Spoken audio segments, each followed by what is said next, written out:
Yo, testing, testing, one tree, one tree, one tree.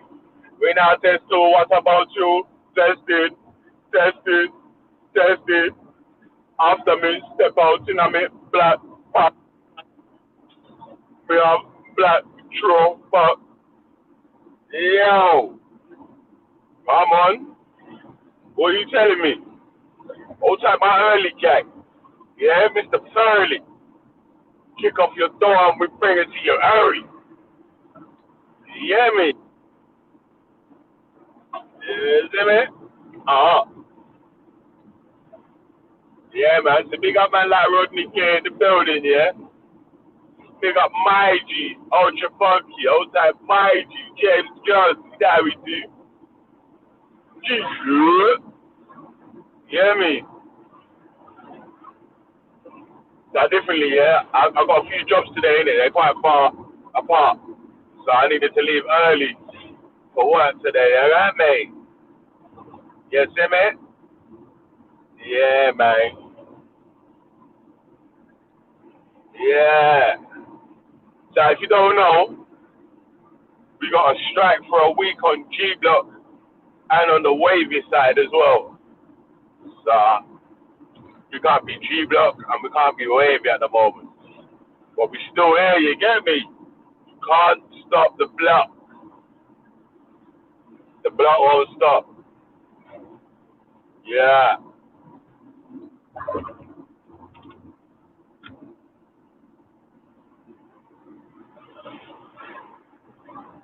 Today's question of the day.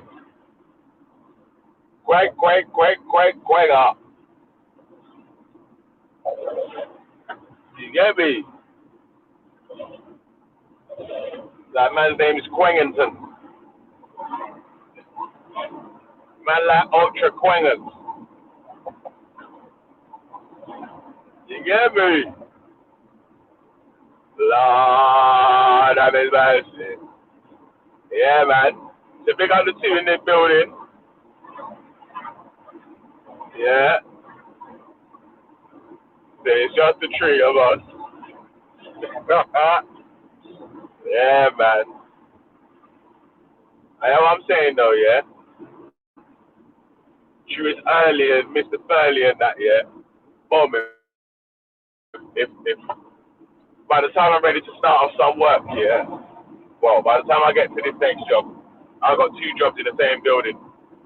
No one's done, man. You men are coming in to tell no lies. We don't ever tell no lies. Real rose be true. We never tell no lies. Yeah, me, real rose be true. We got the gang that was up yesterday, yeah. But this I know you like gangsters though. I know none of you lot were still up when the show was on at 3 in the morning. I was up though. Get me? Only G's More. like me are up that late and up that early. Who that? You get me? Real G's. You get me? Oh God. All good, brother. All good, man. Glad to see you Yeah, up early. Back to the normal settings, yeah? Pre-COVID yeah, man. setting. Yeah. Yeah. We're trying to. You get me? Mr. Furley mode. You get me? You kick off your door and we bring it to you early. You get me? Yeah, bro. Yeah, man. So, was you watching the show yesterday? Did you manage to catch the show yesterday? Yeah, bits of it. Towards the end. Yeah, man. Yeah, man. It was a good show still, Yeah. man. Yeah, Considering it was always. It's always a good show, man. Come on. It's always first good. day. Yeah, the first day on television live streams. You get me? True G Blocks. Mm-hmm. But one strike. The Waves have got another strike. You get me? Cause Ah. yes, we had to go to the third option. You get me? TOITS. Yeah,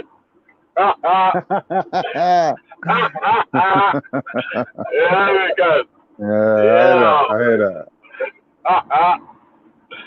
Just me. Mm. The third option.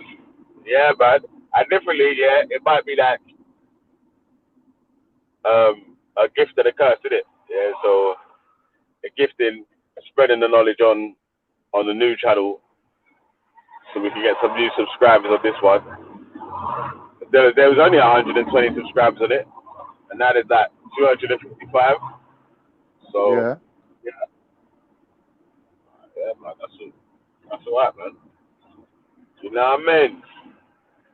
Nah, man. So, boom. You seen the question of the day today? No, what was it? You wanna read it out? I'm driving, man. Yeah, let me do that. That's a good thing to do. Hold on. Question of the day. I'm in a higher band, man. So like, Strike. I can't pop up my Day phone how I 2. used to have my phone. How has the elite managed to convince the working class that they're the same? Oh, man. I've been talking about this for days, you know. You know how this Yeah, conversation... one thing, yeah. Let me pick up another couple of G-Block man, them, yeah. Let me pick up Alright, cool. Renegade Rap, yeah. Let me pick Yeah. up Dark Magician, yeah. Pick up yourselves, yeah. They're jumping on. Dark Magician was putting in some work yesterday still. You get me? Oh. Yeah, man. Yeah, it was Dark Magician versus the KKK, boy. And that debate was funny still. They was going back and forth for ages, man. That was funny still, man. So, yeah, man. Yeah. Yeah, but anyway, go on, carry on, bro. So how Is it me? elite? Alright, cool. So You know, I was just shouting at it. So how the elite carried? we got talking about this same sort of thing, yeah, with me and Becky. And I was saying to her about Guy Fawkes, innit? You know about Guy Fawkes? Yeah. So basically, when you look at that story, Guido. there's a process in which, yeah, Guido. So there's a process in which man got demonized, innit? To the point where people are dragging his effigy through the streets and flinging him on a bonfire every year, like years after. Yeah. So when you got to realize, like, why are the general population giving a shit about Guy Fawkes, who was trying to kill a monarch who was probably oppressing them anyway? Right? Yeah. So if you check it in that way, he was like demonized. Wait, hold on a sec. Was Guy Fawkes trying to blow up Oliver Cromwell? Nah, some king, I forget the king's name, King Charles something, yeah? Right, Charles so what he III. was doing, they were building a tunnel underneath the king's bedroom, yeah? And they were going to blow him up, right? But obviously, they get catch in it, like they get caught, and like, I think the rest of them got put to death. My man got tortured, and obviously in them days, they get a confession out of man, innit? They tortured him and that, yeah? So when you look it up on Wikipedia, it explains about how they were Catholics and they were trying to kill the Protestant king, and that they come back from a war where they were fighting in Spain. So they were warriors, innit? Like they were fighters. They come back from Spain, and there's some sort of implication that Catholics put money behind their movement, and like, you know, the Spanish in particular. Get me? So these people were like religious warriors that come to kill the king of the Protestants, yeah?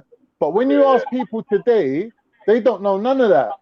They don't remember none of that about he was a Catholic, none of that. It's just all about, you know, this one particular bad guy. He's been demonized to the point where he's just a bad guy, isn't it? Like they don't care about his cause no more, or who he was fighting for, or were they oppressed.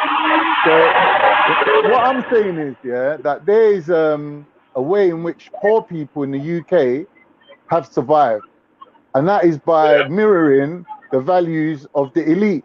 So when the elite says my man's a bad guy, yeah, bruv, he's a bad guy, innit? And not just for one day, for eternity, like forever.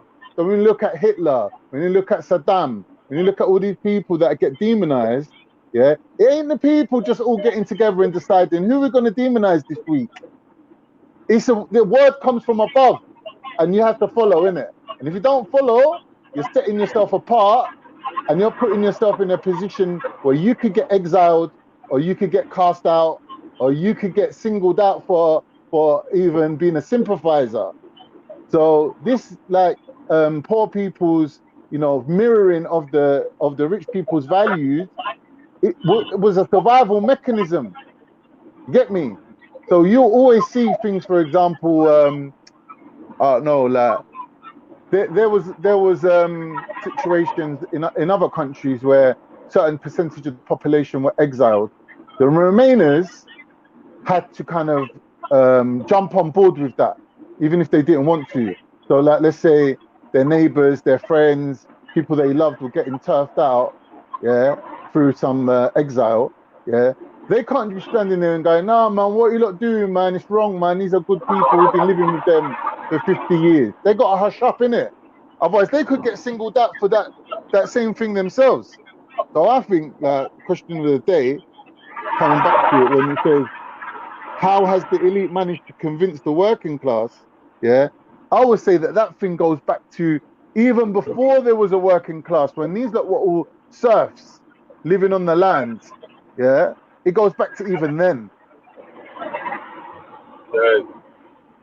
Yeah, but well, I think, alright, how the question of the day sort of has come about here is that a lot of times, yeah, and unless you're speaking to certain of the far right people, but they still will, yeah, they'll claim the glories of empire, and then when you start attaching blame, they'll disassociate themselves from the blame of the empire as well.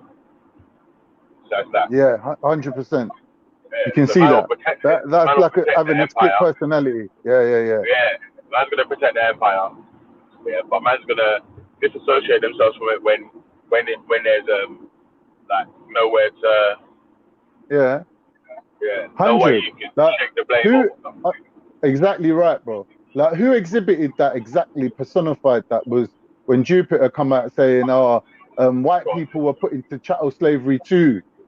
Right?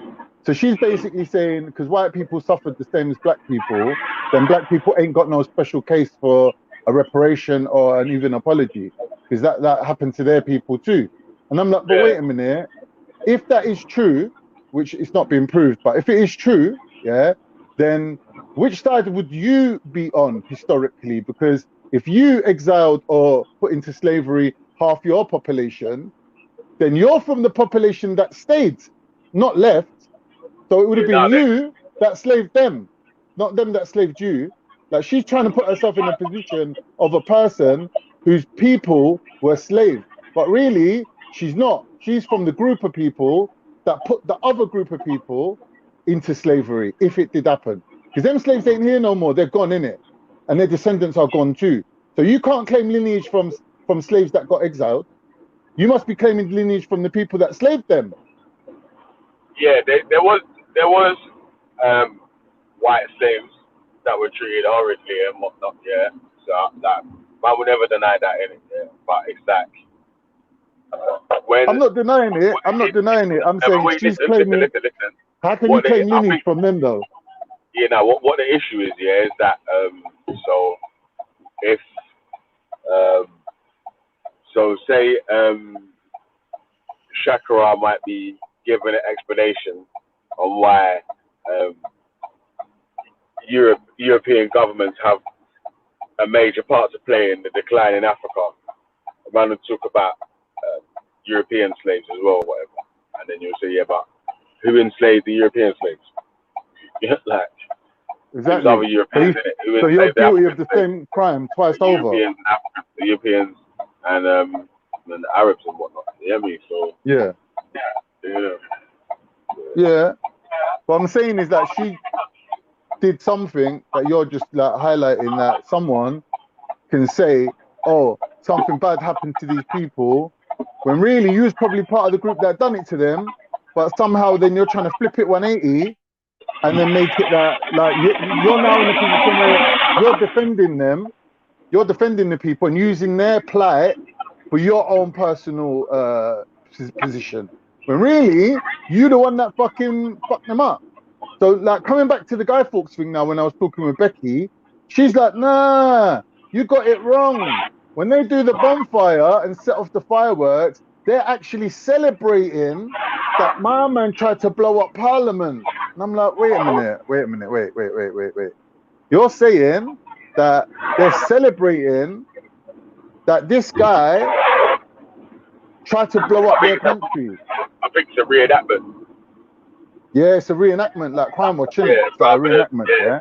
rather than a But celebration the of one way or the people, other. but the people who, but when we looked it up, the people who did it originally were paid to do it by the elite. They paid them. They said, look, put bonfires everywhere to celebrate that the king's still alive. So that's how the bonfire started. Yeah, and they were all paid, you know, money to do that. Like a little touch here and there, like you make sure that it all happens and it all goes down correctly. Like a little bit of money was released. Yeah. So the thing is, how did we get from they're doing what the elites want and reenacting what the elites want to personify as, you know, he tried a thing, it didn't work out, God was on the side of the king, like their narrative. From that, travel through time to a point now where people are still doing what they're doing, bonfiring it up and burning the effigy, but they've forgotten why they're doing it, and they're sympathizing now with the guy who's been thrown on the bonfire, saying, nah, he was a good guy.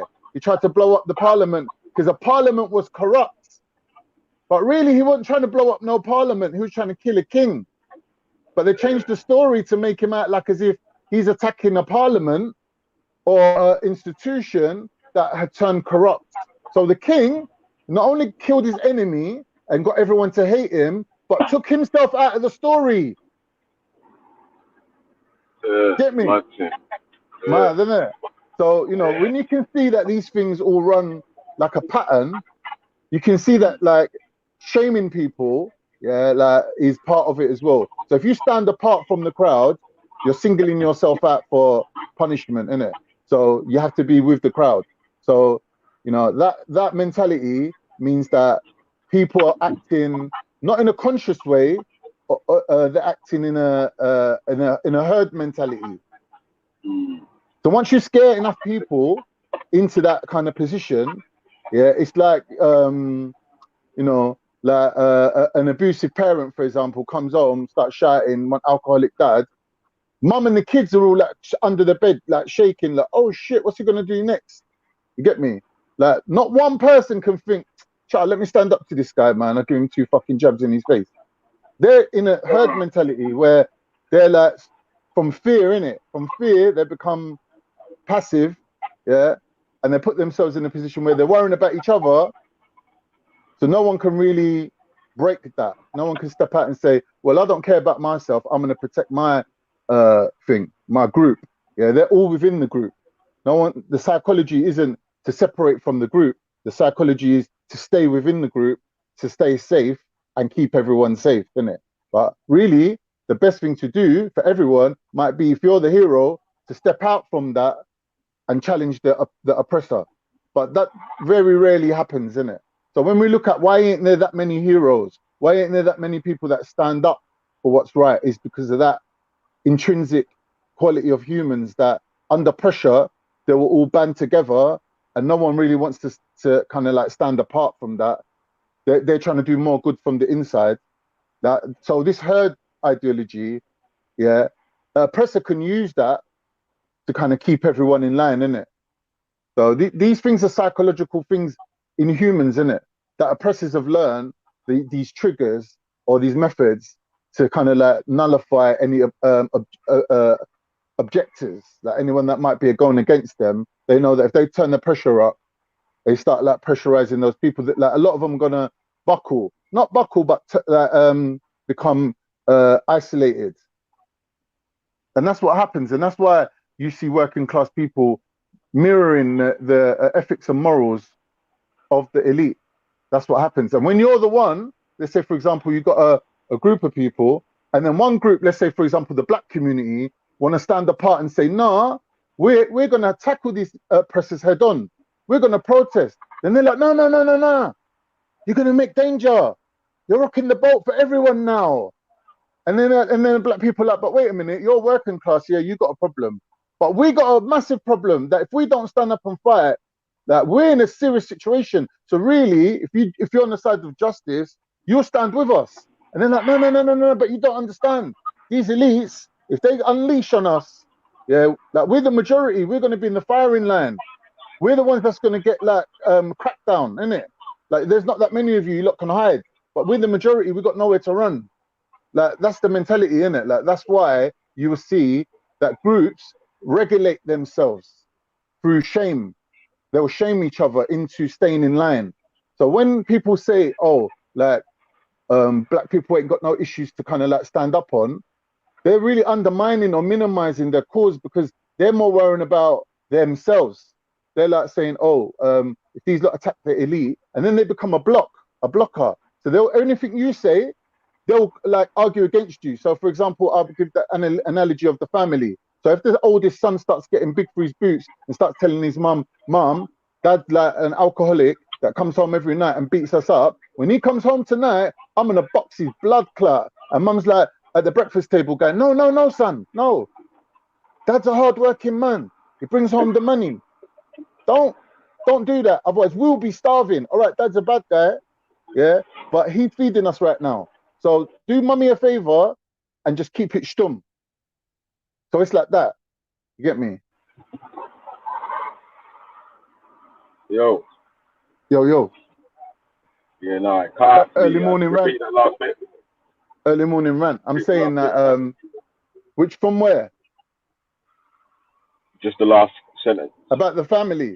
So if you bring it back to the family situation, it's equivalent of, for example, the oldest son is older now and he wants to fight daddy, who's an alcoholic abuser that comes home every night from the pub after he's been to work and he's abusing up his family. And he's saying, nah, I don't want my mum to suffer no more. I'm going to stand up to dad.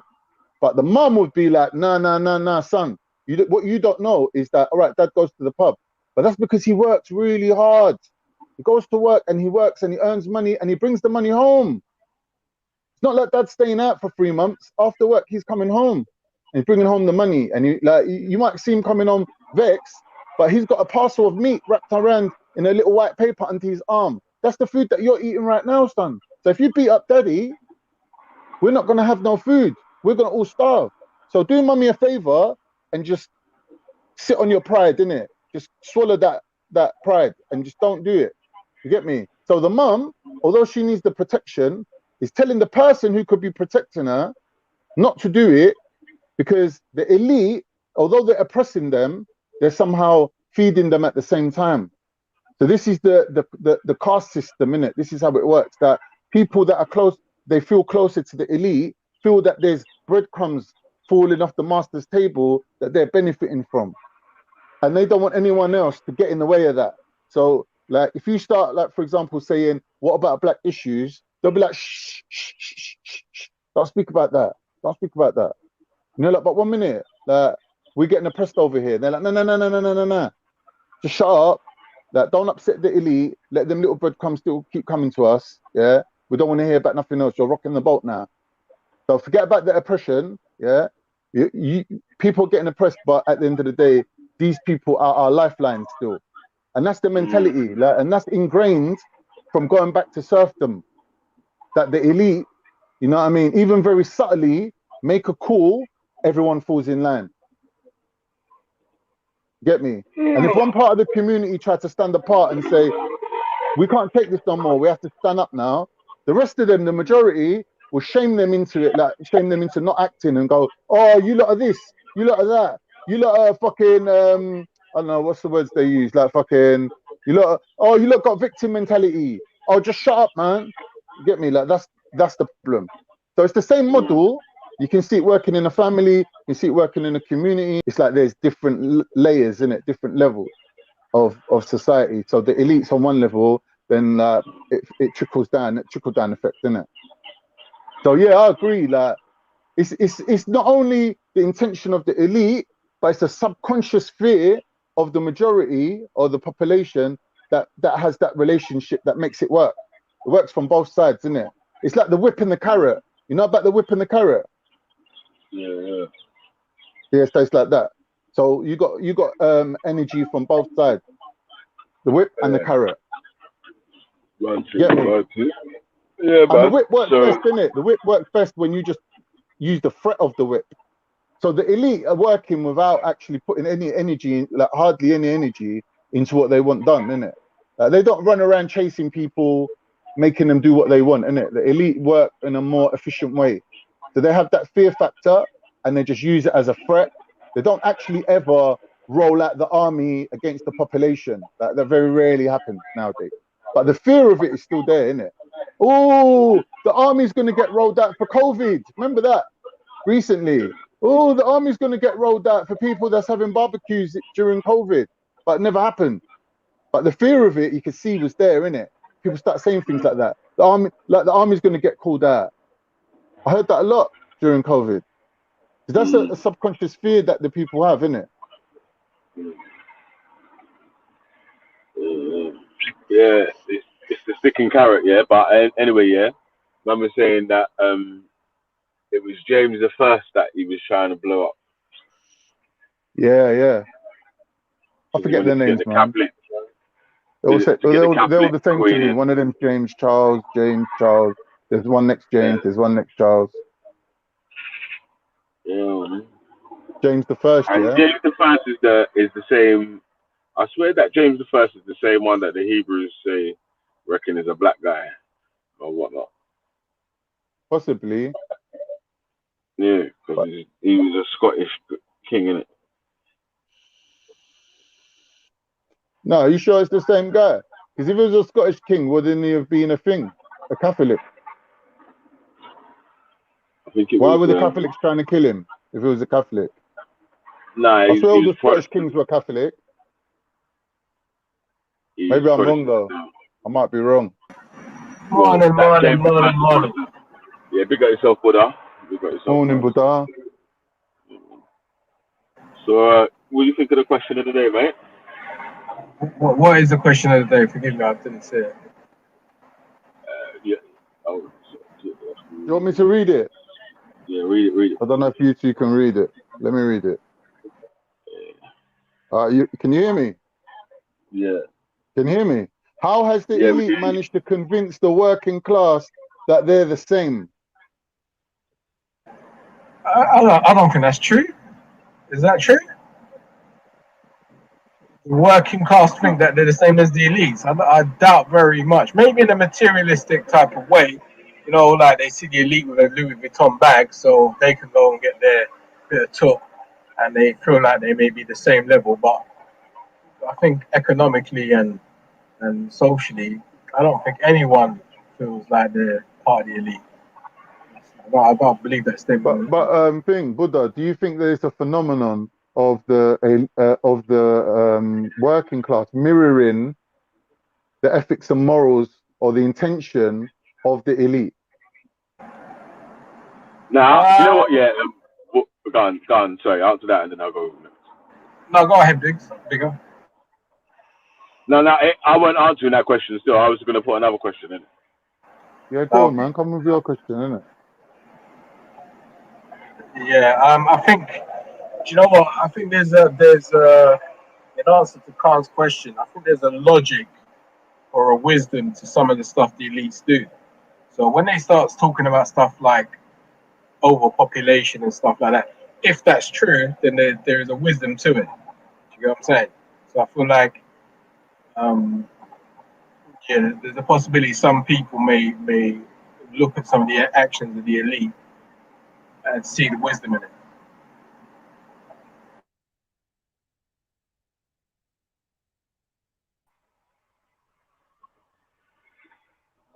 Really? You there? Yo. Drop your question on Buddha as well. Let him answer your question. Yeah, I was more going to say that that where people sort of align and detach themselves with the elite, is more when, like,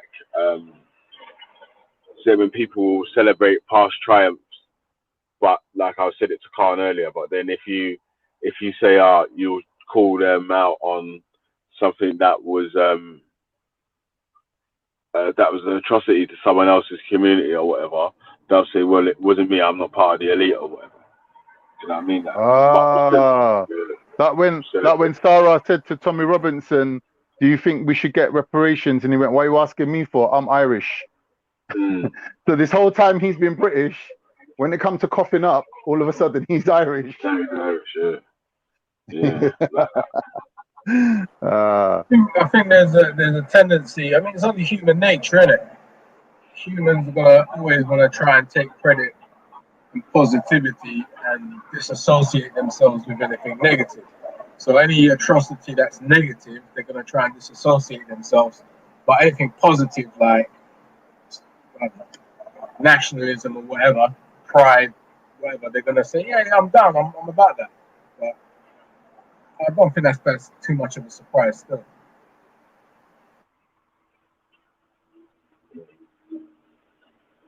Hello? I didn't really hear you properly there, you know. You can't hear me. Can you hear me, Carl? I can hear you, but I didn't hear you properly when you were speaking. I was saying it's just human nature, innit? Like humans are always going to take credit for things that are positive and disassociate themselves with things that are negative. I think even in religion, like, you know, they'll take the good parts out of the Bible and put aside the things that are negative within the Bible. You understand? So when it comes to slavery and stuff like that, surely, you know, they're not going to promote that in any way.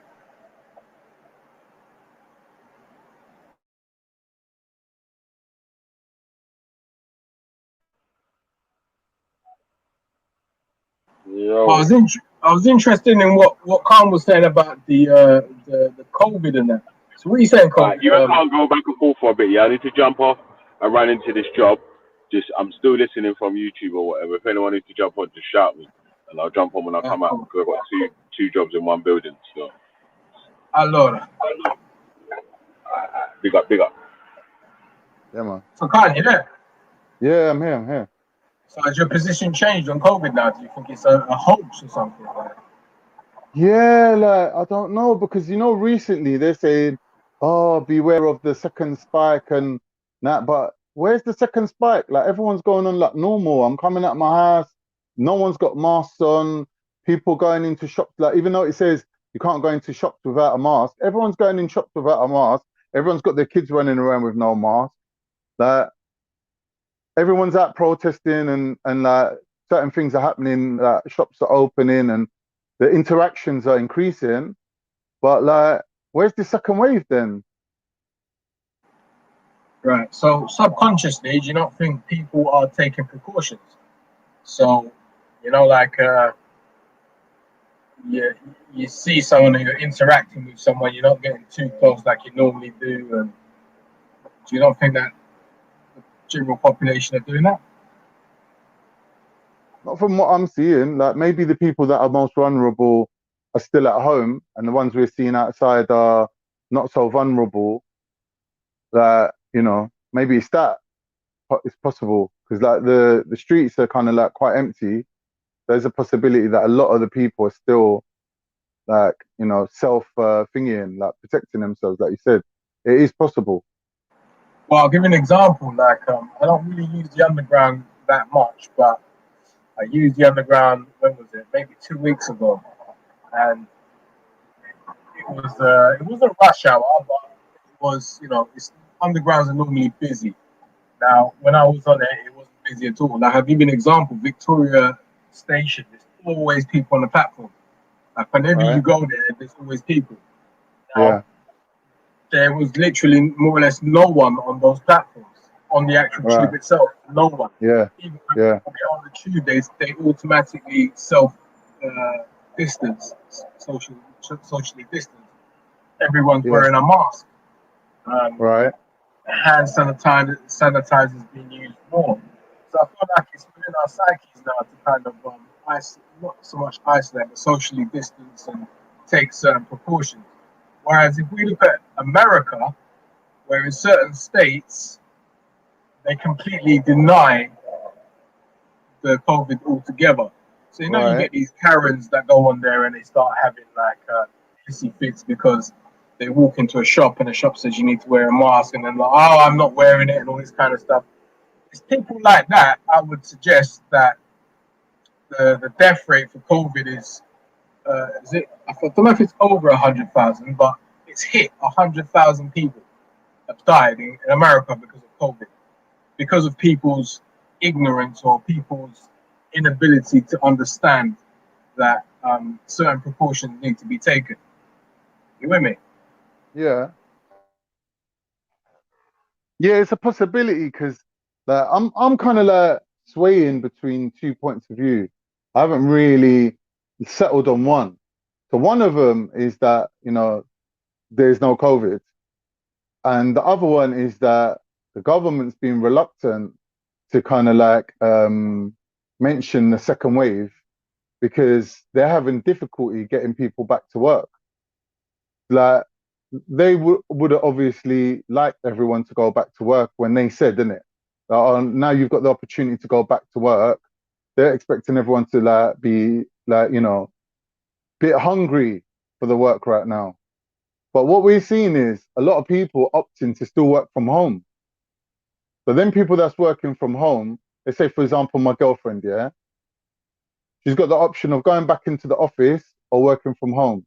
So she chooses to work from home because obviously her kid ain't gone back to school yet. But the thing is, how does that knock-on effect affect the economy? Is that when she's out, normally going to work and coming home, she's spending money to go on the train, she's spending money to buy a sandwich, she's spending money to go get a coffee, she's spending money while she's out, innit? So when she's at home, she's not spending that money. So even one individual person who's not going back to work and opting to stay at home, you can see that that directly affects the economy.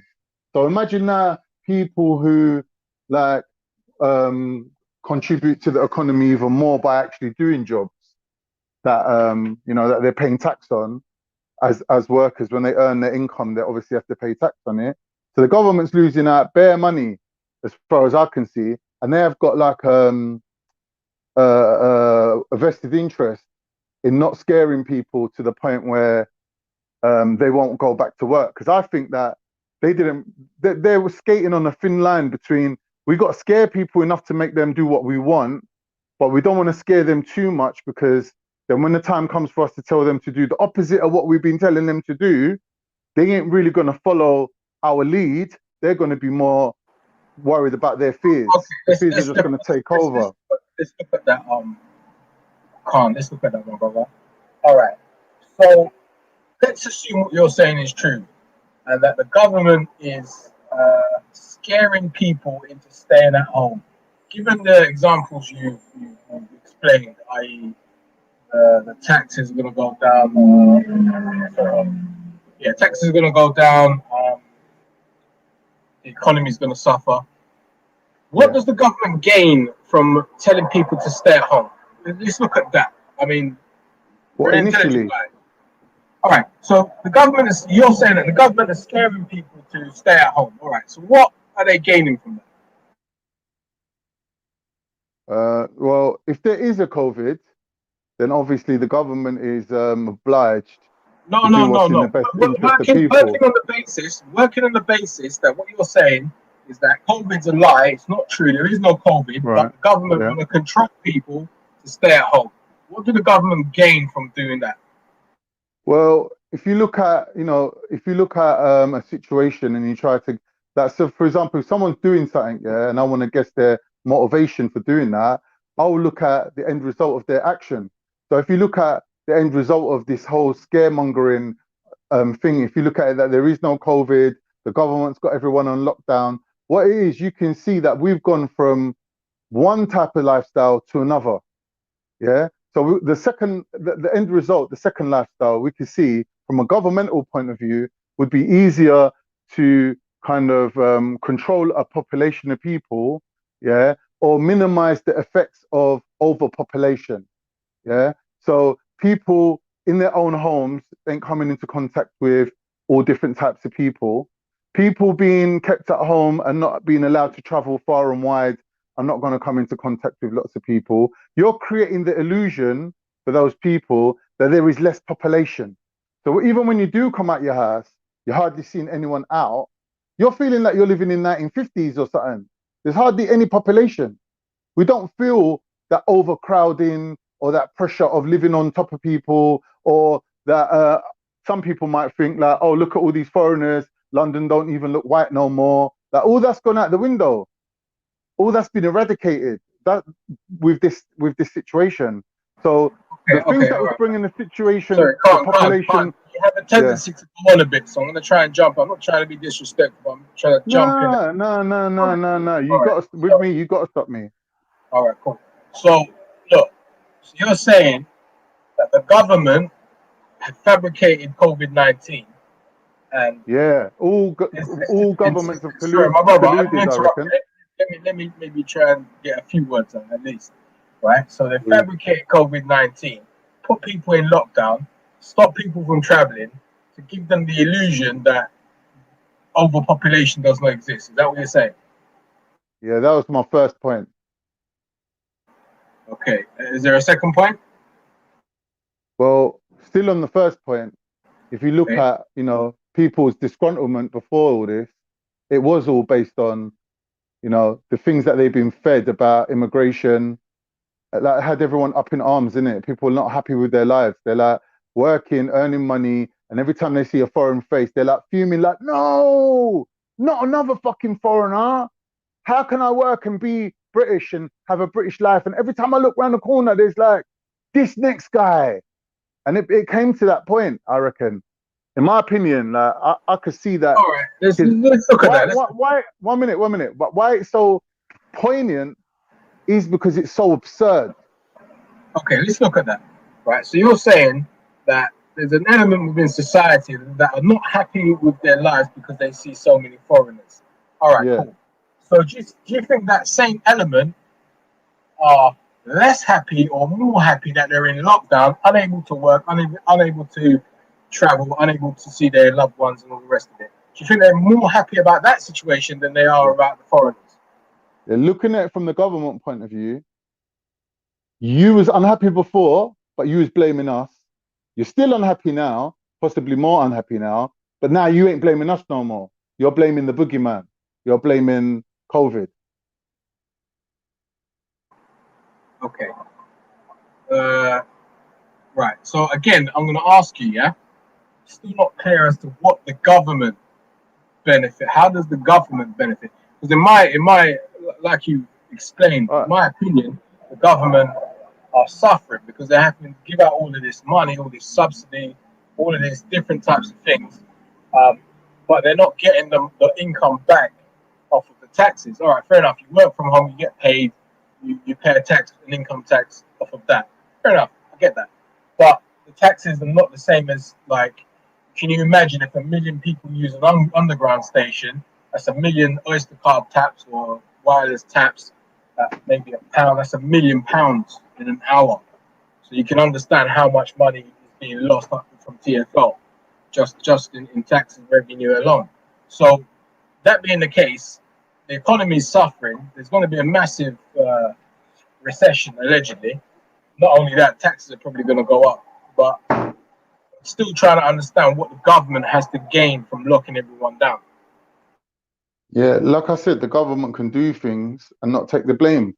So when you go out to get a kebab now and it's £10, that same kebab was costing you £3.50 before. Now, the government's going to also be putting up taxes on everything, on all produce, on everything. The price is going to go up. Yeah. Now, we can't blame them for that. We can't say, well, through mismanagement, through the government's ineptitude, through immigration and over population in the country, that all these things are happening, that the normal Joe Schmo, the average working man now, is in a worse position because he's got to pay £10 for a kebab. And the taxes on all his items that he's buying are going up. Apart from fucking technology, like TVs and shit are getting cheaper, so you can stay at home and watch TV. But everything else is going up. Internet broadband's gone up. Like the most basic package is like £25. Can't get any cheaper than that. That there's things that's going up in price, and like you can't blame anyone. And it's not even been you know, in line with inflation or any like just cause or reason for it. It's just, yeah, this is how it is now. Okay, Khan. So again, I understand what you're saying, but I'm saying, what does the government gain? And so what you're saying is the government gains people not blaming them for things, but blaming the COVID. Right. Okay, all right. Right. That's a bit mad, though. Still, don't you think that it's a bit contrived to go through this whole rigmarole? All right. Do you agree, Buddha? Let me ask you a question. Yo, bro. Yeah, go on. Of course. It's a bit of a long shot to to have all of these people. Okay, do you believe people died in the COVID? That's the thing. Have people died from COVID or COVID-related illnesses? Has COVID contributed to their deaths, or has it been the cause of their deaths? That's a good point, and it's a valid point. So if someone's got emphysema, they don't call it emphysema. What do they call it? COPD. Someone's got COPD and they contract COVID and they die. The COPD is going to kill them eventually anyway. But it just so happens that the COVID infection or virus is a contributing factor to the death. So I would say that the COVID killed them, no? Would you not agree? Yeah, ethically and morally, it did kill them, but actually, physically, it might not be. Because if everyone's dying, if the people that are dying of COVID died of actually COVID, their death would all be the same. So if you died from a gunshot to the head, and I look at 10 other people that died from a gunshot to the head, I'm expecting to see the same pathology, the same problem. Like, I don't know, your brain leaking out or something. But when we look at the deaths to COVID, every single person that dies has got this underlying health condition that contributed to the death, that seems to have played an equal, if not major part in their death. So really, what we're saying is COVID's like the straw that broke the camel's back. They actually died of what they originally had, but COVID kind of accelerated it. So what do you say about the doctors and nurses that are black and ethnic minority that have passed away? What's your, because you seem to have some sort of insight into this, so what's your explanation? Not really, I'm just speculating. It's a speculation, isn't it, based on on what we're seeing. So I'm not saying there ain't a COVID. I'm just saying like the majority of the deaths that's been attributed to it. You know what I'm saying? Like those poor people weren't given the correct PPE. They were working with people, even with dead bodies, that could contaminate them with this potential killer, and they're at very close quarters to it, so they can catch it. But for all we know, in reality, that COVID might not be as contagious as a flu. So, like, I've been around people with a flu. I've even slept in the same bed as someone, woke up the next day and left the house and managed to not contract it. See what I mean? Does that make sense? Yeah, it does make sense, but to a certain degree it makes sense, because on one hand you're saying COVID is a boogeyman, but then you're acknowledging that people die from it. So it's a bit of a strange one you're putting forward still. Yeah, like there's people that could have underlying health conditions that they're not aware of it.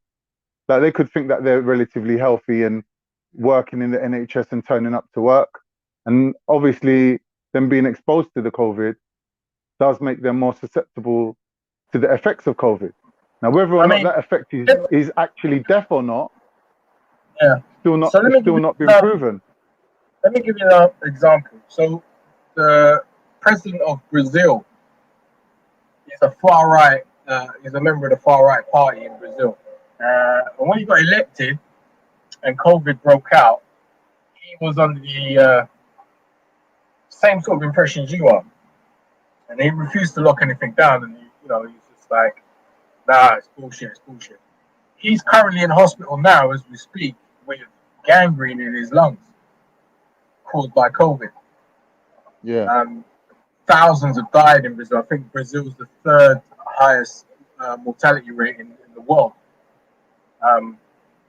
So for me, it's very simple.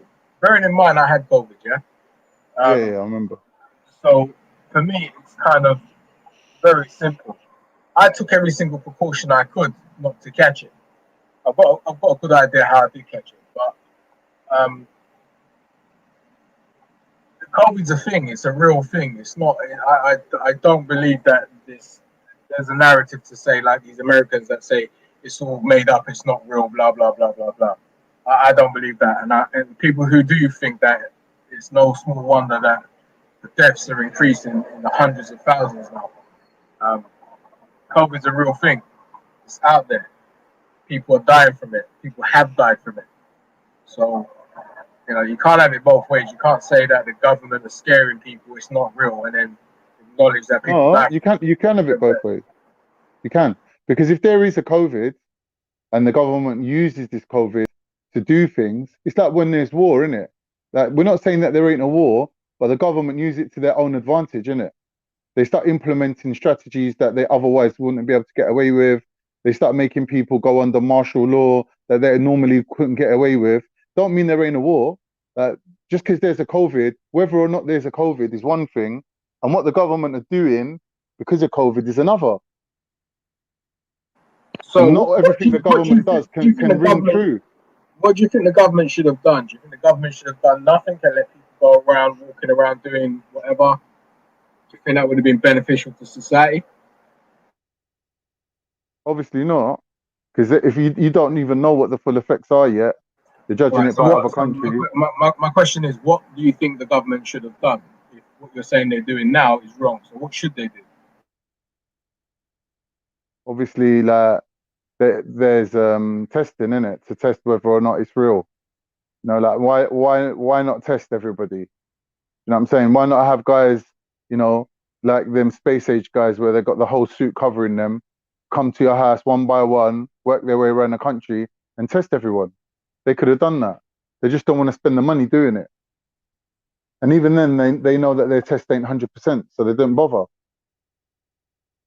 They didn't test no one. I think that's the main issue. None of the tests that have come out are 100% accurate.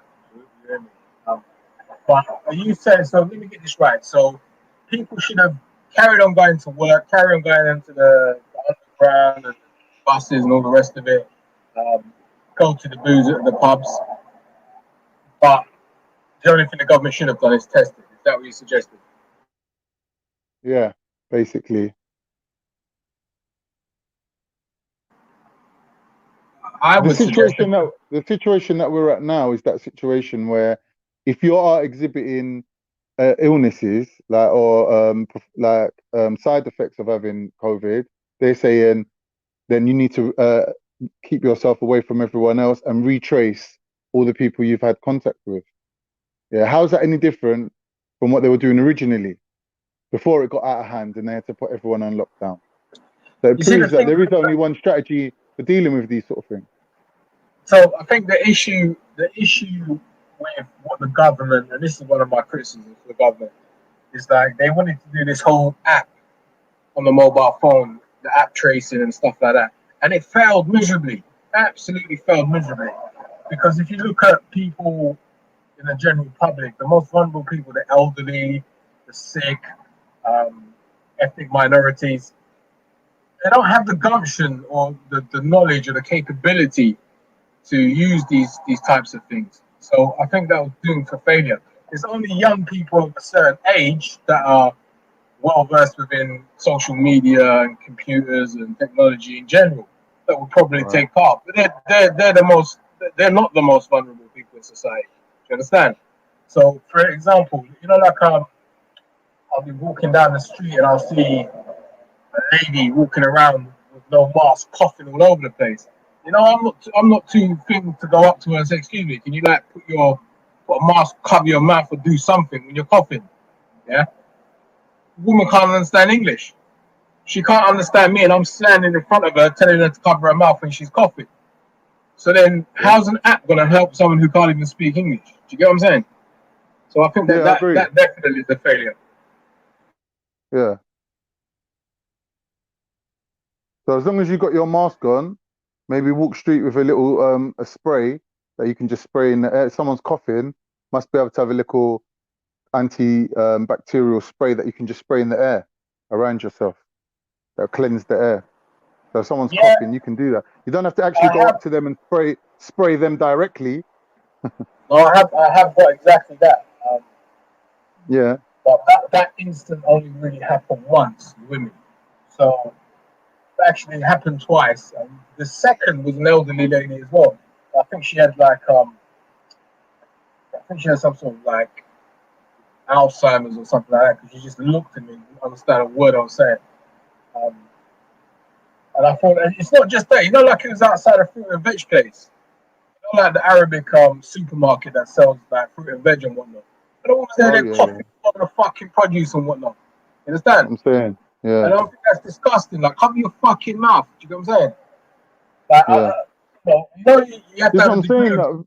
No, but hold on, you have to have a degree of respect for your elders and all the rest of it. But fuck me, this woman's out here trying to kill people. That's where I look at it. Yeah. So. Yeah. But look at this now, Buddha. Look at the contradiction here. People are buying produce, bringing it home, and individually antibacterial it, cleaning it, and then putting it away before they even eat it, and then washing their hands like from touching the carrier bag that the Iceland delivery guy touched or whatever. Yeah. But then they'll order a takeaway and they're eating a kebab that they don't know who cooked it, did he cough on it, has he got COVID, and they'll eat it. Get me? And that's what people are doing now. Like you can see Uber Eats. It's through the roof. Like everyone's on Uber Eats now, isn't it? It's gone through the roof, right? The government's even backing it. The government's even pushing it that people should be using these things, isn't it? Like delivery services. I don't know if people are. Well, look, that's a really good question, because I'll be honest with you, I haven't eaten out since February. Yeah. Do you understand? Because I'm so paranoid. I work in restaurants and kitchens. And I know what kind of fuckery goes on in certain kitchens. Exactly. So for me, I'll be, I'll cook at home. And even like yesterday, I cooked something, baking, fucking hot, but I'm in the kitchen cooking. You understand? Yeah. But for me, it's like this. I've seen a lot of restaurants around my manor that have just shut down, literally just closed down. And it's not just them, it's loads of my friends and business associates. They're just locking down their shops. Because guess what? They can't afford the rent. If you're not opening your shop, how are you going to pay business tax and rent and all the rest of it? You're going to go under. Do you get what I'm saying? And that's really sad. Really, really sad. Because some of them are really nice people and they've got families and all the rest of it. But, like when you're saying buy anything and decontaminate it, you don't have to spray it down with fucking Dettol and shit like that. Just hot water at a certain temperature will kill all viruses and bacteria. Understand? Yeah. So what you got to do is decontaminate your stuff by putting hot water. Yeah, but 1 minute. If I bought a punnet of strawberries, and it's got that plastic over it with the little holes in it, how am I going to run that under hot water? Right. So what you do is you take them out, you put them into a colander, and you run hot water over them. Very simple. Very simple. Hot water over my strawberries, yeah? Listen, it may taste manky, it may whatever, but if you don't know that person picking the strawberries, what kind of fucking disease they got or whatever they got. So what are you gonna do? You're gonna be sick. Well, what I'm saying is maybe I might not want to eat my strawberries today, innit? Maybe I want to eat them in about 3 days' time. So that's fine. If I put it in the fridge, the bacteria ain't gonna last 3 days, innit? I can't live on it for 3 days. But I can't do that because then someone else in my household might come and start eating it before 3 days. So what you do is you get a little bit of antibacterial spray, you spray it on a cloth, and just give it a little light wipe down. I wouldn't recommend that. First of all, I think maybe doing that on one occasion won't do anything to you. But if you're persistently doing that, you're building up toxins in your body from those chemicals. So I definitely don't recommend doing that. And moreover, you pay a fucking shitload of money just on antibacterial, because it's not just your food, you're antibacterial, it's everything you're antibacterial. You get what I'm saying? So I wouldn't recommend that. Just look, at the end of the day, like I said, if another thing is a microwave. I know this is gonna sound crazy. I don't own a microwave, but a microwave will more or less what do you call it? Decontaminate. It's pasteurization, isn't it? So yeah, exactly. By the use of heat, you'll kill everything. But I can't eat out of a microwave. I'm sorry, I just can't.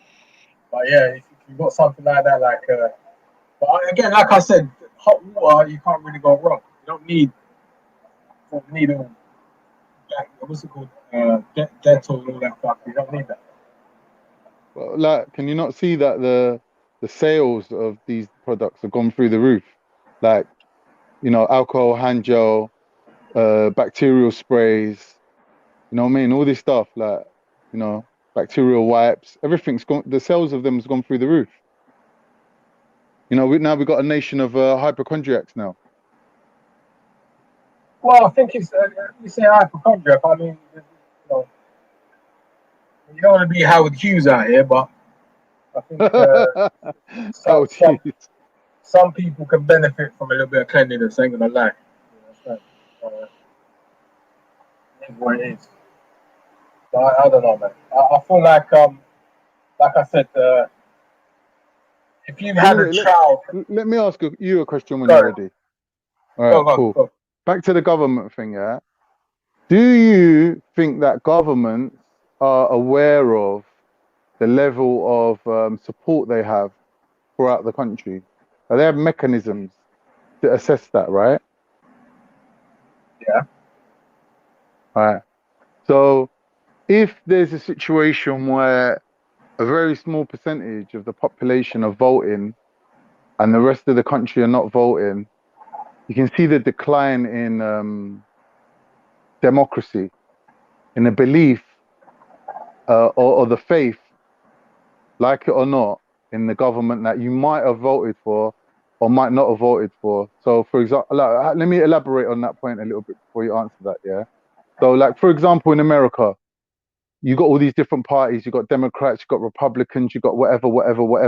But when the president is finally elected, everyone, regardless of their party, should really get behind him because they need a unity within the nation, right? So it's the same thing here. Like, whether you believe in Labour or Conservative policies, if you actually believe in the overarching belief of democracy, then whoever gets voted into power, yeah, whether you voted for them or not, you're still part of that process, right?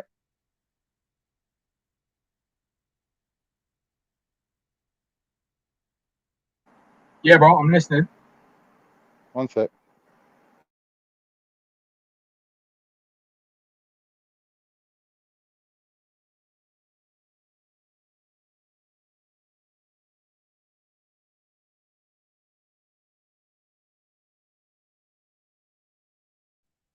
Sorry, man. Had a little bit of a family situation.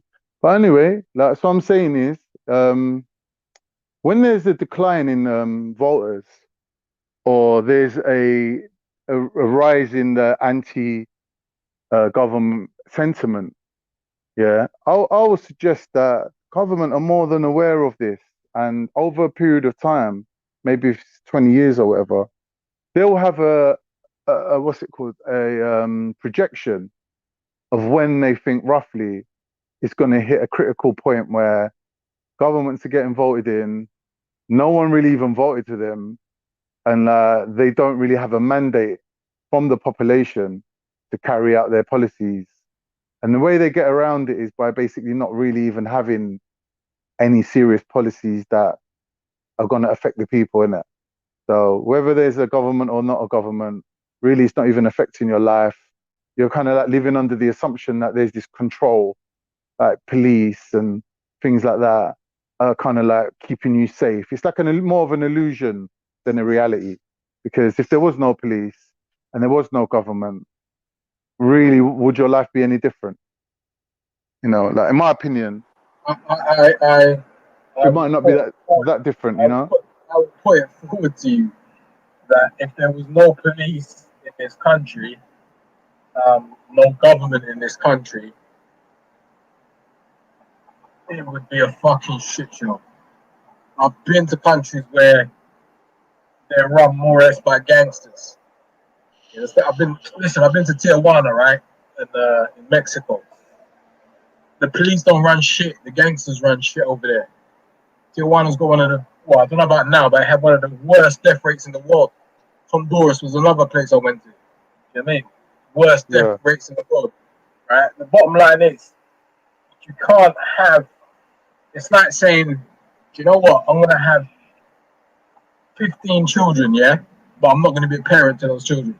Fuck them. They can just go out and do whatever they want. There's not going to be any. So, do you know what kind of anarchy you would have? You know, your brother fighting your sister banging your brother, all sorts of madness. Do you understand? So if you look at a macro scale, society can't function without law.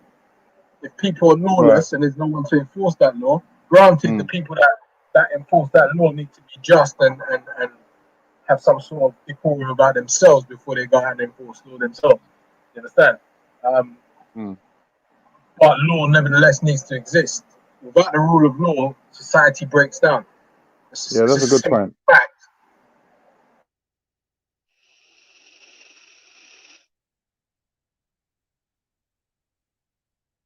Right. So what my point is this, yeah, we can have police, we can have laws, but you know, when it comes to how we have been living up until now, it's like we've had more police than people. That, you know what I mean? Only recently they cut down on the funding. That's not true, man.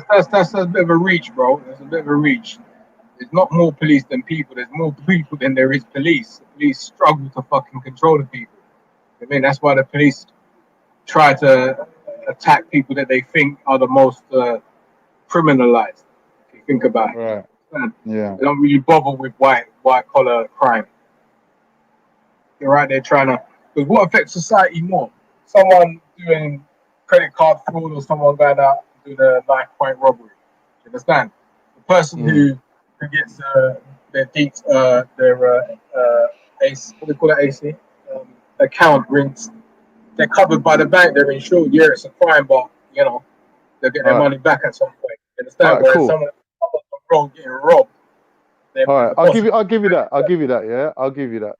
But let's say now we want to be more cost effective and say, all right, well, how we've been policing the communities up until now hasn't really worked because they're still gangsters, they're still criminals, crime still takes place. Police seem to be overstretched, just running around doing paperwork, cleaning up the mess afterhand, like after the crimes have taken place. Like even when you call the police, they're like, if no crime's taken place, we can't really even do anything for you. Now, if you go from that position to the position we're in now, where everyone's on lockdown, and even if you come out on the street, like, you know, you're a minority compared to the small but effective police force, then I'm saying now, the conditions that we're living in now makes it easier to police the population. Even with a, you know, descaled or scaled down police force. Does that not make sense? No, it doesn't, because although what you're saying may be correct, the less people on the street, the easier it is to control. Overall, who's benefiting? Is society benefiting from people being locked down in their yards? No, they're not. You understand? You want people to be out. Sorry, hold on. So you want people to be out working, being productive, contributing to the economy. Yeah. So overall, having people locked down in their yards doesn't make sense for anyone. It doesn't make sense for the people in their yards being locked down, going crazy. Doesn't help the economy. Doesn't help society in general. And one point I want to make, Khan, is this: there is no country in the world, there is no place in the world where crime does not exist. Crime will always exist, regardless of how many police you have, how many military you have, how many, whatever kind of, even like North Korea, one of the most locked down, surveilled countries in the world, crime exists over there. Do you understand? It's people do crime out of necessity, not out of like Instagram fucking likes or whatever. Do you understand? So it doesn't matter what kind of force you have, whether it's community force, whether it's police force, whether it's Christian fucking backed force, it doesn't matter. Crime will always exist. Right. But, you know, certain crimes are more targeted by the police than others, right? So like you said, that white collar crime, you know, you can leave that to the side. If we're looking at crime, what we're calling crime, or even street level crime, imagine now someone went into a corner shop, let's say, and like, I don't know, filled up a Tesco trolley with all the stuff they wanted and start pegging it down the road. Police will be able to catch them in 5 seconds because there's hardly anyone out and you're running down the road with your stolen goods. Yeah, you're in a situation now where you're not blending into no crowds. You know, police have difficulty with things like that because, you know, they can't differentiate between, you know, innocent civilians going about their normal lives and criminals who are just like benefiting from hiding amongst the crowd. It's like even with wars, they say, how are we going to find the terrorists when they're hiding in the communities? Like, you know, like how are we going to single them out? So that you can see is an obstacle to policing that has been removed. Like at the moment now, like, you know, if someone mugged you, like it would be, I reckon now, like muggings, these kind of street crimes will probably be at an all-time low.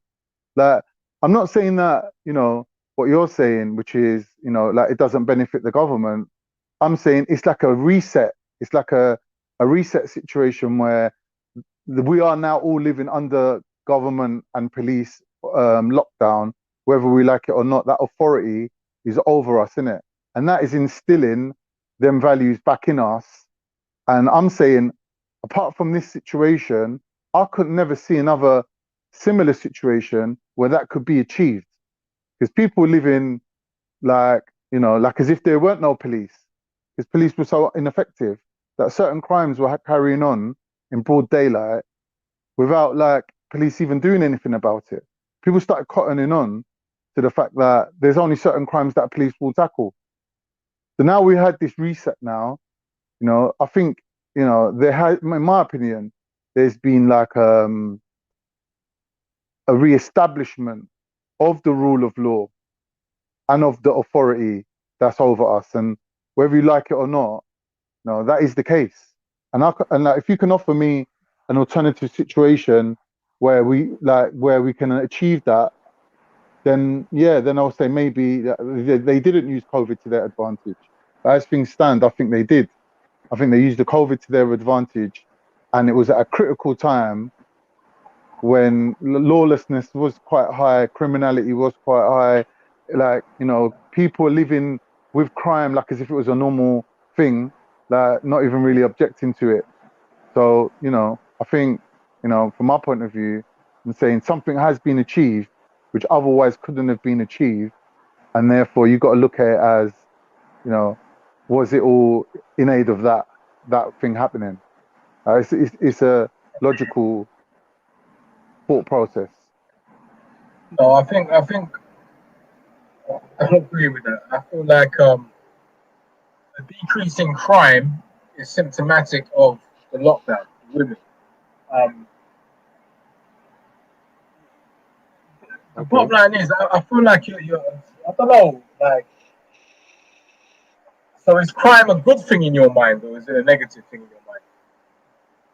No, obviously crime's not a good thing, but okay, so hold on. So crime being reduced, right, is a positive thing. So right. in the examples you gave, whereby people were locked down, so crime rates went down. That's a positive. Right. That's a positive aspect coming out. Now, which type of crime? People like you said, people shoplifting food out of necessity. Is that really a crime? I don't know. I'd suggest no, it's not. Do you understand? Okay. But these are going out there to teeth a piece of meat to go solve some brown.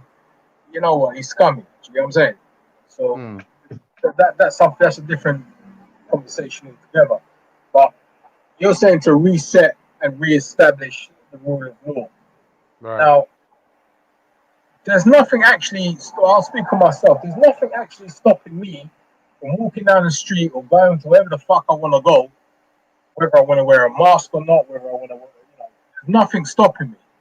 Yeah? Police may stop me and all the rest of it, but actually, if everyone thought like I'm thinking now, just get out on the road and do whatever the fuck I want for a party, for a barbecue, police can't control that. And we've seen that. People turn up in mass and droves, turn up to the beaches and all of that. What the fuck do the police do? What can they do? Nothing. Do you understand? But it's people's understanding, or certain individuals' understanding, that what's more important, catching some sunlight, or having a beer, or having a barbecue, or preserving your fucking life. You can have a barbecue next year. The sun will always shine every day. Do you understand? So I feel like people in general fear for their health and their safety of their family and loved ones. So they'd much rather stay at home and forego having a beer or having a barbecue or whatever, just to safeguard their health and their family. You know what I'm saying? And the whole reset thing, I don't know. We've always lived under this police state, because there is a police force and there is a government. But let me just maybe explain something to you, Khan, right? Given the resources that the police have or don't have, what they do is this: they tackle overt crime. So overt crime are crimes that are that will cause outrage in the community. You understand? If somebody, like I said, if somebody commits an online credit card fraud, ain't nobody in society really bothered about that. But if somebody murders someone on the street, people in that street will be fearful. That's an overt crime. So the police have the onus is on the police to tackle that crime before they tackle a cyber crime. You with me? But Yeah. do you get what I'm saying? So overt crime takes precedent over credit cards for white collar crime. So definitely, and I would suggest that's right. I don't feel like that's wrong. That's absolutely correct. All right, cool. Let me ask you this, yeah? Obviously, things have changed now, and it's so easy to forget how things were previously, right? But just think back, yeah, to the amount of police helicopters that were, you know what I mean, about. Now, when was the last time you seen a helicopter, police helicopter or a helicopter? Last Saturday. What happened? I was in Brixton, and there was a helicopter hovering around for a good best part of the day, to be honest with you. I don't know if there was two helicopters, like one was refueling, coming back again, but there was a helicopter over South London for the best part of the day. What, one helicopter covering the whole of South London? Well, Brixton, Clapham. Yeah. What was it? Was that to do with any kind of protest or march or anything? Yeah, something like that. Yeah. Right. That's understandable. But I'm saying, under normal circumstances, if you think about it, on a daily basis, I used to be hearing police helicopters tearing through the skies, chasing down kids with mopeds and all sorts of madness, crimes that were not even really cost effective in tackling, because man just stole the ped, yeah? The petrol that's going to go in the helicopter, the cost of getting that helicopter out, or the maintenance and the pilot and all that, it's not really cost effective dealing with a crime like that. So you have to understand that it's not sustainable to carry on doing that. And that was going on for a while. That police helicopters were tearing through the skies, man. You know what I mean? Now, on the other hand, it's silence out there. I'm not even seeing journalists flying around. There's no helicopters in my area anyway. Yeah, and the skies are just empty. That is money being saved for a start right there. And secondly, it's like indicating that there is less criminality or crimes that are taking place. So if the crime rate's down and the police are saving money, and they're basically in a situation now where they're on top of things, like, we have to question whether or not that was part of the plan. Because really, what's it got to do with COVID? Well, I think that's simple. If there's a killer flu going around. Can't you see the thing is, right? You're coming from a position where you think that's premeditated. I've come from a position where I think that's symptomatic of the lockdown. Right. And I think we're too far apart here. I don't believe in a whole conspiracy that, because let's face it, people died with COVID. Now, to say that people, the government or whoever, implemented this plan to invent a COVID-19 where people died just so they could minimize crime, don't make no sense to me. I think what you're saying is true, but it's symptomatic of COVID, it wasn't done because of COVID. You with me? Yeah, I hear you. Obviously, we've got to think about what came first, the chicken or the egg, innit? Like, what is a cause of what other thing is the cause of whatever, innit? Like, obviously, we've got to think about that. So, you know, I'm not saying that. I'm saying, like, we're in this situation now, whether we got here through COVID or not, like, we are where we are, innit? And obviously, the people in power are going to, do it, keep it for their advantage. So when we're looking at people working, for example, and wanting to go back to work, and the government's like, yeah, we want to get everyone back to work. That could be because they're projecting that, everyone's spending their money right now, everyone's spending their savings right now, people are just like surviving. But there's going to come a point where the majority of the population have got no income, have run out of money, and they're prepared to kind of like take the law into their own hands. But before it gets to that, they need to curb that, innit? They need to like let people go back to work.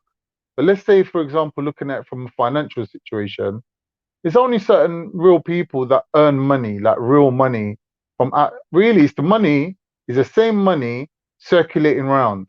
Money goes from me to you to the corner shop. Like, how does the government really benefit from any of that? Like, it's minimal. The taxes that you pay really is minimal, isn't it?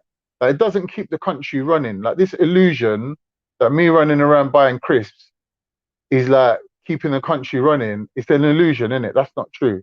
Like, the government or Britain, yeah, gets a lot of money from other places outside of, our spending. So if we're on lockdown and we're not spending, and money's not really being generated from that minor little tax, the country can still run. And if it's a point where the population going to work and the criminality and all this is getting out of hand and it's costing the country money, and it might even be cheaper for the government keeping us on lockdown. You get me? That it is a real situation that you need to consider, that could be the case. That they're trying to balance off the cost of people going to work and the earnings from, or the taxation of these people from going to work. So it swings and roundabouts, isn't it? On one side, everything's going to go back to how it was before, and it's going to cost them more to run the country, or to control the populace, because the country's still running, isn't it, as far as I know. And like, on the other hand, the taxation or the minimal amount of money that's taken in, yeah, they can easily find other ways for you to spend your money, innit? Like, they can, like I'm saying, like, promote this Uber Eats, everyone's buying takeaways. They can give you so many things that people spending money online. They just like allow you to stay at home and just buy loads of things from Amazon. Like, people are going to spend their money, innit? One way or another, they're going to spend their money. So the government could be watching, seeing how quickly people adapt to new streams of spending. So, like, from the government point of view, you got to question whether or not it's the benefit outweighing the damage of having people on lockdown. Now, I don't see them rushing to take everyone off lockdown. It's like they're trying to ease it so certain people can come out of lockdown and certain people are going to stay in lockdown. And it's obviously, the blue collar, like the thingy workers, they're saying that, the key workers or whatever, that they want back at work. But the general population, they don't really care. And shops closing down on the high street, it's like they don't even care about that either. As far as I know, a lot of shops, even Starbucks and things like that, they were struggling. Like, they're making so much more money, like profit wise, from doing home deliveries, because they don't need to run shops no more. Get me? Like, it is a situation that I'm not saying was down to COVID, like, but it's like they're using COVID to their advantage. And when people do that, then it does make you suspect and think, well, maybe the COVID thing weren't that bad from the start. Maybe they over-egged it. Maybe they you just used it as a scare tool. You know what I mean? Like, then you got a situation between COVID existing as a real thing and how we've dealt with COVID, or the COVID situation we're in, then becomes two separate things. Yeah, but can't wait. So you see, you're saying over-egged. Do you think America over-egged it? They're looking at 100. In fact, you know what? Let me just pull up their death rates in America at the moment, because when you say over-egged, to me, you can't really over-egg something that's so dangerous. You remember? I think the government was put into a situation. What should they do? Should they do what Belarus done, where they said, "Don't worry about it, just do what you're doing. There's no fucking, just have a sauna and drink vodka." That was the advice given from the Belarus government. So yeah, it's a difficult one still. Big up, but up. Yes, Khan. Good morning. Yes, Good morning. What's happening? So good, man. Yeah, How you feeling that's a today? good point. What'd you say? How you feeling today? After I'm yesterday? feeling good. Feeling Yeah, good. me too, man. Me too. Feeling good. I think they saw that. I don't know, man. Maybe they went to the light now, innit? Instead of being in that dark place. You cast out them demons. Not yet, but there's still a few in there, you know.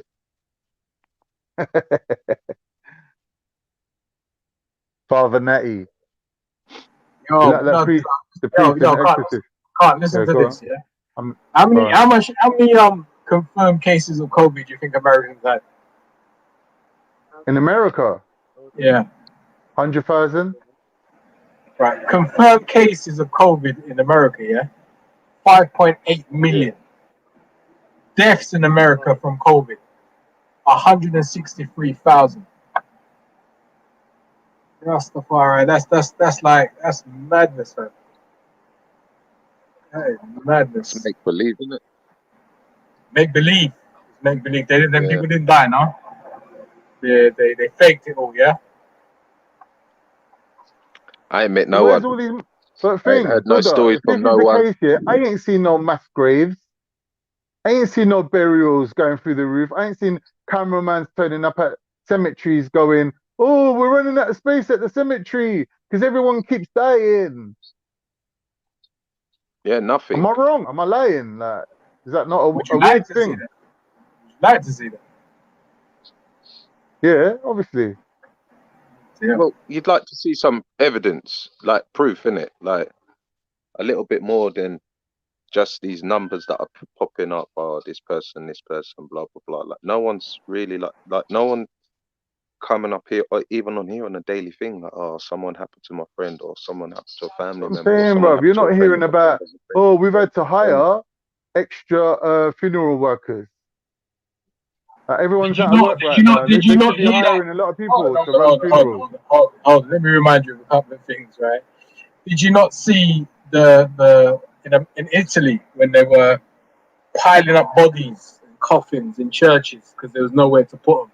Did you not see where they offered the council work in Cornwall just to dig graves? They were looking for like 12 or 13 people just to dig graves in Cornwall. Right? Did you not see that video of some cunt in a field wearing a high-vis jacket going, we're going to bury some people? No, I didn't see it. I don't know where you watch your videos. I'm talking about legitimate postings that were advertised for the job of grave diggers. You understand? Again, do you know, like I've heard people say, the people inside the hospital when they're dead, they're not really dead. They're mannequins. They're dummies. They're not real people. I'm thinking, fucking hell. Like or empty coffins, even. Oh, yeah, empty coffins. Yeah, I mean, the lengths people will go through to kind of verify their own delusions is amazing. It's amazing. Really? All right. So where's all these extra coffins come from? Globally speaking, coffin makers should be like thriving right now. And they are. There was a lack of coffins. They were burying people 2 by 2 in families. Like if a husband and wife died, they were sticking them in the same coffin and burying them. Do you not remember seeing it? In England? Not in England, no. Not other places. You understand? Right, so do you not remember? England's a small country, isn't it? England's a small country. So I'm not talking about England. I'm talking about somewhere else. I'm talking about. Did you not remember the news report of the imam at the mosque doing mass? What do you call it? You know when they do the janaza, they're doing it in mass. Do you not remember seeing that? Is that a lie? Is that fake? No. That weren't in mass. They were just. That was about how they had to use the COVID rules and regulations, and then how it was contradicting Islamic burial, for example, washing the bodies and things like that. That's what that was about. No, you're conflating two things. I'm telling you, there was a guy performing the janaza on his own over about 4 or 5 graves at the same time. Do you not remember that report? Or did you not see that No. report? Was you But too what's busy looking at 4 fucking or 5 individuals' graves? views? Yeah, Huh? and Yeah, and is that normal? what, 4 or 5 graves? Yeah, it Yeah. can be Is it? normal. Yeah, So you're Yeah, telling due to it me could be. It could be quite circumstances, normal considering the fact it that they're could not be burying quite. people on a It daily could be quite. basis. Okay, but hold on, and they're wait. not It could be releasing the quite. bodies, and they're not releasing the They're bodies. Even they're people who've got stockpiling like up the bodies. cancer Like, what's 4 or patients. 5 bodies, man? So it's okay. It could be normal. It is normal. Which one, Khan? It could be normal. In other words, it's not abnormal. It's not unnormal. If bodies are being stockpiled and they're saying, okay, Mr. Imam, you do not have access to this property or this land to bury people willy-nilly whenever you feel like it. We're giving you slots. What, like once a week you can come down and bury your people, but keep them in the fridge, innit, at the mosque. And then he's doing 5 in one go. Like, why is that a shock? Like, if he It's was not a doing shock. 50 It's not a people in shock. one go, we could. Listen, Khan. Right. Again, I'm not saying that that's not permissible under Islam. What I'm saying is, when's the last time you seen that happen in the UK?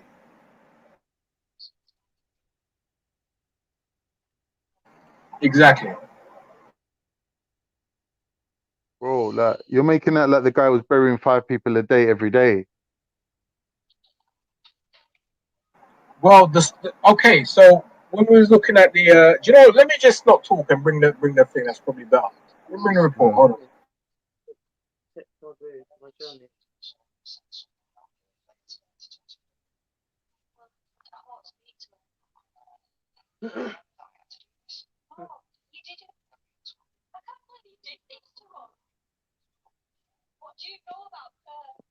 Yeah, I need to see some more proof of this stuff, man. You know what I mean, just air.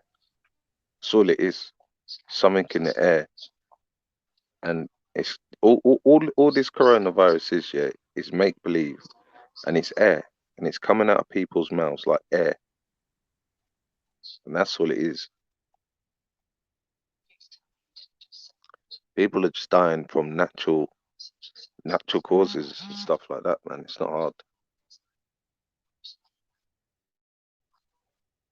So here we go, Khan. I'm gonna post in the back chat. You review at your own speed. So let me just quickly read what it says here.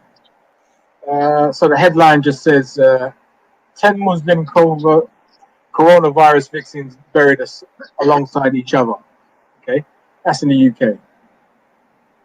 At Let the me have a look request at of this. the community, 10 British Muslims have been buried in the same grave to fulfill Islamic burial rites. Listed, it says show more. That's all they've got on that. So you'd have to watch the video, and you'll see that video, and you'll be reminded of that when that happens. So Yeah. yeah. So, okay, answer me this year. If you know, like, let me just, like, because if it was me personally, right, everyone, lockdown would still be on a fully thing if it was this serious, yeah. And I wouldn't be telling you guys, oh, by the way, there's going to be a second wave coming. It's just nonsense, isn't it? You, like, I would let people know, like, from the beginning, yeah, until this is over, we will not go back to normal. It's as simple as that. But instead, you want people to go to the seaside, to spend the money at the seaside, spend the money at the fun fairs. Okay, You want them Natty, to go. You want them to go McDonald's, to spend money in McDonald's. Natty. That don't make sense. Yeah, I tell you why it don't make sense, because it's not true. That's why it doesn't make sense. Okay, in actual fact, the people going to the seaside, they were told not to go to the seaside, but here you are saying that people are telling them to go to the seaside. Can you see where there's a bit of an issue there? Yeah. Yeah, you're wrong. That's the issue.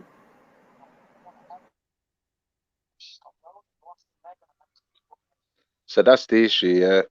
So not so long ago, we was only meant to be standing 2 meters apart.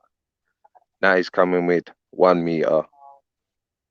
You can go round to a friend's house. You can go round to a relative's house now. But you know what you're not allowed to do? You're not allowed to go around to a stranger's house and engage in sexual activities. Nothing like that.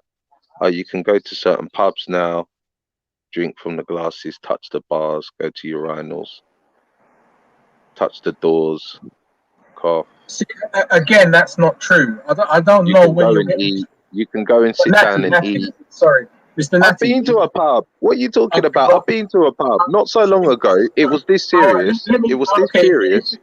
all right, It's Mr. still Natty. about. So if it's still about, why let people go out? If you've been to a pub, then you'll verify what I'm about to tell you, okay? Because I've got friends who work in pubs, okay? And I've been to a pub. All right. So when you go into the pub, do you go to the bar or do you sit at the table when they come over to you and ask you what you want? Well, the pub that I go to, yeah, is I walk in and matey boy goes, "Excuse me, sir, can you scan this? What's that for?" "Oh, this is just in case if there's coronavirus here, we can contact you." No. Right. And then I move That's on. one of them, yeah. And then I get to the bar. There's a girl at the bar, and she's like, "What table are you sitting at?" And I'm like, didn't really have a table, but I tell you what, I'll be outside near the smoking area. "Thank you very much, sir. Thank you very much." Brings it over. Okay. So the question I asked you is, do you go to the bar, do you drink, or do you sit at a table when they come and deliver your drink? Which one is it? You go to the bar, man. You got to queue up. I go to the bar. I'm asking Natty. I'm asking Natty. So Natty, You you go to the already bar. said I had it. to go. I had to go to the bar. I had to go to the bar. Okay. And the bar, bar, you're not allowed to stand up at the bar, but there's bare people sitting down on tables. You're not allowed to stand up to the bar. So, well, okay, you know what? Do your thing. I need to jump off. Gentlemen, I'll speak to you guys later. Take it easy. Yeah, man. Yeah, Natty, at Witherspoons, like when I was there the other day, like my brethren was there, so I popped in, we had a little business meeting. Then man there was queuing up, and there's like a bar, yeah, and there's like a plastic, like a visor, like a sheet there near the till. Sheet. But the fucking rest of the bar, there's nothing. So the only time the woman's like got protection from you is when you get close enough where you have to swipe your card, isn't it? But there's a queue, and you've got to stand 2 meters apart from each other, and everyone goes up to the bar one by one. So really what Buddha's saying, the question is, I already said to him, you go to the bar. You get your drink and you leave. Yeah. So I don't understand it. What, just because the queue is staggered, how does that make a difference? The thing is, we're all strangers in there. I'm sitting next to somebody now. Yeah? I'm sitting next to somebody less than a meter because our chairs are back to back, sitting down at a table. We're all standing up outside. Everyone's all joined up outside, mate. What, like, and we can't drink with like our masks on. You get what I'm saying, boy? You can't drink with your mask on, all that thing. So, like, as it was before, why is it not like that now? Why was the height of it like, oh yeah, it's mad, everyone's dropping dead? Like, this is what I'm saying, Natty, like there seems to be a lot of effort. There's a lot of effort being put into to see how much are people prepared to take. To what extent can they maintain the current situation without people like spazzing out? They're giving little leniencies here and there. Like it's obvious just to keep it going, isn't it? To keep the lockdown going. It's either lockdown, like you said, it's either lockdown or it ain't, isn't it? What's this halfway lockdown where you got to sterilize your food when you get it from Morrison's, but yet everyone's like living on takeaway still? And you go down to the kebab shop and my man's not wearing no fucking mask, cutting up donuts. I've been down there, bro. Right. Get me? So it's like it's a bit of a funny situation I'm buying going fruit. on. We're buying fruit off the market stall, rude boy. See, when you got market day, our market's a well-known, nice big market, isn't it? Well, it's a big market. It's got fruit stalls, everything. Yeah? I'm buying fruit. Now, when I go to supermarket, I'll be honest, I'm not that much jam up towards people as I am on the market, but on the market stall, I'm touching the fruit saying, nah, I don't want that one. I'm doing it. Yeah, same. I don't see what the difference is. Exactly. I don't see the difference is the bus comes, This is how the old people have to get on the bus here, This is how I feel for them because they even said it. The bus comes every hour instead of every 15 minutes, Which basically means that the bus is going to be packed up, innit? Mm. So you cut services down to 1 an hour. What is that going to do? Slow down the virus? Rude boy, talk to me. Like, what's that going to Mad. do? You send the bus No, one I'm an not saying that. I'm not saying that COVID don't exist. I'm just saying the situation that we're living in now is a little bit weird. Get me? Spooky, bruv. And listen, enough MPs have gone places. It's a little Look bit at that weird, MP. bro. It's a little bit like, you know, the people that's in charge. Yeah. I got a call. I'm back in a minute. Yeah, man.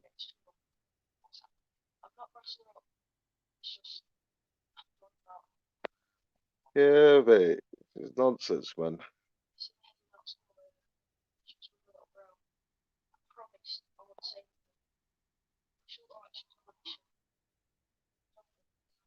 Talking about that. It didn't take people long. I sent someone long to arrive. I'm wondering if the kids have had their like breakfast or something. Hey, have you fed the kids before you jumped up on here? They all sorted out. Done a bit of housework and all that. Clothes washed. Husband looked after. Looked after yourself. No?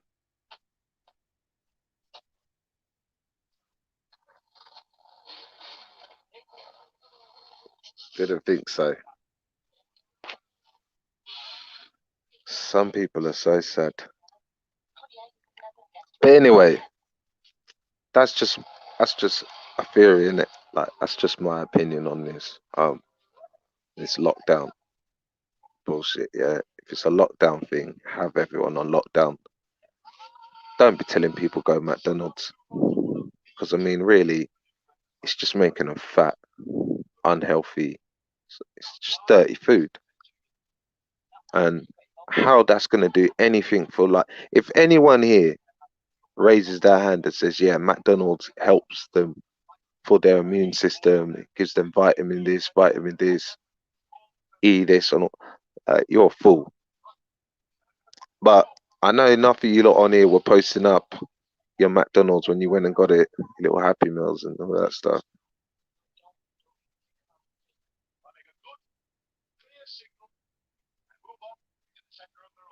Sad.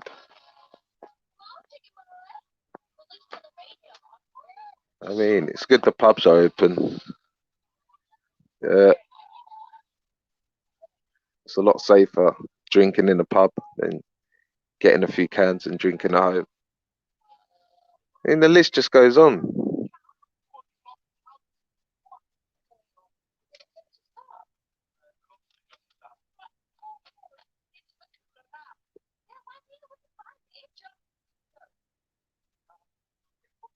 Yeah, exactly. So that's what I'm trying to say to you. There is this thing called economy. And obviously that's why, you know, they're trying to juggle between city on lockdown and people going work. I mean, listen, right? Instead of clapping for the NHS, yeah, everyone should have just gave them some money. I mean, but I did. Did anyone like donate some money like to the NHS? Did anyone do that? Or did you stand outside your door clapping? Like let's look at it like this, right? You're a hospital worker, yeah? And you're leaving your family to go and work around this supposed virus, yeah? And you're gonna be treating people with this virus, right? And you're working hard. And you can't and you might not even be able to see your family. You might even be hot yourself. You might even have a temperature yourself. You might even be hot yourself. They might be like, yeah, you can't go home. And people are clapping you. Get out of here, man. I mean, what do you think that's gonna do for them? They want money. They're struggling as well.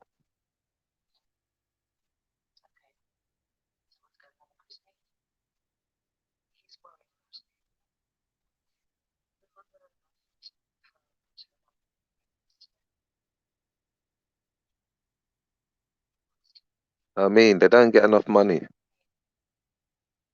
I mean, having to deal with stuff like this, man.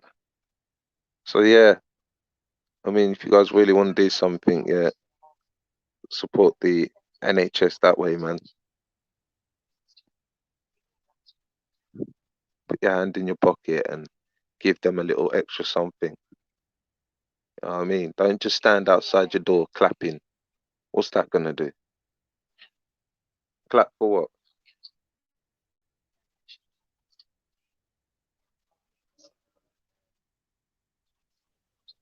Yo, and listen, I just have to go to the shop to get some parts, man.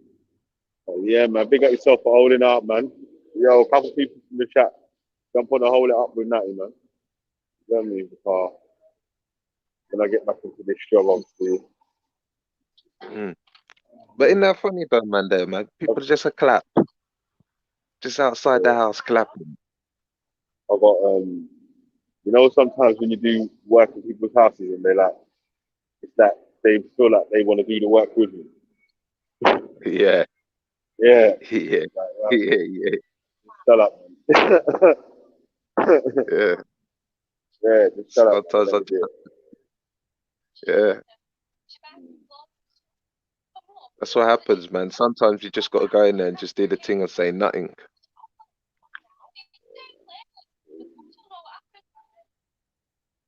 I like the ones that are I like the ones that are plumbers themselves. Man, fuck, the worst. No, the one to No, tell no, you no. what to do. Yeah. Might as well do it for me, mate. You know what I mean? Yeah, top sausage, man.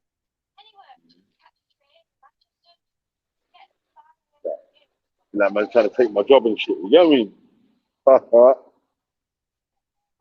That's why they called you out, isn't it? To train them up. Man. I want to sit here. Yeah. Anyway, yesterday was an insight, man. It was an insight to these wolves in sheepskin. I mean, sneaky little tactics. And you still turn up. You know what I mean? I don't know, man. Like, I'll be honest with you. I'll be very honest with you. If I felt like 70% of the audience or the chat and the panel, 70% of the time I was on it and they didn't like me, yeah, I wouldn't turn up. Do you know what I mean? Like, there's a thing called pride, you know.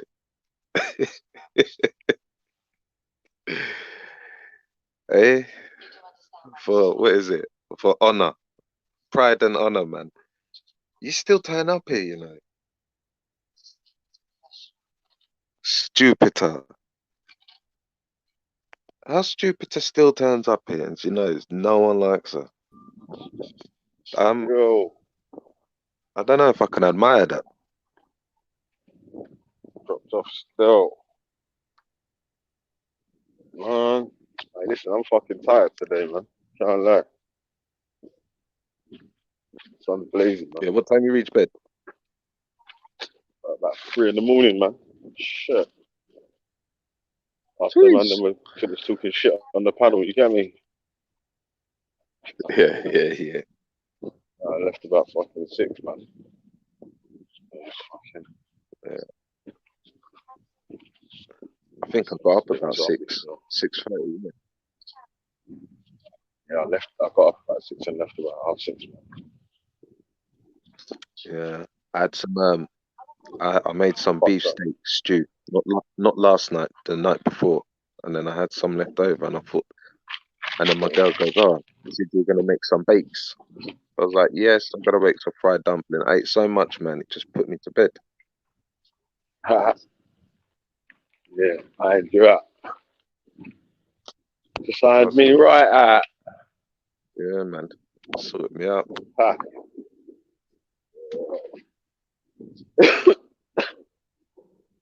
Yeah, man. So there was an interesting debate on the G Block. I was shit staying on G Block today, man. It's Television live streams. It's when they got a fancy name, innit? Like G Block, Global Waivers. So it's just called live streams. I need to come up with a new fancy title for this channel. No. Yeah. Man, you know what? I forgot to get a fucking drink, man. Oh, mate, it's fucking baking out here as well. I don't know, man. I was like, I showed a few. I put that video up on my Facebook, yeah, and I asked anybody, like when I put it up on there, no one thought it was nothing wrong with it, you know. What video? I want the youth dancer. Yeah, man. Bad man, I go. You have to ask them, bad man, I go. Hey, trust me, I'm gonna start learning the moves. Trust me. And you know what? That's how I know, yeah. That's how I know that when I put it up on Facebook and people, like ordinary people, all kind of people, no one had an issue. No one saw what certain man saw.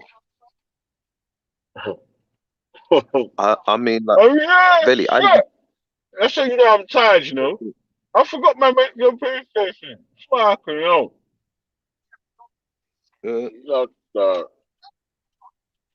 mean, £999 nutties. So yeah, like free that place with that one still. That was funny still. yeah. Didn't even know he G'd up himself. Because check it, bro. If it's like you can't go street and talk, you can't go street like and be talking how these men were talking online last night over that video. Because I'm trying to say is I didn't see what they can see. I wouldn't even want to see it. Yeah, I wouldn't even want to see it. But if it was there,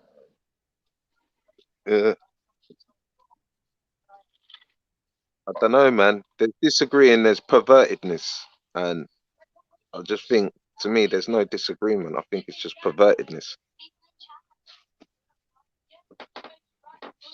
Alright. It's mad still.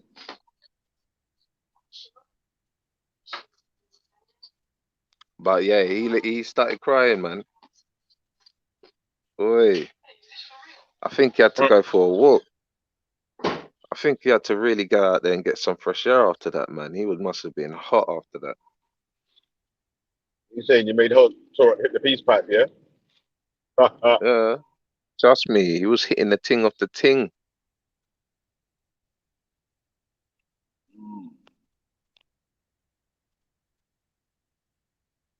You burned down the TV last night,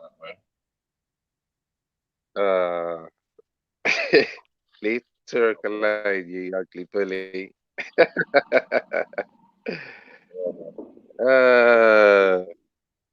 Hey, freaking Veli, ain't you got no pom poms for her so she can do it properly?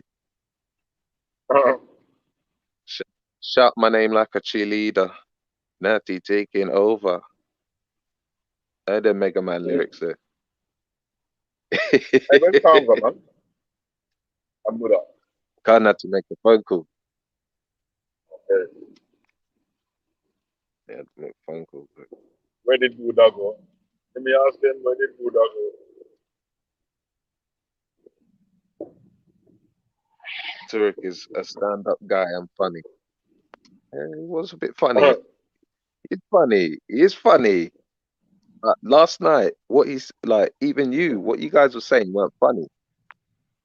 Like, taking things to another level, man.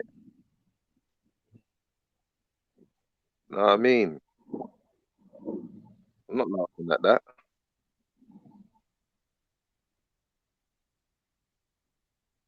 Obviously, I wouldn't say, like I was saying, I wouldn't suggest you man watching like Disney films and stuff like that because films like Annie, stay away from Annie, man, because you guys might, you know what I mean, start seeing things that we don't see. Stay away from like Oliver Twist and all that stuff there.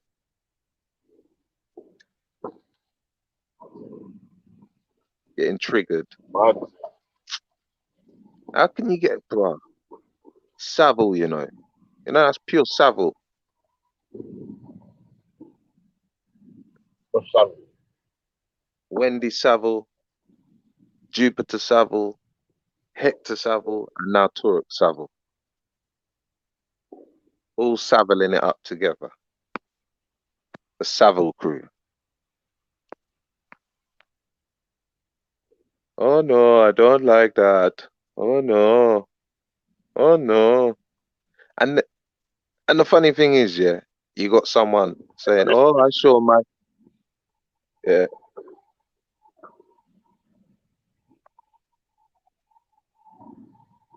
You need a person. They jump on the side, you need a person. How do you say that?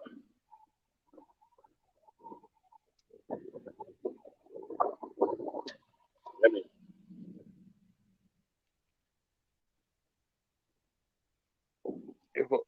I don't know if it's a. I don't know. You know what? Yeah. The thing is, Billy, right? Is these guys always can only resort to talking about like our topic, like let's just say a topic that you bring up, yeah, whether it be something to do with an African continent or police brutality or something like that. They're seeing it like we're trying to be out here like some revolutionary new Black Panther, KKK, the race, this a race. So no, it's not like that. It's discussions, man. And then obviously certain stuff comes out of people's mouth, yeah, and it's just like, oh, that's what you mean. So these people are showing me what, like, what the topic's meant to be about. But they're like, oh, you're racist, and it's like, how so? And then the next thing you hear, well, you're a effing piece of nigger, this, and it's like, oh, that's what you mean. You get me? That's the only thing they got, man, to talk about. Yeah, I'm just saying that. Obviously, I can't talk shit to one if another person jumps on the panel and starts listening them and shit. You get me? So I can't talk shit to you if someone jumps on there and starts saying, "Oh, you seen that? Yeah, of course, yeah, and blah blah blah blah blah blah blah." When you jump on and start saying, "No, fuck so and so," if I'm sitting there while you're saying that is my man's a pussy, what should I say when the other person's there?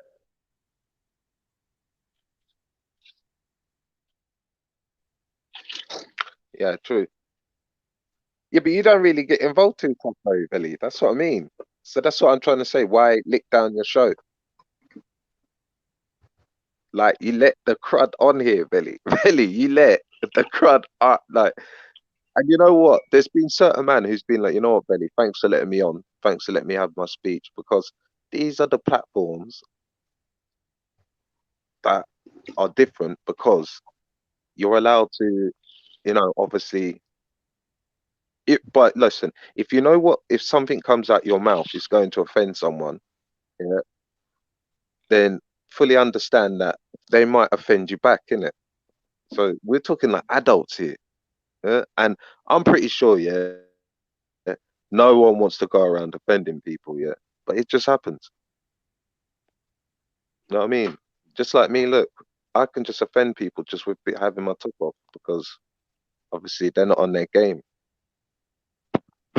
sitting But there eating I was donuts. assuming that that's some old picture. You ain't looking that good still, are you? With a six pack and all that shit.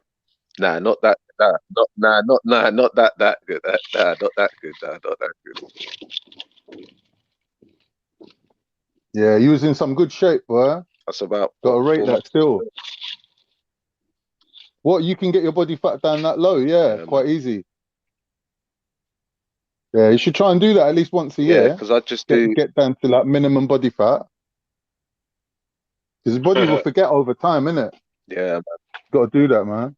If you got that ability to do that. Yeah, man. You're doing all right. How old are you now? You ain't 30 yet, are you? 36. Yeah, 36. Yeah. You're doing all right, mate. I'm a young I man see Veli still. swinging on the swing the other day as Still got well, the holding up will. his own body weight. Do you see that? When he's playing with the Making kids. little money, got to make a little meal. The slim Veli. Yeah. He's Yeah, doing I'll all be right, using them isn't he? things there, man. Doing all right, Yeah, I'll boy. be using the machine there.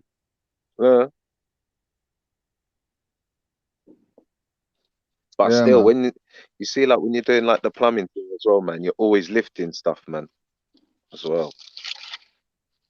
Lifting. Oh, were you on the plumbing thing And as you know, well? like You the another brick. plumber? Yeah, yeah. But my brother's doing most of it now. Oh, okay. So yeah. If there's like full installations, I'll jump on it. Right. Under brains, bro. What does that mean? You got good maths and all that? Well, now I've got the experience, like bare experience, like doing back boilers, direct heating systems, underfloor heating systems, zonal control. I love that. I know a I bit love about that solar, under the floor but I heating don't thing, actually. man. I love it. I used to Yeah, go it's just gym in looping Thing and it's in just like a flow and Kensington, return.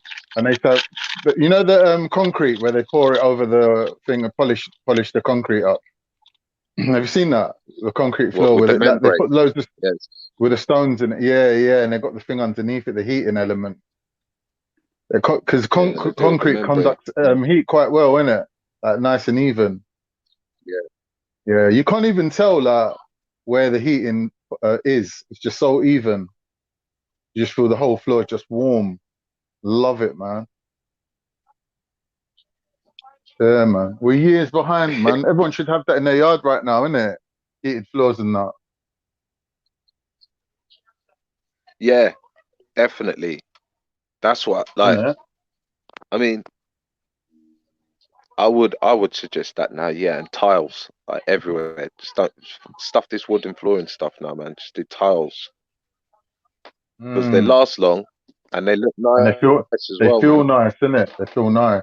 Sometimes And that laminate flooring, yeah, like the and when ochre, it it's heats up, cold. Yeah. yeah, when it heats up, it stays in them tiles flooring for a long time, man. It Yeah, it's stays true. in there like mad. It's true, man. Have you got that thing in your yard yet? Like my brethren's got it. It's like a tap, yeah? They put in an extra tap.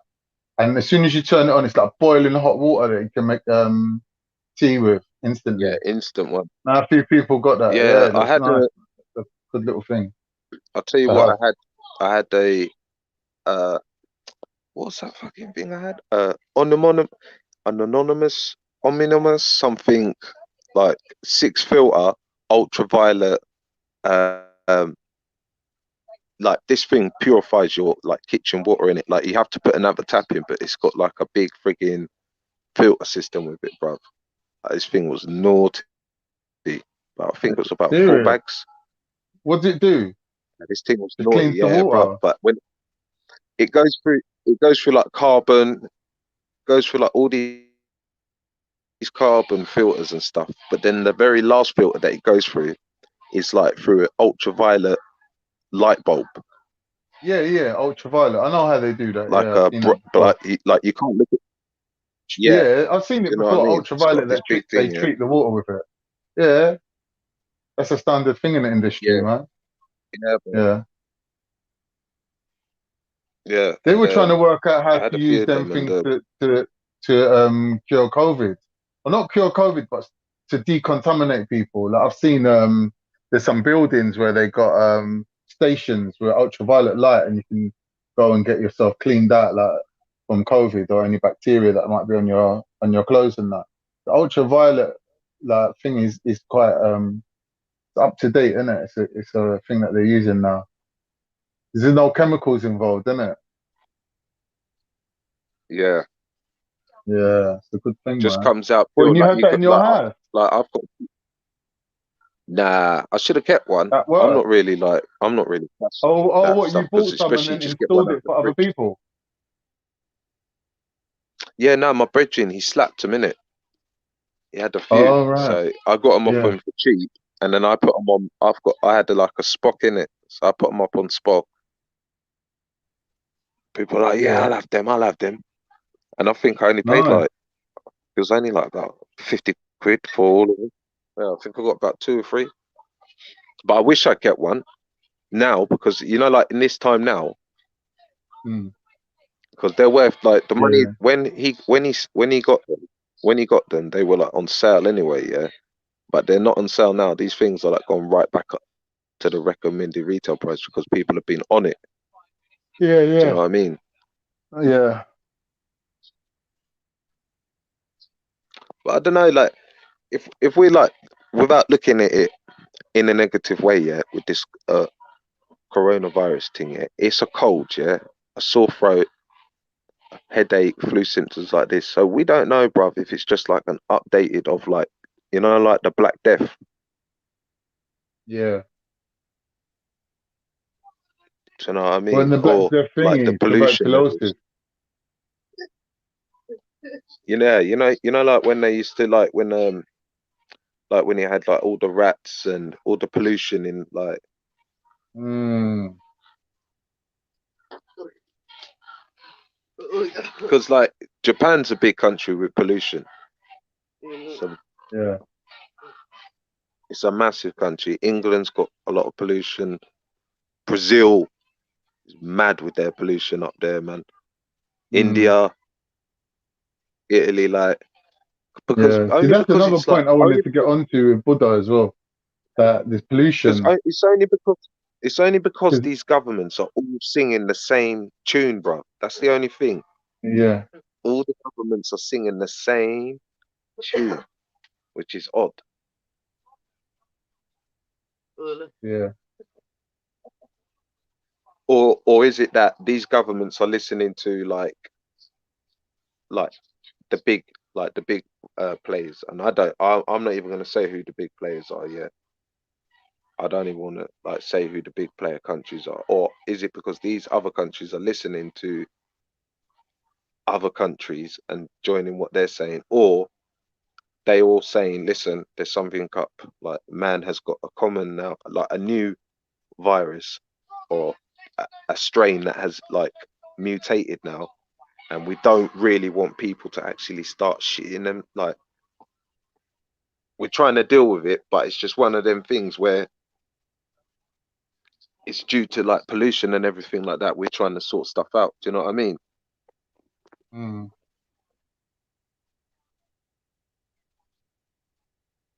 Only because all the governments are saying the same tune. Like Yeah, it's obviously, true. They all jumped on it together now, innit? That makes it seem yeah, more real. yeah. So Mm. do you know what I mean? Mm. I do. I That's get it. yeah, yeah. It's not like someone's coming up and saying, nah, nah, nah, nah, nah, nah. We're telling you it's all nonsense. They're feeling it as well. Mm. Mm. They're feeling it as well. Yeah. To be honest, at this stage in things, I don't know what to believe, innit? I don't know what's fucking going on. But, you know, it is what it is, bro. You gotta make your decisions, innit, individually. Like you gotta know what you're doing. You know what I'm saying? I'll go out, I'll go to the shop. The woman's like, you ain't got a mask on. I'm like, all right, whatever, innit? I come out the shop. But then I see other Yeah, people going in there without a mask and she ain't saying nothing to them. I'm like, what's going on? Like, it's like everything seems to be a little bit like up in the air. Like people just doing what the fuck they want, innit? Like I see some old guy wearing a big visor on his face. I goes to him, what's going on with the visor, old man? That man's just like one Hell's Angel, innit? He's about 90. He's just like a Hell's Angel. He's got bare tattoos everywhere. Like out in the sun yesterday. I'm thinking them tattoos actually look quite new. Like he must have had them recent, innit? And he's wearing a big visor on his face. I was like, you don't need that. He's like, yeah, my brother died of COVID. I goes to him, listen, no one ain't died of COVID, bruv. It's like COVID related. And he goes, yeah, yeah. He goes, it was COVID related. I goes, well, how old is your brother? He goes, 90. I was like, well, he goes, I ain't risking it. see, I'm wearing obviously, I'm wearing the mask. The man's dying at 90. They're putting it down as COVID related. Bro, 90 people, years old, bro. He's got to die of something, innit? bro, people are dying more of the bloody of smoking every year related stuff, man. So I don't know, man. It's just weird, bro. This stuff here, man. It's just weird. You got to live though, innit? You got to go out, innit? You got to see people. Like you Yeah, can't. I've got to get a McDonald's, bro. Obviously, Staying at I home. need a Happy Meal. I need them chicken nuggets. Of course, I'll queue in the car. Yeah, I wasn't allowed to drive out in the car. Listen, I wasn't if you allowed to remember, drive out in the car. Natty, if you I'd get remember pulled the old over and they'd chicken go, "Where nuggets, you going, sir? Where you going, sir?" I'm going to McDonald's. No, get back in your house, mate. That's not necessary. It's not necessary. That's not a need, son. You understand me, sunshine? Now get back home. sunshine. And then guess what? About a month later, I need a McDonald's. I need to get them McDonald's. I need them chicken nuggets. Driving along. Excuse me, sir. Right. Excuse me, sir. Can I have your license? Yeah. Where are you going, sir? To get a McDonald's. Well done, sir. Straight. Do you know the way, sir? Do you know there's about a 2-mile Do you need queue? the police escort, sir? Yeah. Do you need an escort there? You know what I mean? Yeah, Really, it's dodgy, bro. innit? Dodgy as fuck. Sort out these dentists so all these little kids can start, like, you know what I mean, getting their teeth sorted out, because there's a lot of Telling kids that you, need. kids are walking There's a around lot like of they got kids that what's need it it. stuck on their teeth. Yeah, like, Some orange shit stuck on their teeth, boy. yeah, Like like you've they been eating need. what's this? No, I ain't been eating what's this. Why you got that fucking orange shit on your teeth? Yeah, man. You know what I mean? It's like we really needed that in our lives. What dentist? Nah, no, we didn't need that. No, we didn't need the dentist. We didn't need that. Like the So no, McDonald's, we man. all needed that. We were McDonald's, dying. Yeah, we were dying for that, mate. bro. One good thing, yeah, McDonald's, they started wearing gloves again. Back in the day, they weren't wearing gloves. I was like, where's the manager? Why is this woman not wearing gloves? Get me, or touching my fillet of fish with your hands. She goes, no, we wash our Sweaty, hands man. regularly. We wash Hey, our hands regularly.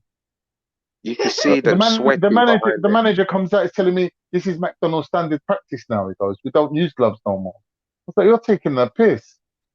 COVID sorted that Mm-mm, shit out, innit? COVID sorted that out, boy. mm-mm, Now they're wearing gloves again. mm-mm. Yeah, dirty, bro. All touching the bread, getting. They got the little drawers. You can see them. They pull out the little drawer. They get the bread out. They start assembling the thing by hand. I'm like, what are you doing, touching it by hand? He's like, yeah, this is how we do it now. We've been doing it like this for ages. It's like, fucking hell. No wonder every time I eat McDonald's, I'm on the toilet for 3 hours. And it's hot working behind there. It's hot, man, and they're wearing that mask and sweating off. Mm. Flipping pure sweat all in your. Oh no, Uh, allow it, man. It's yeah, not. It's not. It's not. It's not the safe time yet to start eating yeah. I've had McDonald's. enough now. I've Trust had me. enough. I'm going back on my healthy eating now. Salmon and Trust broccoli, me. some steamed rice and whatever. Just like getting it healthy now. I've had enough Yeah, now. Yeah. I've got some winter squash. I've got a pumpkin. I think we got. Uh, no, I'm talking about vegetables. What we got left and all that. Those aubergines. Yeah, man. What do you do with Making your it. aubergine? I like them in my stir fries. Oh yeah. Yeah, man.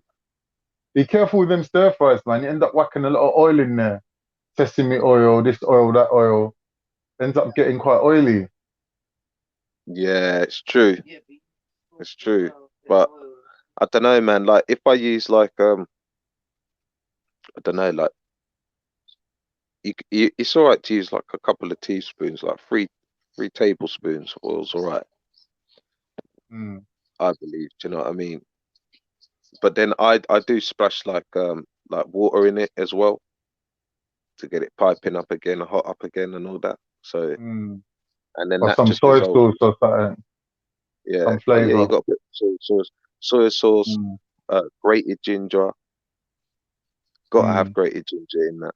And if you can get a black plum, then mash up the Mm. black plum in this. You can get that nice. You know what I mean? Hoisin. Yeah. Come on. Yeah. And then Yeah. that's your sesame seeds in. Sesame seeds in. chili flakes, even if you want. You're going all that, Cheese. boy. Professional stir fry. Yeah, Sesame seeds, you know. yeah. Sesame Get your seeds. That noodles. sesame is one of the best things you can eat. You know that. It's one of I the love only it. things you can eat that will actually make you lose weight. You know that. The thing that's in Yeah. sesame, in the sesame, so I think it's called sesamin. The thing that's in sesame, it's one of the only things that speeds up fat oxidization, fat usage as fuel.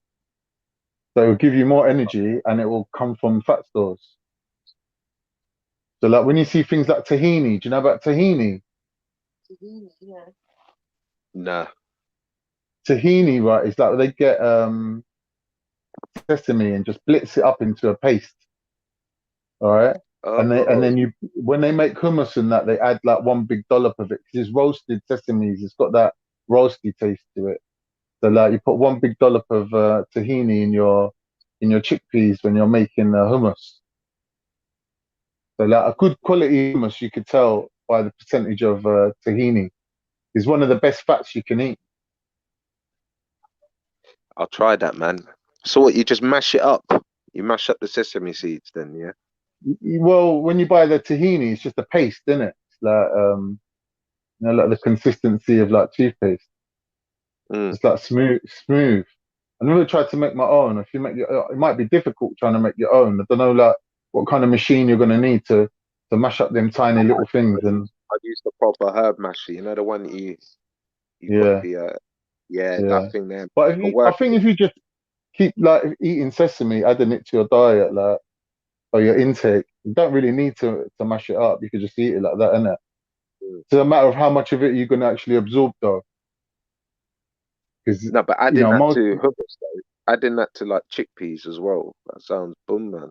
hummus is And you like know a what else I superfood. use? You know what they do Yeah. in Arabic countries, Natty? They get chicken stock and they make hummus soup. You know, like hummus soup. So it's got chickpeas, hummus, like chickpeas and tahini and chicken stock, and they make a soup with garlic in it. It's literally a superfood, bro. It's so potent, amazing. Yeah, man. I love my cooking, bro. What about like Yeah. desserts? What kind of desserts? What to make? Yeah, My girl, yeah, she makes this chocolate mousse, right? Uh, but it's like carb with no carbs in it. I think she does it yeah, with egg whites and cocoa powder and a bit of artificial sweetener in there. But it comes out yeah. boom, comes out so nice. Like you would think that it's a proper cake. Like that's my Straight. favorite at the minute. Yeah, it's my favorite at the minute. So it's egg white, blitz it up, put the thing in there, the cocoa powder and the sugar, and then you put it in the little ramekins or whatever, bake it off. Comes out amazing, really good. You should try it. Really good. That's a You quick could thing even as like well, if you want man. to keep it, yeah, if you want to keep it Atkins, keep it low fat. I mean low carb. You can even whack a bit of squirty cream on the top of it. You know that like dark chocolate kind of like taste goes nice with the cream in it. Yeah, Yeah, so you could do that. Like it comes out amazing. Google it, innit? Look up a recipe for it, and you'll see like so easy to do. It takes minutes, man. So you can even do it in I the do. microwave. Like I swear, like you could do it in the microwave. I do like get like a peach. Yeah, use Yeah, peaches, yeah, or yeah, nectarines. Yeah, boil them yeah, so they go soft. Like yeah, just so they start, just so like the first part of it goes a bit soft in it, like the outside of it, yeah. and then obviously de-seed it, and then get some like golden syrup, and then get Mm. a little bit of allspice, allspice, Yeah, I like and their old dash some of spice. that Yeah, over it. yeah, yeah. Yeah, My and then sister puts that so in a so apple put some crumble. golden. My sister makes a crazy apple Yeah, crumble, man. Yeah, yeah. Bruv, that's not an apple crumble if you don't have that in there, bro. That just it goes well. yeah. Do you know what I mean? The allspice. Like you could put that on the top. You could put that on the top, or you could put that with the apples. Yeah, it's Spiced up true. the You could spice up the apples, and that's Yeah, I nice. think she puts it on the top. You know, Yeah, she just crumbles it over like with a bit of cinnamon as well. Just a little touch on the top, not too. Don't go too mad with it, but it's nice though. sets it off. Uh, I'm one and then for cinnamon. I love cinnamon anyway. Like all spices yeah, I got love cinnamon in it. cinnamon. Yeah, Yeah, cinnamon, so I put nutmeg. yeah, so Yeah, I grilled the go on. peaches. I grilled the You grill peaches them. with the with the golden Nice. syrup. So it burnt, so they go a little bit caramelly. Do you know what I mean? It goes a little bit Yeah, not burnt. Do you know what I mean? but It get gets a in little bit there. of a charcoal on the top. Yeah. And then you get your whipped cream, whip up your cream, but crush it with ginger biscuits in it. What? This is getting a bit Yeah, decadent now. bruv, it's naughty, G. Yeah, yeah. Crush some Ah, crushed biscuits in there, ginger biscuits, and make it go thick, thick, thick, thick, thick. And then yeah, put like a dollop of it on put a dollop of it on the peach with the yeah. golden syrup now cooled down, so it might have gone a little bit hard now. Do you know what I mean? And Right. then put that on top of there. Put some what's the name biscuits on top. A few dried ginger biscuits on top of it. Bon appetit, bro. That sounds amazing. That's like restaurant level Yeah, food, bro. Fucking hell. You know what I do yeah, sometimes, trust. yeah? Like, if I'm clucking for a little dessert, and because I do really healthy shopping, so there's not going to be nothing in the yard, yeah? So what I'll do, yeah, I'll get a digestive biscuit, and I'll put like Philadelphia on it, and then I'll just put like a tiny little bit of like, you know, that posh strawberry jam. What's that? You know that posh strawberry jam? What's it called? Bon and Mama. Oh A right, really yeah, nice one. yeah, Yeah. yeah, So I'll just have like, so I'll have a digestive biscuit with that cream cheese on the top, and then a little bit of strawberry jam on the top, and I'll just eat it like that. That would just be my little mini dessert. You know what I mean? With a yeah. cup of tea or something. You know what I'm saying? But usually I don't have desserts and that in the house, man. The even biscuits and things like that, I hardly buy them. But the only biscuits I really buy is Jaffa cakes. I have some Mm. Jaffa cakes in the cupboard. You get me, for the kids and that. My girl bought me some pineapple ones the other day, G. They You were were nice. saying, oh, I really want to They try got that, dealt with. man. Serious. They got dealt with. Yeah, I dealt with them. Yeah. What, 5 boxes? They got dealt with, bruv. Trust me, biscuits don't last long, bro. I love listen, man. I love my biscuits and Yeah, lemon same. biscuits, That's why I don't homemade buy lemon them. biscuits. Yeah, Oh, they're not lasting. You know, strawberry, what's it called? Thingy shortcake biscuits. Scottish one. The Scottish shortbread. The proper yeah, Scottish one. Man. yes, mate. The The one all that butter ones. You know, the all butter. tastes like Yeah, they taste. tastes like cream in your mouth. Yeah. The creamy one. Oh, mate. They do not last at all. This one. Yeah, they're the They're the ones, best one. bro. And then you can put them in tea, coffee, Everything. Yeah. on their own. Yeah. They just melt in your mouth. Trust me. Yeah. Scottish done one good thing, boy. That was that shortbread thing. I wonder, did they do dandelion and burdock? And I can't drink that. It's just, do you like that, dandelion burdock? Yeah, I like it. It's got to be cold, cold, cold, cold, cold. Can't Yeah, drink it on a warm I way. never. I tasted it once and I was like, nah. Thing you got to grow up drinking them things. You got to know it from a child, innit? Like, Yeah. I bought it by accident. And one of my kids liked it. The other one didn't like it. So he had it all to himself. The whole dandelion and burdock. Do you like See me, elderflower? yeah, I love elderflower. Love it. I love it. Look Elderflower around you and in your mint area and mint. for it. Elderflower and mint Mm. together is amazing. Yeah, I love mint as well. Do you like Yeah. mint I've not and had the drinks mint and that? one. You know, like Nah, you know, you can get cocktails but without the alcohol in it. I So was you can about, get I was about, mojitos yeah, but with that's no exactly what alcohol. I was about to say. Yeah, Mm. that's nice, man. I love that I mojito. was about to say, I'm pretty sure my brother had one for his gin because my brother likes gin in it, and I'm pretty sure he had one Okay. like what you was just saying, something with mint in it, Yeah. cucumber and mint, some Oh cucumber and mint yeah. thing. Yeah, Like, yeah. yeah, Nice. Nice, nice, nice. Yeah. but yeah, I love making food, man. I love even like a brioche bun, yeah. Yeah. No, like brioche, like a loaf, like you're gonna like slice Oh, the it, cut loaf. like cut like a wedge of it, yeah. Like, Yeah. how can I describe it? Imagine you're cutting it like 6 loaves of bread wide. All right. Does that make Okay. sense? Yeah. Yeah. And then cut a slit in the middle of it, and then get like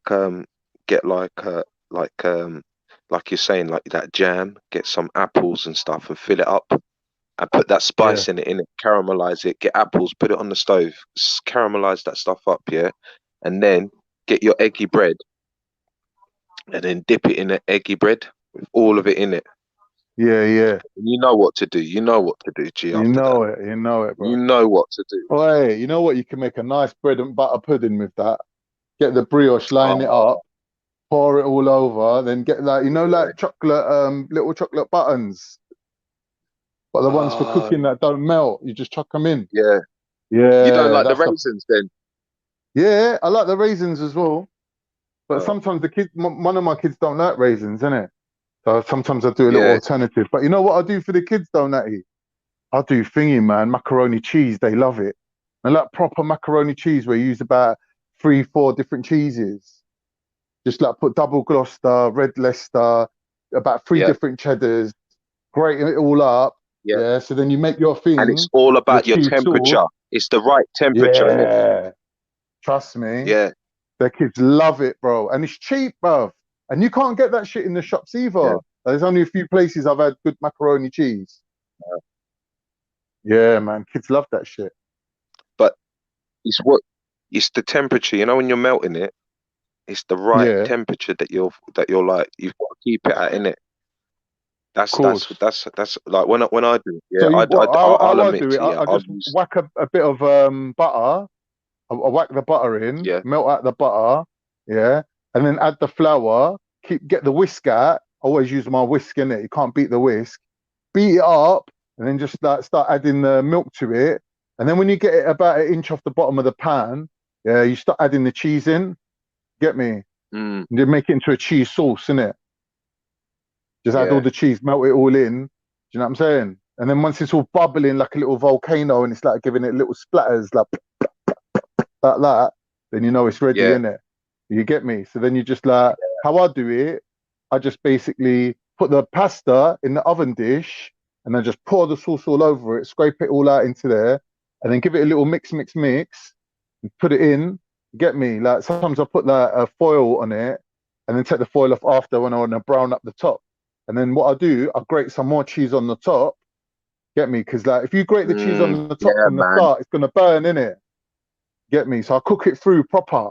So like what yeah, happens is then when you let it yeah. You settle, know when you that, let it man. settle before you serve it, it comes out like a pie, like macaroni pie where you can sort of like, it's like a bit thicker. It's not like runny. You get me? But it's still like when you put it on the plate, it will just go splat and just like, you get me? Like, oh, they love it. Trust me. Yeah, I ain't man. done it in ages, but these are winter foods, man. Summer ain't no time for none of this. All these carbs and that. I like. Summer it's going to be Do you know pure what I like? meat and fruit. Meat and fruit is all you Yeah, can eat in and the you know what summer. I'm liking? Do you know what I'm liking? Egg with Barbecues, crest. It's just the one. egg, Egg and crest, man. Egg crest egg is and the cress. one. Mayonnaise and butter. Yeah, It's just the one. Straight out of serious. the fridge. Yeah, I like my That's a tr- sandwiches in the summertime. yeah. Keep it light, innit? Yeah, and then I have like, that's what I mean. I've been having Have you like done any big pot barbecues meals yet? like that night. You done any barbecues yet? No, bro. Yeah, during Get on lockdown we it, had man. parties. We had Oh, is parties during it? lockdowns. I'm going seeing people. I was seeing people, mate. We're moving. That's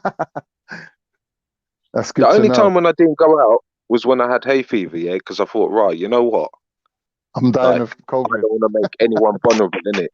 Yeah, no, I Yeah, didn't want to yeah, make, I yeah, knew what I had in it, but I thought, I don't want to make anyone vulnerable because I know, like, this time of the year, everybody's sneezing, rude boy. yeah. Yeah. Imagine that. With the Everyone, hay like, some fever, people have said, I've been so blessed like, not to have hay fever in my life, man. Trust me. well, check hay fever, yeah. People think it's just pollen, yeah. It's not. It's pollen And and pollution. pollution Yeah. combined.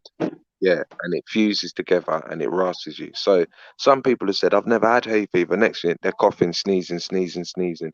And you know when you got a runny nose afterwards, you've got a cold, innit? Yeah. It's instantly a cold with that stuff. You got a summer cold. Everyone's like, oh, I got a summer cold. So Yeah, it's mad. yeah, man, it's dirty, bruv. I'll agree with it. Yeah. I hate having hay fever because you can't help but Yeah. sneeze and sneeze and sneeze and sneeze. Yeah. Blow your nose and blow your nose and runny eyes and then somebody else is Yeah. doing it. Somebody else has It's got like it. a torture, isn't it? The torture. It's like kryptonite to me, man. Like, every time I put my glasses down, I lose them, man. I've got painters in it, doing some painting as well. Down on the That's front door. They wanted to paint out the whole house, innit? I was like, don't know, man. Maybe next year. So I let them do a little bit downstairs. They're on that hustle, man. They're on that hustle. Yeah. I can't be letting painters in the house, man. There's COVID and shit going on. Man want to come and paint the house. I was like, nah, bro. Paint the front door, innit? They're probably going to take you out, Khan, mate. They probably put some special COVID paint on there for you, mate. Touch up your door and dead. Oh, yeah. They got that magic COVID paint, ain't you heard? The new magic one. Check for the wires. Yeah. Check for the wires behind his ear. I want to get like, the we thingy, got the him. holy paint. I want to get Pastor Natty to bless my paint to keep the witches away from my door. Yeah, I'll do that, man. Do some exorcism. Yeah, I got some of that juju, man. Trust me. We'll link up, Khan, man. Trust me. Yeah, man. Yeah. We'll go for a beer and we'll laugh at some of these silly sausages. I can't drink beer. I can drink alcoholic-free beer. Still nice. Oh, yeah. There's no alcohol in it. Yeah, we don't even have. Do you know what? We don't even have to go for the beer, man. We just go for fucking like I don't know, man. Go for a like, meal, man. Go for a munch. Yeah. What about table tennis? You good at table tennis? Who, me? Don't be silly. I can't move fast enough. That ball comes flying round, boy. I'm looking for someone to mash their blood clot up at table tennis when they're ready. I got a few brethren that they're on the table tennis lick. Yeah. Yeah, them man, them man are nearly 50. They're still playing football. Like they got their leagues in it, the Veterans League and all that. Them man play at. Yeah, so they're active. But table tennis is on another level, son. Fucking hell, table tennis. No wonder you're fucking ripped like fuck. Table tennis is a lethal thing, man. Lethal. I tried it once, innit? I could keep it up for a little while, but then I just start fading. My reactions start getting slow. I was like, nah, this is too much for me, bro. Like in table tennis. That hand-eye coordination needs to be there, innit? That's the first thing that starts going. As soon as you get tired, the eyesight goes. Can't keep a track of the ball even. Yeah, man. You're making me hungry, man. I'm thinking, you know when I'm you can hungry just myself, man. Well, you know what? They've got all these deals on at the moment, innit? Go and eat for like 10, yeah. But I'm not gonna lie, that Weatherspoon deal is the one, bruv. You're eating a breakfast for what? £1.25? Yeah, my brethren's telling me. He goes, I got a breakfast for £2. He goes, under £2. That's it. Yeah, under £2, bruv. Like, come on, bruv. Like, you know me, bruv. I'm the type of bray, yeah. I swear down, you know. I'm the type of bray, yeah. I'll go there. But we eat 2 of them. I'll order 5 meals, yeah. I'll order 5 meals, yeah. And she'll put them down like there's people there in it. And you know what I'll say? Excuse me, my mate's not coming, but can you box these up for us, please? I'll take them over. That's what you call thrifty. That's what you call thrifty, boy. Like, straight, bro. Thrifty. Saving bed, though, innit? That's it, bro. You get me? That's a breakfast tomorrow. I can have that for later on.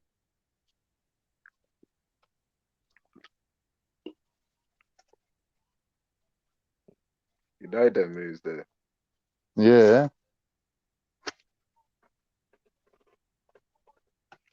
Anyway, where's these glasses, man? What's the chat section saying? They're probably dissing us. Con and Natty. Who do they think they are? Who do they think they are? If they weren't dissing me, right, I'd be like, what is happening with these people today? Yeah, are they okay? Like, if they weren't dissing me, I'd be like, wait, what is going on with these lot here? I ain't put enough work in, innit? I'm obviously slipping. I'm like, wait, what's happening with these lot? Innit? Hey, they've all grown up. They've all grown up. That's what I was gonna say. They've all grown up. Yeah. That's the thing with this. They've That's the moved thing on. with this YouTube life, man. There comes a day where you just gotta come and call it quits, man. You gotta give it up, like. But they're reluctant. They're getting a little nudge to, like, you know, to say you're not wanted, but falling on deaf ears, isn't it? The worst thing is when they set up their own fucking channels. Oh, they're never gonna give up. Never gonna give up. I'm not. Listen. You're owed money. I'm owed money for all these other people being using my name on their YouTube channels. Yeah. And I'm not even getting no money for it. Bruv, you know this fucking prick Raj, he's the worst one, you know. Like, the other day, he's just slandering me for hours and hours, and I'm like, right, I'm gonna come on and speak to him now. That man's not even letting me on. Shook to even speak to me. He's like, nah, I'll catch you on G-Block and then we can have a chat. I was like, nah, bro. Deliberately lying on man as well, just to make a story, just to stretch it out for a couple of days. Yeah. But look how you fed him, though. You fed him. Oh, you no. fed him. It's my fault for mentioning his name. That's what I'm saying. If it wasn't for you, he would have nothing to talk about. That's what I'm saying. Exactly. So I'm you not know going what? to do it. They need I'm not doing it no people like more. you. I'm They not need doing it no people more. like Fuck you. it. With the finger. Look at me. I'm the bad guy. You want me to be the bad guy? Say hello to the fucking bad guy. You need people like me. You need people like me to put your finger, huh? You caca, I don't know, bro. Yeah, so in the end, I was just like, do you know what? Fuck it. Done with it, innit? I'm not even going to bother trying and defend myself. I'm just going to leave it. Hey, I'm going to laugh it off. The thing is, they're not even denying it, Khan. They're like, yes, it's true. We do talk about you a lot. Oh, is that what they're saying? No, look. Normally, you know, they'd be like, look, I'm looking for my glasses. I can't even see nothing. They're not even disagreeing. They're not even fighting. They're not even fighting it. Oh, no.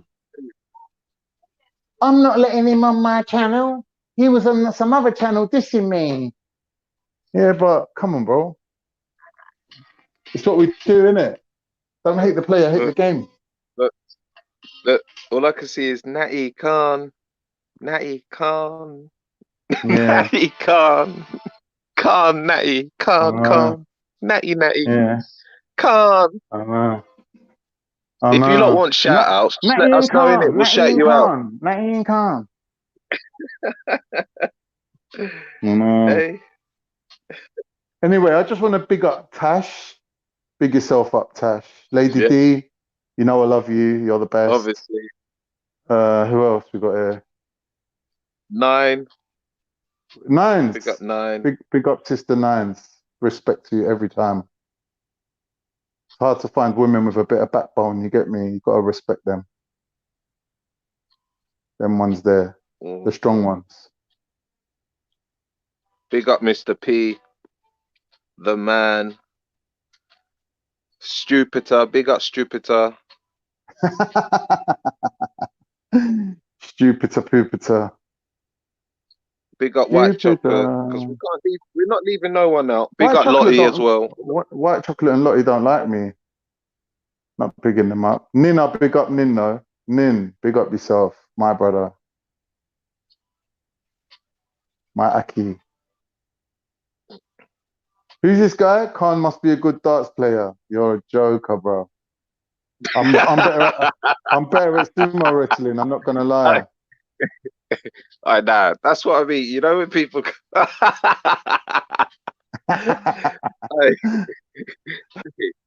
Hey.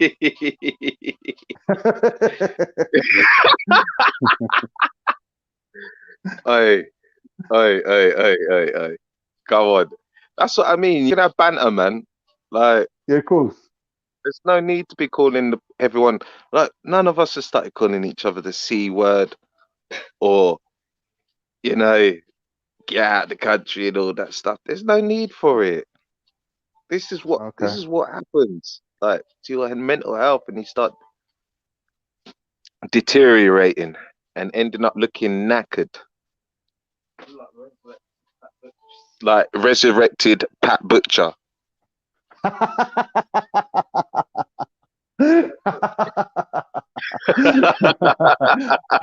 is it? Who is it who's having a love affair with Pat? What was his name? That old dude. The one that looked like Hector. What was his name again? Yeah, man.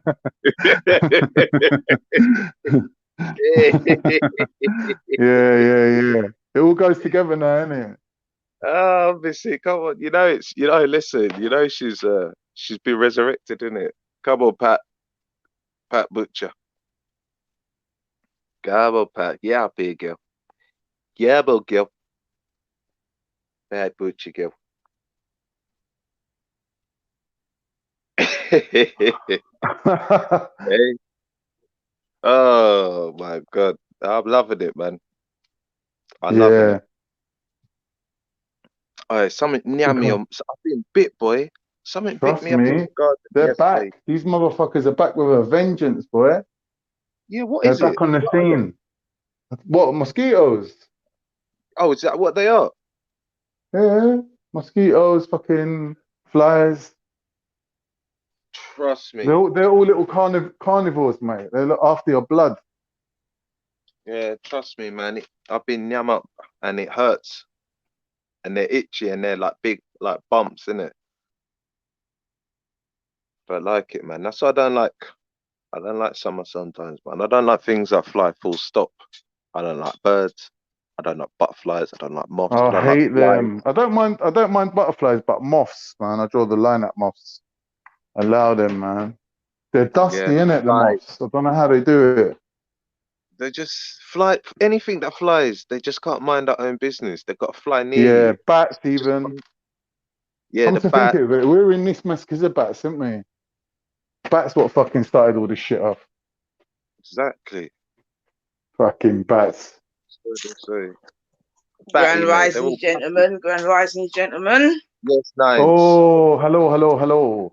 Yeah, Grand what's rising. good? What's good? Grand Big rising. up the chat and all that good stuff. Yeah. So what's for breakfast, man? Because I heard you look sound like you're cooking up a treat, man. Give me an idea for lunch or something. Well, for breakfast, because obviously, she doesn't eat pork and all that. We have like turkey mince, but we make sausages out of it. Why don't you just buy the turkey sausages and have done with it? Or are you just making your own low-fat ones? The turkey sausages, cost, believe it or not, they cost £2.75, I get 500 grams of turkey mince. Right. I get 500 grams of turkey mince for £2 in money. Right. So I just add in a bit of gram flour, the onions, and some chilies into it. And you can have like mix up and just mash it up in it and then roll it into sausages. And like, you don't even need, because the skin. Actually, sorry. If it was the chicken one, I wouldn't use any oil, because you can use like the chicken fat in it. All right. Off the mince, and it will burn. Yeah, but with the turkey, you have to use a bit of oil, but it holds, bruv, and it goes really, like, I'll admit to you, it goes really like rubbery. But it sounds more like you're making kefta than sausages. Sausages, sort of stuff like that. You need the skin. You know what I mean, innit? Yeah, you know what I mean. That's what I'm making. Yeah, like I don't want to say I know what I'm talking about, but I just call them like sausages, like. Yeah. You know what I mean? But yeah, that's what I'm making, kind of thing, man. Nice. Yeah. Sounds like your girl. She's landed on her feet, bruv. Yeah, she's lucky. Isn't it? Tell her I said that. No, lucky. So have you got a good recipe for koftas, Khan?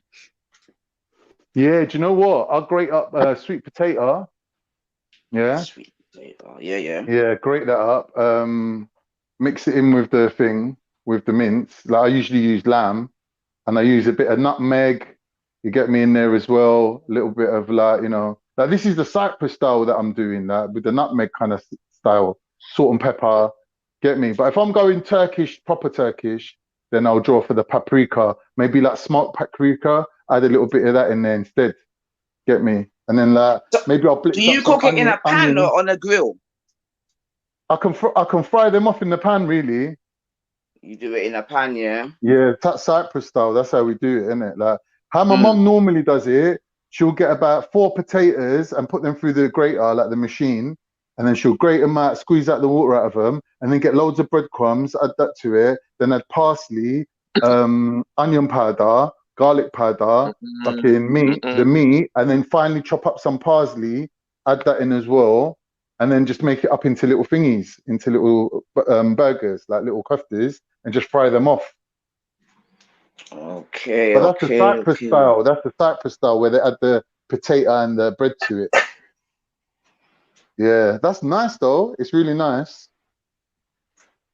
No, yeah, all right then. I got that, man. But I'll do it a bit more healthy than mum, innit? Like, so I swap it out for the sweet potato. Okay, you know what I mean? Okay. Yeah, so I use the sweet potato, make it healthy. But the thing is with the sweet potato, when you fry it, it goes all caramelized and that. You know what I mean? Makes it nice and sticky, like makes it nice, sweet potato. Yeah. So a bit of salt and pepper and nutmeg. Big up the panel. What's happening, G? Easy, man. Wagwan. Drop us a recipe, man. What recipes do you like? No, I didn't want to interrupt you. And obviously, the missus cooks for me, innit? So I can't really. I'm not really great in this department. Where's she from, your missus? She's European. Moroccan. Moroccan. She can cook them, man. She's got bare dishes. She's busting she cooks bare tagines and that, innit? Obviously, I'm in France, innit? So yeah, we got the Michelin stars over here, man. Yeah, nice. It's proper. Nice. But yeah, I wanted to come to a quick thing because obviously I was trying to watch back the thing yesterday, yeah, and then obviously with the Toro going to the police station and all that, yeah. Nah, forget about that. Yeah, I wanted if Veli's in the back here, I wanted him to just share my screen one time, man. If you can do it, man, because obviously I don't know if he's. I just wanted to get you guys' opinion on one little video in it, and don't worry, Veli, it's not going to strike your channel. It's not copyrighted, like you know what I mean. I've already looked in it, yeah. So if Veli can share my screen, yeah, I don't know if he's in the back here. Yeah. Nin, I was having a very similar conversation with Abu Aisha about takfir, and he was saying that it's like, when somebody's harmful to the actual community, you got to look at it as like an amputation. Like if you got an arm, let's say for example, that's got gangrene, it's going to poison the whole body. You got no choice but to cut it off, innit? But it's the last resort sort of thing. So like when we're talking about takfiring, or like casting people out of a community, like he's like saying that mechanism, that thing's there for a reason, isn't it? That people can be toxic and like, Okay. I don't know, but some people look at it the other way where they're like, nah, like you can't really thingy anyone out, push anyone out, like everyone has to be included sort of thing. Like, what do you think, bro? Like, do you agree with people getting exiled? Yeah, 100%, man. Of course, man. Obviously, if the hate hurts more when it's from home, innit? So like you got to clean up your own house first before you start looking outwards at the end of the day. Right. I just wanted to Veli, if you're on the back here, I just want to share my screen quick, bro. Just a little video, quick video, not copyrighted, nothing. I just wanted to get you guys' opinion on this video. If you coming back to thingy though, quickly before Veli comes, Toro, would you say that there's some sort of a mental condition there? Like some sort of what do they call it? Stockholm syndrome or something that's like medically kind of like, Bro, only God knows, man. Only God knows. Man literally got off the bed, went out of his house, went straight to the police station, and then said, like literally, bro, I've never seen that, bro. The guy turned on his camera, he's waiting in the line in the police station, and he's like, I wanna what's it called? Report someone for incitement. Like man's Like, I don't get that, man. Like, I wish that was Crazy. me. Crazy. I would have told him, yo, I would have told him my full name. I would have told him where I live. I would have said, yeah, call the police on me, man. Waste, Who man. was he Nonsense. referring to anyway? You know who he was referring to? I don't. Oh, he was referring to Natty, innit? From what I heard, innit? Nate Dogg, innit? Nate Dogg. Yeah, Nate Dogg must have said something that I triggered swear, him. yeah. I swear, I thought him say, "What? Is that how man's going for me? Yeah. Okay. What? Is that what you're saying? I might as well hand myself into the police now, then. Yeah. I might as well go to the police station now." Then I heard him saying, but he was torn The up. last This time is I when heard him you, spaz yeah, out. he's done that here, man. Because you see, for 2 years he's been doing his bullshit. Yeah, someone switch it back on him, and man's gone police station. Stop it, man. Handing Stop himself it. in. Stop it, man. You understand? My man's been what's it called, trolling, saying the most disgusting things to people, yeah, like getting under their skin, yeah. Man said one word, you know, literally, man said a couple words, man jumped off his bed, ran out of his house, put his shoes on, straight outside the police station, bro. And you know, on the road, you know why I hate this YouTube thing, yeah? You know, on the streets and the roads, you know, if a man said, "Oh, I'm going to the police station now, bro, I'm going to report you." Imagine a man said that on the roads to you, bro. What do you think will happen to someone like that, bro? So you see this Really? YouTube, it's a fake world, man. That's what I really like. Anyone could just do whatever they want, man. Yeah, Turok's a funny one, bro. I'm not gonna lie, like he's a funny one. Like I was even telling him recently, like I can't make head nor tail of him, to be honest. I told him myself, and he was just laughing. I don't know whether he's doing it on purpose or if he's trolling or his just brain is just wired differently. I don't know. Yeah, bro. Imagine, right? You come up to me and you say, "Do you know what, Natty? Yeah, I've just realised something." I say, "What's this?" And you say, "I am the last of the Turkish mind. I'm the last of the Mohicans." Yeah, you say I'm the last of the Mohicans, right? Yeah. Okay, so now you tell me history. So people have asked you, so where's your country? Well, it's near Trinidad and Tobago and near Jamaica, somewhere near there. You don't know where it is, right? Somewhere near you there. Can't give, yeah, somewhere near there. You can't tell me where it is. Yeah. But then now when I start hearing what you're trying to say to me, basically what you're trying to say is that because obviously the Europeans come there and now it's now predominantly black Afro-Caribbeans there now, yeah? It's like you're looking at, like, I don't know, it seems like he's looking at Afro-Caribbeans as hate for being there. Yeah, for being on these islands and taking over his island. Yeah. And it's like, imagine being lost, like having no one to me, like Natty, to me, he can have that opinion, right? But that's an in-house beef, isn't it? That's between us. Like, if you're Turkish, I'm Jamaican, he's thingy, he's Karafu, whatever, yeah? Like, we're all black and ethnic minorities in this country. Them beefs is in-house beefs. You get me? Like, you're not going to go on side with oppressors and fucking rednecks, like, just to get your point across. Like, you're just nuts then. At that point, you're nuts. Yo, Con. Yes, brother. I beg you, let me just share my screen. The guy shared my screen, and I just want to play this quick video, yeah? And then I'll ask a question after, yeah? It's just a couple minutes in it, yeah? Just like 1 or 2 minutes, yeah? All right, 1 second. Tell me if you lot can hear it, yeah? Welcome 109 Mania. Can you lot hear it? Yeah. Yeah, it's a little bit loud. Turn it down a touch. Let me turn it down 1 second.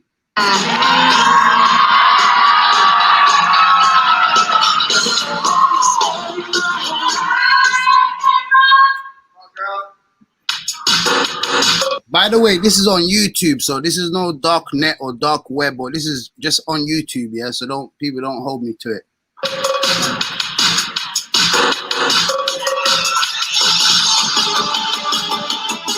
I know this tune. Flash dance, yeah. I'm gonna keep pausing it in case, you know what I mean? I don't wanna get this thing into the song. What is this? Some Britain's Got Talent type thing? National dance, for kids, for dance kids. Oh, for dancing. Oh, I love things you're like lucky that, Listen, you're lucky Toro came here, you know.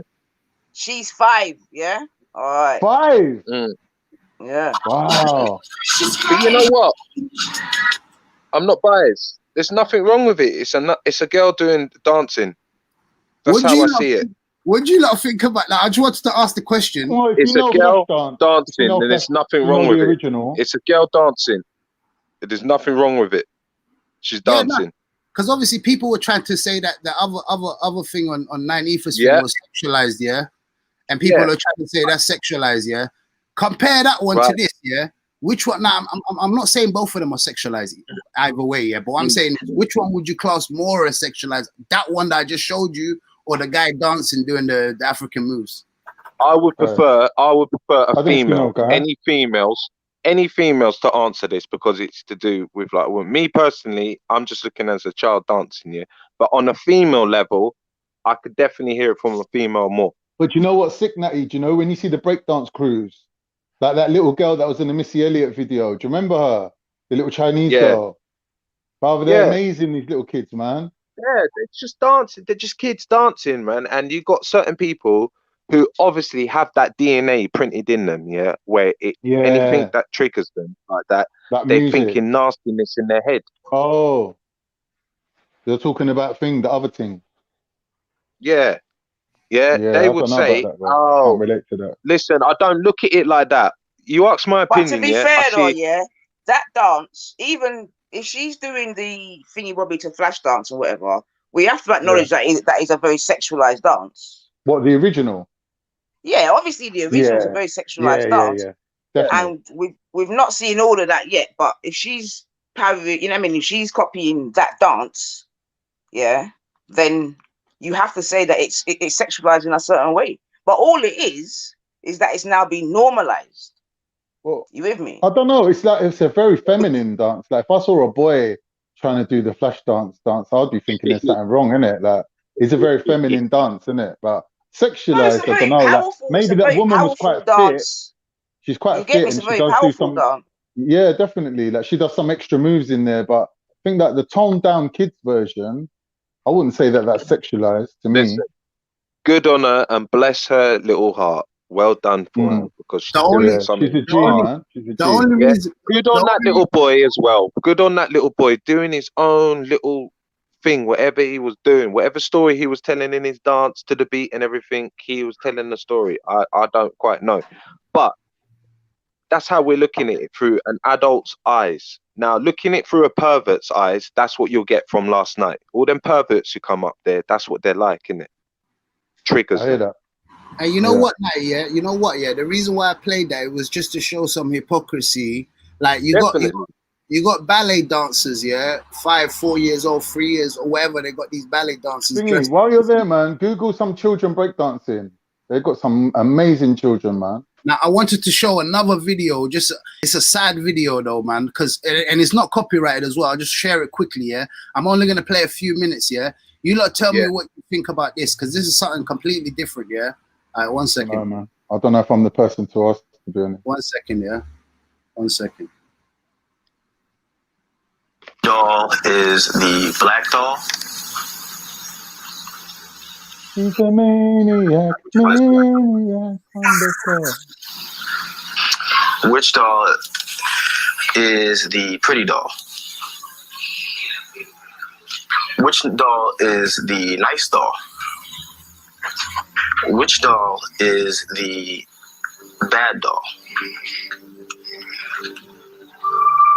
Which doll is the nice doll?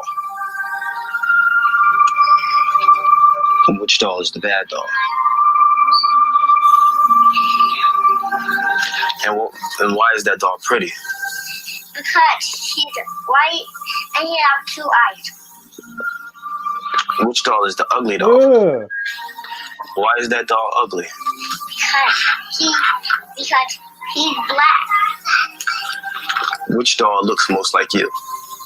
Like me? Yeah, which one looks like you? And that one. Okay. That doll. Can you show me the doll that you like best or that you like to play with? This one. I like that one. Okay. This one. That one? I like the Playground with this. And can you show me the doll that is the nice doll? And why is he playing with dolls, man? He's a boy. Allow it, man. And can you show me the doll that looks bad? Okay. And can you give, and why does that look bad? Because it's black. And why do you think that's a nice doll? Because she's white. And can you give me the doll that looks like you?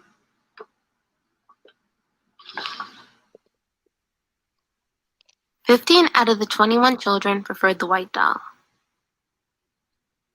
But the thing is, yeah. Which one? 1 minute, 1 minute, bro. Pause that a sec, yeah. From the voices of the people that's asking the question, you can tell they're white. Ain't like a black person's asking a black person which doll you like, and he's saying the white one. She's looking straight at the man's face, and he's a white man, and she's thinking, I'm here. Where's mummy? Mama own. Like, I better say what this man wants me to say, innit? Children ain't stupid. So I don't know how like realistic it is, to be honest. Because even the woman's voice, she sounded blatantly white. This is the most saddest bit. Let me just play this last bit, yeah, and I'll turn it off, yeah. Yeah, but make them say it in front of their parents, innit? See what happens. Yeah, exactly. That's all I remember. Yeah. Me too. Why do you want that skin color? Because it looks lighter than this kind, because this looks a lot like that one. Mm-hmm. Yep. And I just don't like the way brown looks, because the way brown looks really nasty for some reason, but I don't know what reason. That's all. So you think it looks nasty?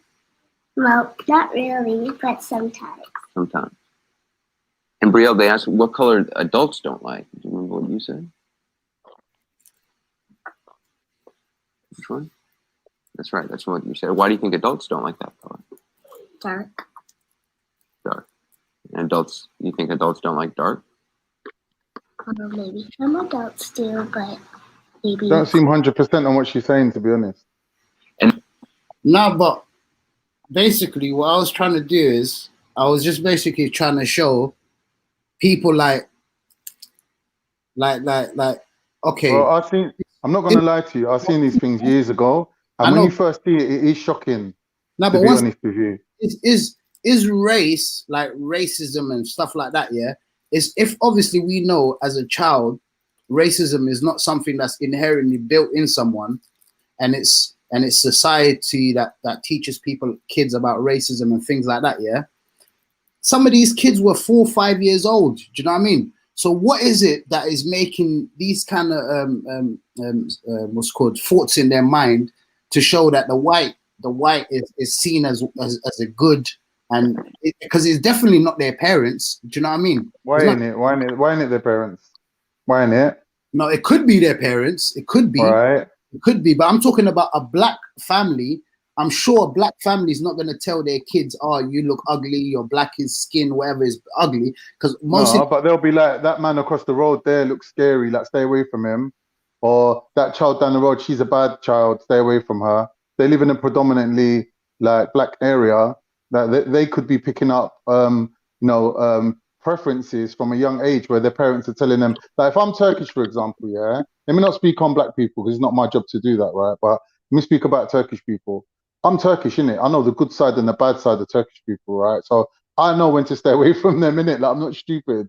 I know that they're going to get me in trouble at certain times, innit? So I can stay away from them and use my common sense, innit?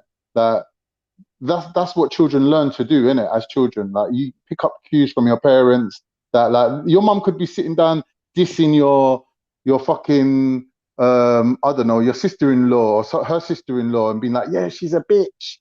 That fucking bitch, she married my brother and she's treating him like a bastard and rah. And that child will listen to that and start to develop some sort of a understanding of the world based on their mum sitting down bitching on family members. So then people start to grow a preference for people outside of their own family. And there are people like that. There are people that they can't stand their own family, they can't stand their own race, and they prefer to be around other people. Now, I don't mind that. I just draw the line at when you hate on yourself as an individual, like you're looking at yourself and saying, "Oh, I'm ugly because I'm fat," or "I'm ugly because I'm this color." Like that to me is where I draw the line. Yeah. But your preference, that to me don't matter, because no one can really predict what way you're gonna go. Whether like if someone tells you something, how you interpret it, that's up to you, isn't it? Like whether you want to take it as a thing to hate people or to be closer to people, that's something that is a calculation that goes on in your own mind, isn't it?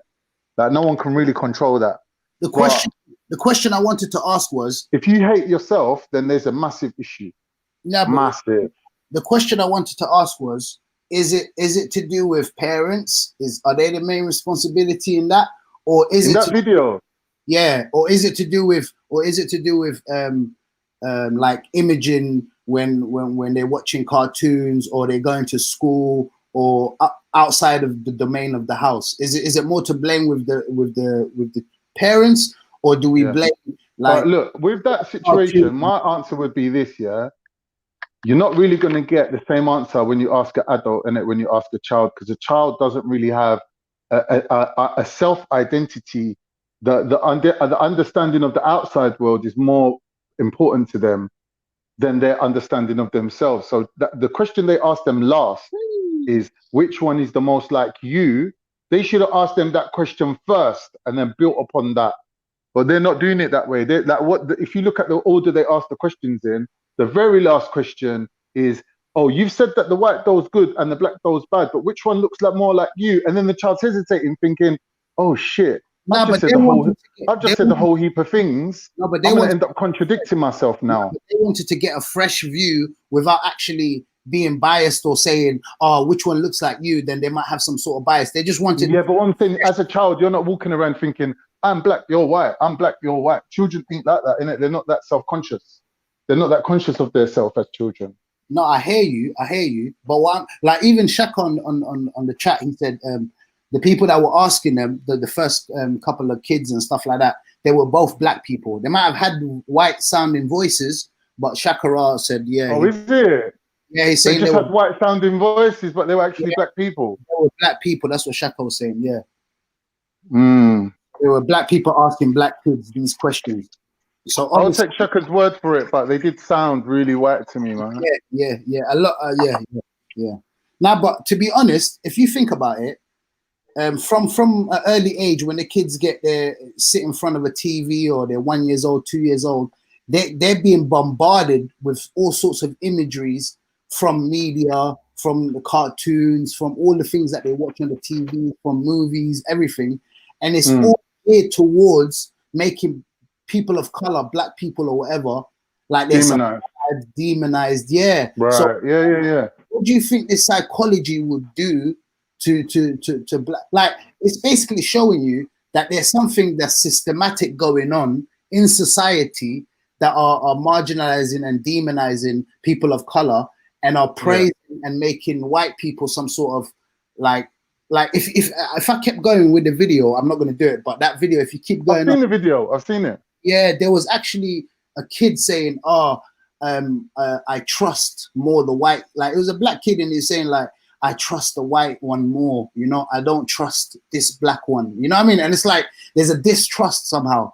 There's a connection. Do you get it? So I'm thinking that doesn't mean that. But 1 minute, that doesn't mean that child's not going to grow up to be pro-black or to love his people more. He's just going to maybe have a different understanding or more careful around his own people, because he's like, well, really, like, these other people that ain't that close to me, they're not really a threat to me.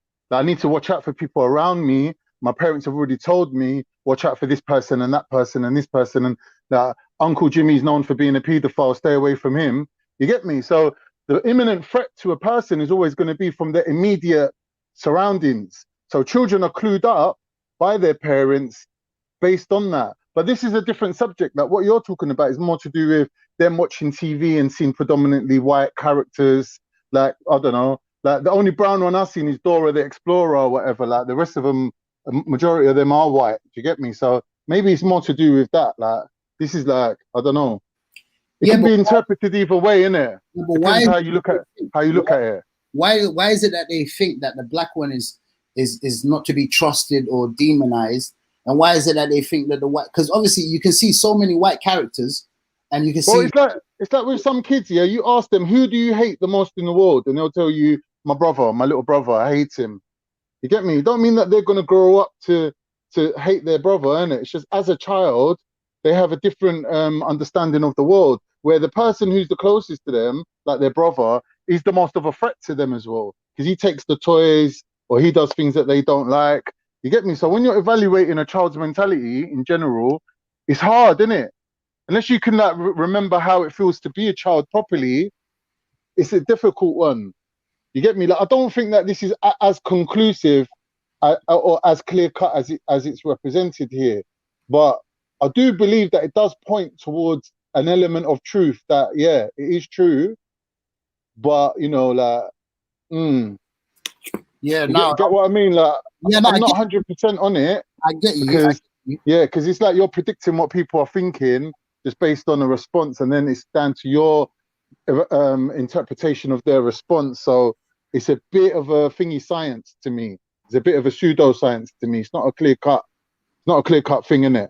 But I get what you're saying. I'm not dismissing what you're saying either. I'm not being dismissive. I'm just trying to offer like a more rounded understanding of the situation. But no one can deny that in America, especially in Hollywood, there is an element of racial kind of like thingies, like prejudices in movies and like stereotypes and even casting, how they cast like, you know, certain people for certain roles. Like, yeah, that is true.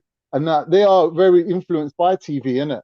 Or even in their immediate community, like how they're living, is very segregated. Do you know what I mean? So they have issues that we don't really have. And I wouldn't want to live in America or bring up my children in America or any other pro-white society where they're pushing whiteness as a better thing. Like, I wouldn't want that for my child.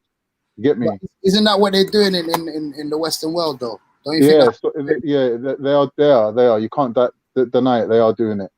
They are. So if they're doing that, yeah, shouldn't parents actually promote like to their children that they are beautiful? You know what I mean? Regardless of their skin color. And so we got some certain parents where obviously they might have mixed race kids and whatnot, and they will just tell them, oh, there's no such thing as institutionalized racism. There's not these disparities among societies. Everything is fine.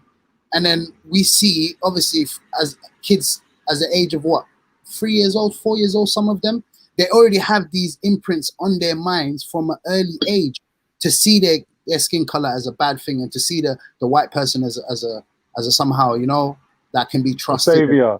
Yeah. So obviously, like, I get you. I understand what you're saying, but I think as the parents take responsibility in instilling in the children from an early age, instead of just letting them sitting down in front of a TV and just absorbing all of these images that might mess up their heads from an early age. The kids should actually step away and take them away from the TV and actually instill in them those kind of elements of, you know what I mean, like self-worth. Yeah, it's true. Yeah, it's true. Like you'll never see a parent saying to their child, oh, you're my beautiful child, but instead of saying that, saying, oh, you're my beautiful black child. Like, a parent wouldn't do that. You see what I mean? Because you're just loving your child regardless, innit, like, of what they are. So they don't hear that reinforcement. You get me? Until they get to an older age. Like, when you get to maybe a teenage age where you start dating and that, you start realizing that, you know what I mean, you click better with certain gender, like certain races, innit? Like there's an attraction there. And then that's all to do with your self-identity as well. As a child, like, children haven't got a solid formed self-identity. It's a little bit fluid still. You know what I'm saying? Like, yeah. It's a bit of a hard thing to judge. Because you're asking a child to be the judge of something that they're not really fully in control of. Like, their self-identity is still forming, isn't it? Yeah. And then when they realize, like, you're asking the child, yeah, you know, what color is the one that's most like you? And he's telling you, but does he really understand the repercussions of that? Does he really understand the self-identity that is involved in? I don't know, man. Like, to me, it's not clear-cut, innit? I'm not trying to dismantle the thing that obviously America's. I find it hard to deal with America though. To me, America's so weird.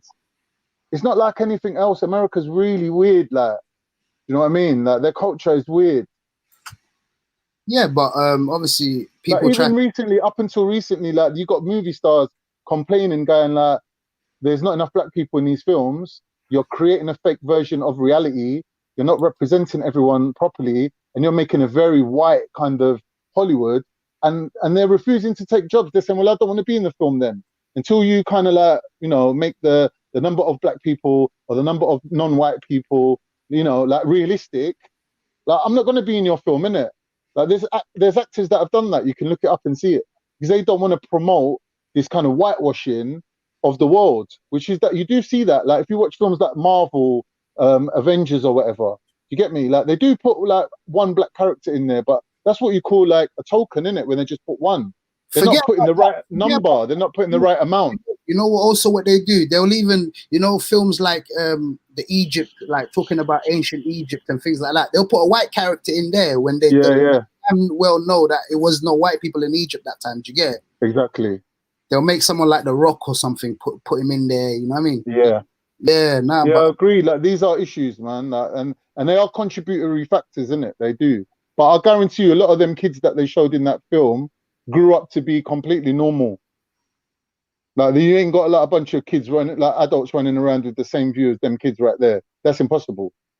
Coming back to the question of the day, yeah.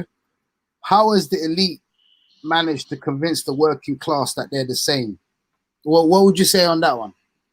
I would say the working class are begging it to the elite. Would you say that there's a hierarchy within the working class as well, or 100%, definitely. So how is it that they've managed to convince the working class that they're all the same, even though we know there's a hierarchy? Like I said before, it's the whip and the carrot, or the stick and the carrot. Yeah, it's positive and negative reinforcement, isn't it? It's very subtle, but it's more relying on your understanding of, you know, what's in your best interests. You wanna live? You wanna stay alive? Get me, or not? Because like when you look at serfdom back in the day, people living on the land working like servants for the rich. Get me? You get that, innit? Like they need to kind of, you know, appease the masters or show that they're not a threat to them. 100. So would you say that certain white people that will try to class people of color, even though they're both working class, that they're the same as them, and they will try to drill it in them that, oh yeah, we're the same. Yeah. That basically they're saying we're the same. In other words, your particular issues don't matter. Your individual gripes don't matter because we're the same, innit? So get on board with my narrative, innit? That's what when they're saying we're the same. That's what they're saying, innit? Yeah, basically. Yeah, but that is crazy though, because they'll actually do the job of the elite. Do you know what I mean? Like they're basically they're the front runners, they're the front line workers of the elite, even though they're being effed in the arse as well. Same as, obviously I wouldn't say same, but it's not like they're getting too much favors being working class or white or whatever. And even though a black working class person might suffer more than the white working class, the white working class, by them not acknowledging the plight of the black working class, is actually acting on behalf of the elites when they don't. This is what they're doing. They're saying, we're going to abuse you, like the elites are saying to the working class, we're going to abuse you, but don't worry, we're going to give you other people to abuse in return. So, you know, like you don't need to attack us. We're going to provide you with people that you can abuse. They've made them believe that we're the problem. Like, like even though we know that the elites and remember, like in the bank crash when it happened in 2008, when all the banks went down and the economy went down and austerity was introduced and all of these things, that they took away all the a lot of money from this and that sector and that sector. Instead of looking at the elites and thinking, okay, this is you guys' fault, they'll look towards the actual immigrant or someone of color or whatever and blame it on them, even though we all know that it was the elite's fault for causing this austerity in the first place. Like, how does that work out? like I said, bro, these lot, well, not these lot, but all humans have got this ideology of bowing to power. When they're faced with a power they can't overcome, they will bow to it, innit? Especially when they got family and they got like a situation, like for example, where they're vulnerable, they're more likely to think, all right, how are we going to survive this situation? Like we have to do what these rich people are telling us, or this army is telling us. We have to some degree, like do that, innit? So they're subservient already to start with. So then it's easy when someone's subservient, it's easy to indoctrinate them or manipulate them how you want them to get manipulated. So the longer you're in that position, generation after generation after generation, that becomes normalized, isn't it? So then they inadvertently reflect the values of their abusers. Like it's like Stockholm syndrome on an individual, isn't it? Yeah. But it's on a class level. So would you say they'll reflect the values of the thing? So would you say the elite? So would you say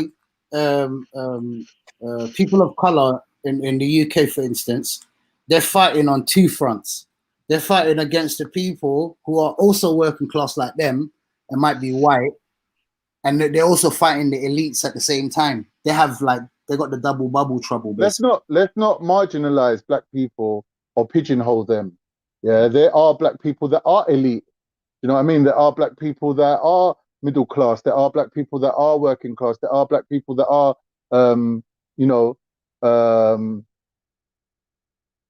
anti-establishment. So it just being about black people is not really doing black people justice, because black people ain't all the same. Like when you look at black people, they're very spread out in their positions, isn't it? No, I get you. Get me? But so like before, like for example, I'll give you an example. Yeah, before Africans come to this country, yeah, there was a specific ideology that anti-establishment politics was black politics, and then when Africans come here, they were like, not all of us are anti-establishment. Yeah, some of us might be, but some of us ain't, innit? Some of us are conservative. Some of us are like on this other side. You get me? So then that black identity, obviously, because like the indigenous, or not indigenous, but the black people that were here before adopted the influx of black people, and it's a homogenous kind of understanding of this experience of being black. Then you have a more diverse population in it. Like people are then like, some of them are like, you know, on one end of the spectrum, and some of them are the other, politically speaking. So then you can't then say black, like when you're talking about anti-establishment politics, you can't label it black politics anymore, because by doing that, you're inadvertently putting all black people in one category, and I don't think that's fair to do that. I agree. Me? Like, you see what I mean? You got people like Hector. You got people like Hector that came to the country, and that would the Hector's a different case. Like all these kind of like Uncle Rockers, Two Rock kind of characters, they're weird. Like they're different. What I'm saying is there are black people who are conservative, who are middle class, and they still got love for their community. They still want to see their own people do well. They still want to reach out to the working class and like, or the anti-establishment, and have a relationship with them. You get me? Like on being black, they can come together on that.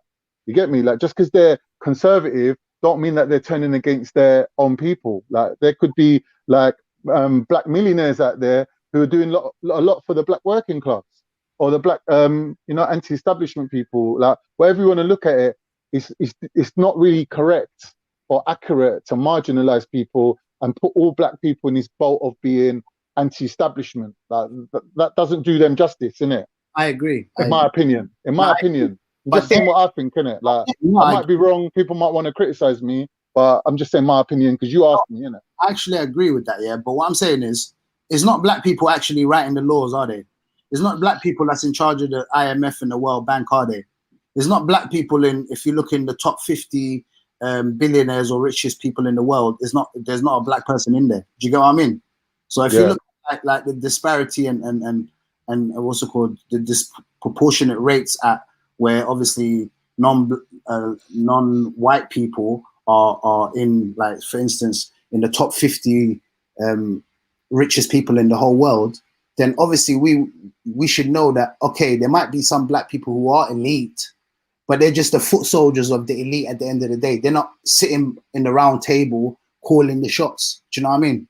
It's actually white people sitting in those round tables calling the shots, regardless if they're Zionists or whatever, yeah. but it's actually people of white color. So obviously, if they're in the top elite, yeah, the white people, they are obviously going to show some favoritism to white working class at the end of the day, even though they might not see them as equals in terms of class and things, but they are going to have some favorable. There's going to be, yeah. Do you get what I mean? So yeah, of course, because there's many reasons for that. Like they need them for body parts. Number one, like, if you're going to get body parts as the elite, you want to live forever. You need body parts. Yeah, you're going to go to your own community or your own race because their blood part, their blood type matches up, innit? So when you want to have a blood transfusion, so for example, if you're some rich old white guy and you want to have a blood transfusion that's going to keep you alive for another year or two, you're going to need people of your own race, innit? So they have a you know, a vested interest in maintaining that population. Secondly, in a term of like rulership or leadership, if the elite was a different color from the majority of the population, they'll find it hard to claim the right to rule over them. And the people being ruled over would have another angle to identify them as a separate entity. So like when there is a racial similarity between the ruling elite and the majority of the people, it suits the ruling elite, innit? Because they're not going to be identified or singled out as oh, these lot just come here to set up shop and rinse us out. Like they look at it as they're part of them as well.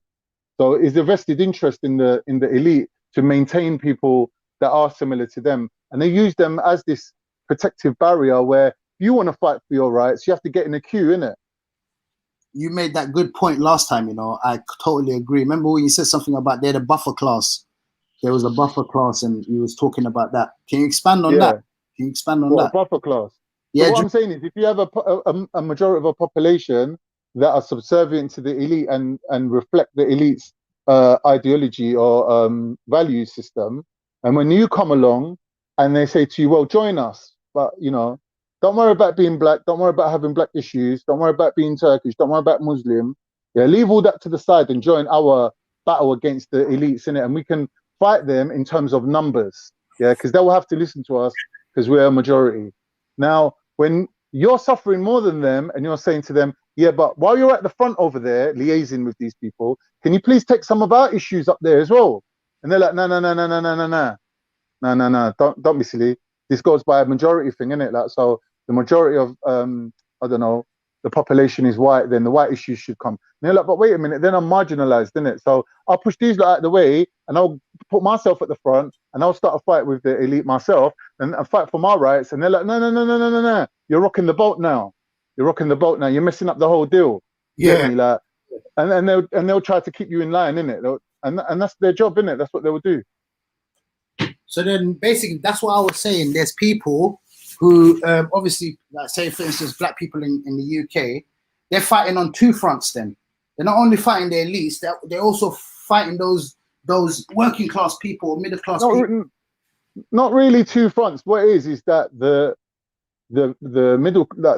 white people, that the working class white people are reflecting the values of the elite. So really, you don't look at it as two groups of people you're fighting, but one set of values. Okay. So what is those values? What is those values? Basically, to be subservient, innit, to the elite, and to, like, you know, to bow to the power, innit, to not fight for your rights, to just hope that they you know, keep breading you, like keep feeding you, innit, or giving you crumbs from the table that's going to keep you alive, innit. But when you realize that them crumbs have to go through a hierarchy before they get to you, then you realize that it's not actually equal, innit. Do you remember watching? Did you see a movie on Netflix that came out a couple of months ago? And I think it was some Chinese something or Japanese, or I can't remember yet. Oh no, it was Italian. And the guy kept saying obviously. Remember the old man that kept saying obviously? And there was a level, they kept going levels up and down, you know, like there's food on the big table in the middle, and then the food keeps starting from the top, and then it will come down in levels. Have you watched that movie? No. Oh, it's basically what we're talking about, isn't it? That is exactly what you're talking about. They made it into a movie, and basically what they do every day there's cooks, yeah, that cook a big meal. Like I'm talking about a big table with all sorts of things, yeah. And then it starts at level 200 or something, just say for instance, yeah. And then after that, the people at the 200 level, and they get like say 5 minutes or whatever to eat whatever they can. Then it goes to 199. Then there's 2 people there. Then they get their little 5 minutes. Then it goes to one. So the people at level say 50 or below, they're gonna get the table when there's no food left. Do you get where I'm coming from? So like it's a sick movie. I'll try to look for the name. Yeah, you should watch that, man. It's very interesting. Yeah. And then every day you wake up in a different level. Like you'll go sleep, and then somehow you wake up. You look at the wall. Yeah. I say 150, and you're like, oh yes, like you know what I mean?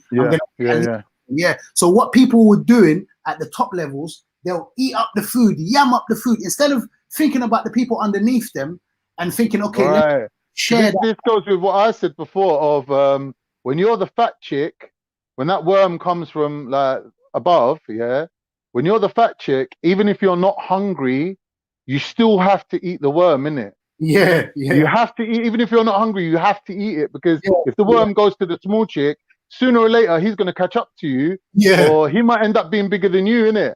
Exactly. So you have to keep eating that worm, innit? And that's what the position that these people that we're calling them the buffer class or the blocking class, that's really what they're doing, innit?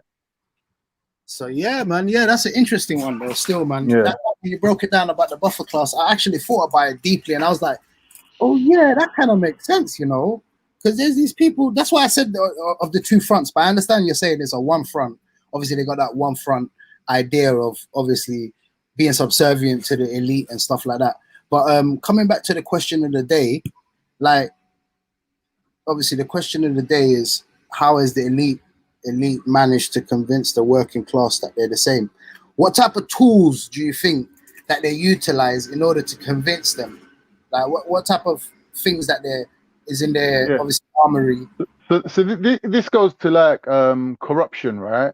So if you're unjust, immoral, unethical, and corrupt, and you're like ruling over other people, because obviously like it's easier, isn't it, like to rule and put yourself in a position of power if you don't have any code of conduct, for example. Yeah, when you're in that position, then obviously then you're a target, innit? Because people are like, oh, like he's immoral, he's unjust. So what then they'll do is give you another group of people to abuse.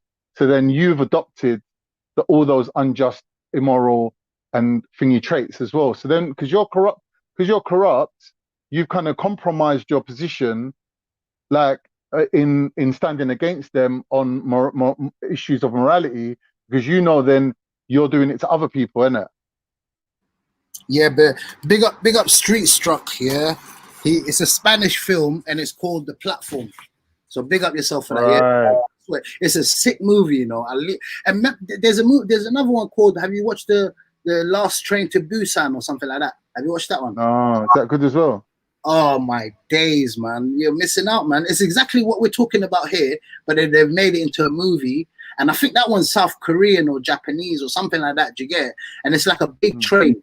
But look what this person's put. Yeah, you've put that people are coming to the table at level 50 where there's no food even left at the table. So you're saying basically there's people below the poverty line in society, right? Now he's put 2 Muslims moaning about being subservient. Lol, that's your life.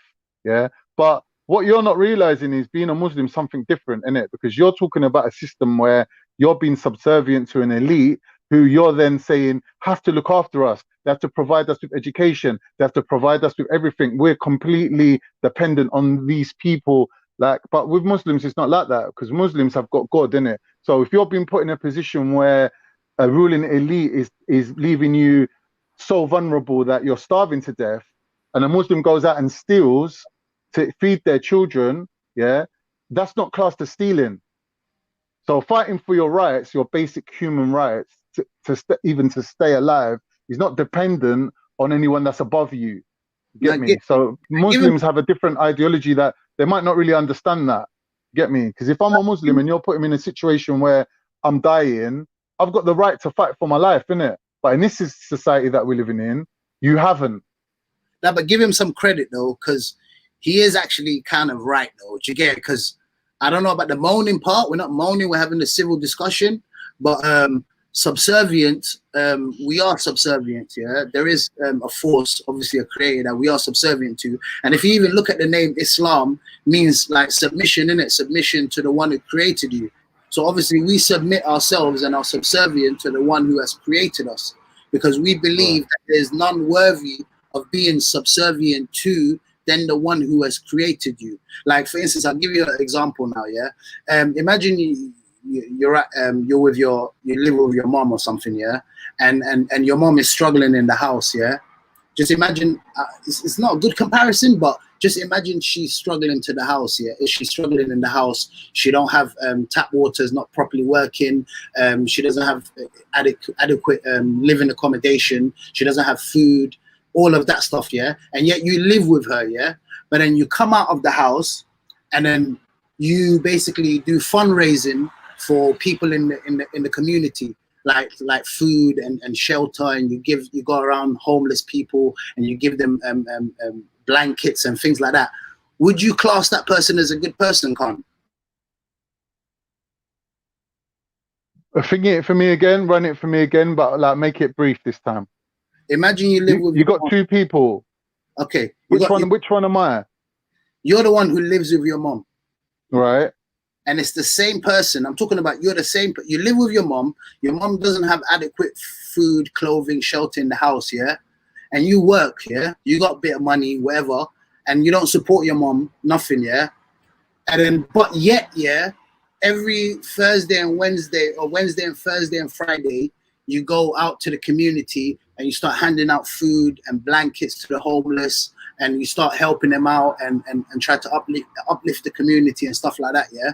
Even though that is a praiseworthy cause, would you still classify yourself as a good person? Is that person withholding funds from their mum? Like they could give their mum money, but they don't? Yes. Yeah, so at that point, you don't really need to look no further, innit? He's a bad person. But he's still giving charity to the community. He's still handing out blankets. He's still giving out food to people who's in need. Not his mom, but he's giving it out to the community. Yeah, so how my brain works, how I evaluate it is, on one side you've got right and wrong, and then the other side you've got good and bad. And sometimes they don't match up. Sometimes to do the right thing, you got to be bad, innit? You got to do some fuckery, innit? Like, it's just life, innit? You have to go dark side sometimes. So you're still doing the right thing though, because it's your survival, innit? So it's right and good that he should give money to his mum first, innit? Yeah, so I made that. But if he just gives money to charity, then yeah, he's good, but he's not right at the same time. I made that comparison of obviously God is not in need of anything, yeah. The creator is above need, yeah, and self-sufficient. But imagine the one that created you now. Let's take it up a notch here. The one that created you is deserving of your worship and gratitude, yeah, that is giving you life. That similar to your, obviously not same as your mom, but obviously your mom gave you life, she raised you, everything. Yet you neglect that and you go out and give gratitude and whatever and your time to other people instead of the one that you're supposed to do. So where Muslims are concerned, we give that gratitude and that subservience and praise and that worship to the one who actually deserves it, because he's the one that created us. Do you get what I mean? So a lot of people might think that they're good people, that they go out, do good things or whatever, yet they neglect the same creator that created them, that gave them that life and those limbs to go out and do good with. So they might see themselves as good, but really they're not good. Do you get what I mean? Yeah, I understand what you're saying.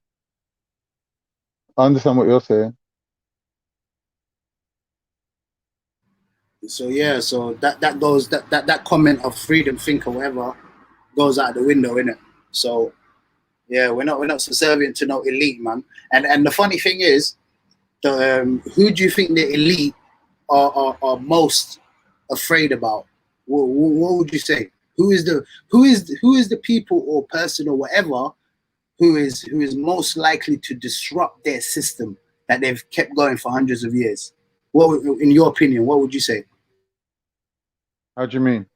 Like, for instance, communism came and went, innit? There's so many different systems that have come and gone, but somehow the capitalist, Western, secular, liberal system has remained. So which would you say is the next in line, or the most likely to disrupt that system? I don't know. What, Islam? It has to be, innit? But that's what I'm saying. Like, all this Islamophobia, it's like, you know, why it was timed pretty well if it was accidental, but obviously it's not. It's like something that comes down from the elite. They convince the working class people that, oh, these Muslims are bad, so if we were over there killing them, then you don't really need to worry about it, innit? Like, it's not something that can happen to you because you're good, but they're bad. Do you know what I mean? So it's okay if we do this. But whereas if they didn't do that, you'd get a situation like, for example, in America, where the population was against the Vietnam War, and they were saying that, why are we over there terrorizing up these people? And they pressurized their government to stop it because they had sympathy for those people, innit? They had understanding that they're people just like us, innit? They just want to live, innit? A great example. What I mean? A great example is Muhammad Ali. Do you remember what Muhammad Ali said? Yeah. They put him in jail. Yeah, definitely. Nah, but the press crucified him, innit? The press really went down on him. Yeah, just because he said, I'm not going to go kill some people who's never done anything to me. And you know, the funny thing is, what is this whole capitalist system, everything? What do you think, would you say, these bankers, everything, what is the foundation? What is it built upon? What is it that keeps them above flow? This modern version of banking, the international banking system.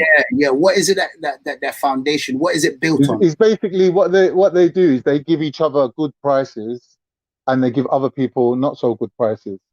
So they don't, like, for example, if the price of gold is, I don't know, £1 per pound of gold, yeah, and you want to go and sell your gold, yeah, they're going to say, your gold scrap value, we're going to give you 50p instead of £1. But yet, all that scrap value gold that they buy and they stack it up in the bank, when one bank wants to transition it to another bank, they actually give them the full value, which is the pound, the £1 for £1. That's how the modern banking system works. Isn't religion just another type of elitism? Yeah.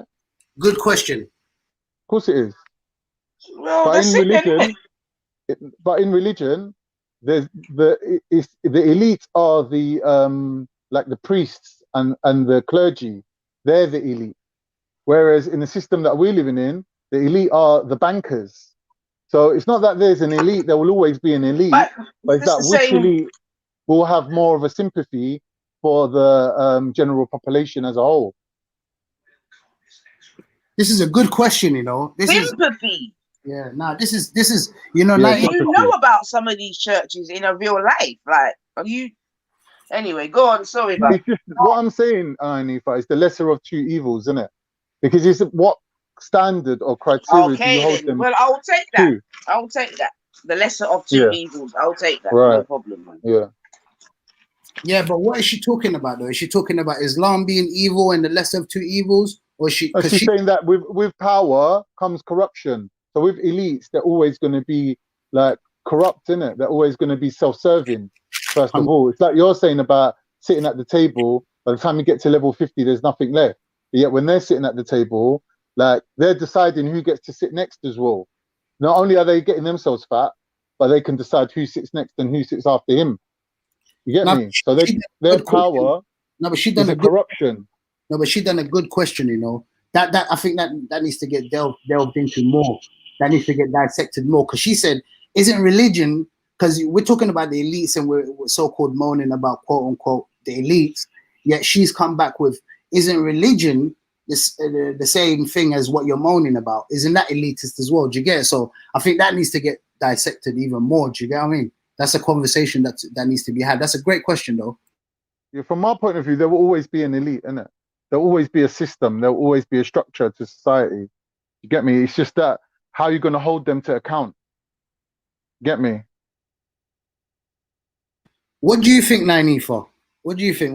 Because obviously you asked the question. Can you frame it or at least give us more insight of what you meant? Yeah, I mean, because I'm just saying, yeah.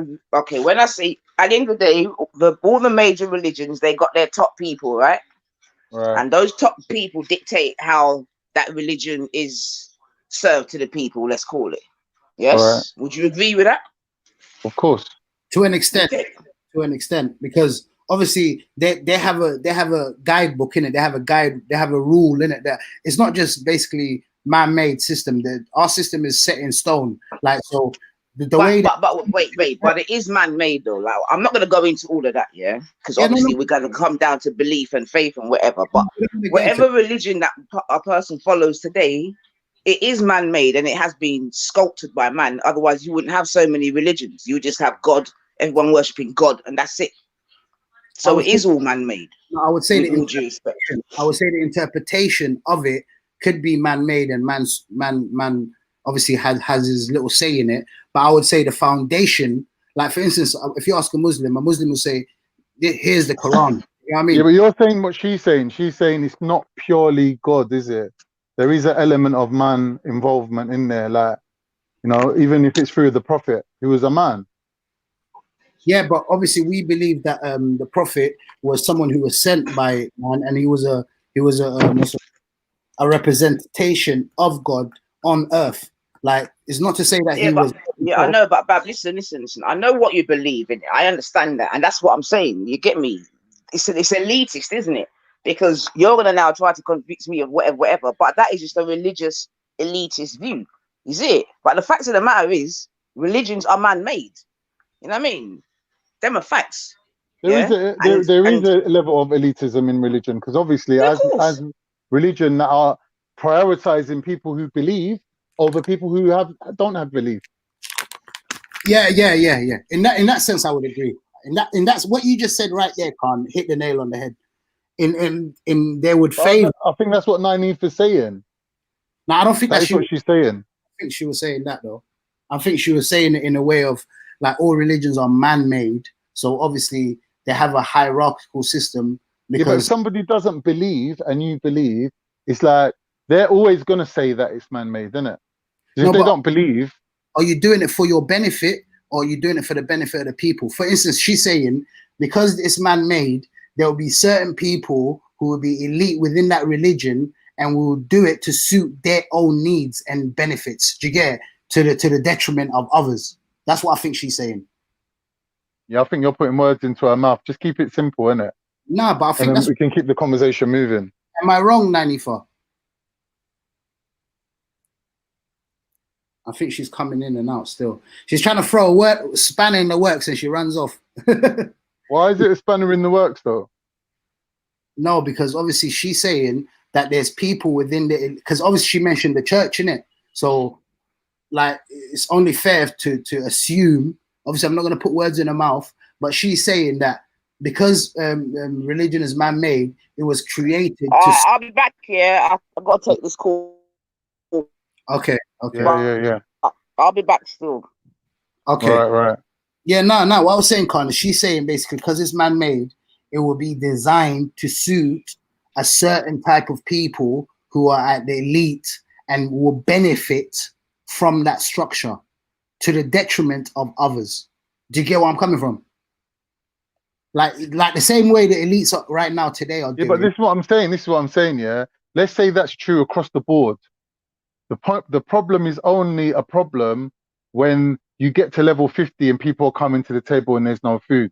Yeah. Now, if the people at the top make sure that everyone gets food, then there is no problem. Like then they can claim that they are the best ones suited to do that job because they're doing it effectively. See what I mean?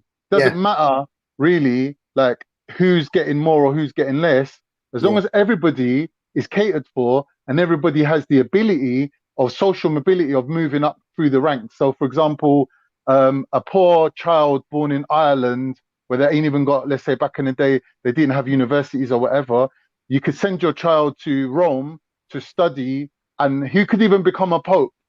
So that's an example of a social mobility.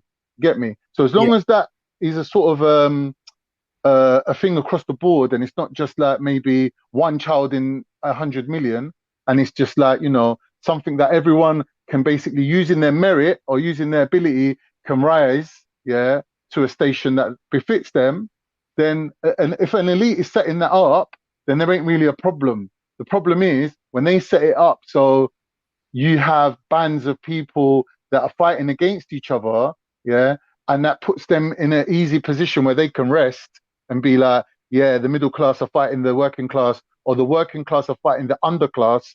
And then while they're getting on with that, which we set up, we can just let them relax on the side. And if anything, we can gather more wealth. Yeah, then that's a problem because that's a corruption. The actual them being an elite is not a form of a corruption, though. Yeah. So if there's elite in religion, for you to prove that that's corrupt, you have to show that people are suffering and their suffering's being ignored by the elite. Yeah, exactly. You get me? Right. But there being an elite within in and of itself is not a corruption. That's what. But then what I'm saying as well, yeah.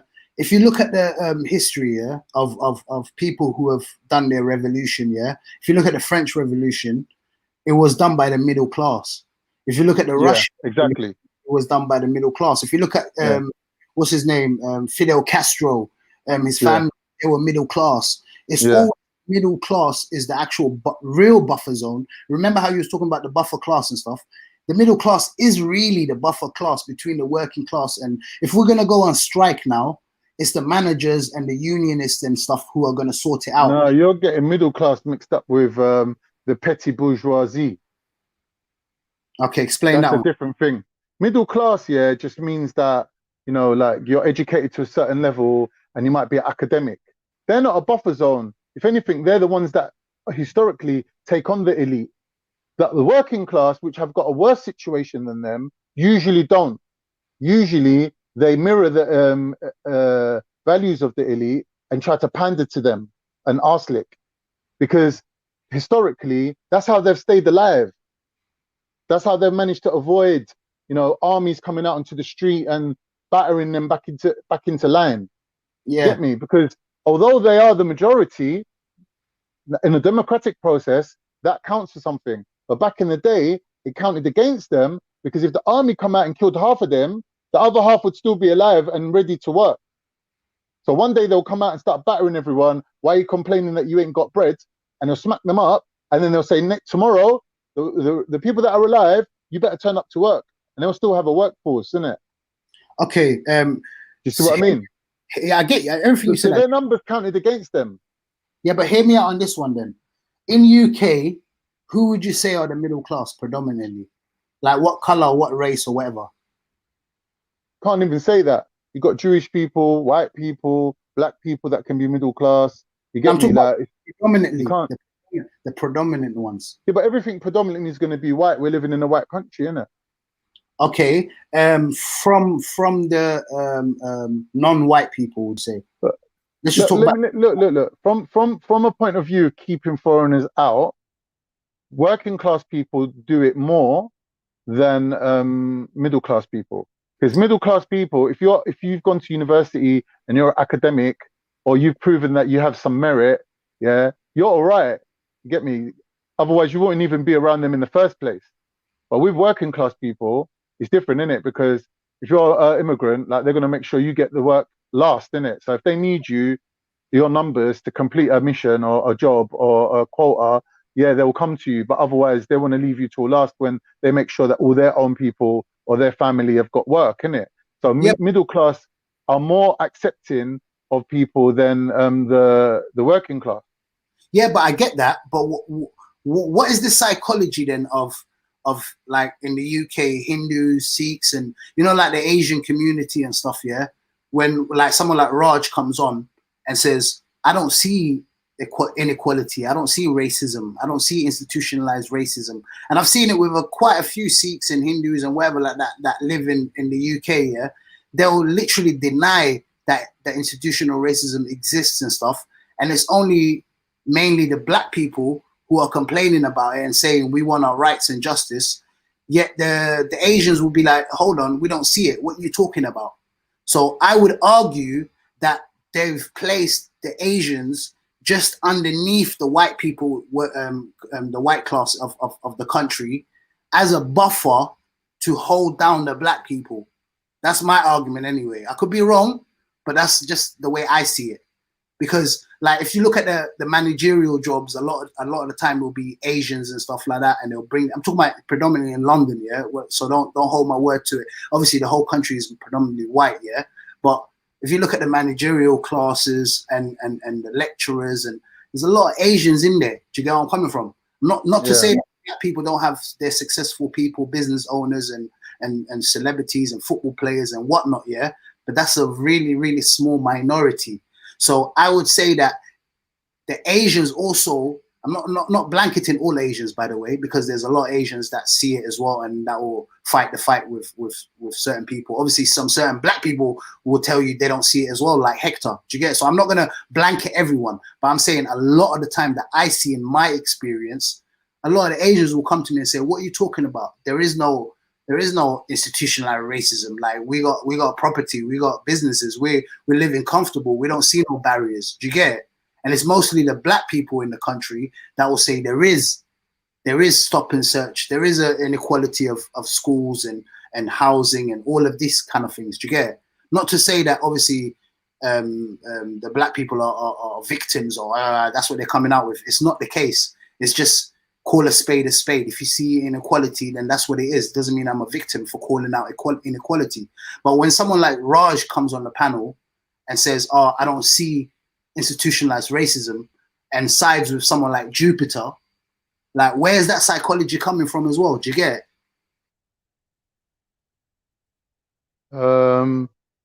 Are you saying then that across the board, when you're looking at Indians, for example, because of their culture, they're more likely to be subservient? Or are you saying that because they're not marginalized or pushed out as much, they don't really need to fight the system? I think it's or is it both things? No, it could be both, but I think it's a lot to do with obviously the empire, and obviously in the Asian Indian subcontinent, like India and stuff, they got the caste system, don't they? So obviously the lighter you are, the higher up in society that you are. Do you get it? So obviously when they come to England and they see the white person, it's sort of like God. Do you know what I mean? Like you can't talk against. This is the establishment. Like anytime they see a white person, it's like they gotta be, you know, like put their heads down a bit. Do you know what I mean? So I think it's to do with their culture as well. I'm not gonna blanket them, as I said. Don't take my word for it, but I think it's to do with that culture as well. And obviously with the black people and Africa and Caribbeans and African Americans and like black people in general around the world, they're more of a warrior class, of a fighting back against the system, fighting back against the oppression. So when we come to these like countries like Britain and stuff like that, we already have that in our mindset where obviously quote unquote the white man, when I say the white man, I'm talking about the elites and stuff, like they're bad. They're the ones who are against us. They're the ones who are, but when an Asian person or Indian, a Hindu or Sikh, whoever comes to British shores, they're seeing it like not a bad thing. They see it totally opposite. They see it like, let me just suck up to him as much as I can to just get some of the crumbs. Do you get it? Because I know I'm on level 50. I know I'm on level 70. So at least when the food comes down, I'll have more of a share in it. They're happy with that position. Do you get what I mean? Whereas a black man will look for a ladder. He'll look for a ladder or a rope to try to get up the system. Do you get it? And fight them. Do you get what I mean? Yeah, it could be that black people can't tolerate seeing their own people suffer, so they stand for them, innit? Because of everything what they've been through, because no one's been through what they've been through, innit? And they must have hit a point where they said, well, we're not taking this no more. Whereas with Indians, I don't think they've ever, like, obviously they've been treated bad as well. Like we can't deny that they've had their country got robbed and colonialized, and everything what happened to them was bad, innit? But I think they never really had that idea that, well, we're being targeted because we're Indian. So it's a slight difference, isn't it? So when you know that you're being targeted because you're black, and you see another person being abused, then you're like, you know what, that could be me. You get me? So you're more likely to have a sympathy for your brother, and you're basically saying that this abuse goes back. Look how far it goes back. An unbroken chain of abuse, isn't it? So then a black man could stand up and say, well, the buck stops with me now. You get me? Like, I'm not having it no more.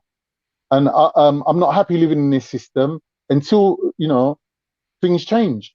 Whereas an Indian or a Turkish person, or anyone else that's come from poverty or come from, I don't know, oppression, even in their own country, yeah, they might not blame everything directly on white people either. They might say, well, it was our own leaders that bowed to white imperialism and put us in that bad position, and now we've run away from them and we've come here.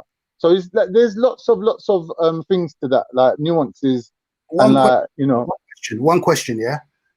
We know that a country like India has got what the population is about, I think 1.3, 1.2 billion or something like that. And if you look at the continent of Africa, it's also 1.2 billion, 1.3 billion. Yeah, so we got the whole of Africa got the same population as it. I knew when I spoke about Asia, you know what I mean? Odds had to come in. Big up odds anyway. Assalamu alaikum. What's going on? Alaikum salam, bro. Yeah, I thought I had to come and talk for the Asian side. How do you feel about being labelled as a buffer class, Odds? What, me? My family don't have any origins of moving to Africa and being the buffer class. I don't know what you're talking about, bro. No, in the UK. Like there's been the allegation that from who? White elites have deliberately brought in Indians to kind of be the buffer class in between them and black people.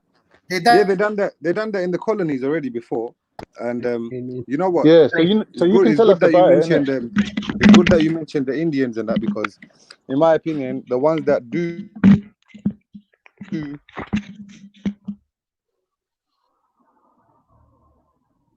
Odds. Your connection's bad. Odds, we're gonna wait for you, because we want to hear what you're saying, so we're gonna wait for you, yeah. Yo, can you hear me now? Yeah, stop putting yourself on mute, though. Yeah, what I was saying, bro, is that you see the Indians, i.e. the Hindus and the Sikhs, they've, historically, they've been prone to doing that. They've always done the buffer class thing, but when it comes to Muslims, the Asian Muslims haven't really been doing that. Right. I would give us a bit of background, innit? Give us a bit of background, a bit of history on that. Yeah, like, we will need to learn about it. Look at people like Rishi Sunak and Priti Patel and all these kind of people.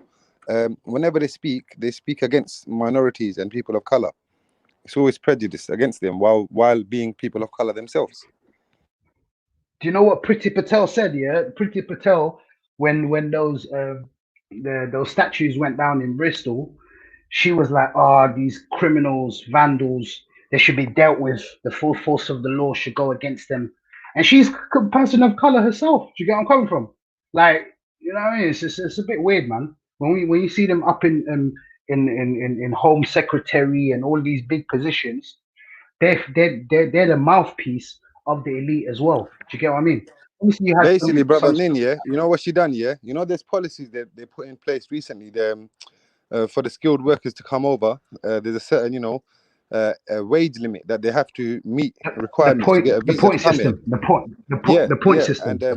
Yeah. People were pointing out that her own father would not have met that system when he came over. So it just shows you. Oh shit, bro. Even what's his name? What's the other guy's name, man? The one, the Sajid, whatever his name is. Sajid Javid is the mayor of London. Then you got Rishi Sunak. I think he's the secretary of the finance.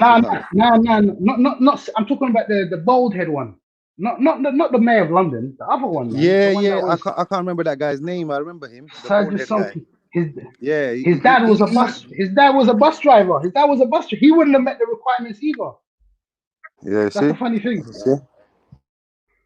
Yeah, but how are they basically enforcing it on these laws, like on their own immigrant community?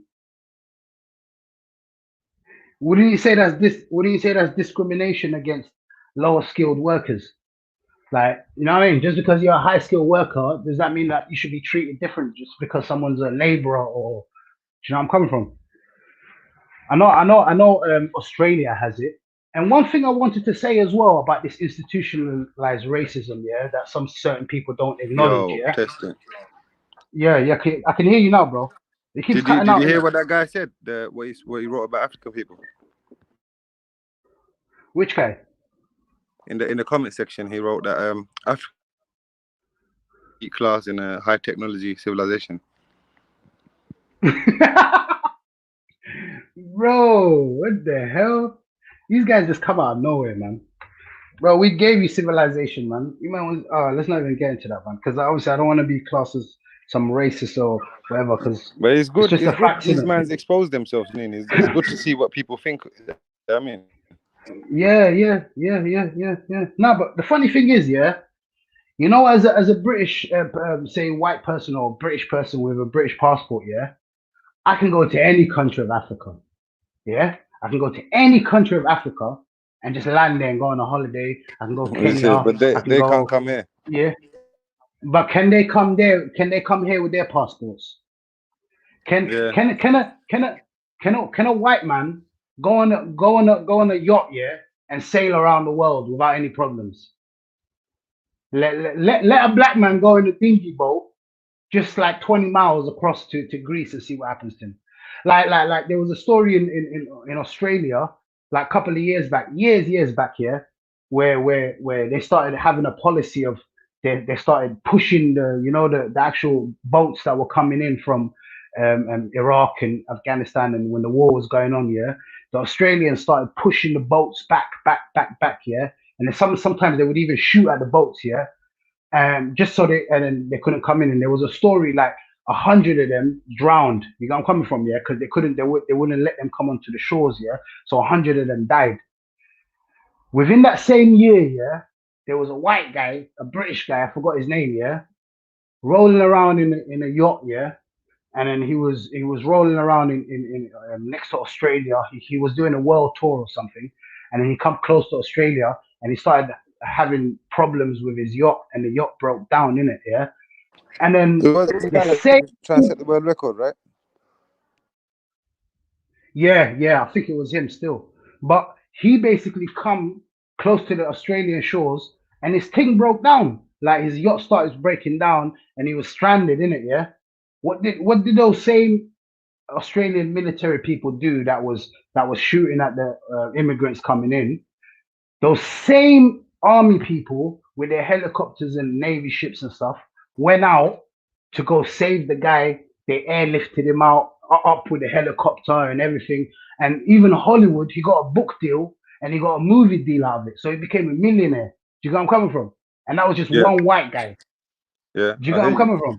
It's like big hypocrisy, man. Big hypocrisy, man. It's a big hypocrisy. That's why I tell these people that you know, like talking about. You know, we're talking about the dinghy boats and that, for example. Like let's just talk about. I just want. You know what I don't understand, brother Nin, is like you see, you know, if you're coming out of war-torn areas and all of that, bro. I understand the motivation to get out of there, even just to even better your life and move somewhere where you can earn more money. I get that. What I want to know, and I still don't realize, and I still don't understand why people do that, bro. You're in France already, fam. You know, France is it's not a third world country, bro. That is developed to the max. A lot of the people in Germany kind of developed, but yet they still want to come to the UK. I don't understand that. You get me? No, but I don't know about France, but I know a lot of Spanish, a lot of Greek people come to UK, a lot of Polish, because obviously they're no. I'm not talking about the Europeans. I'm talking about just the immigrants. I'm saying, see the immigrants that have made it to Europe, right? Yeah. But then they've set up like they call it the jungle, the camp in France, right? And then their main aim is to get to the UK. I'm saying, what's so valuable, what's so important about the UK, and what in. You're kind of breaking up, bro. I'm saying, Aki, what can't they get in France that they can get here? Why do they? I think I got your question, because obviously I'm in France now, innit, and so I kind of know about what's happening here. France is known for being very difficult to access healthcare, to access housing, to access the certain services that you can access in Britain. Britain has got much more of a lenient policy when it comes to immigrants, when they can access the NHS or go on the job seekers or go get their housing. But France is very, very stringent. and they have certain laws where you'll have to be met, and they wouldn't allow it. And obviously, immigrants talk to each other, innit? They'll say, "Yo, stay away from France." You know what I mean? Make sure we go England. England is the place. It's either England or Germany, innit? That's the main two places that immigrants want to go to. People don't want to come France, bro. The only people that's come in France really is the French colony people, innit? The people that's colonized Yeah, by that's what I France. was gonna say. The Like, ones from the colonies, yeah. yeah, they're more. And you know what funny thing about France is they got French Guyana, they got French what's it called? They got different places even in Caribbean, which actually is French today. Like, as in, what can I say? They got French police. The police you see here is the same French police that you'll see running around in a place called French Guyana. They got the same laws. Bro. I mean, I hope no Jamaicans hear me saying this, but Jamaica technically is still owned by the Queen. Yeah, she's the head of state. Yeah, she's the head of state. Nah, it's facts, bro. You know what I mean? It's not like it's some hidden thing. Everyone knows that. But obviously, there's neo-colonialism in it. Yeah, that's what it's the hangover of neo-colonialism, bro. When they say you're free, you're not really free. You're free politically, but we're gonna still run you economically. You know, like basically they give you the illusion. Yeah. You know what I was gonna say? You know why I jumped on? Yeah. You know, earlier you was talking about in the UK, you were saying how, you know, you speak to like Asians and whatnot, and they don't really tell you about this system corruption and that. So like, yeah, I mean, you say they don't really feel there's systematic racism or anything when it comes to Asians. Yeah. And Why is that though? Why is that? Yeah, I was gonna tell you, Akibo, like from my own experience, bro.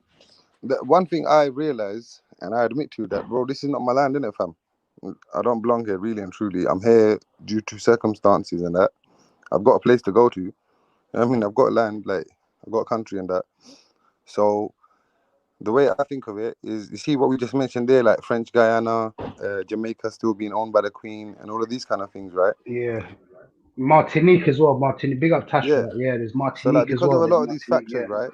A lot of these factors, you know, people kind of they feel they belong here. If you get what I'm trying to say, other people than the Asians, because like I'll be honest with you, we're not native to UK, the Asians. You understand? So we know where we're from, innit? So we're never gonna think that the UK needs to tailor their government or their system to meet our thing and what. I'm not really fussed about that, bro. To be honest with you. But wouldn't you class that as a problem though? Because then you're not joining the fight of the people who are trying to fight against their country, equality. Bro. Let them do. You're the way I look at it, you're just in the sidelines. Aki, this is the way I look at it, right? It's not my country, brother. Yeah, it's not even. See, even the brothers that you're talking about, it's not even their country. Really and truly, it's due to circumstance. You understand? What's happened in the past and history, colonial times, or whatever, they found themselves being here and not having no kind of roots apart from here to attach themselves to. And yeah, they have a right to demand it, bro. 100%. They have a right to demand their justice and equality. But I'm just saying that the reason why a lot of Asians don't show you that is because, you know, we have the things there, innit? Yeah, but wouldn't you say, like, for instance, I'm from Somalia, yeah? Somalia right now, today, you got MI6 agents in Somalia right now controlling the country. Do you get where I'm coming from? Telling us what laws and what we can do and how we should govern. Right now, as we speak, we got American CIA and British intelligence services in Somalia right now telling us what to do and how to govern. So are you telling me, okay, I got my country, I shouldn't be demanding anything from them in their country, yet they're in my country demanding that I should I'm not saying that to you, Rocky. You asked me, remember you asked me, why do you not think that? So I'm just telling you my opinion. I'm not saying you have to feel the same way. Okay, but are you telling me that because I think we had this debate about it last time. Are you telling me that Pakistan is free from any influence of the West? 100%, but the people are definitely. I didn't hear you. Say that again. I didn't hear that. I said the government is not free from it now. Yeah, so if you know that you're not free from it, and they want certain things, like for instance, they were fighting Afghanistan from they had bases in or using some certain bases of Pakistan's military base to fight Afghanistan, to drone them and to do certain things. Yeah, but then hold on, Nin. Then you have to turn around and say, who let them do that? Who gave them authority to do it? The government, right, of Pakistan? Yes. Yeah. So who would be to blame? The government, right? This is what I'm trying to say. So we can't turn around and say, oh, they're doing this. They only get to do this, bro, is because our own politicians are corrupt. We have to look. You see, when I say look within, we have to look within, because if our politicians, were not corrupt, bro, and told them duck out, we're not letting you do that, then they wouldn't be able to do that, bro. No, they would. That's what I'm trying. You know what? No offense, but you're sounding like Hector. You know when he talks about Nigeria and he says, no, it's got nothing to do with the West. We have to look within. It's the corrupt governments of Nigeria, and it's their fault. Like, you're sounding like Hector. Like, I'm not trying to be disrespectful. So hold on, Aki, you're telling me that it's not the fault of the government, the ruling elite. So in my country, there's been like a few families, bro, that have in the history of Pakistan ruled the country maybe 3 or 4 times, bro. Like their descendants have. You understand? Now these families are so wealthy, bro. They are very, very wealthy. Now you're telling me that I shouldn't blame them, Aki. Bro, literally 2 decades of ruling the country just within that one family, and they done all that damage. Then you had the other guy, Nawaz Sharif. He became the prime minister like 3 times, bro. Once he was ousted in '99, right, by General Musharraf, and then he went and got what do you call it? He was in exile in Saudi Arabia, and then recently he came back and he was prime minister again. And then now they found out, he took out so much money in these Cayman Islands and this and that. This is what I'm trying to say. So really and truly, it is the politicians, bro. I'm not saying that the Western people are not influencing the politicians or enticing them with financial gain. Yes, they are doing that. But at the end of the day, it is the person who says yes to the bribe. It's his fault, right? End of the day. No, I agree with you. I'm not trying to take any blame away from certain corrupt politicians in our countries. That is not the blame. But what I am saying is, you're acting as if they haven't come in our countries and staged coups when someone who has actually said, no, I'm going to take a stand and I'm not going to do it. We've seen what's happened to them. So we have a framework. I agree with you on that. But what I'm saying is that they're going to influence Aki all the time. But you see, my answer is the same to you. You know why? Because even the coup, think about the coup, because watch this. No, Oz, watch this. People like Patrice. No, but watch this. Go on. Yeah, people like Patrice Lumumba, people like Thomas Sankara. Like I'm talking about the African sense now. There's people who have actually took a stand and have said, no, we don't want this anymore. We don't want to be corrupt. We don't want your influence. What has happened to them? They have been assassinated. But now this is what I was going to ask you. But this is so who do you blame then? So who do you blame? No, but who do you blame? When the coup happened, Aki, when the coup happened, the people that fight against these people that you're saying standing for the right, are they indigenous folk that have been paid to do it or not? A lot of them are mercenaries from other countries. A lot of them are. Yeah. But the main people orchestrating it, are from the West. Do you get where I'm coming from? We can't deny that. Yeah. No, I'm not denying that, but I'm just saying, at the end of the day, it's going to take boots on the ground, and it's mostly people from the same country that will oust the government or whatever. You understand? No, but then they'll use, obviously, tribal tensions against each other. Do you get it? They'll use that. And I agree, we have to have some sort of blame on that, But places like Ivory Coast, when they took out that guy in 2011, or the French said, you know what? Bang. They sent all their troops in there. They sent thousands of troops in there, helicopters, drones, everything. And they fought those people that was fighting them. And obviously, due to superior weapons, they lost. And they placed in their puppet president. So it's not to say that they're standing in a room in Oregon somewhere or Pentagon and they're just using the indigenous people to fight each other. No, they'll bring boots on the ground themselves. They'll come in. Look what happened to Gaddafi. Gaddafi, they said, you know what? No fly zone. How arrogant of a people to come into a country saying Gaddafi's own people are the ones that was his demise. They're the ones that killed him in the end. No, but without the Western support, military support from the air and stuff, would they have been able to do that? Of course, look. There's people that don't like Boris Johnson. So many people. But do we have the power to go now and him out of 10 Downing Street? No, we don't. The only time we'll have that... They actually do. I think there's something that they can pass through the parliament. I don't know, it's like a vote or no confidence. No, I'm talking about a coup. I'm talking about the whole government. Take down the whole government. Labour, Conservative, all of that. Tear it down. Do we have the but power to do that? there Brother, would have to be literally a civil war or like unrest or something like that, innit? For that to happen. Exactly though. That's what I'm saying. So where's these weapons gonna come from for someone like the man them in Ilford, the man them in Harlesden, the man them in Tottenham, the man them in Brixton, for us to come together, the man them in Liverpool, Toxteth, the man them in Stratford Road in Birmingham, all the man them say, yo, we want to take down this government. Do you think we will be able to do it without outside help? We need someone like Russia, China, them places to actually collaborate with them and to give us logistics, to give us arms.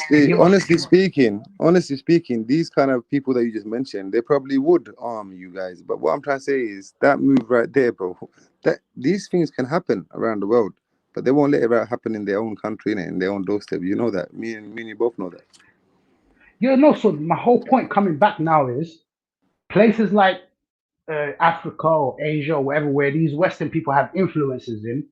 How is it so much of an ask or so much of a stretch from when I'm fleeing persecution or poverty or whatever that they have designed in my country for me to come here and flee and for me to ask for my right living in their country? You're saying, nah, it's their country, bro. You shouldn't even. No, that's not what I'm saying. See, you're not hearing me. See, you keep applying what I said to you, bro.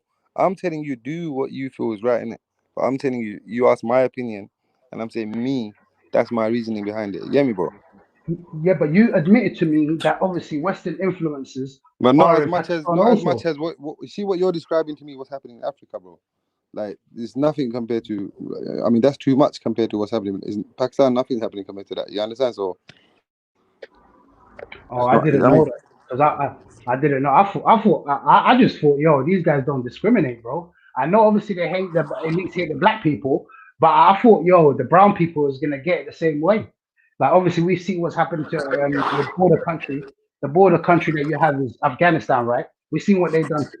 They've done. Afghanistan's been at war throughout its whole existence, bro. Afghanistan has never been like a peaceful country, bro. They've always been at war. So you look at the history, innit, bro? Yeah. I agree. But you're And it's never been conquered.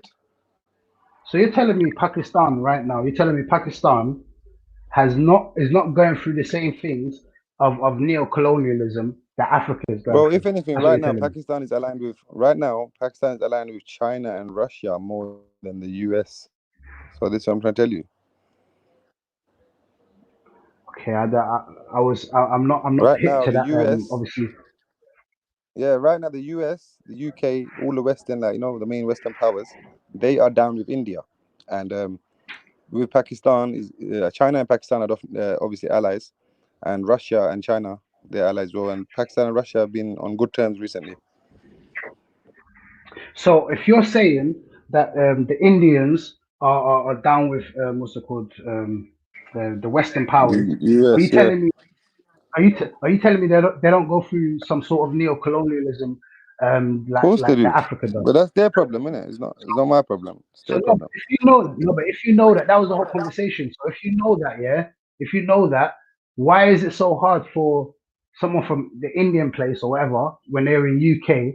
Why is it so hard for them to say, yeah, there is institutionalized racism? Because I already told you, cuz they get treated better than you lot, and you know that, bruv. So I don't know why you acting. Come on, bruv. Listen, you see these men. That's what I said. That's what I was trying to say. That's what I was trying to say. I told you. Remember, I made a differentiation. I said to you, it's the Hindu Indians and the Sikh Indians and the Muslim ones. They don't get that differentiation just because of our name and our faith. That's what I said that to you. Remember? So if they get the preferential, like Raj, for instance, great example, would he get preferential state favors from this country's elite or whatever than say a black person? 100%. So now I see the psychology of why Raj jumps on here and tells me there's no institutionalized racism. Come on, bro. Them man that's what I just walk around. Yeah. To walk around with a long knife, bro. Like, come on, bro. and man them get stopped and searched on the daily. The man them in the hood get stopped and searched daily, but then the man they can walk around with a knife in their head casual. No, not in their head. Not in their head, bro. I think they wear it on their waistband, bro. Oh, okay. I used to think it was on their head, bro. No, it's a long knife, bro. It's like a ritual kind of knife, but it's long enough to kill a man. You get me? I don't know if it's true, yeah. I don't know if it's true, but is it true, yeah, that a Sikh guy told me this. Wallah, he said it was a guy I used to work with. He said, I'm gonna tell you a secret, yeah, but no one will tell you this. But he goes, because we were brethren, innit? Yeah, he was a nice guy, whatever. But he was like, the only time that we're allowed to start taking off our turbans is when all the Muslims are wiped away from earth. That's what he told me, bro. Bro, I ain't I gonna was lie like, to you. what? There's a lot of anti-Muslim sentiment amongst the, you know, the stupid people in every nation, innit? And every religion. Yeah, yeah, So they have yeah, some dumb people in their you know, in their part as well, in their midst, and they do have a very very anti look of Muslims, especially Pakistani Muslims, and yeah, yeah, yeah. they use like racial slurs that they call us sulle, and that's like a derogatory term because we're circumcised, innit? They cuss us, like all these kind of things. You get me? So some of them hate us, bro. Like not all of them. I'm not saying all of them, but some of them they do really hate us, Raj, bro. Raj was on there the other day, proper telling me, yes, I am racist towards Kashmiri Pakistanis. And he was trying to tell me that there's something inherent within them and their culture Yeah, to this is what I'm saying. to groom girls and to see girls But as don't you find that non-Muslim. racist? Don't you find that statement racist within He itself? said it himself. No, Yeah, he said it that's what himself. I'm trying to say. Yes, And I I was am trying to racist. He said I'm racist. That's what he actually said I to me. was He trying said to I'm this is what I racist. was trying to make him realize. I was trying to make him realize that you always come out and call out racism and whatnot, yeah. But that statement you're making about the Kashmiri people within itself, that's racist because you're you know categorizing a whole group of people just based on their DNA and where they come from. Like, You know what as well, yeah? He was having a show the other night, yeah? Proper hypocrisy guy, yeah? He was basically saying, do you know Udam Singh, innit? You know Udam Singh? Udam Singh or whatever his name is. who the terrorist? Yeah, but look what he's saying, yeah? He was calling Michael Ajibalajo, yeah? You know the black guy that done the Lee Rigby thing, yeah? Which we can agree, yeah? It was an abhorrent thing that he did and it was a terrorist act, yeah? We don't condone that, yeah? But he was going at Michael Ajibalajo and whatever, and what's his name? That guy, the Asian guy, the one that everyone hates. You know the one, the Asian guy, the UK Asian guy that everyone. What's his name? The one that they say that groomed all of them guys. What's his name? Anjem Chowdhury. Anjem Chowdhury. That's the one. Yeah, he was going at him. Yeah. Then we brought it up to him. We said, okay, they're terrorists. But what about Udam Singh then? Would you condemn him? And he wouldn't condemn Udam Singh. Yeah, he was saying he was a freedom fighter. Yeah, that's what he said. Yeah, he said he's not a terrorist.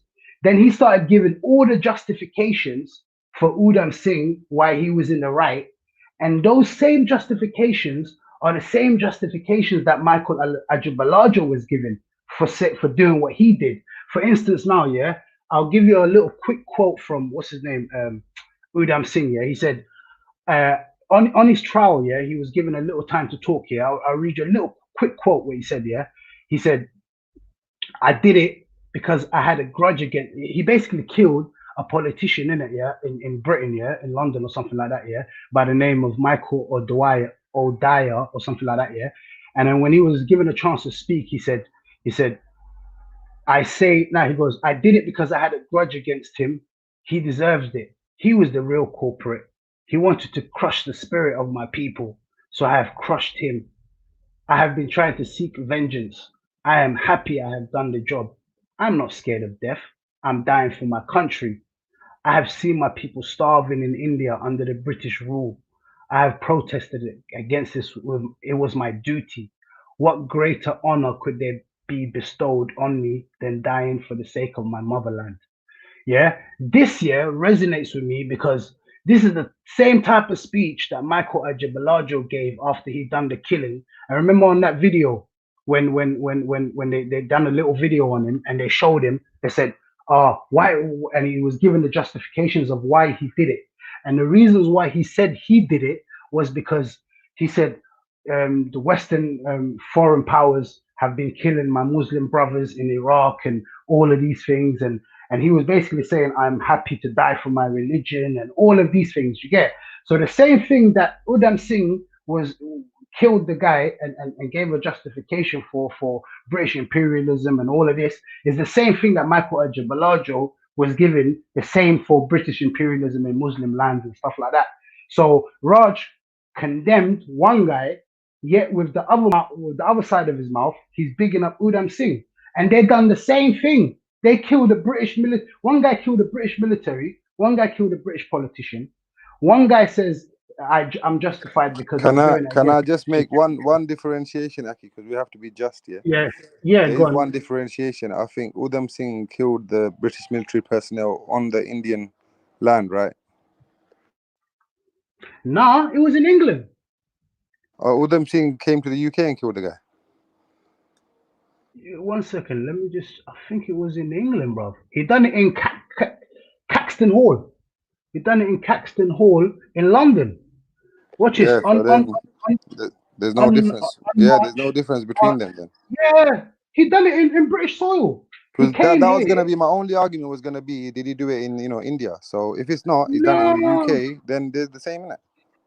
Brother, he done it in Caxton Hall. That's what in London. The guy was about to give a speech. The guy come bust out 2 gunshots straight in his chest, and he gave himself up. And he was like, "Yep, I'm prepared to die. F it." Same thing that Michael Ajibalaji did. He said, "Yo, I'm gonna take out a military guy." Bang, and he put his hands up and he said, "What? Police kill me. I don't mind to die." So it's the same thing. Yeah, Raj done a whole show of Michael Ajibalaji and all, and I'm not justifying their thing, what they did, but I'm showing that just like the same. You like the same show done about Udham Singh as well, isn't it? Exactly. That's all it is. Do the same show about Udham Singh and how he was a terrorist and how he killed a British politician and how he said a British imperialism is wrong. The same way that you've done a show about Michael Ajibalajo and these guys. So just don't be a hypocrite, Raj, man. You'll get ended with your own arguments, man. It's fun, it's silly, man.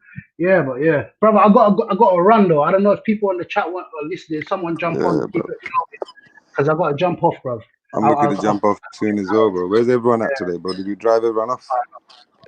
Nah, because obviously my man got striked, innit? My man got striked on the other channel. I think people are saying, there's rumors, people are saying it's Raj still. People are saying it's Raj still. Raj is trying to do the Game of Thrones. If Raj is striking the channel, that would be a stupid hypocrite, innit? Because he always records Veli's channel and does shows on it. So why would he be striking it? You hear me? No, because he wants all the viewership. He's doing the Game of Thrones of YouTube. You know the Game of Thrones where the last man standing. Do you know where I'm from? He's that dwarf. You know the dwarf in yeah. Is that Jan?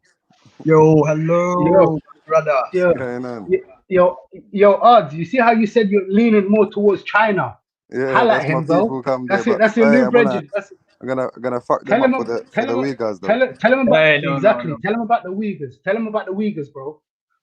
Yeah, that's another thing, Nin. Yeah, you see, when I was telling you about the corrupt politicians, yeah.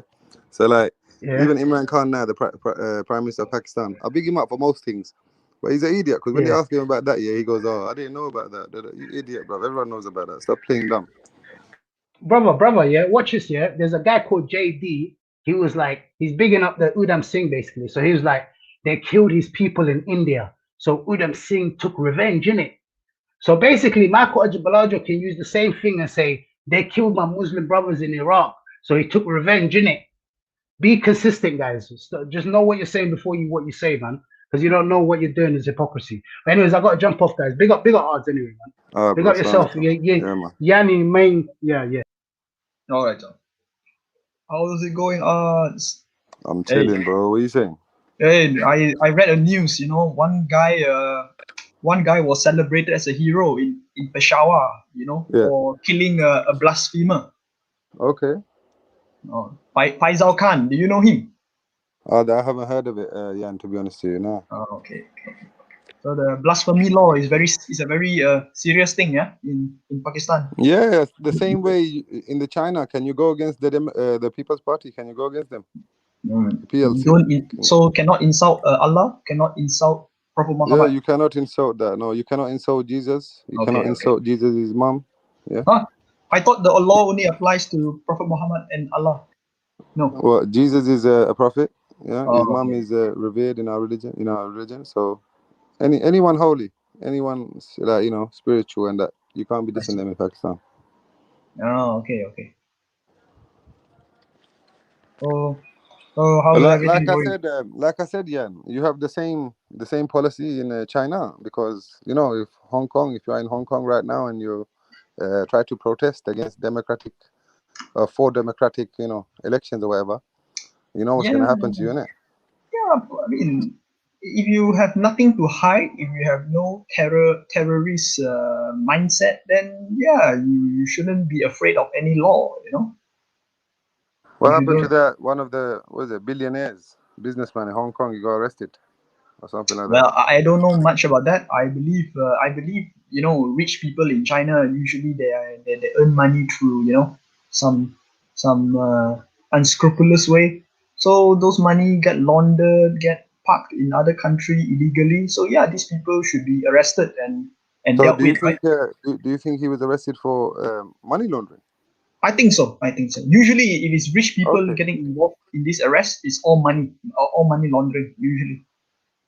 I thought it was to do with what's going on in Hong Kong. That's what I thought. Maybe that is possible too, because these people they might have a hand in this whole event. They might put some money into some other people's bank account, and then they trigger all these protests. Could be. I could be wrong, but yeah. So what do you make of China claiming nearly half of Kyrgyzstan? Is that true? I don't think that's true, man. Yeah, they claimed it. Tajikistan or Kyrgyzstan? Yeah, I think it's Tajikistan. Yeah, half of Tajikistan. They say this is historically China. I don't know. I hope it's not true. I hope it's fake news. No, but China's been making these same kind of claims all over the South China Sea, right? You have disputes with Indonesia, Malaysia, even with Vietnam, even with North Korea, Russia. You got disputes with everybody. Between you and me, I don't agree with this kind of thinking. I believe we shouldn't do these kind of things to other neighbors. But yeah, regarding Tajikistan, that's I don't know if that's fake news. Yeah, the land that they claim is mostly mountain anyway. Like it's not. Yeah, exactly. exactly. No one really lives there. But I'm just saying it's nearly half of their country. Maybe. I hope that's not true. I need to research that. But I think Tajikistan is not really a Muslim country. Yeah, it's a. I don't know. I don't know about that. I don't think. Let me check. Oh yeah. They're all Shias. 90% of them are Shias. Okay. I don't know, man. I don't know. Yeah, I don't know about the population of the Tajikistan. I thought they are related to you. No. Well, they're Central Asian people, but they look different to us. They look more like you guys and with light skin. No, they don't look like us. They look more like you guys. They have your features, brother. I don't know what you're talking about. They don't speak Turkish. They speak some sort of dialect related to Persian. So they might do, but I'm saying remember they're Mongoloid. You understand? Their facial features are Mongoloid, brother. I see. Right. So that would obviously differentiate them from people of the Indian subcontinent, right? Okay.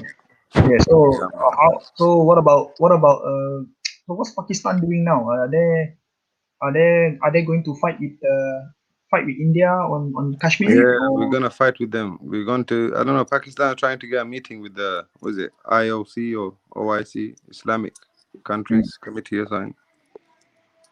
Okay. So we see what happens. Yeah. Saudi Arabia is loving the West too much. They're not really backing it. I hope China can claim Ladakh too. So yeah. Yeah. What happened though? I heard a lot of Chinese died, man. That's crazy. We like Ladakh, man. Ladakh should be part of China. Yeah, you're gonna take it. If we have a chance, why not? Right? Why not? The people, the majority there are Buddhists anyway. But where does Buddhism come from? China? No, Nepal. No, India. No, Nepal. Yeah. Buddha is a Nepali. Buddha was not. Yeah, but Buddha might have been a Nepal. Do you know how small Nepal is? I know. Yeah. So when this guy Buddha that we're talking about, when he was alive, how much of the land did he own or rule? It wasn't Nepal, bro. He owned like vast of India. So really, he's an Indian, isn't it? So this is what I'm trying to say. I don't know why you guys always fight. So see, Hinduism and Buddhism, yeah, Yeah. Is there like big differences, or what goes on there? Big difference, man. Big difference. I mean, I'm not an expert in Buddhism, but when Buddhism was at its height in India, I think the Hindu scholars are very well trained to put down Buddhism. That's why Buddhism completely disappeared in India. Hinduism is older than Buddhism, isn't it? Older, and I think Hinduism has a lot of values and philosophy that outstretch Buddhism, because Buddhism is just about philosophy. I think Hinduism has some military aspect in it too, military and politics in there. Buddhism, we don't have. I wouldn't know too much about that. Yeah, I know. Of course, you don't know. You're not Hindu. Yeah, because it's different, innit? It's more like that. They call it dharmic faiths, isn't it? So it's totally different. Like Islam. Islam has politics. You have military. Yeah, we have all those aspects. Yeah, you have military strategy, how to kill your enemy, how to what I mean. We have spiritual nature, everything is in there. Yeah. So that's why Buddhism won't last long in some countries, because if new ideas, new religion take place, Buddhism will disappear. That's why Buddhism went to China. But then why you guys trying to attack the last place of Buddhism, the Dalai Lama? But he doesn't represent Buddhism. But you say he doesn't represent Buddhism, fine. But isn't he like the spokesperson for Buddhism on Earth, supposedly? No. He speaks for himself. He speaks for himself and his own cult. If you dig, look. So you're saying that the Dalai Lama's people is just a cult? Yes. So you're saying the original Buddhism is nothing to do with that? Is that what you're saying? Yeah. It's like exactly. But anyway, with Dalai Lama is in India. He's hiding there, and that's why you don't like India, innit? Because India. No. I separate India from Dalai Lama. Dalai Lama is his own problem. It's nothing. So why you guys don't like India then? Because they claim they took over some territory like Ladakh and Assam. Some of these places, I don't think they are Indian at all. They look like Chinese, so they should be part of China. So you anyway, say, I agree with your point that India is basically a construct of many ethnic, many like nations. Yeah, 100%. India is too big. India should be much smaller. Yeah, because there's too much difference between the people from South India and North India. They're not the same at all. I'm surprised India managed to hold itself, in this 2020, because the people there don't really understand one another. They speak different language. They have different religion. So I'm surprised that they can hold on, until today. Whereas, actually, I think Pakistan has the same thing too. You've got different tribes, in different provinces. Yeah, but Pakistan is the religion that unites the country, isn't it? Is it? What's the main reason for the country? No, I know it's the religion, but I'm saying... Yeah, so it's 98% Muslim. But I thought it's the language and culture that but language, if you go anywhere in Pakistan, everybody understands Urdu. Everybody does, even if it's not their mother tongue. Everybody understands it. Okay. So this is what I'm trying to say. It's like, if everyone understands the national language, you don't have a problem. And it's the same religion. Oh, right. Oh. But yeah. So India took a lot of Bangladeshi territory, because like when Bangladesh and Pakistan, they separated, and India obviously helped Bangladesh, and when the war was over, India took like more than half of Bangladesh, I think. Oh, I don't know that. I don't know much about. You should try to, next time you have free time, go on the Google Maps and look at a map of Bangladesh. East Pakistan, before the split, and then look at Bangladesh today. See how much territory India took off them. Oh, okay. Yeah. Anyway, I hope one day the Assam people and Ladakh will work to join India, China one day. Because I hope so. And China will continue to build roads in Pakistan. You're gonna take over. You're gonna take over all of India, Jan. No. I'm not interested. I'm not interested in other parts of. Just Assam and Ladakh, yeah. Yeah. Because they look Chinese anyway. So anybody who looks Chinese, they should join China. But what about the Bengali people in Assam? No, they are not. They are not Chinese. They are different people. Yeah, so you want to take over Assam, but there's Bengali people that live in. I see. That's a tough one. It's gonna be a work in progress to teach them how to speak Chinese. Yeah, can. No. Look. Religion is one thing, but I think what is more important that you speak the language. As long as you speak the language, you are all set in life in China. How is China on speaking English? Like, how many people in the country speak English? Not good.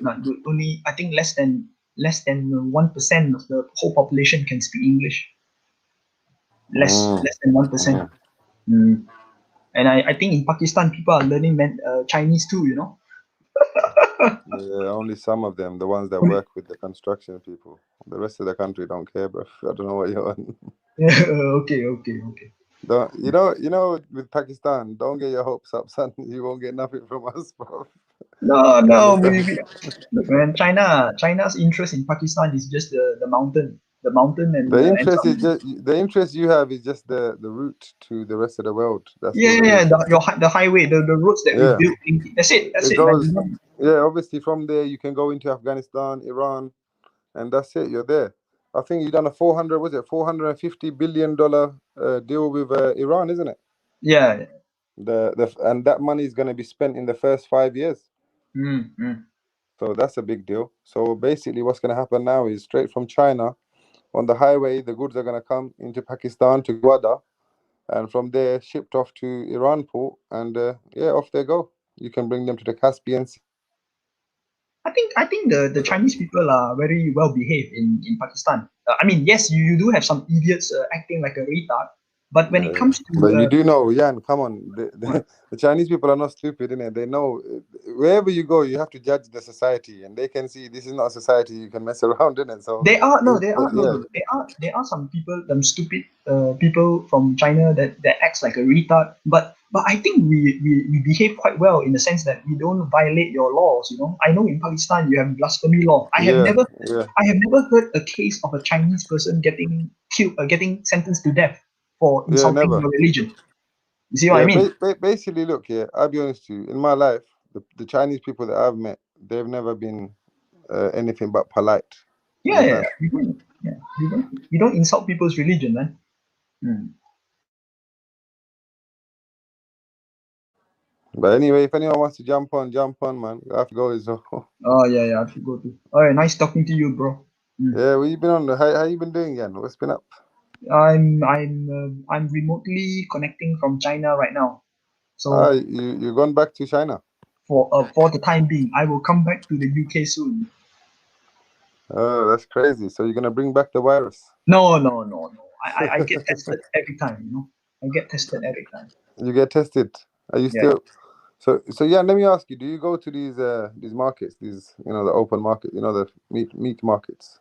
No, I don't. That's the thing. Wet markets, so to speak. No, I'm very sophisticated. I go to the shopping centers to buy food. I don't go to all these markets.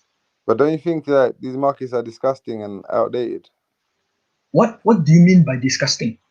Because they have literally animal feces, flies, all this kind of stuff. It's all. You have to be specific. Okay, so when you mean specific, I'm telling you the conditions are horrible. So it's disgusting. No, when you mean disgusting, you mean selling all these dogs and bats, right? Then yeah. No, I just told you. The condition, the wet market. The whole reason why the wet market is disgusting. What you happen to eat is up to you, but the way you are keeping it and preparing it and selling it, that's what I'm talking about. Yeah, that's disgusting. I agree. Do you understand? Because if that same meat, yeah, and you know you got it and done it properly in a sanitized location, you know what I'm trying to say?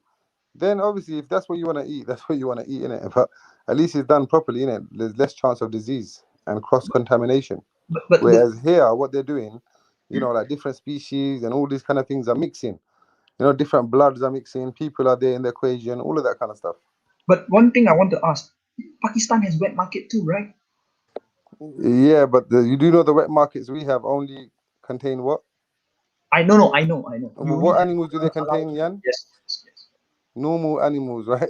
Yes. I'm sorry, I shouldn't say normal because, okay, but they happen to contain the animals that around the globe are mostly consumed and farmed. Yes. Yes, but what I mean is, so those animals and even those wet markets, right? The ones we're talking about, they're not at any kind of scale. Like they're small in Pakistan compared to the China thing. You understand? It's massive. Yes. I agree what you mean. All right, man. I think if you want to go, if you have to go, I better stop talking. Sorry. Yeah, man. Take care. All right. Nice one, yeah. I'll see you later, bro. Big up. Take care, man. Take care. Yeah. Pakistani brother.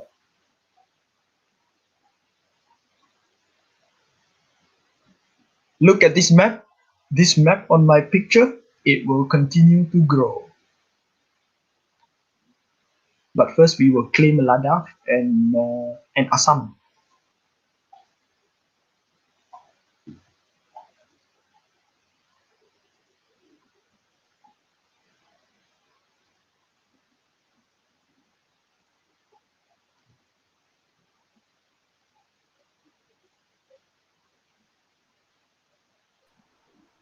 Yo.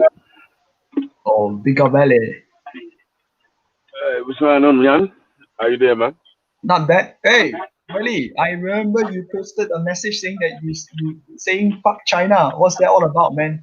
You hate China? No, I don't hate China. So I was taking the mickey out of you, man. I know. But I was wondering if you have Chinese clients, you know, that you're working with, how do you charge them? Do you charge them extra money? Yeah. I charge them extra money, man. Fucking hell, man. Yeah, I charge them extra money, man. I know that China's got the big money at the moment, so. Oh shit. You capitalist valley. Yeah, man, capitalist. Nah, we do try and get them shekels together, you know. Okay. Yeah, man. Hey, so what happened yesterday? I was very confused. Did you get a second strike for what? For someone sharing a video? It said it was for hate speech. No. That's the first one. I thought there's a second one. The second one, someone shared a video. Yeah, I got two strikes on two different channels for the same video. All right. Is it a video that everyone was fighting about yesterday? No. Oh, okay. So I think it's a. Oh, okay. I think I got confused. Okay. Yeah, got that video. Yeah, man.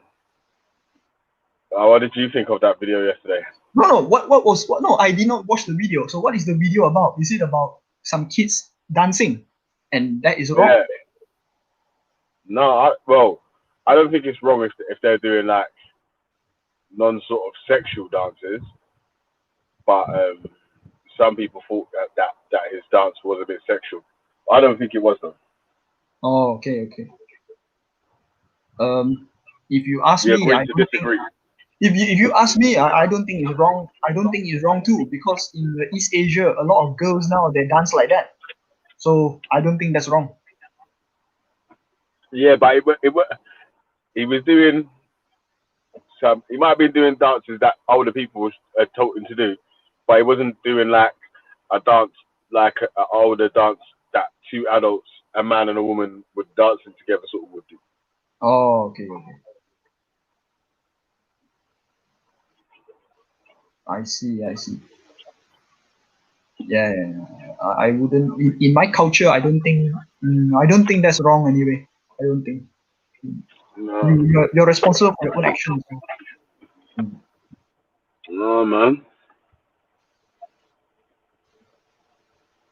What's this? happening? Tuesday is such a quiet day. Nobody is talking. Yeah, man. Jump on, man. That must be a fake Raj in the chat, man. He would have been on the panel by now, man. Shit. Big hard to say now good Pakistan is and how shit India was. You know what I mean? Like, that's got to be a fake Raj. No, but Raj doesn't like India anyway, so not surprised. Oh yeah, it's the Punjab, innit? Yeah. He has his own view, so I don't think India is his favorite country too. So yeah. Man, I got a van and no air conditioning, man, no AC. Yeah, you must be sweating bricks, man. Yeah, man. Fucking hell. I had to pull over for a bit, man. You know when you feel hot and it's like, I'm gonna fall asleep, man. Oh, okay. Yeah, man. Fucking, I pull over for a bit, man. Hey, Valley, how's your brother? How's your brother doing? Your brother? Yeah, it's good, man. Is your brother filming in Speaker's Corner? I'm not sure, you know. He's quiet, no? Very quiet. Yeah, man. Not sure what he did still, man, but he's alright though.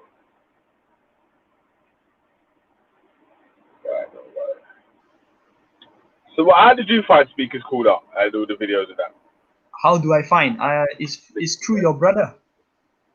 Through COE, yeah? Yeah, and the first video was Tan. Yeah.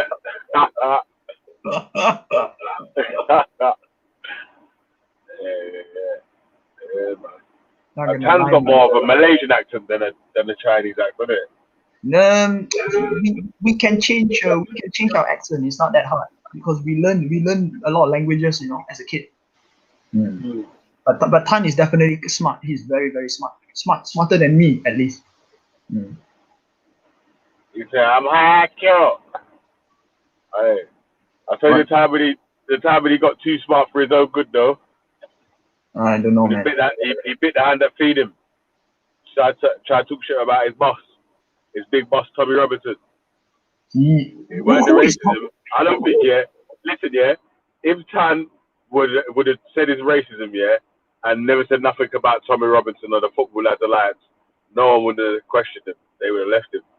Who is Tommy Robinson? Oh, he's look, man. Guy. Look, man. I'm not British, so I don't know all these political groups in the UK. I don't know. Okay. Yeah, man.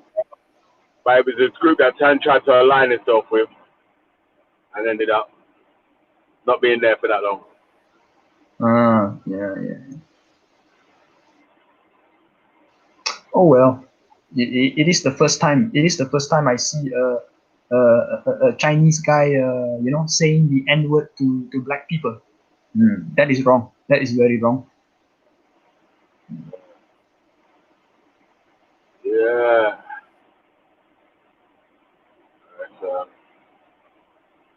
Free speech goes wild, isn't it? Indeed.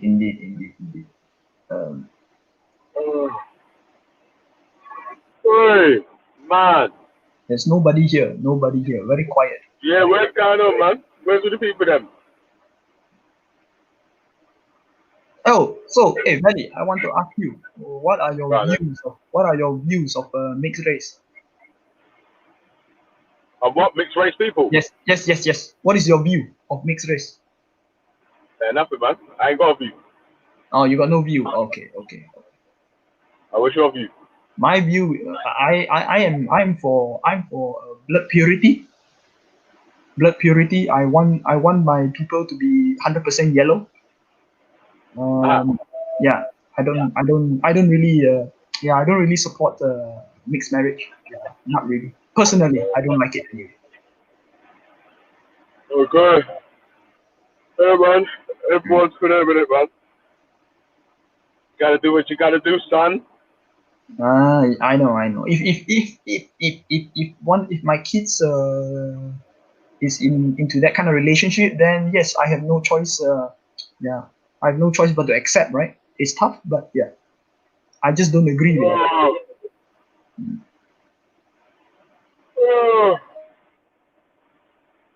Yeah, man. My bad, man. Shit. I was yawning, man. But yeah, I got 4 kids, man. I got 4 misraised children, though. Oh, you know okay. That? Yeah, okay. You Good know for that? you. Good for you. Good for you. Good for you. I think I am more put off by mixed marriage involving Westerners and Asian. I'm more put off by that. I don't like it when I see this kind of relationship. You know where I'm coming. You know roughly where I'm coming from with this. Yeah, I've heard people say it before, yeah. But So I've seen I'll give you an I know example. a girl, yeah. I know a girl. She's got where she's from Vietnam, and her parents disowned her, man. She had a child with an African guy.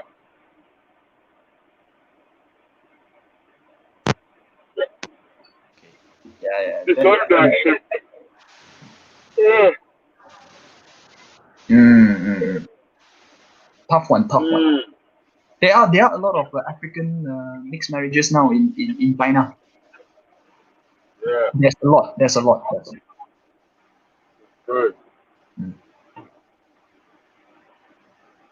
So now Africa's taking over. Africa's taking over. Yeah. Not.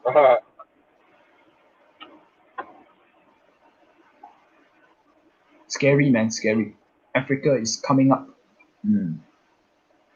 Oh, by the way, Valley, you know the video you shared a few days ago of the African, the Ghana apartments or house. Yeah, you know the guy, that guy, he used to spend his life in China. You do know that? He used to have a Chinese wife, innit? But he left her. I think so. Well, not wife. He had a Chinese girlfriend before. He got African one now, though. I don't know what happened. I think for some reason he suddenly became anti-Chinese. He hates Chinese people now. I don't think he was treated well when he went to China. Did you see his videos? He can speak Chinese very well, man. Very well. Fucking His name is Wodi Maya. Yeah, he's really good. Very good. But I don't know what happened. He became anti-Chinese. Anti-Chinese, and now he's living in Ghana. And he's living in Ghana. Yeah, man. His YouTube's quite big, man, as well. Yes. I think he is. I think right now he is a Pan-African guy. Pan-African meaning he's more like a African nationalist. I don't know what you call it. Yeah. Very. Yeah, he's like Pan-African, man. Yeah. Very strong views. Yeah, man. So what do you think of China in Africa? Not good. Because China's doing the same thing in Jamaica as well, yeah? Jamaica have accepted deals from China to build roads, right? Yeah. And my issue with the deal is that the Jamaican government don't make it so their people learn the skills of the road building from the Chinese. Listen, listen, Valley. I agree that the Chinese have a bad, well, not really bad intention, but has an agenda to trap people into paying money, paying debt for the rest of their life. But I think the difference is we are at least building stuff in the country, Big up. Big up yourself, Veli, why have you got Yanni up here lying to you, Veli? What did I lie? What did I lie? You were begging me to have your children and have. You said you wanted children. You said you wanted children to look like Nicki Minaj. Stop lying, Yan. You said you want your kids to be Blackanese. Stop lying. That is a joke. Yan, do I need to go and beg Real for the playbacks? Do I need to do that? That was a joke. That was a joke. You were constantly That's for the young mom, yeah? you were constantly cussing me about what red envelopes and all these things. But all you this do, kind you admit to eating buffalo and powder and cockroaches and stuff, didn't you, Yan? No. I admitted as a kid, I used to eat rhino horn. Who eats that? That is just not edible. Why would you eat stuff like that? Well, like the powder. You make it into powder. Yeah, you make it into a powder, and then it can cure you from your fever. What? See, you hear this voodoo? You hear this madness he's been doing? Yep. This is what he does. Like that, Listen, that was like many years ago. that sort of stuff. Listen. I was a kid, okay? I don't know what I was doing. I was 5 years old. What do you expect me to do? So I stopped doing that now. All right. So do you tell your people like the bat eating is not good? Yeah, you do tell them that. I try my best, but what else I can do? I try my best. So Yan, you've changed your mind about having children to look like Nicki Minaj, and you don't want no more blackanese, right? That was a joke. You're racist, man. Yan. That You're was a joke. racist towards black people. No. That was a joke. Nicki Minaj is not even black. I think she's Filipino. She's what? No, she's not. I think Nicki Minaj is Filipino from Jamaica, or I don't know. She doesn't look black anyway. She looks very Asian. She's Trinidad. She's from Trinidad, but she's got Chinese ancestry. Oh, really? Oh, she looks Filipino to me, man. So yeah. Oh, anyway, okay, whatever. It was just a joke. Take it with a light heart. No, man, that you was very dead on serious. You saying you would troll me every day. So yeah, don't lie now. Don't lie now. You were cussing and the audience. Man. I still cuss you. That doesn't make a difference. I still tell you that your blasted people have a lot to answer for with this COVID business. You kept cussing me. You kept calling me Bamba Clat. I don't know what Bamba Clat means. Oh my god, I don't know. Anyway, whatever. I have a thick skin, so you say what you want. I don't care. You got mad. You got mad. We tried the shit out of him over on Real's channel, yeah. He used to get mad. He'll come on the show when he feel like it's like he's safe when we're not on the panel, and he will try and throw shots back, yeah. And he'll be like, yeah. And then when we jump on the panel now, he'll jump off. That's why I caught him off guard today. He'll jump off, yeah. And then he'll come in the comment section. He'll be like, yeah, we're going to have blackanese kids, and I want my children to be blackanese, and I want to have girls that look like Nicki Minaj. That's what he used to say every day. Every day. It was a joke. Oh my god. That is tit for tat for cussing me, you know. You talking about that you happy that the Africans are that China's taking over Africa and the Caribbean? What do you mean? You're racist as hell. You're racist as hell. Oh my god. That was last year. I agree. That was last year. But now my views has changed. All right. What made your views change today? What happened today? With the way the Chinese are handling the coronavirus incident, and also how Africans are being treated in one of the Chinese cities, I think that is unacceptable. Like Africans are forced to quarantine for more than 14 days in China. So that's not acceptable to me. But then I started looking into the Chinese presence in Africa and I think Caribbean. Yes, we are there. We are buying a lot of shit, and I agree that the intention is not so good. But at least we don't treat people like slave. I don't think we do that. That's a lie now, Yan. That is a blatant lie. What? What do you mean? We're seeing African girls under the ages of 9 and even younger, 3-year-olds, 2-year-olds, 10-year-olds, 15-year-olds, being captured from their tribes and taken and put it into slavery to work for their Chinese masters. Like, come on, stop that. There's videos in real time that's happening. Stop it now. Stop lying. No, that's wrong. I agree with you. That's wrong. But what I'm saying is it is not a policy, a government policy to treat Africans like this. Yes, I agree with you. No, but you get the majority of the Chinese people. Hey Shahid, how are you? How are you, brother? Big up, Shahid. Big up the wisdom of lion. Hey, Shahid, carry on. Yourself, man. Hey, yo, listen, my phone's overheating, man. I've got the I ain't same got no problem, AC in the Belly. van. I know. I ain't got no AC in the van to cool it down. In my usual van, there's usually AC in it, so I can cool it down when it gets too hot.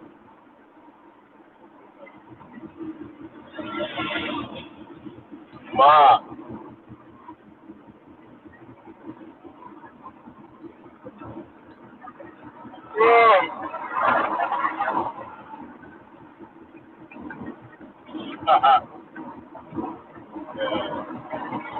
Yeah, but Jan, do you agree with that way that the Chinese are taking over the continent and taking over the Caribbean? Like, what is that about? And why are they putting my people out of work, out of an industry? Like, what is all that about?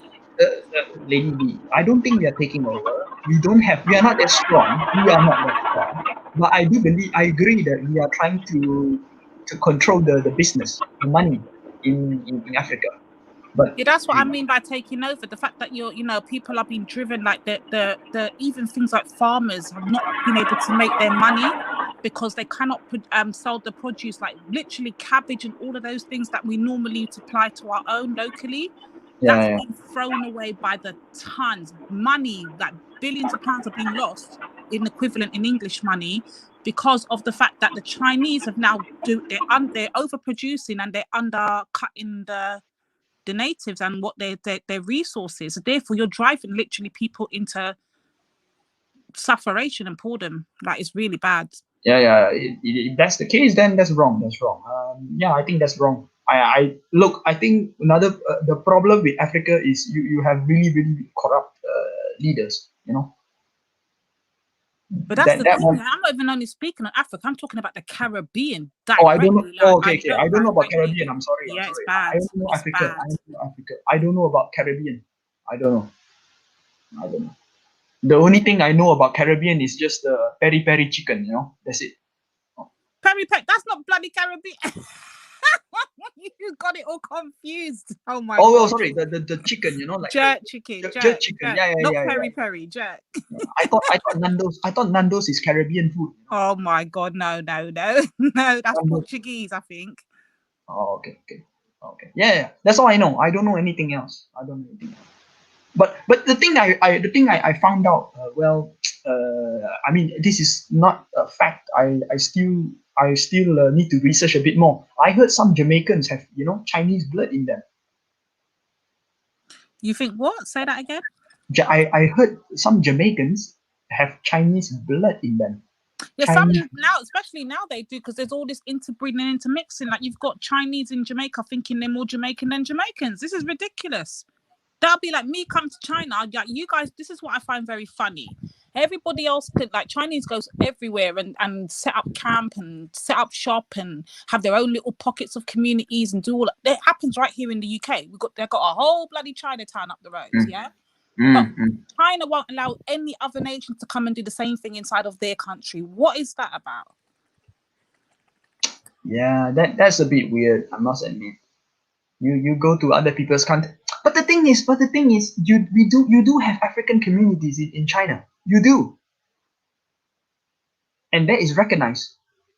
Well, maybe they do, but I don't think the same, strategies that the Chinese use are allowed to be implemented in China. There's no way in hell the Chinese government's going to let any other nation come in, take over drive the local businesses underground and let a new nation come in and set up and take over the way they have been. Like, no, that's never happened in the history, and I don't think it ever will.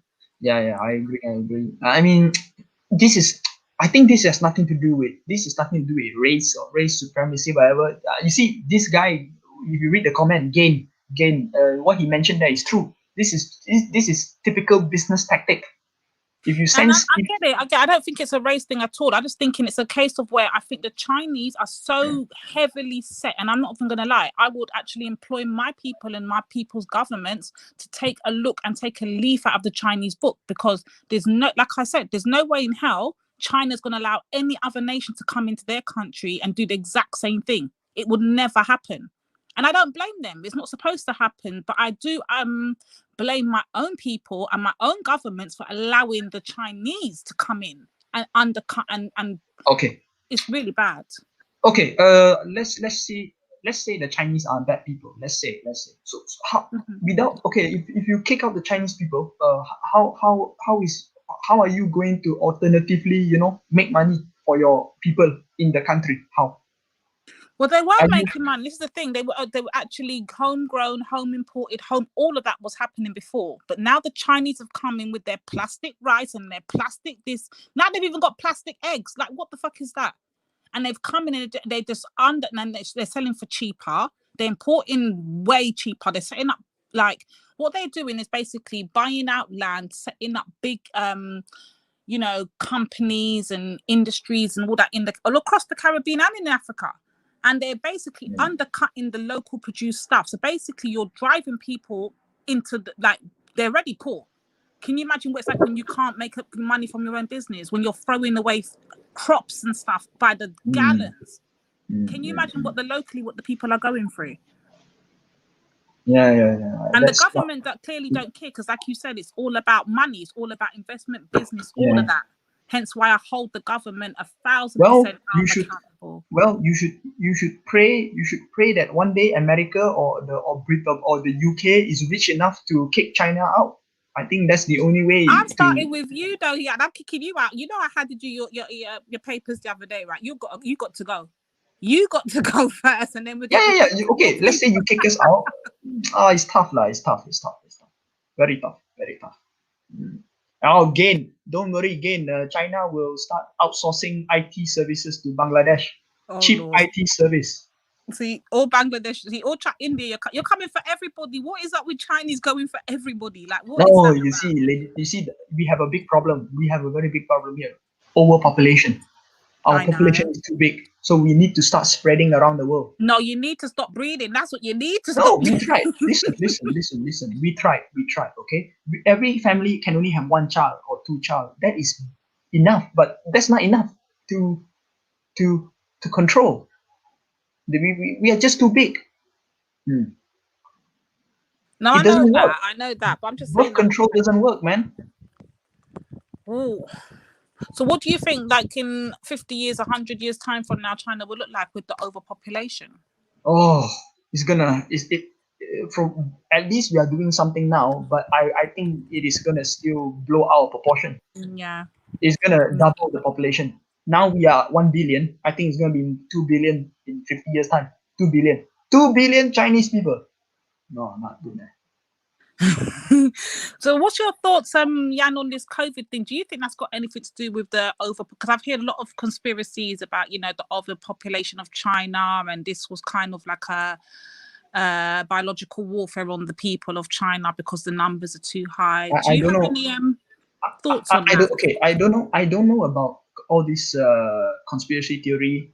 I just know that because we are overpopulated, we just don't have the means to have a good environment where we operate our business, our daily activity. So hygiene is a big issue, and because of this hygiene, then you get disease.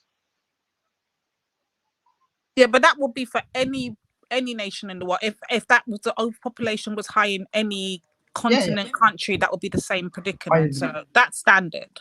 Yes, that's why a lot of disease. I mean, I agree that we eat disgusting thing. I do agree, but at the same time, even if we don't eat disgusting thing, disease is bound to affect the Chinese. Every 100 over years, we have epidemics, we have virus that come out. So what can we do? I look at Africa. Africa has Ebola too. Do you think Ebola is a conspiracy theory? Not at all. I was the main one speaking up about it. Yeah, there are some people who claim that Ebola is introduced by Americans. I don't agree. I think Ebola is just an accident. A small kid got the disease, or somebody got the disease, and it spread to the whole people. So that's unfortunate, So China, it will happen more often in China. What can we do? Overpopulation. So yeah, I don't think It's it's mad. conspiracy theory, but yeah, it is mad. I know. That's why now in China we are trying to create a vaccine. But I think based on your mentality, I think you are not gonna take the vaccine. You're damn right I ain't taking those. I don't trust you Chinese people No, at no, all. no, You no, no. yellow people are not to be trusted. No, I'm not talking about Chinese vaccine. I'm saying vaccine in general. So if the No, US I'm or not the taking none. you No. aren't taking that shit, right? I see. Okay, No. you see what I mean? Yeah. Some people don't want to take the vaccine. You know. Okay. But this is the thing though, because I'm hearing, about the second wave that's gone through China or is currently going through China right now, and they're trying to play it down. My thing is a lot of this could have all been prevented had the Chinese government come and been honest from the jump. It probably wouldn't have been so bad, like the whole world being affected the way it was.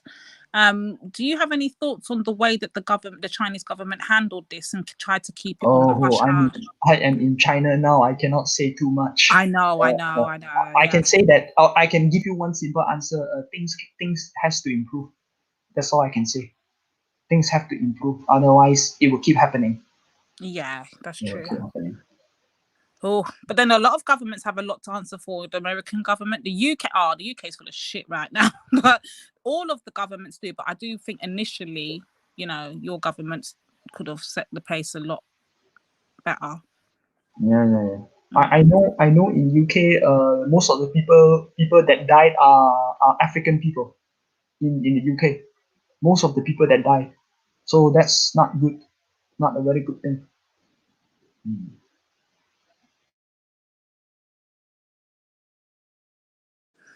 Yeah, they're saying it's a bit racist coming from Lady D. What I said, I don't trust you yellow people. Yan knows that. Yan knows I don't trust none of them. This ain't nothing new. It's not like we ain't discussed this before. It's new to your ears. It ain't new to Yan's ears. Trust that. Yeah. Gain. Bangladesh will need to improve their IT skill set because we will need to outsource the IT services to Bangladesh. So get ready for that.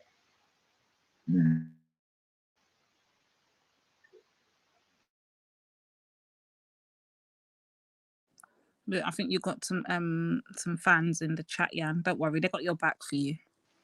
No, not really. They got your back. They think you can't handle yourself, but they got your back. Don't worry. I try to improve my thickness of my skin. So people can say whatever they want. I don't care. I don't really care.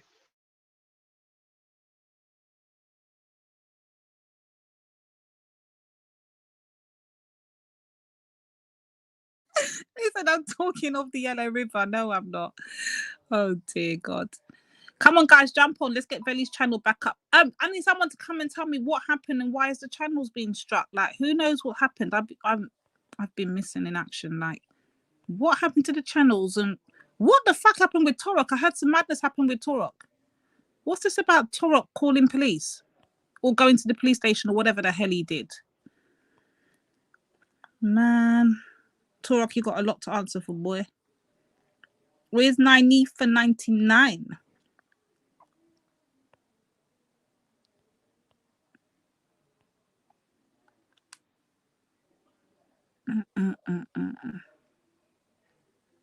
It's so hot outside. I can't breathe. I can't even think straight. It's ridiculous. This heat in this country here is unnatural. It's not right.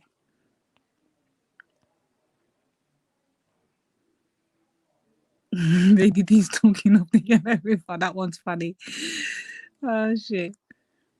Trust me, Yan can handle it, man. He gives as good as he bloody gets. He doesn't need no cheerleaders. Give me 1 sec. Let me try and get hold of Aoife.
No, I'm sorry, I'm back. Yeah, I hear you again. I just saw your comment. No, I'm not complaining about the sun, definitely not. I'm complaining about the heat with no freaking breeze. This is stifling. And then they've got the nerve to tell you got to wear a mask with it. Oh, hell no. You're going to wear a mask in this heat? This is crazy. It's ridiculous. There's no breeze at all, literally. This is not the kind of heat you get in the Caribbean. That's for damn sure. And it definitely ain't the kind of heat you get in Africa. That's for that. This is an unnatural type of heat. It's mad. This heat here is stifling. But I love the sun, of course. Get my melanin up and get my pineal gland activated. Done now. I just sent Nanny for a message. Hopefully she gets to jump on and see where she's at. Where did Khan go?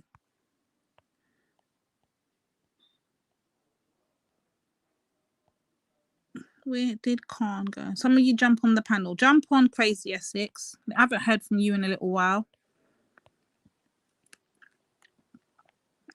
Climate change, not a myth then. Definitely not. This is some global warming bullshit we've got going on right now. It's 50 in the Middle East. You'll love it. Listen, I can deal with all of those. I really want to go Morocco. That's what I want to go, but I'm not sure about if I should. But I really love to visit Morocco next. I just want to see some of the architecture is just beautiful out there. Like, I would love to go Morocco. But this bloody COVID just stopping my whole flow.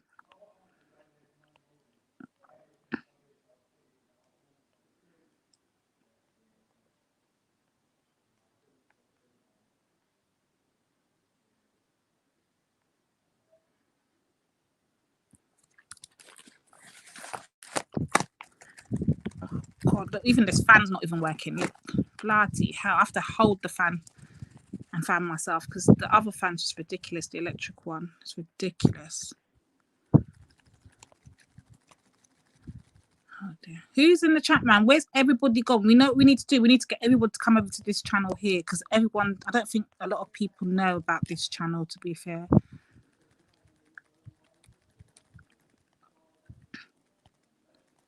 We need to do some mass sharing of Veli's stream.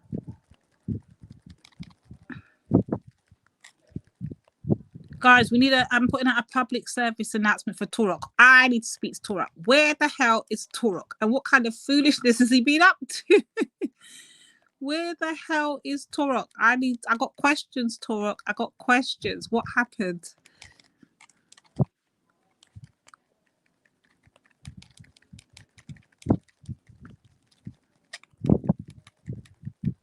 Back to work. Oh no, again. You're working. Oh, this heat and work. It's just ridiculous. It's unbearable. It's unbearable. I think I fell asleep 3 times yesterday. The way the heat just mashed me up. I was like, You're actually better off outside than you are indoors, to be fair, because the heat inside is ridiculous. But because of this bloody COVID shit, I'm trying my best to avoid being out there as much as possible.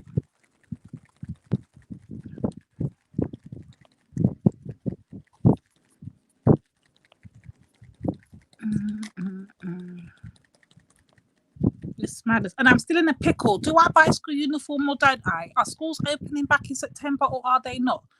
We don't know. We, the people, don't know what's going on, really and truly. The schools say one thing 1 minute and a whole other thing the next. So I'm in a bit of a... Normally at this time every year, this is when I start getting uniform. But I don't know whether or not to bloody buy uniform at this point. Is it a waste of my money or isn't it? I don't bloody know.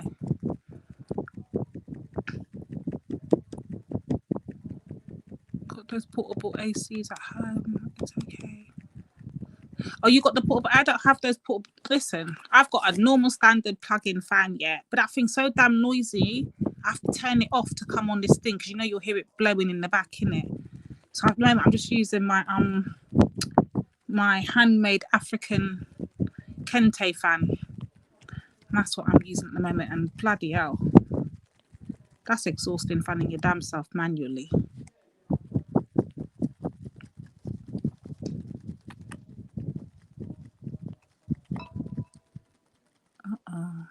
Let me see if I can get hold of Spicy. Hold on. 1 second.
Oh shit.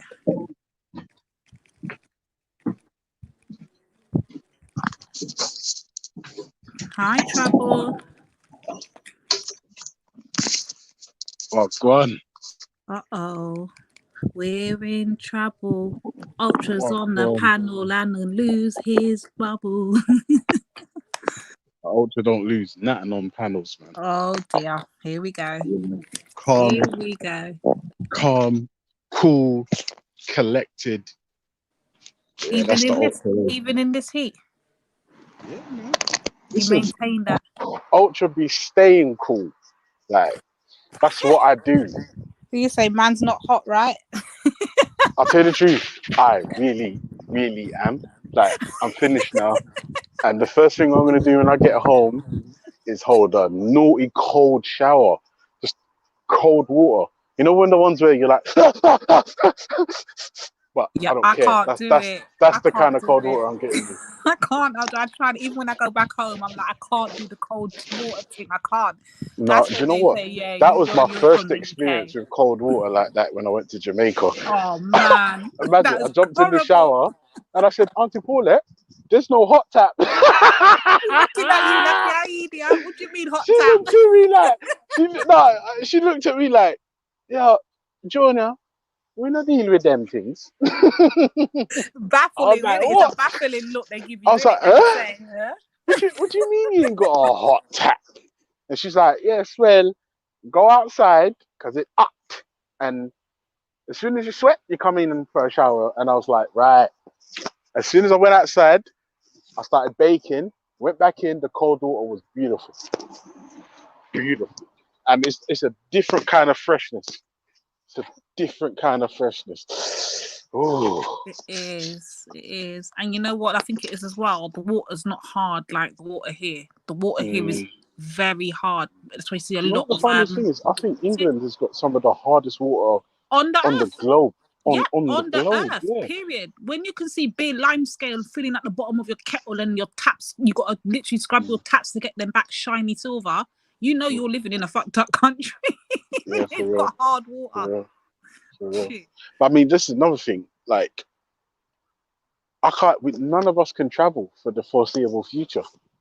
I was saying that because I wanted to go to Morocco. I'm not even gonna lie. I don't know why. I just want to go and visit. I want to see if the rumors are true. I want to see if the rumors are true. If the rumors are all a lie. What rumors? There's always rumors, isn't it? Like I was told, like when you go there, those places up in North Africa, it's very racist and whatever. But when you get there, it's a whole different experience. Like, well, I never got that treatment. I'll tell you the truth. I think it all depends on. It depends. I think it's pot luck, innit? Because if you're a black thing and you rock up into like an ultra conservative area where they're not really used to seeing them kind of things, like you might get stares and all that and stuff. But it's not necessarily racist because when we went to Romania, right? I showed the woman my passport. Yeah, she said business or pleasure, and I said that depends. What time do you finish? Yeah. She looked up, she laughed, and then you know what she said to me? Am I a rapper? Oh shit. Yeah. Now, I could have said, oh, that's racist and been a proper snowflake. You know what I said to her? I said to her, yes. I said, yeah, I'm a rapper. She's like, where you staying? I was like, Capital Plaza. She's like, all right. We never saw her again. But, it was funny because... That's what I'm saying, like, it's all thing, because Yeah. I got family still to this day from the 1940s to now in Russia, and they don't have a problem with it. Are they Ashkenazi Jews? No, fuck off. Jamaican.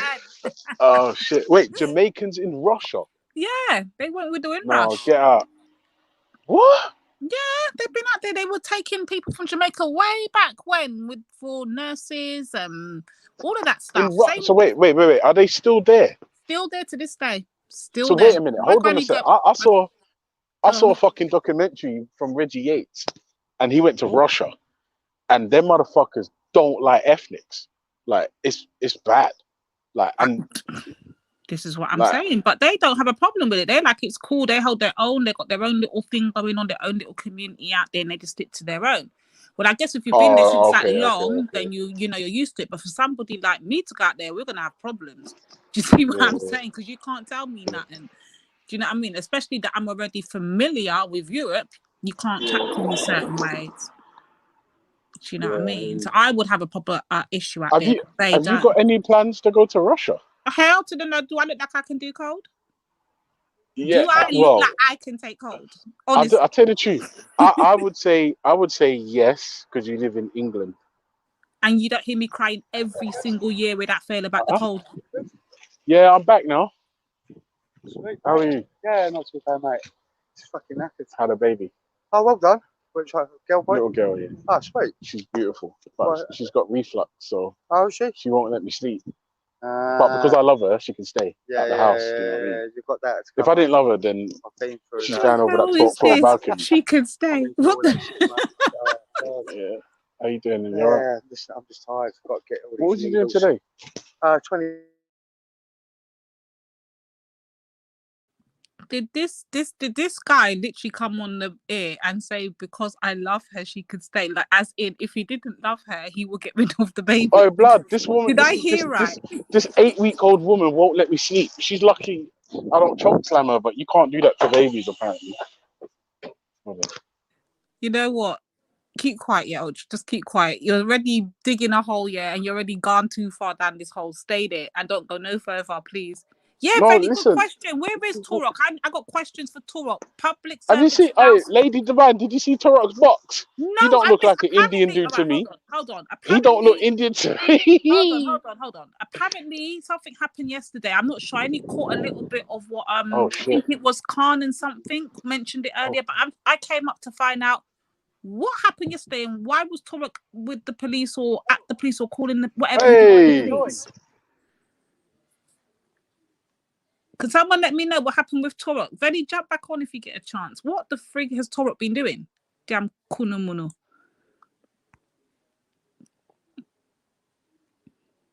If I dress like police and I run like teeth. Belly, you're a total troll, and I swear down. Oh my days. Oh my days. What the hell has Torok gone and done this time? Where's Nanifa, man? That's what I want to know. Nanifa will fill me in. Damn it. I always miss the good parts. That's so annoying.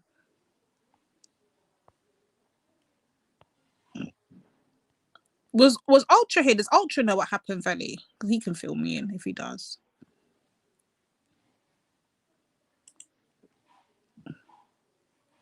Bloody Torok up to his shenanigans again.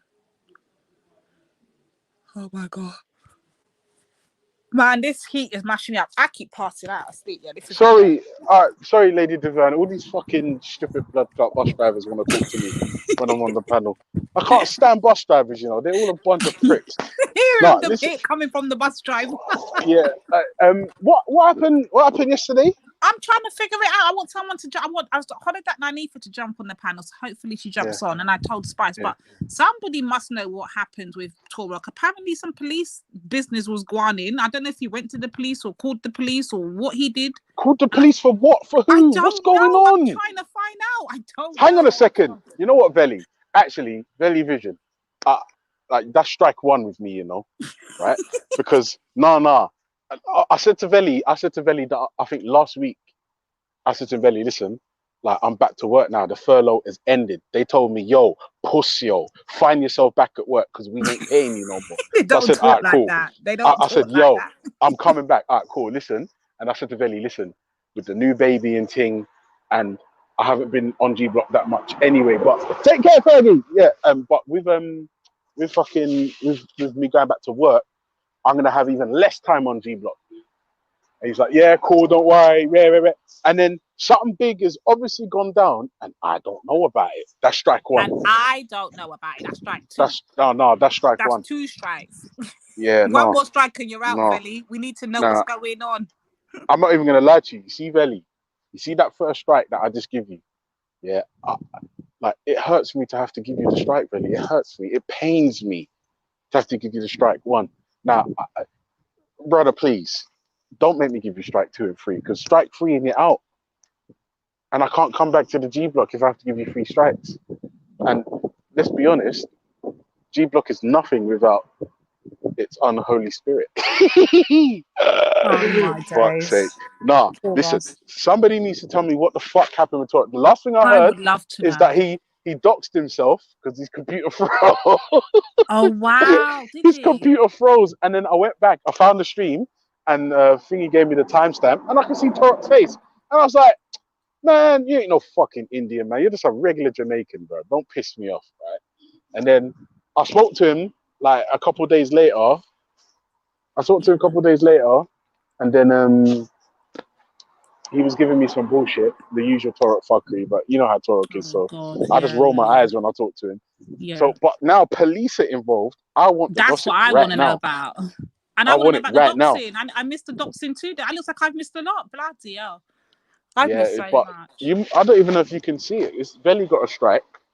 Fucking hell, That means it's YouTube gave gone. Velly a That means strike. it's Ultra's giving Velly a strike. Everyone's just striking Velly right now. This is mad. the hate is Velly, real. yeah, Velly, you're gonna have to pull yourself out of this lull. Yeah, that no you one got can strike yourself Velly into. but me, by the way, people. Oh, leave No, it to Velly me. got strike, bro. He got a strike on both channels. Already? On both channels because of the Nick Cannon thing. The Nick Cannon videos. Hold on, but what's wrong with the Nick Cannon videos? Oh, because of the anti-Semitic thing. That. Yeah, that's Oh shit. Yeah, them Jews don't fuck around, man. I'm not gonna lie, they don't fuck around. Listen, you can talk about the Jews. I like juice. Juice.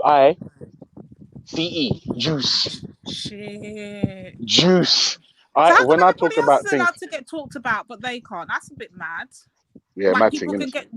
get talked about, black people can get talked about, Asians can be talked about, Chinese can be talked. Everybody, why can't they be talked about? Like, what's so special about them? Because everyone needs juice. Without juice, you get thirsty. Wow. Yeah. The bias is real out here. To be fair, do you know what the funny thing is? I was thinking about this, right? And I was talking to Freddie about it, and I said, all right, Freddie, look. You see how the juice, not the Jews, the juice. Yeah, the juice. Yeah, I got the juice. Yeah. Because I don't want to discriminate and like be called anti-Semitic. But like when you don't have the juice, yeah, like your career seems to go down the pan if you don't drink juice frequently. That's mad. Yeah. Now I'm saying, is that something we should be vexed about? Or is it something everybody should be pissed off about it because it shouldn't be I'm one not rule sure. for one and different for the rest. I'm not sure. Oh, hello. I'm not sure, Lady Divine. Let me tell you why I'm not sure that everyone should be vexed. No, wait, hold on. Hear my reasoning first. Wait. Go on. Before we shut it down, hear the reason. Should we all be vexed? Right? As in, should we all be, or is it because we're not in that position?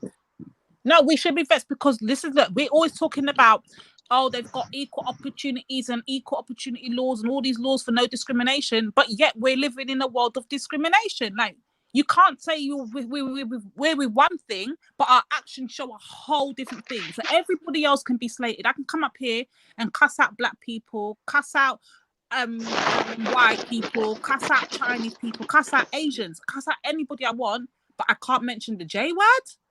Come on, man, that's stupid. What, juice? Yeah, that word, you know what I mean. Juice. Well, you say juice. You're allowed to say juice. No, but I shouldn't have to filter that because I don't have to filter saying everybody else. No, because listen, the juice is, if your juice ain't diluted, Yeah, it's too strong. And then you know what it's like when you drink concentrated juice.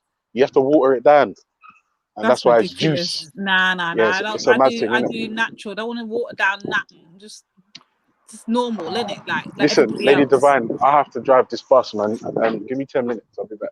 10 minutes, bloody hell! Someone Yeah. come and film me about Toro, man. I ain't got 10 minutes to waste on Ultra. Come on. It's just not right.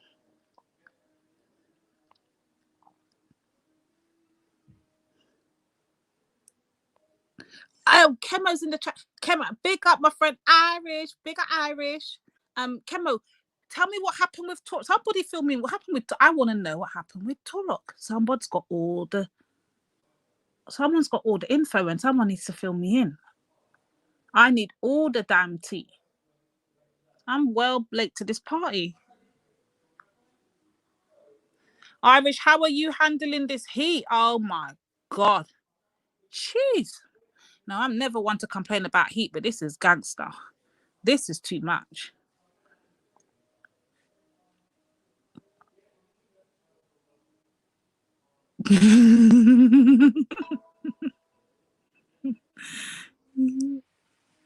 Oh my days. How are you, Irish? Oh dear. Where did what's her name go? Essex go. She was also here.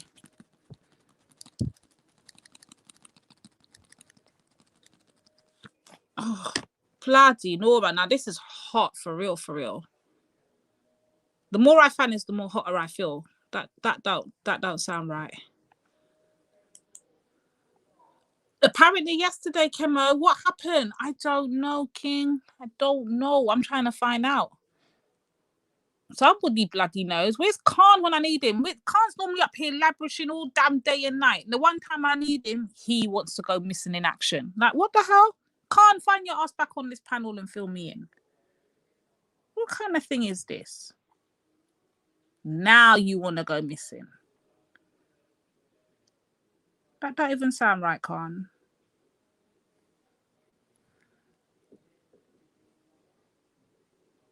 Toro Colosso? I've been trying to tell you people that for time. Nobody wanted to listen to me, yeah? Now he's finally done a whole 1,000 spam out on everybody. Or should I say spaz out on everybody. Now you lot want to take it. I've been telling you lot this for over a year. Oh, shit. Torok's on the next mission, man. My brother Torok needs help.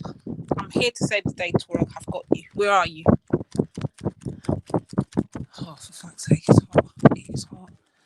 Apparently a certain Polish bird is holding up a Black Lives Matter march in her bedroom. What the hell? Oh, Lord. A march in the bedroom, you know. That's a new one. Nin, jump on, please. Tell me what happened. Like, I'm so lost. Somebody needs to fill me in. Like, where's bloody Khan when I need him? Why is Khan gone missing?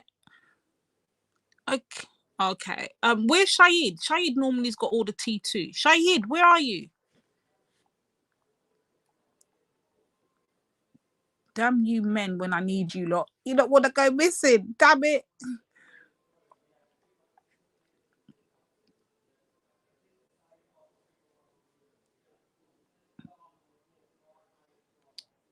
This is crazy. And now, there must be a cell line out as far as I can make out. Natty called Toro KP. Oh, damn. And he went to the police. So just for that, you can't go to... Who's really going to go to the police for that? That's stupid. Please tell me that ain't so.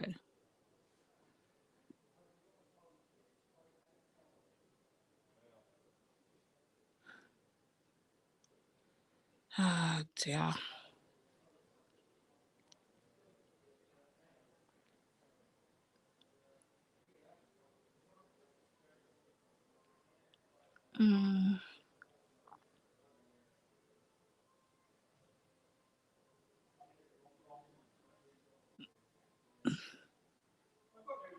So this all over the P word, yeah?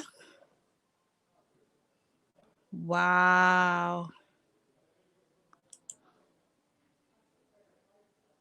The P word or a dancing video? I'm a bit confused.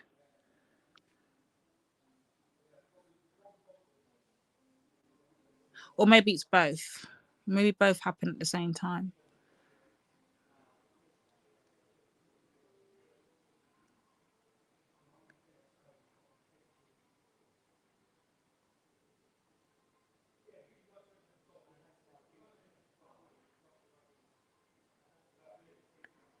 Wait, hold on. That dancing video that Nin was playing earlier, that video, is that what it was over?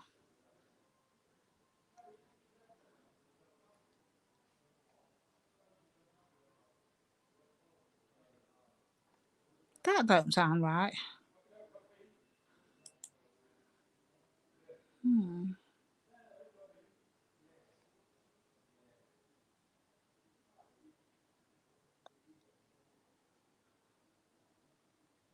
Velly, jump on the bloody panel if you get a chance, bro. I know you're at work and I know your phone's overheating, but if you can. This is crazy.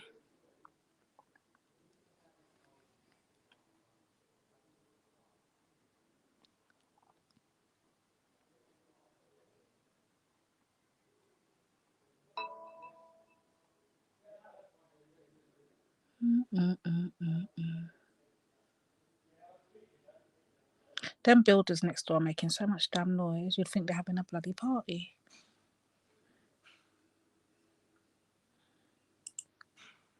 You'd honestly think they're having a barbecue.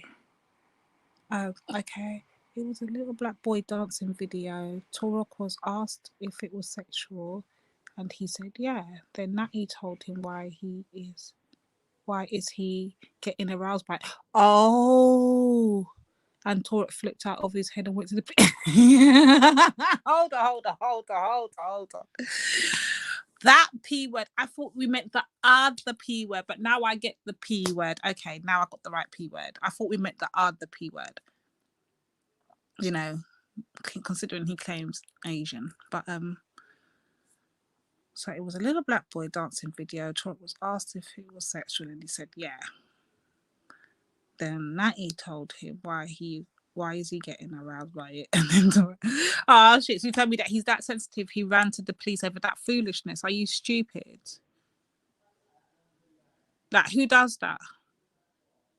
With all the insulting things that have come out of Torok's mouth, the disrespect, the anti-African talk, all of the vulgar shit he has said in the last, I would say, 4 or 5 years. Because Torok's new to you guys, he ain't new to me. He could never have got pissed off over that. There's no way.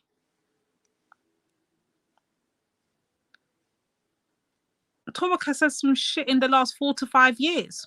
7 years Tarated that are very questionable.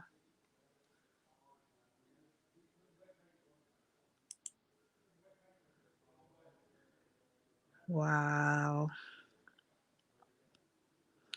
He then turned his camera with him in the police station, telling them that he wants to report crime. You're lying. Why was I not here? No, he did not actually really go to the police station and report a crime. What crime? What, he'd been told that somebody's assumption or somebody's personal judgment. That bloody is ridiculous. Hold on. Oh, Ultra's in the back, Velly. Let him back on, please. Ultra's in the back. Oh my God, he literally went inside the station like a snitch boy with his camera on, showing us, then said, I want to report a crime, master. Oh, mister. He wants to come report a crime to the mister. Shut up. Torok, you're supposed to know better than that when I deal with Babylon. You're supposed to be a Hebrew. You're not supposed to deal with the Fed them. What? This goes against everything Hebrew Israelite Torok. What are you doing going to the Babylon? What are you doing running down there? I thought only bitches go to the Babylon. Hold on. This don't sound right. This doesn't sound like it now. Torok is a Hebrew. He ain't supposed to be no damn Babylon police station. He's supposed to say more fire to them. Like what? This don't sound right. This so I mean, this 101 ain't making two. This 101 definitely ain't making two. Torok don't deal with police and liar to. Oh my God. Lie you're telling. This not my friend Torok. Not bomb down Babylon Torok. No. This don't sound that's a lie. Stop lying on Torok's name. I refuse to believe this. This is a shame and a scandal.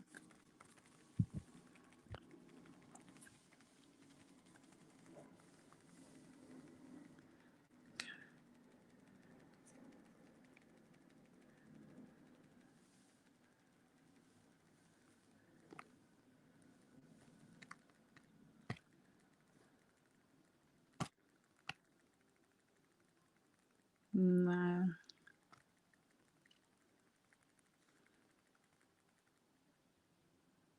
That's what I want to know. White chocolate, what is the crime that happened? Maybe I'm missing something. Oh, she said she don't know. What did anyone see what the actual crime was? Because I'm still trying to baffle that what crime he's reporting. Like, who saw what the crime was? Or was the crime just slander? Because that's all you could really go down there. And even if it is slander, that's nothing to report to the police. Slander happens on these panels every single day, 365. That ain't nothing new. Everybody gets a slandering on these panels. Slandering is good name. Shut up, Irish. Shut up, Irish. Slandering is good name. What good name? Shit. Irish, you're full of shit today. Irish is doing mix up in the chat. Oh, Irish, don't even get him started. What slander? What good name? Like, this don't make no sense. No, he just slandered him like every other. Thank you. Every day somebody gets slandering. That's nothing to run to the feds for. That's some baby bullshit stuff. Mad things.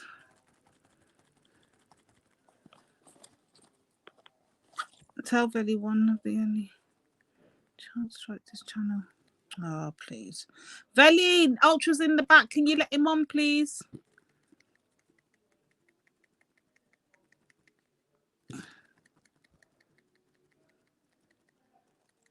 Is this a game of Chinese whispers? I don't know what that is.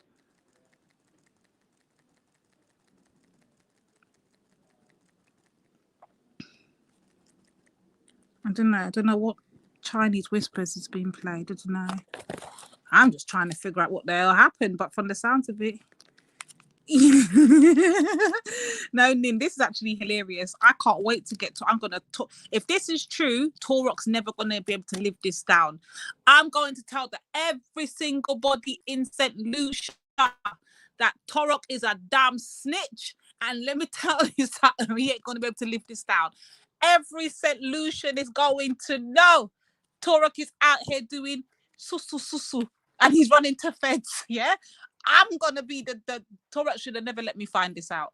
He should have never let me find this out. This is going all the way back home to St. Lucia. That's where this. And by the time I go and tell the whole of St. Mary's, Torok is out here snitching and crying and running to the feds for slander. He ain't be able to. He wouldn't be able to travel leave. He won't be able to leave the UK. Period. He won't be able to leave the UK. Not rated. That won't be tolerated. It won't be tolerated.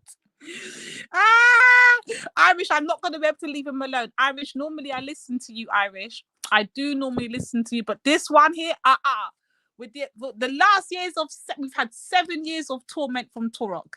You think I'm going to let this one slide? Oh, hell no, Irish. No. No.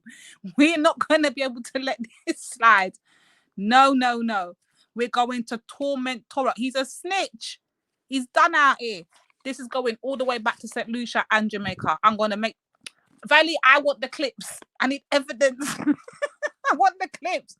I'm sending this back to home via WhatsApp. This is going back home. No. We're not going to let him live this down. What are you doing running to the Babylon? What are you doing? Oh, hell no. This ain't right.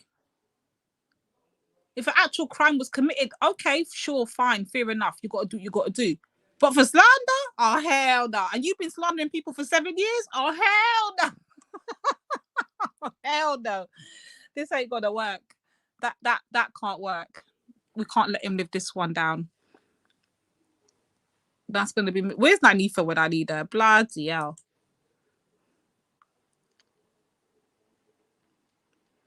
There she is. Nanifa, jump on the panel. Sis, I need you. We are not letting this one slide.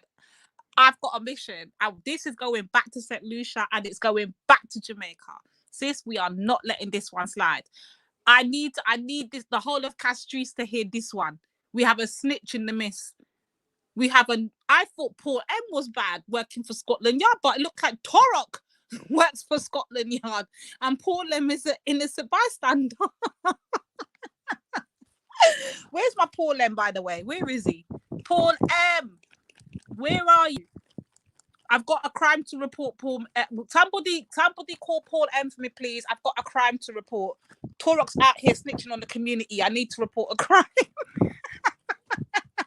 Somebody get Paul M. I need Paul M. Oh, shit. Public service announcement for Paul M. Public service announcement for Paul M. I need you. Oh, dear. Telling the truth. He was not telling what truth did he. All right. You know what? Trolex, if Torok's telling the truth, I take it all back. But please tell me what truth was he telling? If he told something that was truthful and something really bad happened to him and it was a real crime, I will take everything back and I won't scandalize him. But you see, if I come to find that Torok is out here lying and getting sensitive and showing his female beta male tendencies and doing all types of snitching over slander, oh, hell no, he's going to get roasted from here to thy kingdom come. That's what's going to happen, yeah? Oh, my baby's calling. Oh, hold on.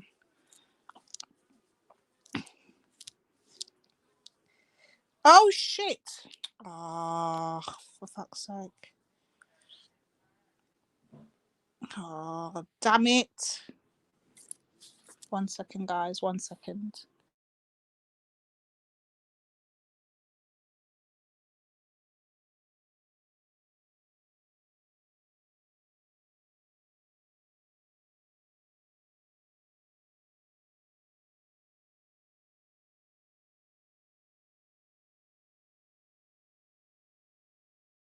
Sorry, I'm back, guys. Bloody hell, you know I can't multitask for shit, so that's nothing new.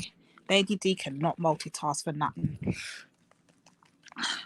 Paul M. Somebody call Paul M. I need to speak to Paul M. I've got a crime to report.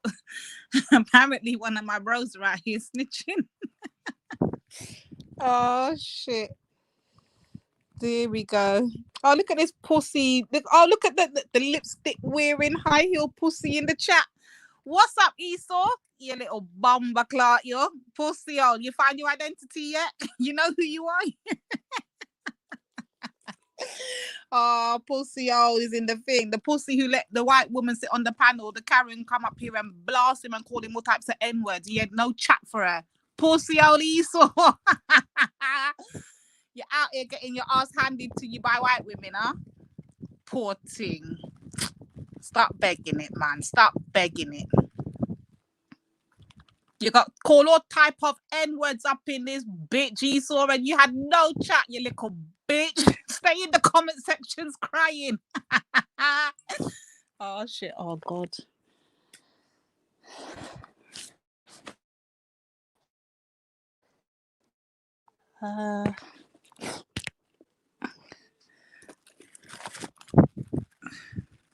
Nah, that's not me.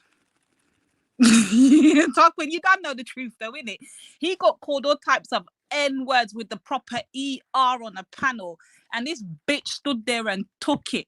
And you know what it took? You know the saddest thing about it? There was a whole load of black people on that panel that day, including Torok, including Ashley, including.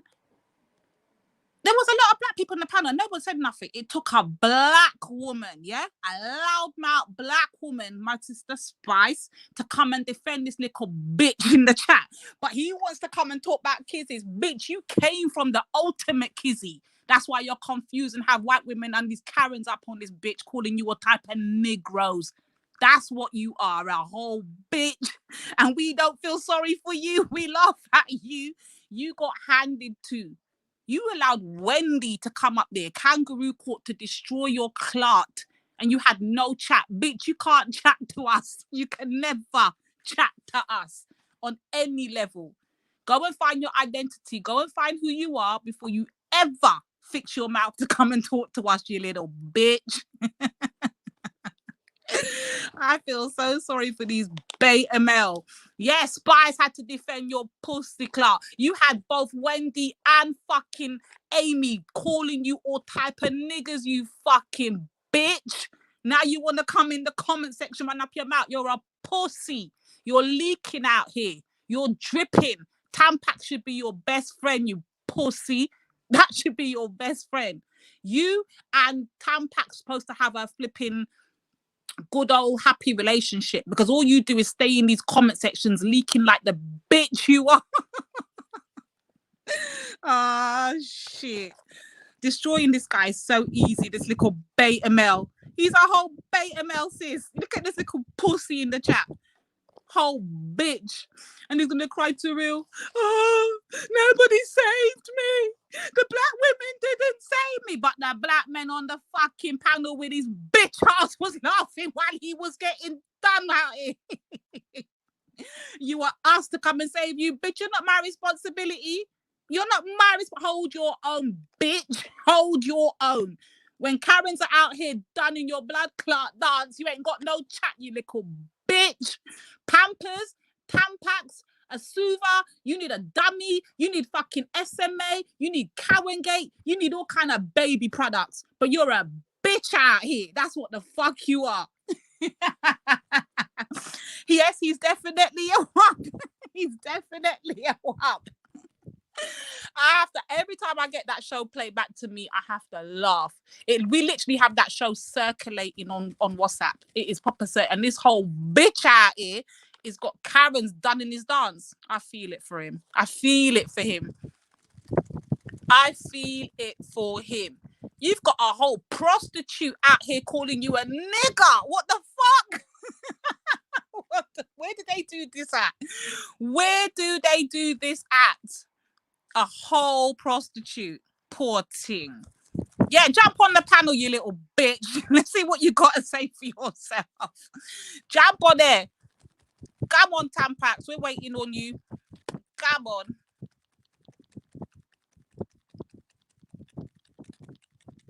James Jones, you're pagan. Leave my Born Rich alone.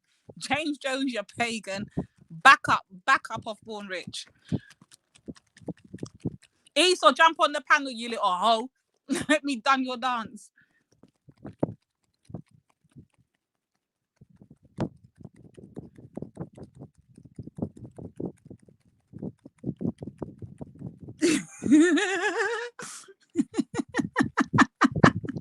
James, you better back up, James. Back up. Slowly take 4 or 5 steps back. Jump on, you bitch. Come on. Let me hear your little beta male high-pitched, no backbone voice. Let me hear it.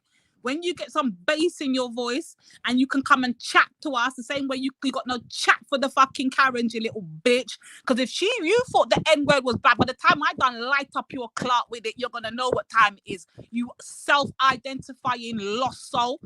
That's what the fuck you are, yeah? Figure out who the fuck you are before you try to come for any of us black people. That's what you need to do. You got fucking Karens out here calling you a white boy, you little bitch. How about that, bitch? I feel so sorry for this little pussy. This little pussy. You're crying behind Real. Oh, Real, save me. Save me, Real. The same man that allowed these bitches to call you all type of niggas and didn't even mute them or kick them off, you bitch. Oh man, I feel it for him. I've never met such a bitch in all my days. This is the biggest bitch on YouTube. Pussy Esau. Lord. No. See, James, now you're converting the pagans in the chat. Stop it, James.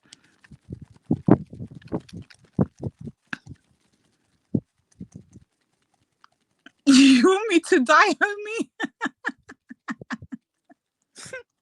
James even types the way he talks. This is mad.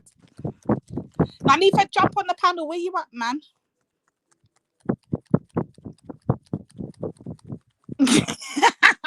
Why is Ultra in the chat telling me he loves pussies? Can I stop using that as an insult? It is an insult when you're supposed to be a man and you have no backbone and all you do is stay out in these YouTube streets leaking like the bitch that you are. Now you're a whole pussy out here.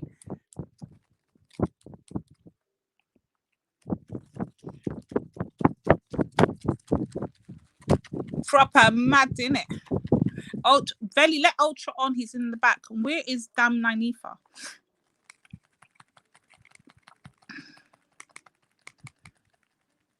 Who is James blocking out here? James, stop blocking the fans. The fans are saying that you're blocking them. Oh, you on the road, sis? Okay. I need to find out what happened with Toro 9s. I need you to jump on and fill me in because I'm like shocked and hearing like apparently man and mans were running to the police and shit. Like, what the hell is that about? Yeah, we know Real didn't want his stinking ass. That's why these homeless bitches in the comment sections on every other black man crying.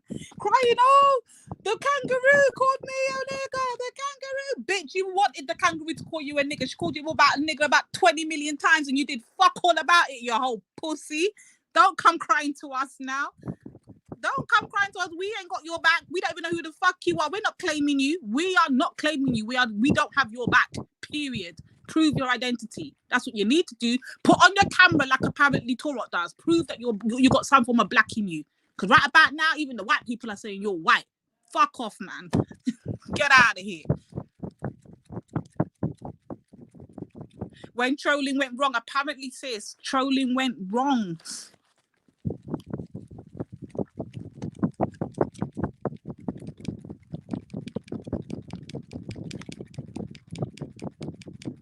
I don't know. But sis, apparently that he put on his camera by accident or something earlier in the week. Is that true? And then, you know when you're trying to hide your identity so much that you put on your camera and then, like, I don't understand this hidden business. I don't understand it.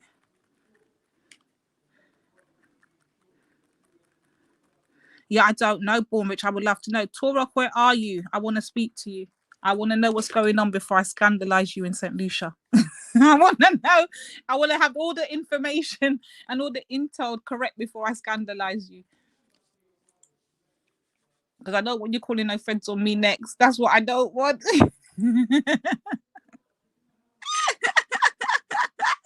I don't want you calling the feds on me. I need to get all the information correct before I start scandalizing people. And going on about Turok. Khan, jump on. You can fill me in. Come on, Khan, jump on and fill me in on what happened with that Turok one. Like, apparently he's running to feds and shit. What's going on? Oh, shit.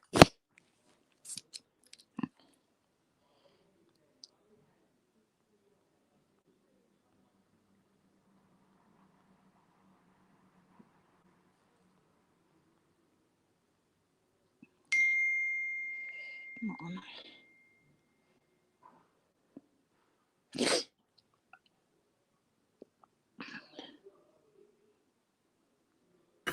Good afternoon, Lady Divine. Hello. I cannot stay long. Just wanted to answer a few questions for you. You had a few questions. Yeah, please go ahead. Yes, Turok did reveal himself accidentally. It showed his whole face for a few seconds. The video for that is on Veli's channel. If you want to look at it and you want to see what he looks like. That's on the Belly Vision G block. Nah, so you're it's all right. You're all right. You still there? Yeah, I'm here. I'm here. I'm listening. I'm gonna go and find it because Sure. I'm gonna prove. I'm gonna say if I saw this face at the reparations march. Remember, he claimed to have been there. So if I go and see that face and I don't recognize that face from being at the march, I'm gonna be blasting him online. I tell you that. That's all right. If you check on the Belly Vision G block channel, you'll see there's a video there which says when UK gave Jamaica their independence. Can you see that video? It's on Belly I'm Vision gonna G look block. right now. I'm gonna look. It's like the third one. Okay. Belly Vision G block. Yeah, I see the channel now. Let me find it. And it's the video which says when UK gave their independence. Oh, yes. I think 4 days ago, yes. Yeah, so if you click on that one and if you scroll to 501, from 501 onwards, his camera comes on. What? Hold on. Let me do that. Is that 5 hours or 5 minutes in? That's like 5 hours, 5.01.29. Oh, okay, let me do that right now. Oh, Toro, you're done out here, I'm telling you.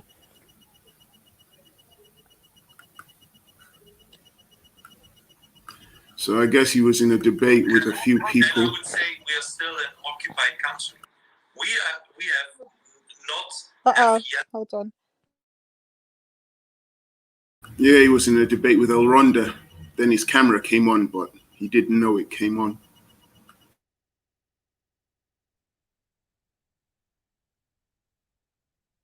Witness, how you been, man? I missed you. Yeah, I'm fine. Fine. And you doing well, yeah? Yeah, I'm fine. How are you? Alhamdulillah, man. I'm doing well, man. That's I'm enjoying the weather, you know. Yeah, so nice. Imagine it stayed like this for a while, like 3 months out of the year or something like that. I swear the house prices in London would shoot up. People would be dying to live here. No, but it'll get even more expensive than it already is. It's really expensive to live in London already. Yeah, it is a bit. I'm lucky I have one of those machines that gives out like cold air. So I can like sleep. They're quite expensive, aren't they? Are they like they're about £300 or something? Someone's telling me. It depends on the one you get. Sometimes you can get the ones that are used as heaters in the winter. Oh right, yeah. But you can switch it to give out cool air. So that's how I've been able to sleep the last couple of days because of that thing. If I didn't have it, it's like, man, even with the windows open, it's still hot. The windows aren't cutting the mustard, are they? Like, I've got a fan, and I'm not lying. It's been on for the last like 4 days.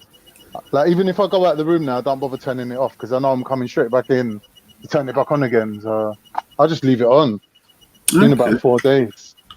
Just leave it on, man. Like, and the thing is, as soon as you step away from the vicinity of the fan, it's like the air gets thicker straight away. Yes, it does. It does. You're like, straight away, man. I don't know how long it's gonna last, but you know how it is. It'll be hot for a number of days, and then it's going to start raining really heavily a couple of days later. So always who knows? Never know. Who knows when the rain is going to come? Very but it's unpredictable weather. The lockdown is still on, so loads of people have to be careful if they go to the beaches because they're going to get like separated or harassed by police. A lot of beaches are closed down, like the piers and all that. They don't even bother opening it. Okay, I think Southend you can go on the beach, but it's all stones. It's not really what people want, is it? I think Kent, Folkestone, they still have sandy beaches, but they're locking it down because they don't want another spread of coronavirus, do they? So they don't want an epidemic. Imagine everyone from all over flocking to your small town and bringing all their germs with them. It's not optimal. I was reading you can go to Spain, but when you come back, you have to go through a quarantine, 14 days or something. 14 days when you get back to the UK. Yeah. So self-inflicted quarantine? Like You have to do it yourself. I don't know. That's a good question. I have to check on the, because it was in the news and there were British people complaining. So I'm gonna have to check on that as well. What? Is your name Elerina? Yeah. Change it. Yeah. Is that a short abbreviation of some of a longer name? No, it's just a word in my language. It has meaning. But okay. You want to share that with the population that's listening? I don't know how many people we've got listening at the moment. Absolutely not. No. You're not sure. You just Google the meaning, no? Yeah, they could try to. Yeah, let them do the work. But I'm not. I mean, if I was talking to you privately, yeah, I would have told you. But it's like you said, okay. There's 70 plus people listening, so they want to find out. Let them go do the hard work. I'm not making it easy for them. So that's it. Where's Lady D gone, man? Lady D, what are you doing with this video evidence of Turok's face? I swear he's done it before, you know. Was it during that rant he had about respect and think about I've got a cooker right here or something? Do you remember he was going on about his cooker? I've heard about it, but I wasn't watching. But I kept on hearing about it. But I never. It was the most funny, like random, abstract kind of rant you could ever. He just kept going on about his cooker, and he was rattling it, and he was like, "Listen, you can hear my cooker." It's like doing some mad shit. I don't know how that guy's brain works, man. But I ended up putting the camera on for a couple of seconds. I catch a glimpse of him. That's when people were saying like, "Oh, this whole I'm an Indian thing." Like they didn't believe it anymore because they were like, "But you just look like the average Jamaican." You know what I mean? Like, yeah, I understand. Is Lady Divine there? Because I still have to tell her something before I leave. Yeah, come on, Lady D. Let me see. I'm actually going there. She's still there. Oh yeah, her account's still there. I can still see her account. Maybe she's still watching that video again. Sorry, yeah, I'm sorry. I was here watching it. So it looks like his camera's frozen. Is that right? Yeah. So first the camera comes on, then you get to see his face for a bit, and then he's watching, and then the camera freezes. But did you get to see the bit before it froze? I saw it was moving around. I was going to play it back a bit, but I don't know how to turn the volume so I can have it playing in the background. There we go. Let me go back. So I think it's by 50. Let me get the exact timestamp again. 50. What's it? 501. But this is what happened there. You can't. No, 504:39. 504:39. I'm seeing a blatant African. I'm not seeing no Asian, no Indian, no Taino. I'm seeing a whole African looking back at me. A whole complete African. The complete genome. Everything about him screams African, yeah? And you're going to sit up here for the last 7 years and you have got nothing but anti-African sentiments. Are you crazy? Oh, he's going to get this. He's going to get the final one I just wanted to tell you before I left was in regards to yesterday. He didn't call the police. He got up from his place and he walked to the police station. And he was arguing with Natty Dread and 9 Ether 99. And they were going back and forth. And he got angry because the whole thing stemmed from 9 Ether 99 having a video on her channel where a kid was dancing, an African kid was dancing, and then some people were claiming it was sexualized. So they had a big debate about it, and they said it was not sexualized. And for those who thought it was sexualized, maybe they were perverted. So Natty Dread said to Turok that maybe he was like perverted, you know, in regards to kids for thinking that was and so then Turok got angry, started shouting, started swearing, and then said, right, you want to take it there? Right, let's go. And then you could hear he left his place. You could hear the street. He was walking on the street. And then he gets to the police station and he switches on his camera. He goes, yeah, see where I am now. He switches on his camera and you see he's in the police station. There's a policeman behind the counter and there's someone talking to the policeman. So he waits. Then he goes up to the policeman. He goes, excuse me, I want to report so and so. And that's when everyone was on the panel was laughing at him. But yeah, he didn't call the police. He actually walked there. And then he showed us. He switched on his camera. So you can see him in the whole no snitching, the whole police are Babylon, all of that talk went out the window yesterday, yeah? All of that talk went out, all that Hebrew talk went out the window. Yeah, well, all of a sudden, the Babylon's your best friend and you're going to report crimes, yeah? Is that what we're doing out here, Toro? Is that what we're yeah. But that was basically it. Just to clear it up for you, he didn't actually call them. He walked to them and then he switched on his camera. Or if he called them, you can say it was he touched the numbers by accident. But when you actually physically take your ass to them, now you've literally walked up into the den. That's even worse. I mean, he wanted everyone to know anyway. He switched on his camera when he was in the station. So he switched on the camera so you could see the policeman behind the desk.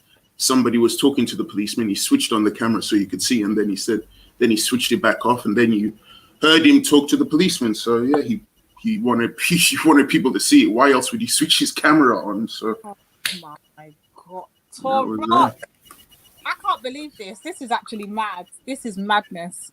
Yeah, so I don't know why I did it.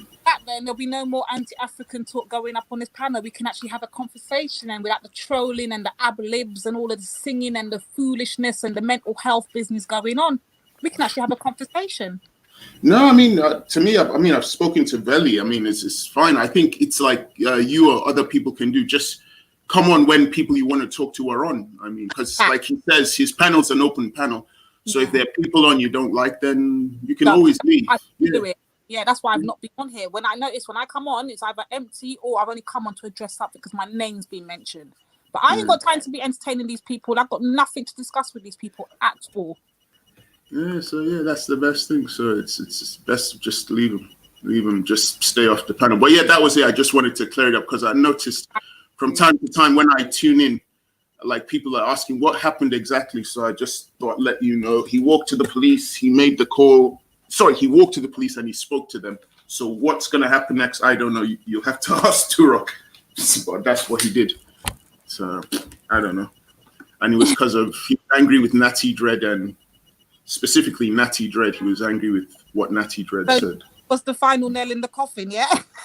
Yeah, that was it. Yeah, I mean, he went nuts when Natty Dread said a few things to him. He just went. Big up. Oh gosh. So, well, what it is, if you can dish it, make sure you be able to take it too. That right there is a lesson. If you can dish it, be prepared to take it. Yeah, exactly. That's the thing, because he does it a lot. You know, it's like. It's been 7 years of this. Like this, Torok's new to everybody else. He's not new to me. 7 years I've had to listen to this madness.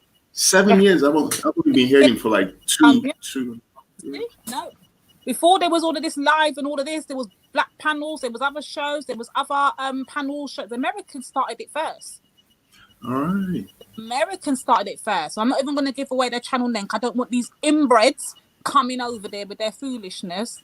So, like I said, the internet's very wide, and these conversations happen on many, many vast panels. Just like you've got to know where to go and what panels to tune into. And I refuse to put it out there because I don't want these flipping idiots and imbeciles coming with their foolish talk behind me, because I don't want to engage these people when there's plenty of other people I could engage and have proper conversations with.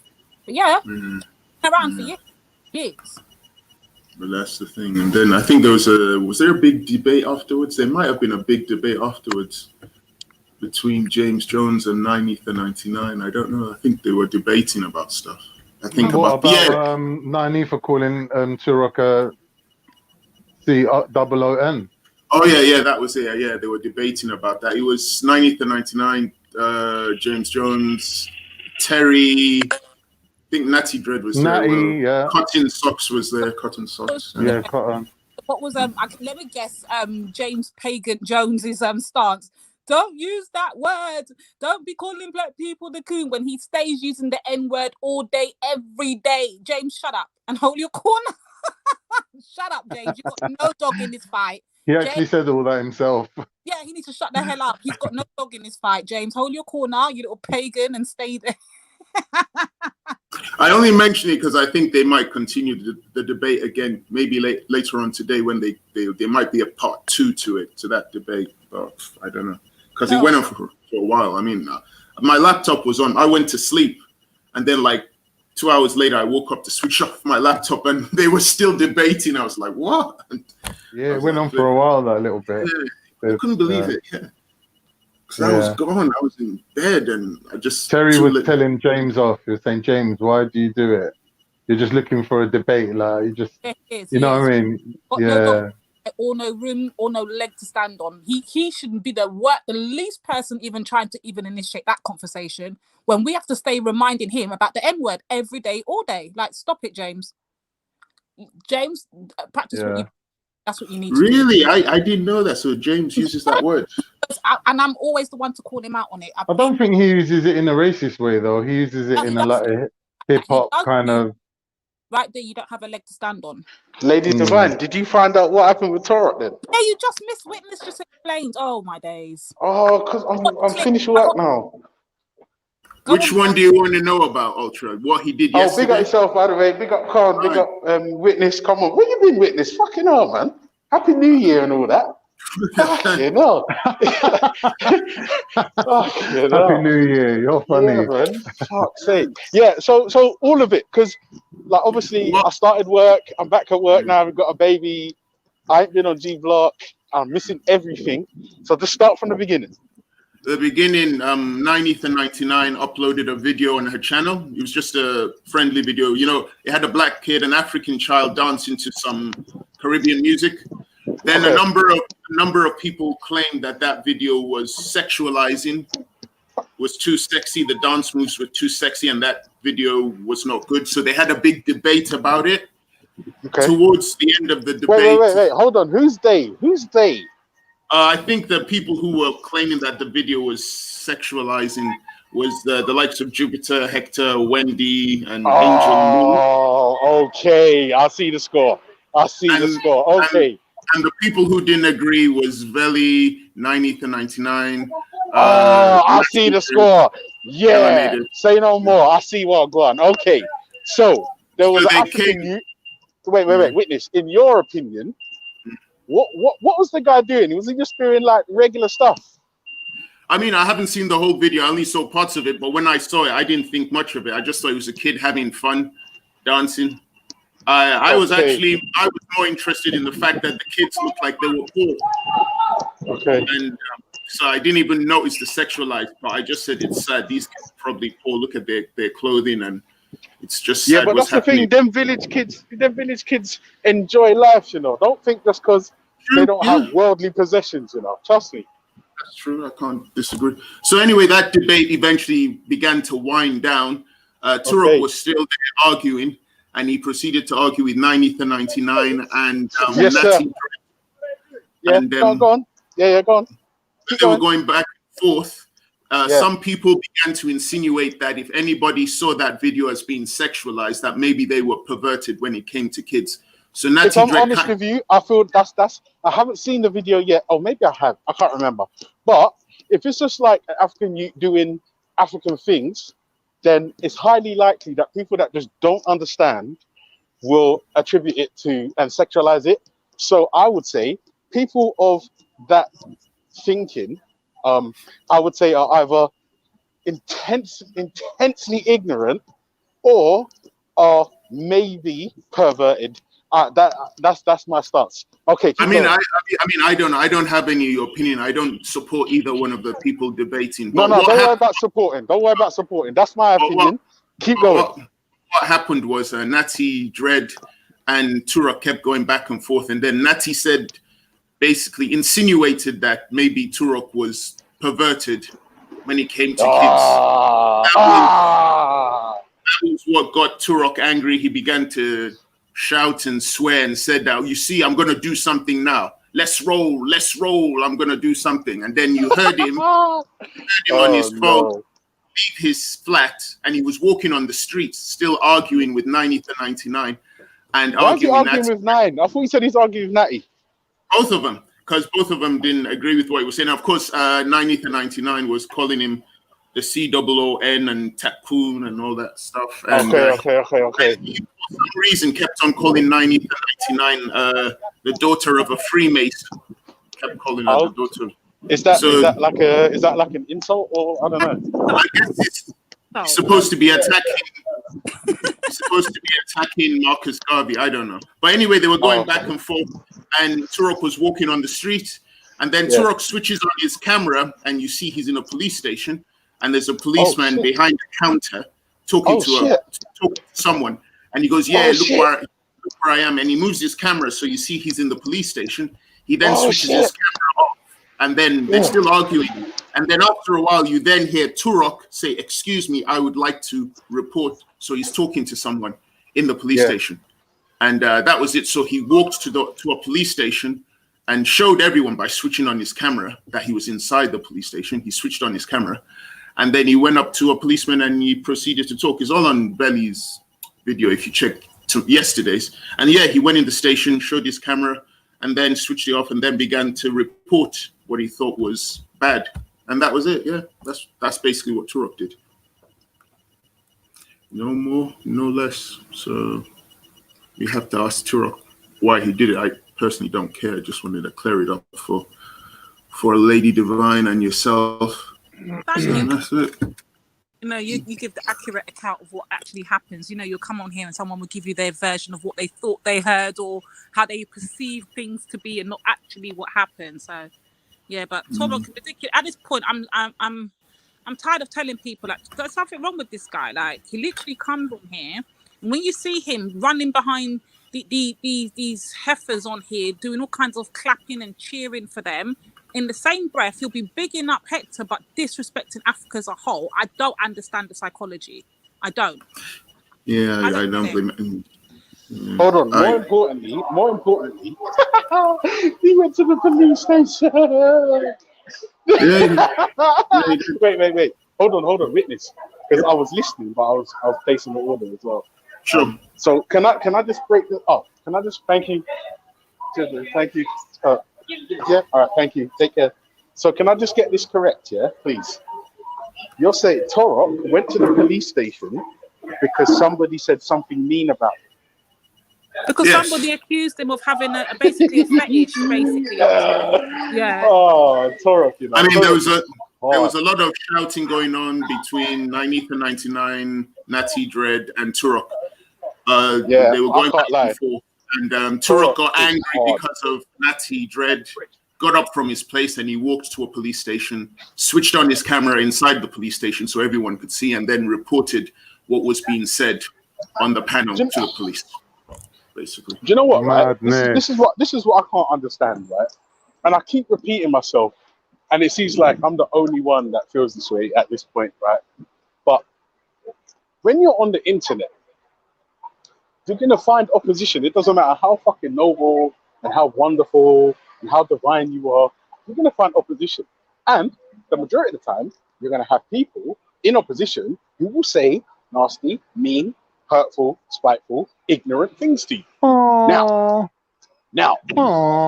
I don't understand how Toro found himself in a police station because somebody said something mean about him, and Toro is a fucking hypocrite because I've heard him shoot his load over loads of people. Everybody, no one has gone unscathed, from Raspek to myself to Nynefa to Sarah to Marcus Garvey to Bob Marley. Literally, he's disrespected everybody. Yeah, but this is what I don't understand. So how comes he's in a police station? That's Do you think it's for clicks and views? Well, no, wait, I just figured it out. Why did it's for Raspek clicks go to and the views. police station when Toro was disrespecting the Igbos and disrespecting Nigerian? Why did none of the Nigerians go to the police station? Why is he running to the police station for slander? That's mad. I'm not gonna lie. This milkshake is wicked, right? But check this out, Toro. Ultra. Do you remember when Toro went mad on Beefy on here? Who remembers that show when Toro went absolutely mad on Beefy and called him all types of African? Yes, like the disrespect that he's done to many people. He has the damn nerve to go to any police station. Any. It's mad. No, I missed it. But hear what I'm saying, Toro. You're a police station. Hello, my little feathered friend. No. Hey. Hey, Nynefa. What the fuck are you dealing with? Sending man, fucking up man so bad he has to go police station. No. He's done out here, man. He's done out here, man. That's when trolling goes wrong, innit? Yeah, man got one little pushback, and the man's made his way to the police station. And this is why I call him Turcoon. Yeah, this is what I'm trying to say. Nothing don't change from the plantation. I told you lot already. Yeah, run, Ghana, master. Anyway, let me not say that because I know some people don't like that. But sometimes you're lucky, you're lucky sparing people's feelings because when our feelings are you gotta call out the bullshit, man. Yeah, and he's a dangerous youth, and them are the type of youths that made enough of our plans go awry back in the day. Yeah, so now we have to be outed for everyone to see. Yeah, there we go. And remember, I tell you, a lot of our things are always sabotaged by our own. It's always an in-house thing, yeah. When we see a lot of our leaders being taken down, it's always one. There's always one little bottom of the barrel, what we class as today as the coon, you know, what we know of today as the coon. It'll be one of those that'll be the first one to do it. And as we can see, now when the shoe has been spun, like, you know, you got the shoe on the other foot and now the tables have been turned. Now, all of a sudden, they're a victim and you're running to the police. But where was your victim mentality when you were up here cussing out many people? Telling us, remember when let's go back to when we was on Reel's panel, and he turned to us directly to our face and told us we are not his sisters. Jupiter Wendy is his sister. Do you remember that? Let's remember he told Wendy she's African, you know. This is how much hatred he has. And we are not. Remember, this is the thing. He hates himself, man. People have short memories on this bitch. So when I go hard on him, ain't no one can chat to me because I remember everything, word for word. It's ridiculous. And it's not like we haven't given him ample opportunities and chances to come different and come correct. Yeah, because he had the day before, i.e. the Sunday, to fix up and whatever, and he come back with the same bullshit, man.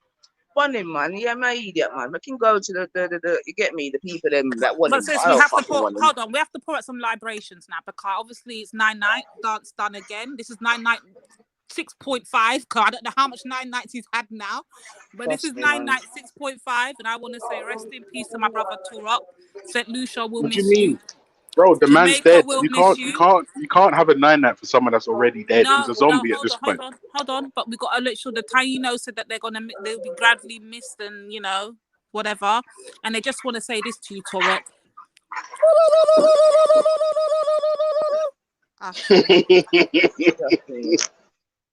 Trust me. Yeah, man, it's good anyway. He went too far. It's good, man. It's good. He needs to get exposed. It doesn't even matter about other people. As long as we know what going on in it, that's the most important thing in it. Because like I said, them people that will come on your boat and sink your own boat. Yeah, trust me. So yeah. You know what, man? You know what?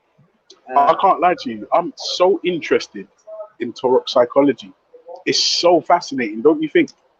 Obviously, it's dangerous, but it's fascinating.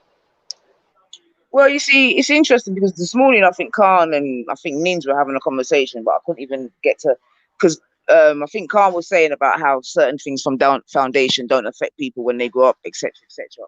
But Takun is a classic example of why that is not the case. You know what I'm saying to you? So I agree with I hear what you're saying still. Also, but he just needs to chill out, man. You know what I mean? If he's not wired right, go and chill out a bit. Yeah, but Nine, how many people are wired right on these hangout streets? Come on. No, I hear that, you know, but like I said in it, for me, it's just this incessant bullshit, trolling and all that nonsense. It's not even trolling, actually. It's not even trolling, in it. It's just this incessant bullshit, man. Yo, hey, Nine. Hey, Nine, remember this song? You remember this song? Informer, you know, says, oh, you know, sure. You know, I was gonna post that, you know, but I said, let me louder you, man. Yeah, before I'm accused of, you know what I'm saying? But I was gonna post it still. Yeah, man. He's crazy, man.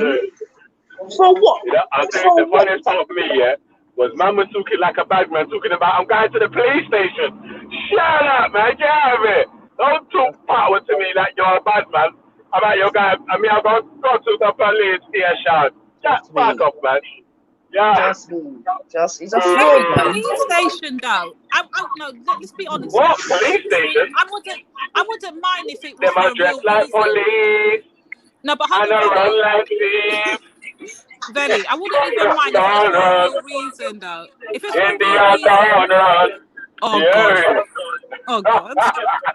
No, but if you had an actual genuine reason to run to the police, I would say, you know what, okay, you got to protect yourself. MTP, brother. Trust me.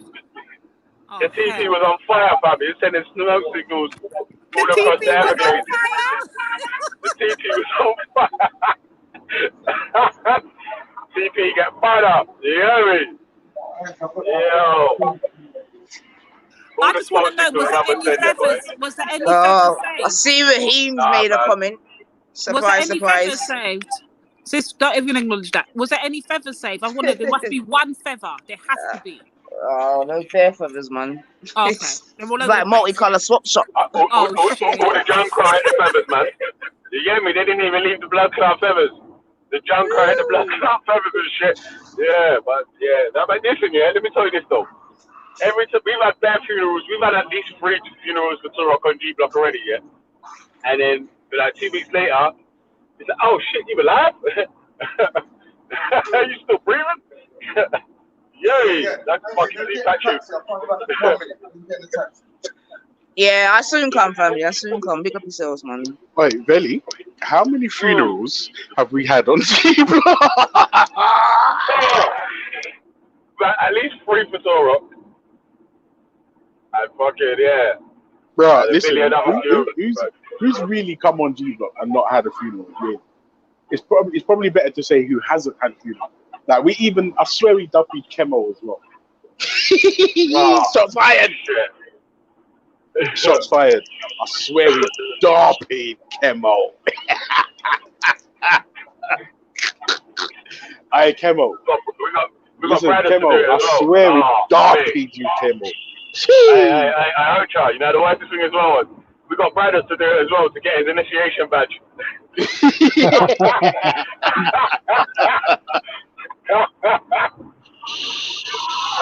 But Veli and Ultra, what was the conversation yesterday about the coon talk? What was that about? Was that a debate about the usage of the word or just the word itself and what it means? I don't know. I missed the whole show yesterday, man. Veli, fill us in. Listen, that debate with Nani and James was funny, fam. I can't lie. What happened? What was it about?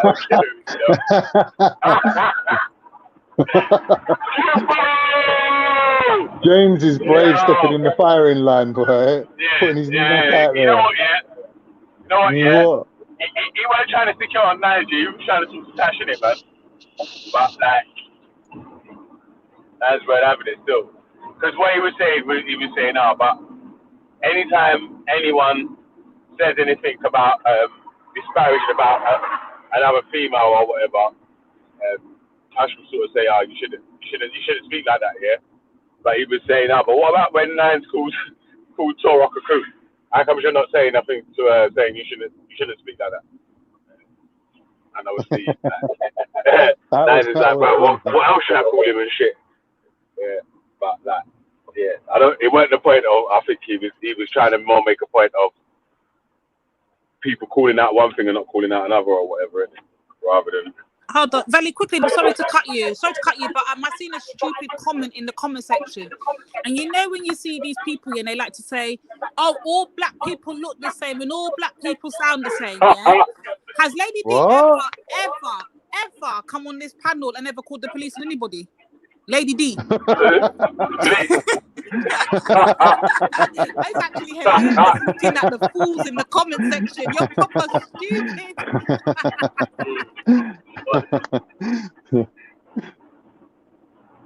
So what we saying? Torok done out here for the 18th time, yeah? Yeah, man. You know with the Indian spirits, like the Native American thing, man. Reincarnation thing, you get me? Yeah, that was done as soon as you showed his face. The crow come and took his soul away. Yeah.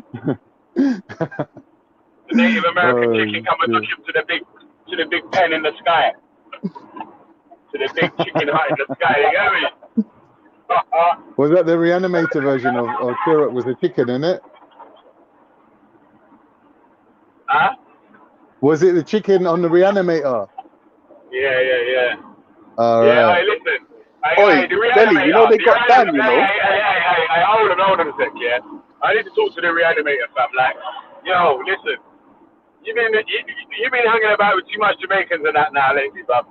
The fuck you know about butterfly and them tune there, boy? Big up the reanimator. Big up reanimator.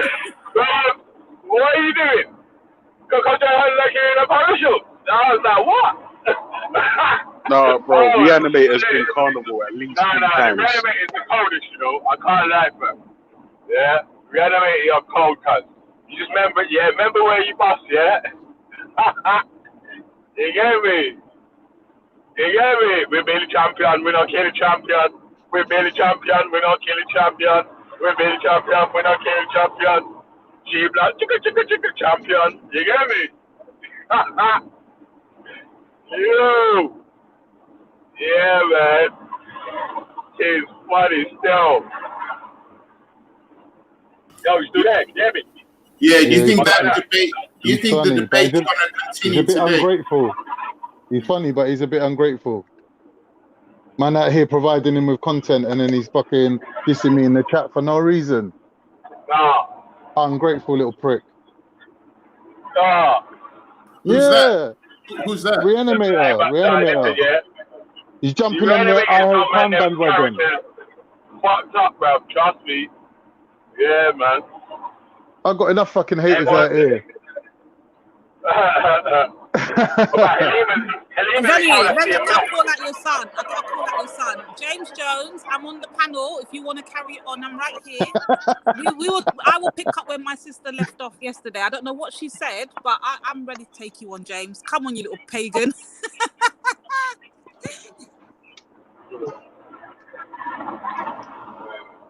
So calm. Calm. Another one who's been itching to get at me. Calm. Why you trying to always draw me out with your weird comments, bruv? You know I'm not going to reply to you.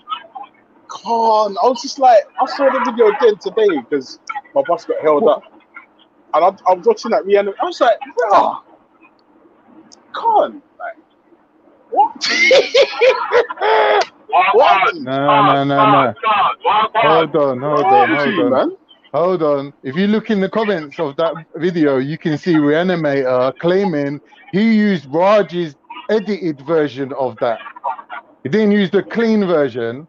He used Raj's edited version. Hey, listen. You see how they Reanimator the G, yeah? Because he watched the replay in the fucking cartoon version.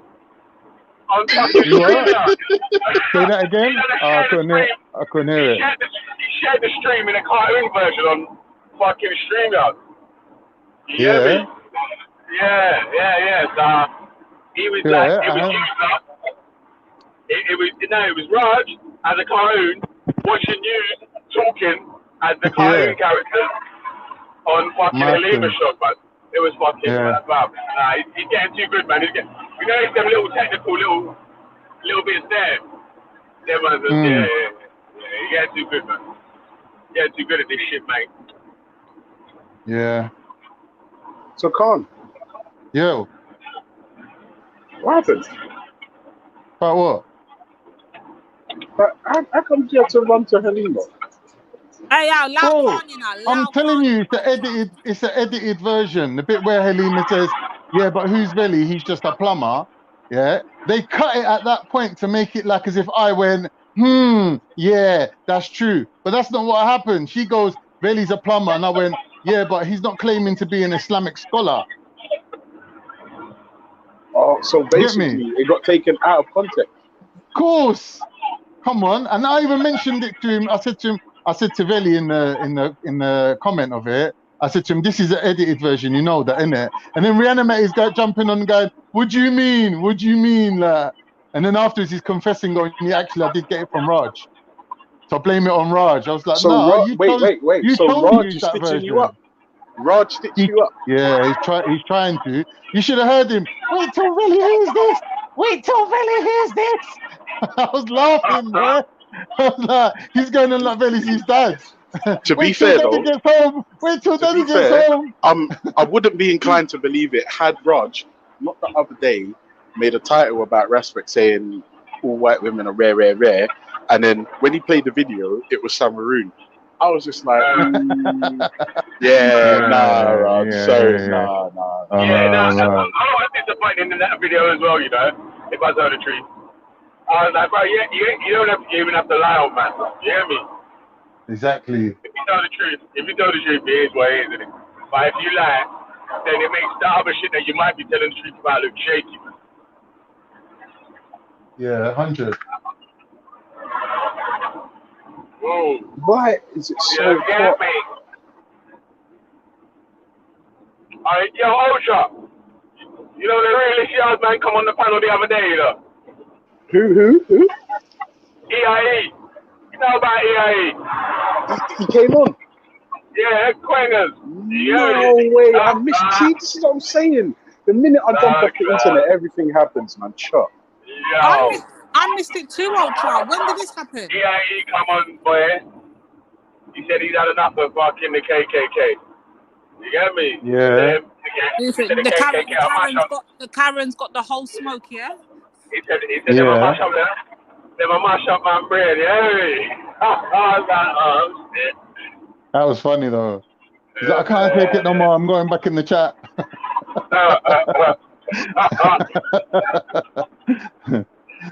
Yeah, even Figgy come on that day, innit? God, the Jacob, he hardly comes on, man. He come on and roasted Jupiter and Hector. I was like, wow. I miss God of Jacob, but you know what? Shocking. I actually hold. Everyone's blaming Veli, yeah, but I actually hold God of Jacob accountable.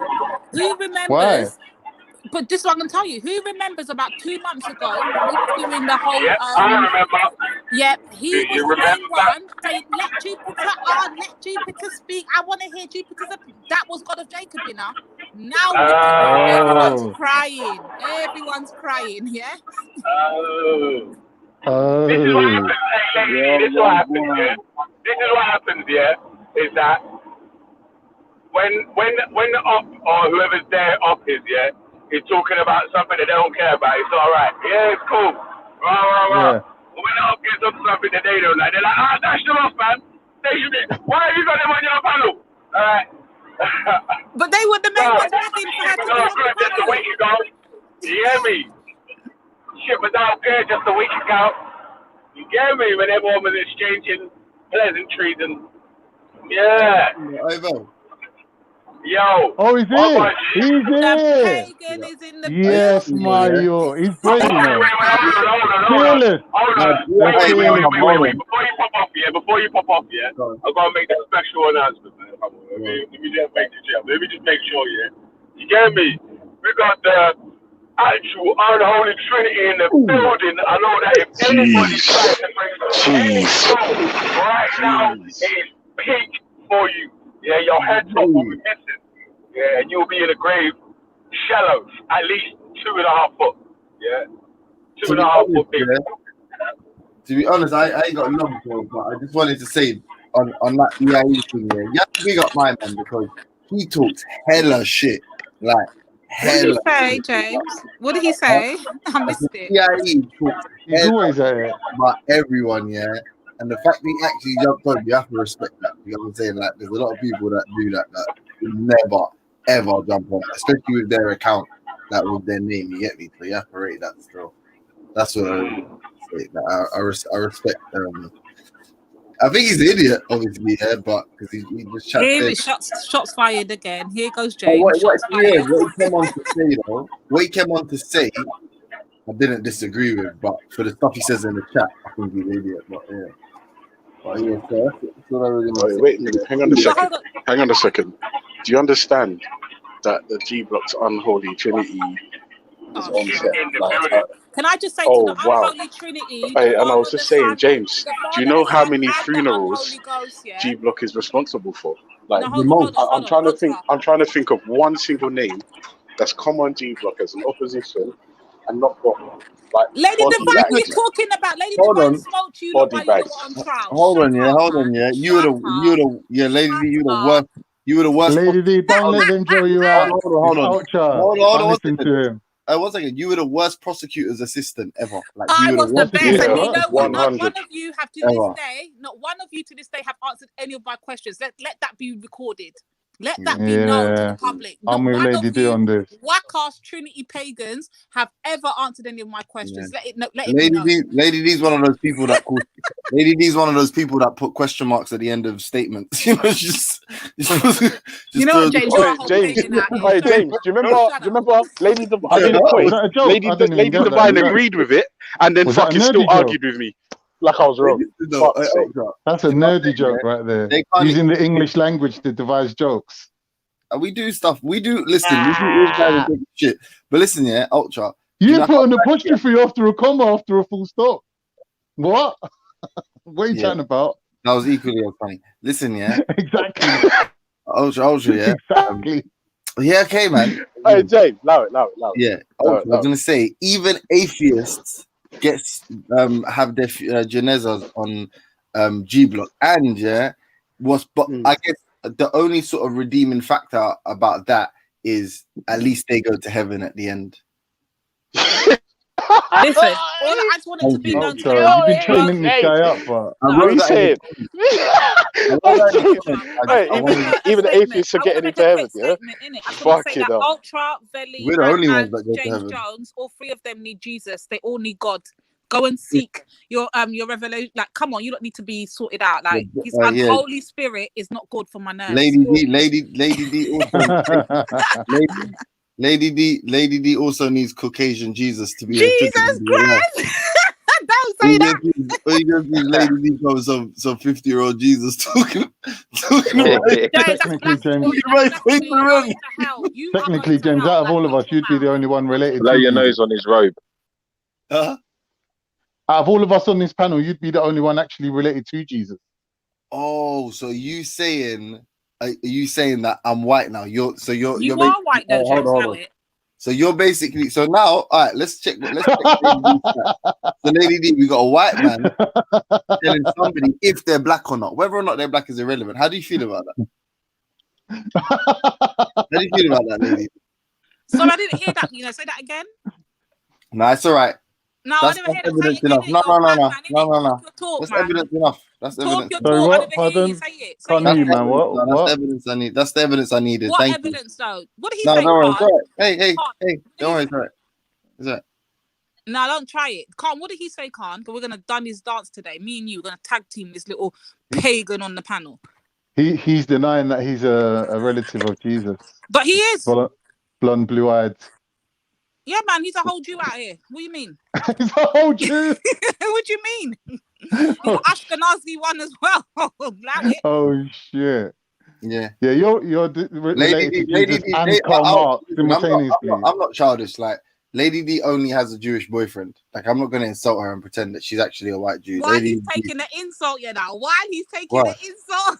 Why? No, I'm just saying you have at least a 55 to 65-year-old Jewish boyfriend. Okay, I'll wear that one, James. But at least I'm gonna stand. At least he wears like admit your lineage. When are you going to admit your lineage? He wears like a fedora. He wears a fedora. Let us know, innit, James? And he ties his, he ties his jumper over. Shut up, James. James, explain to us why you never come to the. Explain to us why you never show up. James. Did he wear them thingy jackets, regatta? I don't know what that is. Sorry, Carl, I can't join in. He wears those Barber. Does he wear a Barber jacket with the straps though? You know those sandals with the straps and socks. Stop it. Every day, everywhere he goes. And every time he gets asked a question, he's like, "I'm reviewing the situation." Pagan. He's got the Rolf Harris glasses, with the. Can you tell what it is yet?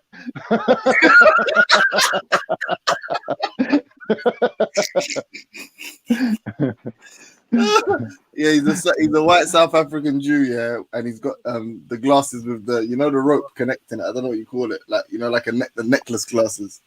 Yeah. Oh no. Yeah, that's Lady D. That's Bay, innit, for Lady D still. Shut up, because you couldn't even show your white ass to the reparations march the other day. So keep quiet, James. Keep quiet. Allow it. His affection comes in the form of envelopes filled with cash. Anyway, back to Turok. Yeah, what's his video about? He's attacking Ali Dawa at the park. with so-called films. Have you not seen it? What? Have you seen the Turok at the park? No. You seen him having a go at Ali Dawa? Hold on, Toro went to the park. Heckling him. No. Apparently, Toro that's never what go Jen. to no park. That's You're what someone's saying. Someone You're lying. posted a video saying it's I him. don't know. But, hey, Khan, you see your boy. You see your boy. Who that? So who do you back, Khan? Yeah. Yeah. Ali Dawa and them man there. Yeah. Or Ali Dawa. Alright, no, that's a funny comment. Man said, you say Abdul Hamid. Man said James is ashamed to be black because of Turok and Shahid. Oh no! Who posted that? Belly. So funny. Are you listening? Yeah. Who do you back? Go on. Yeah, Abdul Hamid. Yeah. No, Ali Dawa or Shamsi. Sorry. Shamsi. Ooh. I like Shamsi still. I'm biased. I like Shamsi. I don't know. You love your little white. You mean on manhaj? Shamsi's James, you're talking about on matters of manhaj. Yeah, basically what they're saying that man's doing tabligh on Ali Dawa and Ali Dawa's doing what? No, Shamsi's doing tabligh on Ali Dawa and calling him an innovator and that, saying he's a bid'ah, that he does bid'ah and that, and Shamsi and Ali Dawa saying he's gonna go to, hey, Belly, you there? You there, yeah? Yeah, man. Now. Yeah. If man ever wanted to keep this flame alive, yeah, these man, all of these Muslims in the park are like basically like basically, you're an innovator. No, you're an innovator. And they're saying, all right, cool, should we settle this? A man said, cool. A man said, the way we're going to settle this is if we go to basically the top sheikh, yeah, in Saudi Arabia, that's done all the unis, Medina, all of that, the top, all the credits, yeah. We're gonna go to him and we're gonna find out. You know who that sheikh is? That's the sheikh that, remember on the Analyze Dunya video when the man said, blood, anyone saying that slavery wasn't real, the Prophet didn't have slaves yeah, that Fawzan, that Sheikh Salah Fawzan or whatever, yeah. Yeah, so all of you Muslims, yeah, that want to argue on them slavery roots and want to argue that slavery isn't a thing. They probably didn't have slaves in a way before. Slavery wasn't an institution for the early Muslims. Argue with who generally is considered to be at least from Sunni, Sunni. You're saying generally considered. You're saying because Ali Dawa and Shamsi take from that sheikh that everyone else wants this to is as what well. Ali Dawa and That's what you're saying, though. They said whatever the ruling is, yeah, we're gonna listen to mine, whatever it is. Yeah, but that's them two individuals, the source, isn't it? Yeah, but no, but why is Ali Dawa accepting? Yeah, why are they listening to him? I don't know, but I can't confirm that. I can't confirm that my people will be on board with that, though. No, but but then you're not a Sunni Muslim. Hey, James. Yeah, but this is what I'm saying. There's not just two manhages, is there? Like, there's not just two types of Muslim. Sorry, I used the wrong word. Not listening. No, but what your argument is that because both Ali Dawa and Shamsi, who are in opposition with each other, recognize the authority of this particular sheikh, that means that we can extrapolate that to the whole Sunni sect of Islam, but that's not true. No. This is what you're not like. We're saying why. I need to cut anyway, yeah, but I'm saying why, and the why is because he's the most knowledgeable. And the second thing, no. It's because them two people regard him as knowledgeable. But you don't know what we're talking about, so you're just saying no. Like, listen. It's logic. I don't know if you studied logic. The next step. Hold on, Carl. Let's hear him out, Carl. Let's hear him out. The next step was Ali saying another sheikh, and then Shamsi saying, no, why the fuck do I have to take from this person? And then so what about this one? And then they never confirmed that if Sheikh Saleh Al Fawzan says no, that they're gonna go to another one. They never confirmed, like there wasn't a consensus decision for the next one. But the reason Saleh Al Fawzan is the first for them, and the reason that Ali Dawa's arguing you can't do tabdiya on me, you can't say I'm an innovator, who are you, is because you're not qualified to say that. But who is qualified to say that, in their opinion? Sheikh Saleh Al Fawzan. And when it comes to Sunni Muslims, or the Ahlul Sunnah as you'd refer to it as, he is well versed in all. Like, you can't say that he doesn't know what like the Hanbali school, Maliki, whatever. You can't say he doesn't know it. Whether his decision, let's say like you don't agree with his decision, fair enough. It's the most knowledgeable. So if the most knowledgeable man is saying, "Bruv, are you not dumb? How are you gonna say that slavery ain't in the Quran or it's not in the institution? This is working off tafsir. This is working off as more hadith than you would be aware of, and taking an overall understanding and saying, blood. Obviously, it's in it. I can prove to you it's in it because he knows more than you lot. Your thing is an argument from emotions. My God wouldn't do that. My prophet wouldn't do that. He's a good prophet. No. You're speaking for a lot of people. No, You're speaking for a lot of people. He's speaking from actual knowledge. No, you're speaking from a lot of people. Okay. No. At the end of the day, you can have all the knowledge in the world, yeah. They It's can't about the freestyle like me. Anyway, whatever. Anyway. This is a claim of knowledge. I ain't bothered. Say what you want. Say what you want on your little atheist G block. It don't matter. No. Come. What did I say? Emotion. Come. No. I'm not bothering to argue with James. He's chatting shit. No. You know what? I'm saying, James, holla at me. Yeah, I haven't got time. I haven't got that much time, so let's do this as quickly as we can. What's your thoughts on what I've just said? Go on. What you're wrong about with Ali Dawa and Shamsi, they're basically, this sheikh here specifically is because Shamsi and obviously what we call the Madkalis, you must have heard of it, yeah? They take from Saudi Arabia, and they have like exclusive scholars that they only take from, which reside in Saudi Arabia. So obviously Ali going at them saying, okay, you call me an innovator, so now let's go to your scholar, the one that you take, that you hold in high regard, and we're gonna put these questions towards him, and he's gonna tell us whether I'm an innovator or not. And the other thing that Ali said as well, he didn't say you're not people, normal laymen are not qualified to make that sort of assertions on other Muslims. It's actually ulama, people who are well knowledgeable in Islam. So he made a blank statement. And what's his name? Veli, I beg you put on mute, bro. Veli, I beg you mute up. Yeah. Now what I'm saying is, he said, just because like you say that I'm an innovator, you are not qualified according to your scholars. And what Ali did say was, it's only the ulama. So he made a blank statement saying ulama is basically the scholarly consensus. We have scholars in Middle East, we have scholars in Asia, we have scholars in Africa, we have scholars even in the Western world. We have high level scholars that are classed as ulama. Can I just understand your argument? Your argument, hold on, but your argument for why that you would, because I really was interested in what your thoughts were on the slavery. Yeah, your argument is something like this: it doesn't mean this man is an authority in sort of Islamic matters. All it means is that Shamsi considers him an authority, and Ali Dawah is going to him because he believes that he believes that if anyone's going to back Shamsi, it's going to be this guy. And that's why Ali Dawah was using him. That's what you're saying, basically. Exactly. Okay. That's exactly. My issue is this, though, yeah. So, number one. So then, can you find any evidence, or can you point me to evidence, yeah, of where Ali Dawah would say he wouldn't listen to Saleh Al Fawzan's ruling on something or fatwa on something, like he would disregard it? Because then I would agree with what you're saying. But if we're saying he's going to let him be an arbiter, hold on. If we're saying he's going to allow him to be an arbiter. Hold on. If we're saying, and then another thing I want to ask, actually, why you said it about Saudi Arabia, where is the other sort of, I don't know what the equivalent is, but like seminary schools in Islam? Where are the other main ones? I know Medina is mentioned. Egypt. In Egypt, yeah. There's some in Africa as well. Egypt, yeah. What's the highest? Honestly, like I'm not trying to trick trap anyone, but what has the highest sort of?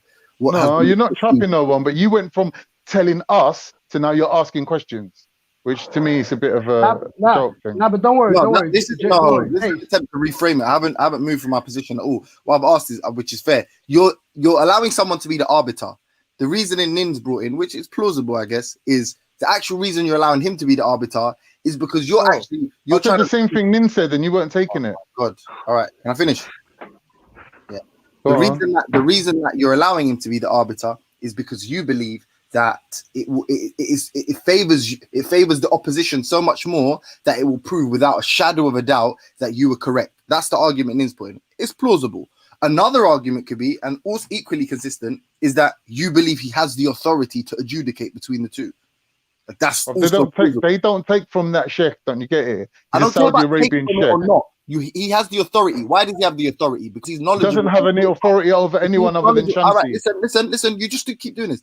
If he is knowledgeable and qualified, then what does that mean about his opinion on matters? It means it holds weight. It's valuable, isn't it? So if his opinion is it holds weight to some James. It holds weight to some people. Do you understand that?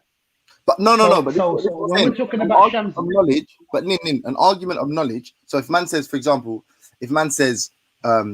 this tafsir means this, for example, like let's say you read something and you're like, no, I interpret it like this, and he says this is the reason you cannot, because the tafsir by Ibn whoever, he also speaks about this in some other fucking kitab, other book about something.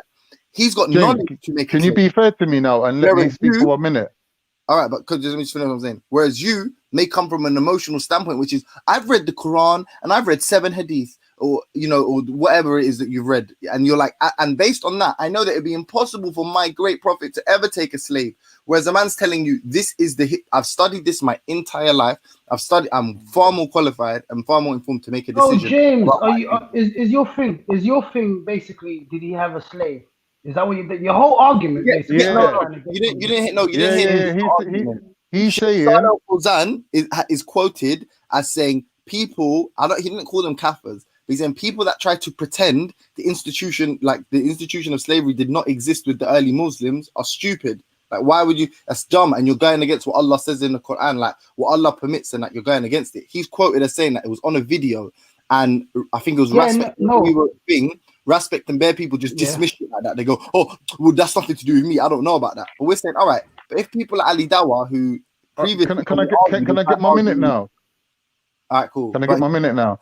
Basically, Nin, if you're listening, right, what James is trying to say is that this sheikh that said this thing about slavery, is now being used by 2 opposing Muslim factions, that if they both agree that this sheikh has a seniority and is respectable, then it should basically hold true that this guy is respected by the majority of Muslims, to quote James from 2 minutes ago. And therefore he's saying that if he's also saying other things to do with slavery, then we should also listen to him on that as well. Do you agree with that, Nin? No. Do you agree that this guy speaks for the majority of Muslims and that his views on slavery should be listened to? Speaks for the majority of Muslims is irrelevant. He don't. Whether he speaks. You just said that. You said he's. That's what you meant. The majority. Listen. Are you dumb? Are you dumb? Did you say majority of Muslims? Are you dumb? You want to listen to what I'm saying? That's not the syntax of my argument. My argument is as follows: if this person can adjudicate between 2 Muslims, therefore his opinion, as you put it, holds seniority. There's more gravity, to his opinion. Then if you're going to argue with him and you don't possess the requisite knowledge to debate with him on a subject like slavery, how could you disagree with him? So you're going to go to him and he's going to tell you you're allowed to call this one. You know why, James? James, take a breath, man. Take a breath. Hold on. You're allowed to call this one an innovator. Sheikh Salah, am I allowed to call this one an innovator? Yes, you're allowed to. And then the other person goes, oh, but I didn't think he was allowed to. But this is my final ruling. You're okay, fine. I guess he's allowed to. So that's what you do when someone's basically calling you a tantamount to a fucking kafir. But then when you come with slavery, I think my prophet never had slaves. I think my prophet was a nice prophet, and you got to James, no, you're wrong. Just say one thing. This time you're gonna go. Well, you know what, mate? I just want to say one thing, James. Me and you, we're 2 different people, right? James, you listening? Your mum. You weren't listening to me. Come on, man. Come on. You weren't listening to me. Why should I listen? Yeah, because you're just getting so complicated with it. Like, it's too complex for my brain to keep up with your intellectual ramblings. When I'm talking, and you're saying, "All right, listen to this." Does that make sense? Does that make any sense whatsoever? I'm not invested at all. Okay, you will divest then, yeah? The point is, that isn't the argument. I'll go on mute. Cool. That he speaks, I mean, how long does it take to just go on mute? He speaks for all Muslims is not the argument. That's a stupid argument. I wouldn't make that. My argument is... You said majority. Oh, you said majority. This how you mute. Is this how you mute? Yeah, but you're lying, so I'm gonna correct you. Individual method of fucking muting I've ever like. It's loud. It's a loud mute. How does that work? I'm going to go anyway, man. Big up. Listen, we'll carry this on later. I'll be back later. You tried the thing. You tried the thing. I'll give you that. You tried the thing. Yeah, Nin. Anyway, I'm sure he's still listening. Yeah. Basically, cut a long story short, he's saying because Ali Dawa and this Shamsi are opposing. Yeah. When they both go to this sheikh, apparently it's like because they both respect him. And I'm saying to him, nah, even if they do both respect him, don't mean all Muslims do. And he's saying, no, it must mean that the majority of Muslims do. And therefore his statement on slavery, he's saying, therefore his statements on slavery must be taken seriously, that I can't as one person turn around and say, nah, I'm not taking from that sheikh. But even if 99% of Muslims took from one sheikh, me as one person, I could still argue the case that I'm not taking from him. As long as I can prove that I'm using the criteria set out by the Prophet Muhammad sallallahu alaihi wasallam, they can't argue with me anyway. Yo, let me tell you the point that he was trying to make, Khan, and then the point he was trying to make here is that his knowledge on Islam is greater than a lot of the average laymen that speak about Islam. So obviously, definitely. Yeah, but we had this argument before. Listen, let me finish. Yeah. So why even Ali Dawa, even if you don't follow him as a sheikh or whatever, why Ali Dawa at least accept him to go to him, because he knows that his knowledge on Islam, yes. Stop saying no, but you're moving like Wendy, bro. You're saying no, but let him just finish. Finish then. Yeah. So they're gonna go to him because he's got the knowledge of Islam that's greater than that average person in Speaker's Corner. The average person that's in Speaker's Corner. Or the average sheikh that might be in the UK. Yeah. All right, when you're done, So there's 2 points here. First point, I'm going to make it simple as possible. Me and you's having an argument, right? There's no one really to put over us because we're from 2 different backgrounds. And I'm saying to you, fine, let's go to your mum and we'll let your mum decide who's right and wrong. Yeah, that's what basically Ali's saying to him. Arbitration. This person is your boss.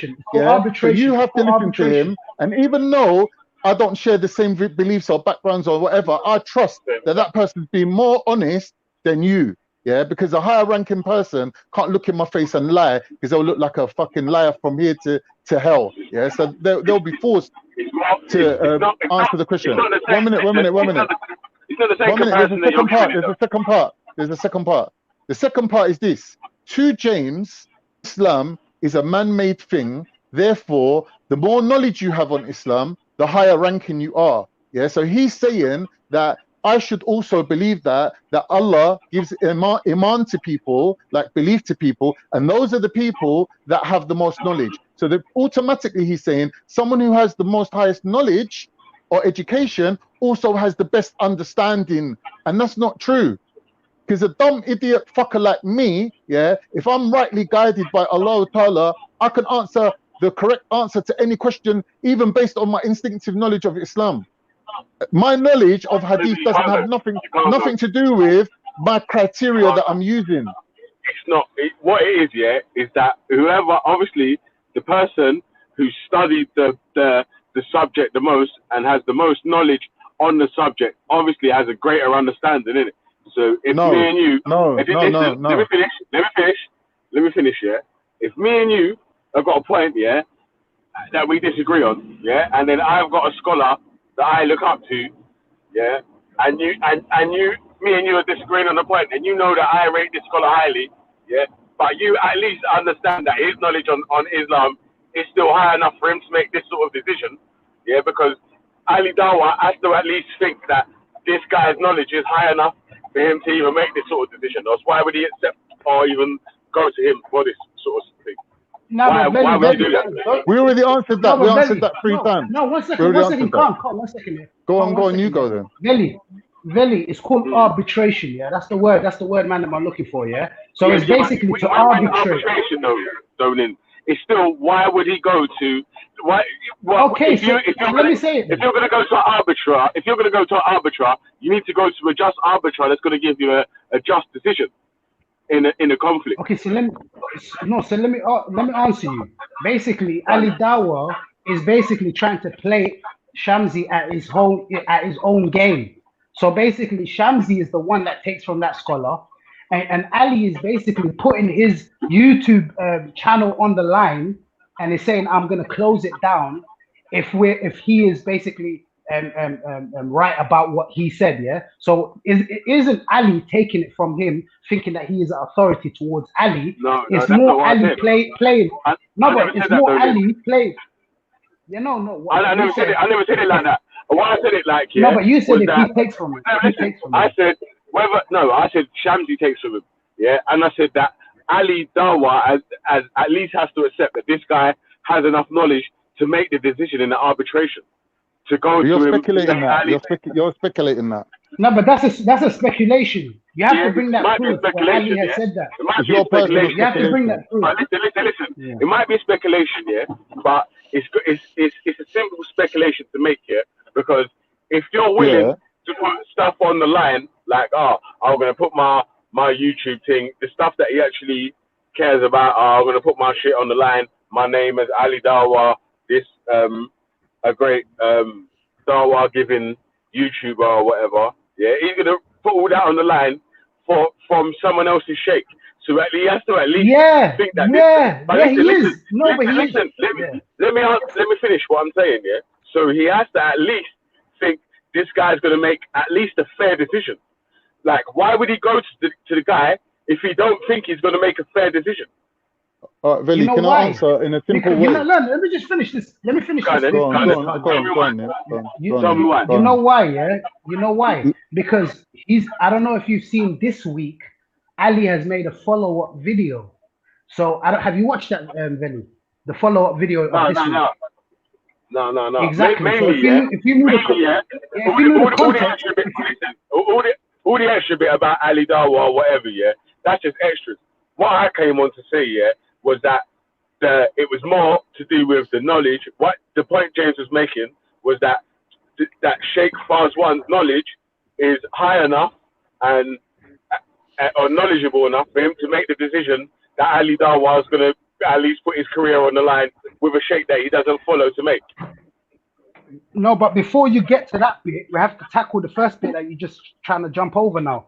Because as I was trying to say, Ali made a follow-up I was telling you what the original thing was. No, I get that. But in order to get to that point, you have to go through this road in order to get to that road. You can't just skip over and get to that. Do you get it? Because once you sort this out, automatically the other one sorts itself out. Do you get it? So if you're right on this point, the next point you're going to be right on. If I'm right, the next point so we don't even need to get to that. This is the bit that we need to argue about.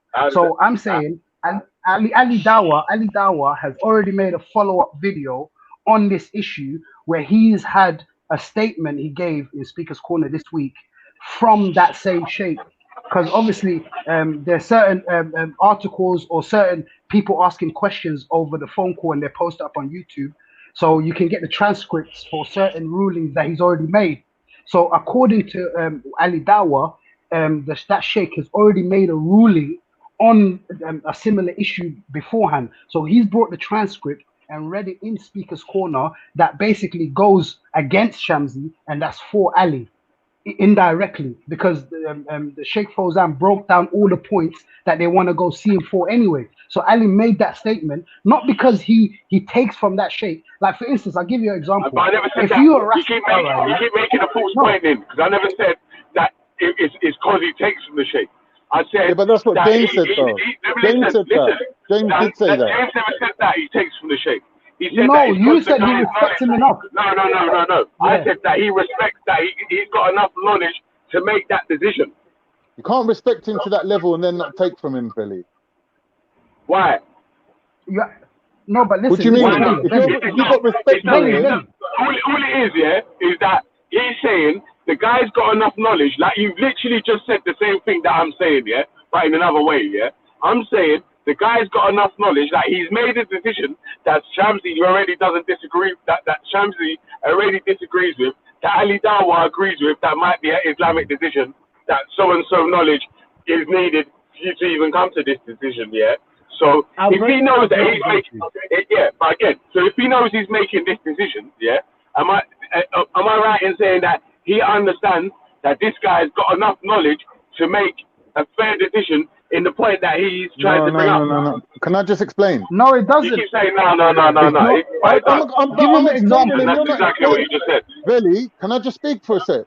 You're basically saying I'm putting this point to you, and you two dickheads are just chatting shit, and I'm not listening to what you're saying. But I'm saying to you, for a second, just imagine wildest dreams that me and fucking Nin know what we're fucking talking about. For a sec, yeah?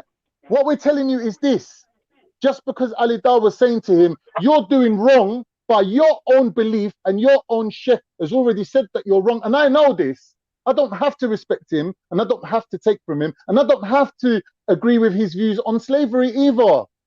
I just know that in this particular argument, he said it before that you're wrong, yeah? So therefore, when we go to him, yeah, and I pull out this paper that shows that he's previously given understanding on this subject, yeah, and you're contrary to that, he's going to have to tell you to your face too. Yeah, so does that mean that he understands that he has enough knowledge to make the decision in the way that he's going to make the decision? No, you don't have to agree with his understanding on Islam to know that his followers are not following him. I didn't say agree. I didn't say all the time. You're cutting me all the time, though. You and Nin keep making false points, bro. I never said that. We're talking on the point that James has made. Listen. I never said that he agrees with him. Yeah, and I swear James never even said that. Yeah, he was talking about the guy's knowledge, literally about his knowledge, and that's it. Bro, his knowledge. All right, really, please give me 1 second, yeah. Be a little bit generous, yeah. Listen, 1 sec. But let's say, for example, I'm a Sunni Muslim. Because that's the point. One second. I'll give you an analogy, yeah. I'm a Sunni Muslim. There's a Shia Muslim, right? And I'm saying to him, you're wrong on this fact. We can even go to your Shia scholars, and they will even tell you. That doesn't make me a Shia. That doesn't mean that I follow their leaders, and that doesn't mean that I believe everything that they. Same point that I said, bro. Yeah, exactly. But you keep making the same point that I keep trying to say that I'm not trying to make. If I respected them leaders enough to sit in judgment over me, bro, listen, I might as well follow them. Why I keep cutting you, yeah, is because this is before you started speaking, yeah. I said speak on the actual point that I'm trying to make, innit? Like I just told you that I'm talking about, yeah. But then you keep going back to a point that you think is really. 1 sec, really. Having mad amount of knowledge, the more knowledge you got, doesn't mean that automatically you got more understanding. And if your understanding is counter to my understanding, I don't care how many more hadiths than me you know. Does that make sense?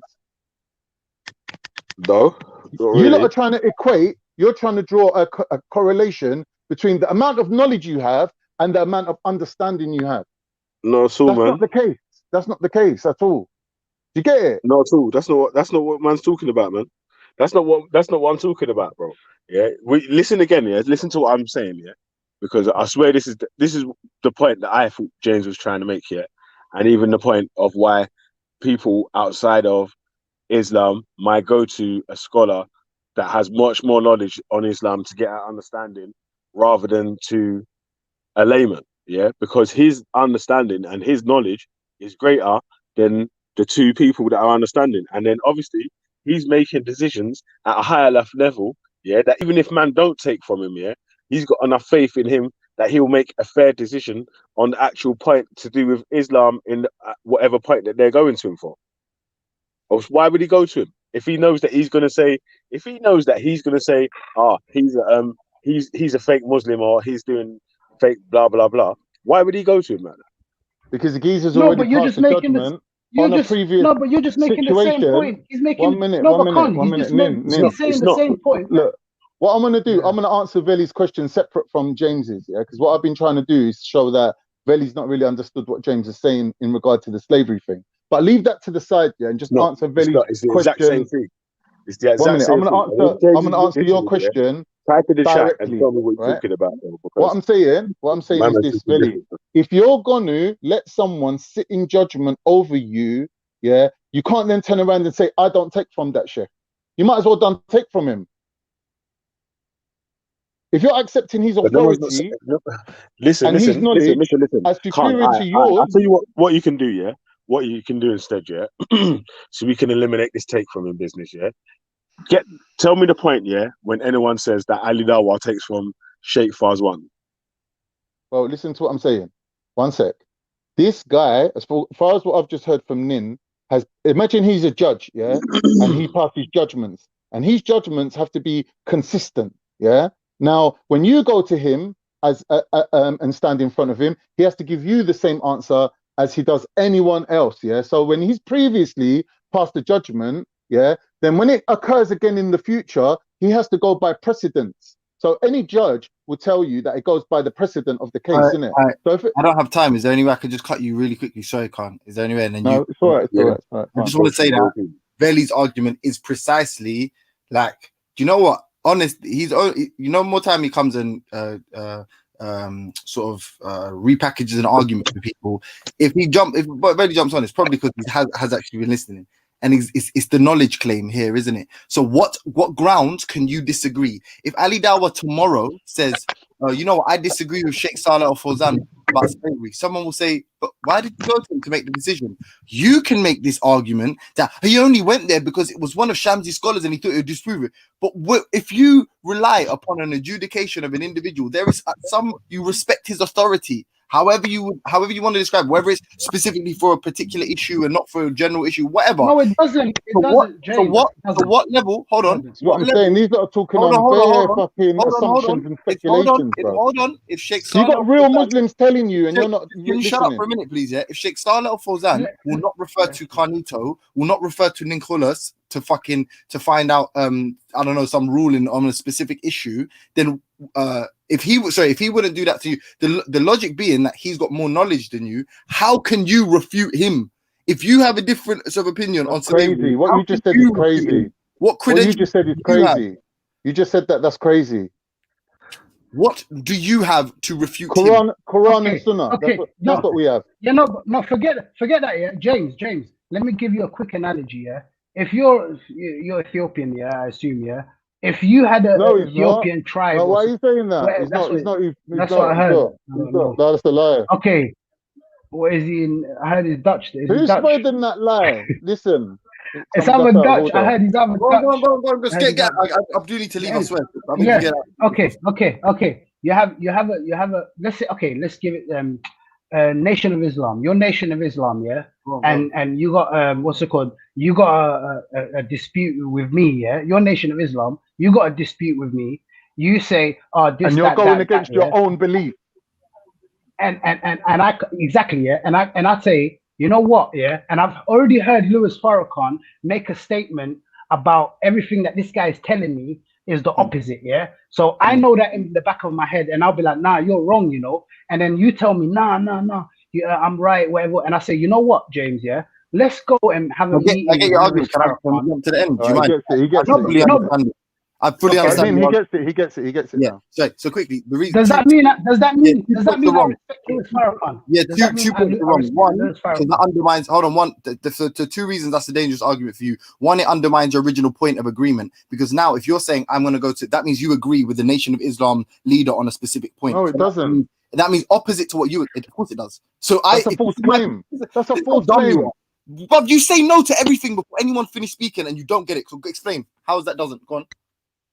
I don't need to be a Christian to know you're going against Christianity. I just need to have knowledge of Christianity, innit? I don't have to believe in it. I don't have to conform to it. Same as Shiism, same as Nation of Islam. I get it, man. I get it. My brain moves fast. So if you're saying I don't need to be a Christian to know that you're wrong about Christianity, and then I'm going to go find a priest that agrees that you're wrong. What's he doing with me?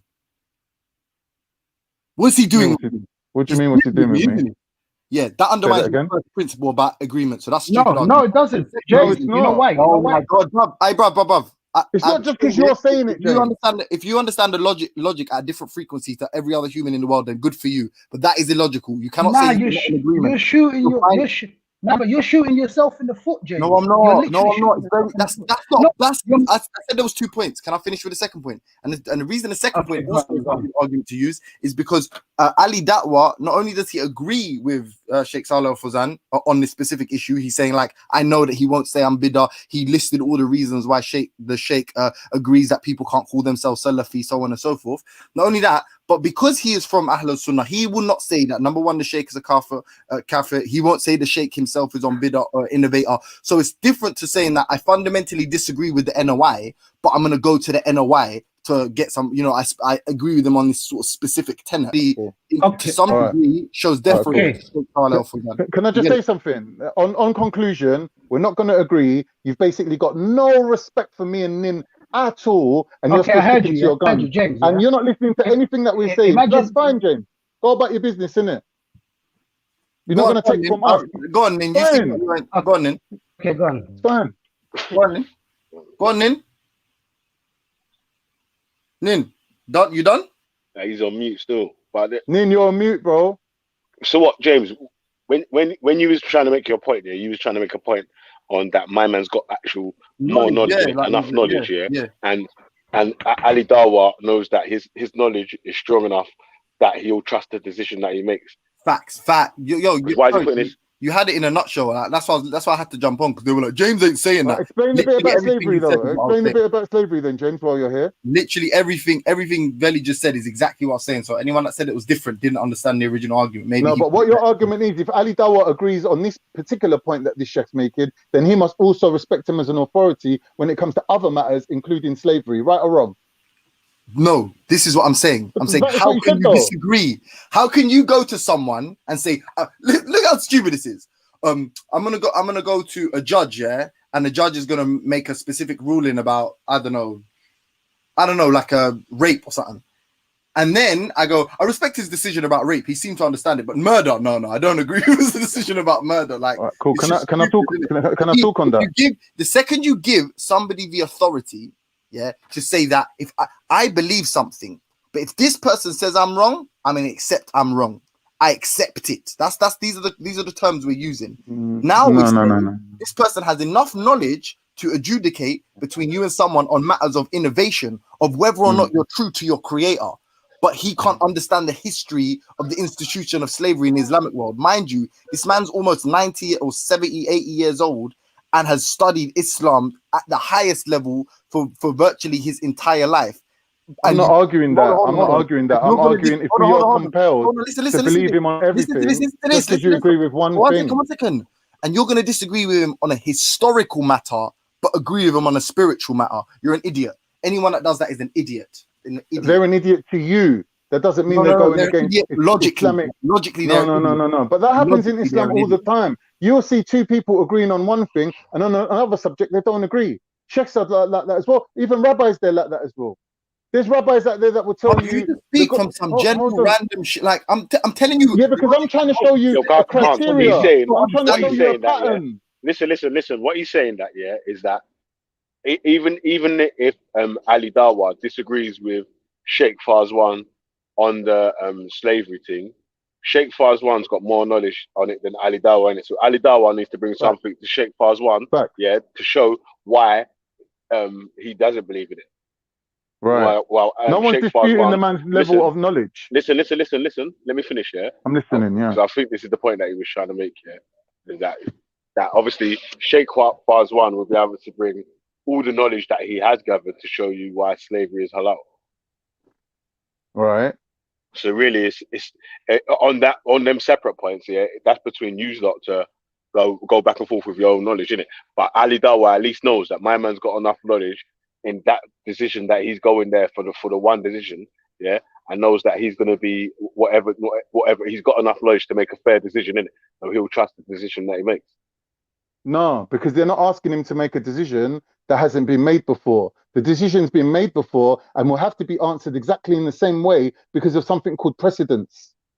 A Czech can't give an answer like a judge can't give a ruling on one case, and then an exact same case comes up and he's given a different verdict. It has to match. It has to be consistent. Yeah. So if Ali knows that this question has come up before and this Sheikh has answered it in an exact same way, in an exact precise way, he knows what the Sheikh's going to say before he even asks him. He's not relying on the geezer's understanding.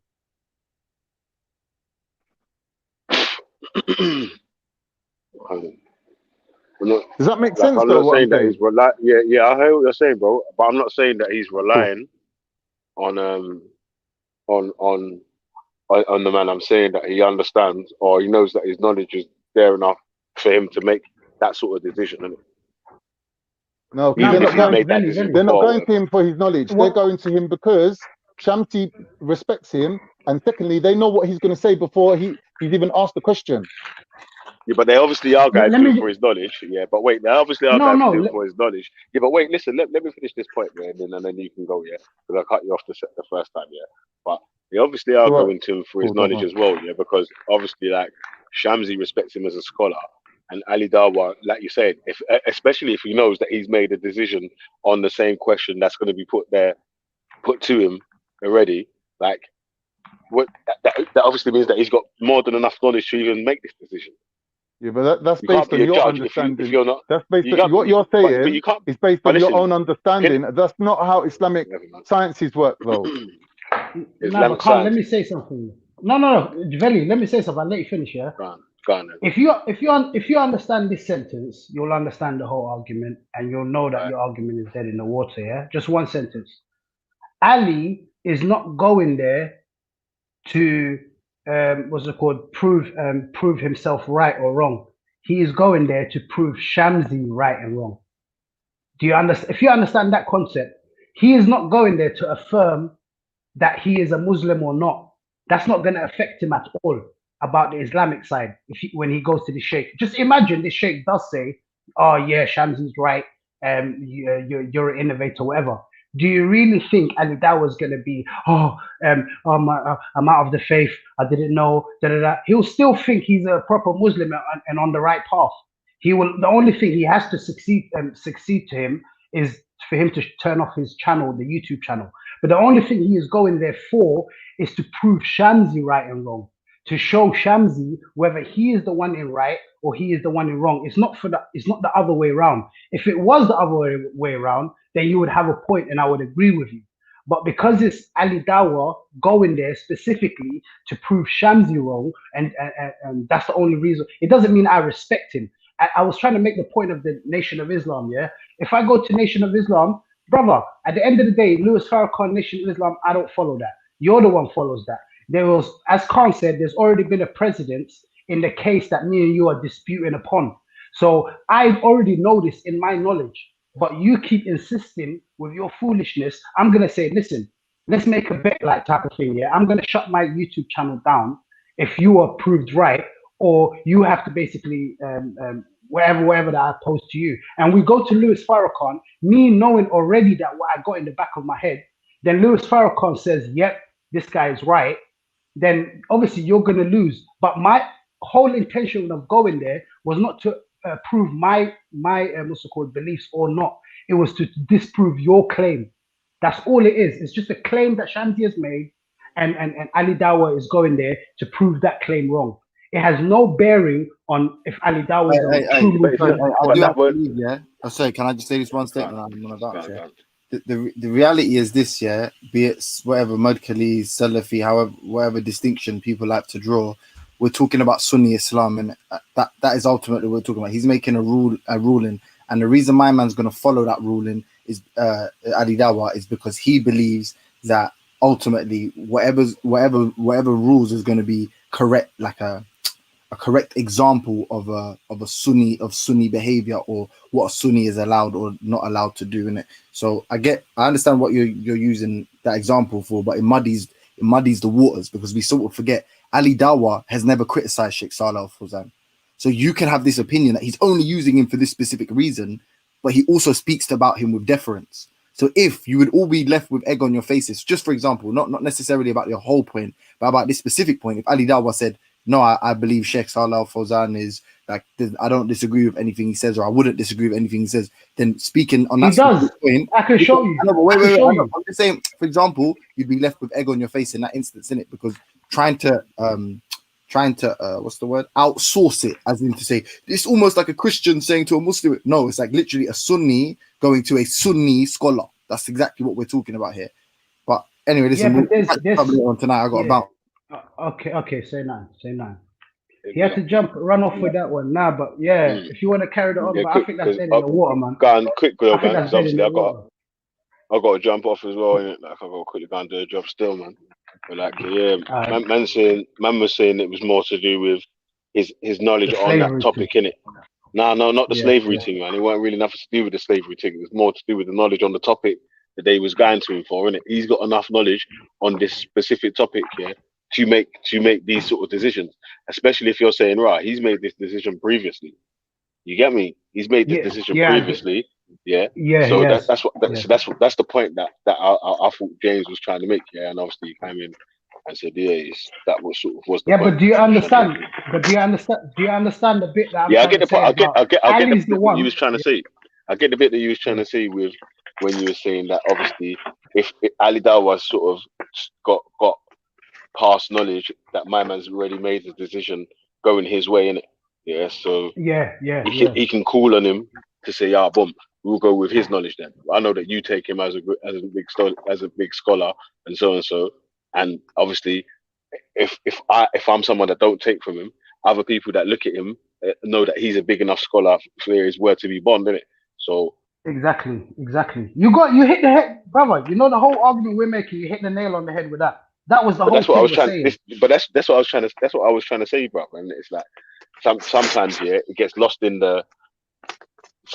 where man is trying to disprove an extra point. And I'm saying, bro, it won't even. We can get on to the next point after that first point's proved, innit? Yeah, there's him agreeing with slavery and how you're going to disprove. But you got to admit though that James came out with a weak argument there, though, innit? At least you admit that point. He's gone now, innit? But yeah, because you've understood exactly what you just said, and you're saying that's what we're saying, that's what you're saying. Then I don't know what James was saying. That's what I was trying to say. That's what James was saying. Now, James was exactly what you just repeated to me. Now was not what James was saying. He was saying something completely different where he tried to link slavery into it, basically saying because Ali Dawa. That was the aside point.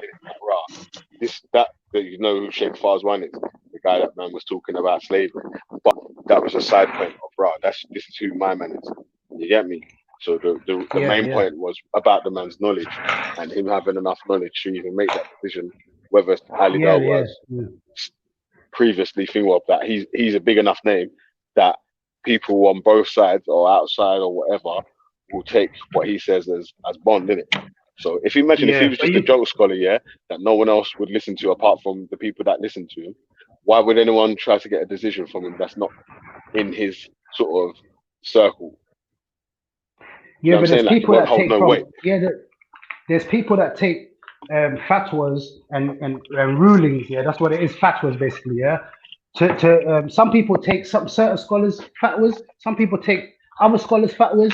It's not a monolithic thing where a scholar says something and the whole Muslim world has to fall in line. It's not. That's the type of picture that James was trying to paint, and that is not the case within Islam. Islam is like some people take. Let me say something.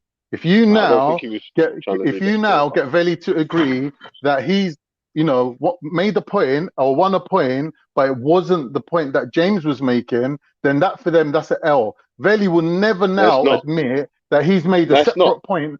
Hold on, let me finish. He'll never admit that he's made a separate point from James.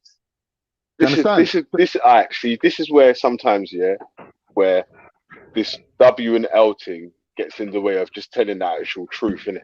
Yeah, because like if you're only thinking about this W, this L thing, like you're not gonna fucking always tell the truth, innit? Like, because it's like man just thinking about W's and L's, cause it was fucking W. No, but be fair. But it wasn't. Listen. It wasn't as far as I knew. It wasn't about the first thing. It was making that point so like I understood the Sheikh that he was talking about. You get me? So the slavery Sheikh Fawkes one or whatever, although that's what I'm saying, that's a side issue. Yeah, man was making that point to say, this is the guy that man's talking about. No, you don't understand what I'm saying. It's not about W's or L's. It's about the fact that if we make an agreement with you now and we like say, okay, really, we understand each other, by default, when you say, I'm making the same point as James, then we all look like as if we agreed with James when we don't. And I want Nin to remember that because James did make a completely different point. What it was, is that I came on to try to make the point clearer. And obviously, remember, James just jumped on quickly to say, the point that man was talking about is what he was trying to say. And like again, so maybe again with the W and L team, that's where man's not gonna. Now you know what? You know why where the W and L comes from, Belly. The WL comes from when you man was just on the panel now saying we're undefeated. Everyone's taking L's. Forget that, Nin. Forget that. Forget that, Nin. Forget that. That's not the point. No, that was before. That was before. In my opinion, if you're standing there saying I'm making the same point that James is making, and James is saying yes, Belly understood my point correctly, then if I agree with you, then inadvertently I'm agreeing with James, but I didn't agree with James. So there's a discrepancy. Agree to disagree, then, Hold on. There's a discrepancy. Whether it's on your part or our part is irrelevant. The point is that we can't come to an agreement, and it has to be left at that. Don't go too hard on him, man. Allow it, man. Let's just carry on the point. Going hard on no one, man. I'm just saying, disagree to disagree. If you disagree with fucking something else, man's put it another way that you can hear it. And wait, hold on. I've put it a different way. That the guy that was making the original point jumped on and said, "Yeah, that is actually what I was talking about." Right. If you agree with that point, that means that the first point when man was talking is that you didn't really understand the point he was trying to make. So although you come with logic, but he never. He come with his own opinion on Islamic sciences, which he's trying to tell us as Muslims how it goes. Man, shut up, Saladin, man. Get your ass back to Norwich, man. Your cold ass Norwich ass motherfucker. Was it Norwich? Norway. Oh yeah, get back to Norway and your Viking ass. What's Norway saying? What's Wedgie? My man Wedgie, what's he saying? No, not Wedgie. I'm talking about Norwich. Saladin, Saladin Norwich, that's his name. Oh, is it? Yeah. Norwich. That's his name, bro. Yeah, just trying to shit my shoes. One second. Melanated. That's a pause on that one still. That's a pause. Because she's saying that, because I said you're going too hard, I have to say pause at the end of the sentence. You get me? So yeah, pause for that one. No, man. No, none of that fishy stuff around there, mate. You get me? Like I was trying to say, fam. Yeah, when it's you got me, like where you just have to disagree to disagree, then, innit, fam? Because if you're gonna yeah, go on. If you're gonna say, I agree with the point that you was making, but the man jumped on and said that's actually the point I was trying to make. It obviously adds up to when the man was first making the point. You sort of didn't wait. Listen, let me finish, man. When the man was making the first point, you missed the point that he was trying to get to. Yeah, whether we missed it or you missed it or he explained it. There's a discrepancy. You get me? Yeah. We can't go back. One or the other. One or the other. Either or. No, 6 to 1, half a dozen to the other. Innit? Let me say something. Let me just end it with this. Because remember, Veli. Don't think that he didn't just jump on and then after that he agreed with your point. But then after that, when he jumped off, I said something and I said, "Do you understand what I'm saying?" And then you repeated everything back to me. And I was like, yeah, that's what I'm saying. And you're like, yeah, I agree with that. And then, so that's what Carnito's saying. So if me and you agree to a certain point after he's jumped off, that means what is he on then? Because me and you agree on something. It's either me and you agree with James or me and you agree we're not claiming the W. We're not claiming the W on that one. Yeah, I'm not sure who's... If you go in here, there's an office here. So I'm just going to ring the customer's door. Yeah, that's fun. I'll jump on later. Yeah, I got to jump off. All right, man. No worries. Big up to yourself. Yeah, Father Rahim is here for you though. Say 9. Big up Father Rahim. Pastor Rahim. Did you want to say anything in particular? Listen, I got to jump in and listen to that. Yes. All right, brother. Do your thing, man. See you in a bit. Yeah. Yo, sorry about that. I was having a slash. Nice. We have ladies on the panel, or a lady. What's going on? You all right? All good, man. How you doing? You alright? Yeah, just passing through. Yeah, I didn't realise all this beef was going on between Ali and Shamsi. It's I quite don't even know interesting. what beef is this. I I don't don't know. know. Think about Shamsi keeps claiming that Ali Dawat's guilty of innovation, like bid'ah, saying things like off his own back, whatever. But Ali's saying that no, like this is something that your own scholars have agreed to. So like, we can take it to them if you want. If you're not taking it from me, let's take it from your daddy. So that's as far as we got with it, really. Fair enough. Mm. Fair enough. I don't know. For me, that's their thing. Do you know what I mean? I ain't got an opinion on it. I don't have a knowledge base in it either. So I'd rather. Raheem, how did you end up with the name Raheem? Because of the meaning of the name. Well, you chose it for yourself. Mm-hmm. Interesting. He's lying. I christened him Raheem. Tell the truth. You Raheem. wish you could christen me anything. I christened you. Shut up, man. Wish You know what time it is. Anything. Where's your brother? Where's your brother? Go and get him. I need to talk to him. Toro, where is your brother? Torok is my brother. I'm not gonna lie. Yeah, Torok is my brother. He's your brother too. He's my brother. Of course, that's why I'm the only female that can really discipline him because I've got that right. That's why. It shouldn't be about disciplining. That's the thing. It should be about educating and understanding. I put a comment when you and Nynefa were and Ultra were speaking earlier. I put it in the comments. I said this is the difference between us and nearly every other race, between Asians and white people. White people, they'll disagree, but they won't call each other coon. They won't do all that type of stuff in a public forum. They'll do it behind closed doors. Black people, we can't survive because we do this. No, that's not true. That's not true. I have never. A white person can't be a coon. A white person can't be a coon. My personal experience of what I observed, and I have never seen in public or on these internet forums white people being like, "You're a fucking sellout. You're this. You're that." If they don't agree with someone's point, they're more likely to argue why they don't, and then understand and learn from it. And that's why everyone else is managing to do what they're doing, and we're not. Okay, but I give credit to the black community, though. Yeah, I have to work with Khan on this, and I'm gonna tell you off for that now because that's ridiculous. Why is it ridiculous? All right, the fact that you're comparing us to white people is a joke. Full stop. Furthermore, I didn't compare you to white people. Hold on. Go on. Sorry, I'll address each point. Go on. Okay, and I was going to say that other communities do it too. They just have different meanings on different words, but don't feel that they won't call out the people that they believe to be traitors or sellouts or however you want to phrase it. Let's not do that because they do it in other communities. That's what I was going to say. Yeah. Go on. But it's not the same though. Like if you takfir someone in Islam, it's completely different, isn't it? Like. Yeah, that is there. That being a sellout or being a whatever is there in all communities. But with black people, I think it's completely different because you can't take someone's blackness away from them, innit?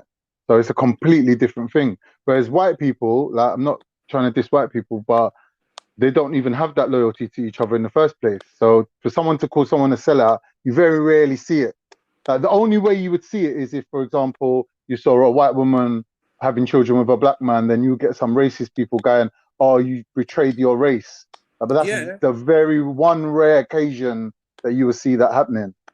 But the only reason why I know that Asian people don't mix with other races or prefer not to and will say something is they say it to their children and their children will tell of their experience. I've never seen out on the road anyone turn around and be like, "Oh, you're a sellout because you're dating a black man," or "You're a sellout because you're dating a white woman, a white man." Sorry. You've never seen that? But I see it from the black community all the time. And that's why we almost have a tactic of shame, and it comes from our parenting, I believe. Our parenting is very much you spare the rod, you spare the child and use the rod, sorry. In my personal experience and my knowledge, I think there's more unity and more diversity in the black community than any other community, and other communities should actually look towards the black community to understand why that is important. Get me? Like, that is a very good thing. So what you're saying is very, very true. There is a lot of diversity in the black community, but that is also our problem. because it is so diverse. Because part of being diverse means there are divisions. And within those divisions, you have divisions again. And if you are so divided down to the very fraction of your essence and your political and spiritual beliefs, you will never be able to succeed. Until we gain an understanding and a learning from these differences, you won't get anything more. Africa itself is such a huge landmass, populated by what 3.8 billion black people, and every last one of them look different, act different, think different. Then you move it to the west of the world, and we're coons, we're sellouts, we're slaves. Then you have the island mentality of small islander versus big islander. Then you have the inter-island mentality of you're dark, so you're not appealing. You're brown, so you're not appealing. You're light, so you're accepted, but you're also light, so you're accepted by white people. It's so divisive. It's unbelievable. It's unbelievable. We won't, unless we turn around and we literally say, do you know what, fuck it. You may believe this, I believe this, but let's look at our common goals and common enemies and trample the beast. That's when we'll succeed. Unless that happens, nothing else. All right. So how are you gonna say that for someone who deliberately set themselves apart from absolutely everyone? How are you gonna say that for them then? Who separates himself? Turok. 1 second. He set himself apart from everyone on purpose. 1 second, Khan. I just want to just talk to Raheem for 1 second. I want to say, go on, sis. yeah, I already know how Raheem, thinks, and he doesn't shy away from expressing how he feels, and that's cool. Like, some bits I agree with, some bits I don't, as you know. But my problem is, like, what I don't do is hold, like, you want us to basically play oblivious sometimes, Raheem. Not all the time, but some of the times you want us to play oblivious.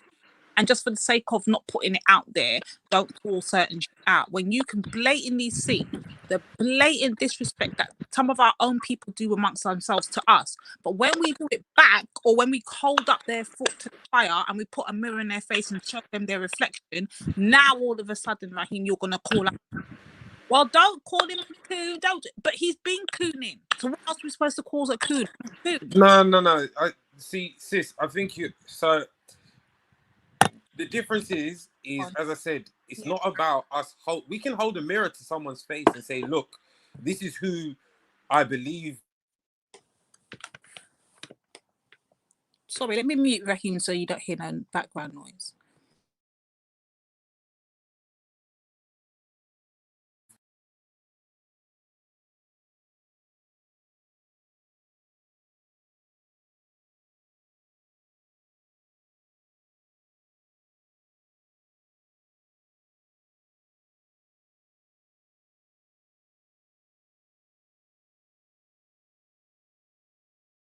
Oh, I think he dropped out, Khan. Did he drop out, or was it just me? Oh, I think he dropped out, guys. Let's see if he comes back. I'll wait a second and see if he comes back.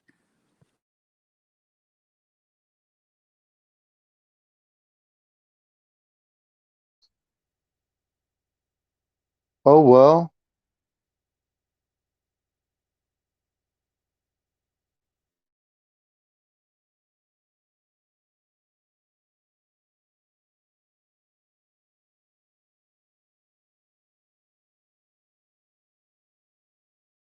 Yeah, this is madness, Khan. I don't know, but my thing is, Raheem, I understand his point and whatever, yeah. But my thing is this: I listen to Card. Let me use two Asians for instance. So I listen to Khan and Raj. They will go at it all day, all night, call each another. Yo, sorry about that. Names. Yeah, sorry, Raheem. I don't know if you heard that.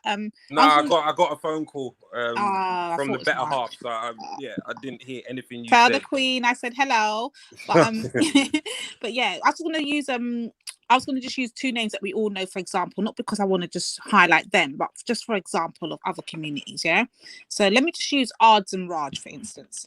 We hear them will go at it. They will call themselves brothers when they need to. At the same time, they will go at it and call out each other on their cooning, on their sellout behavior, on their food, especially Ard. Ard will go ham on Raj when he needs to. At the same time, he understands that's still his brother, you know, he's still whatever, cousin, however he might view him as, whatever. But they have no problem doing it. So it's okay when other communities do it. No one has a problem. But once the black person from the black community does it, oh, now all of a sudden it's they do that. All crying and big tears in the chat. What's that? I think for me personally, Raj and Ard are some of the worst examples of how people should act in the world. Like, to be very, very honest, Ard's Ard's is cool. Like, don't get twisted. I have no issue with Ard's, but Ard's is very bullheaded and doesn't like to reason. He likes his point to be his point and won't educate himself from other people's points. And then Raj is juvenile. Raj is juvenile in every sense of the word. So you have someone who's bullheaded and then someone who's immature. You can't then use those as pillars for their community. It's like how the other day when I was on here, I called out Hector because Hector just kept going on at Shakara. And I said, you blatantly have an issue with Shakara. And you're like, well, he said, oh, because he's trying to speak for the whole of Africa. He tried to speak for Nigeria.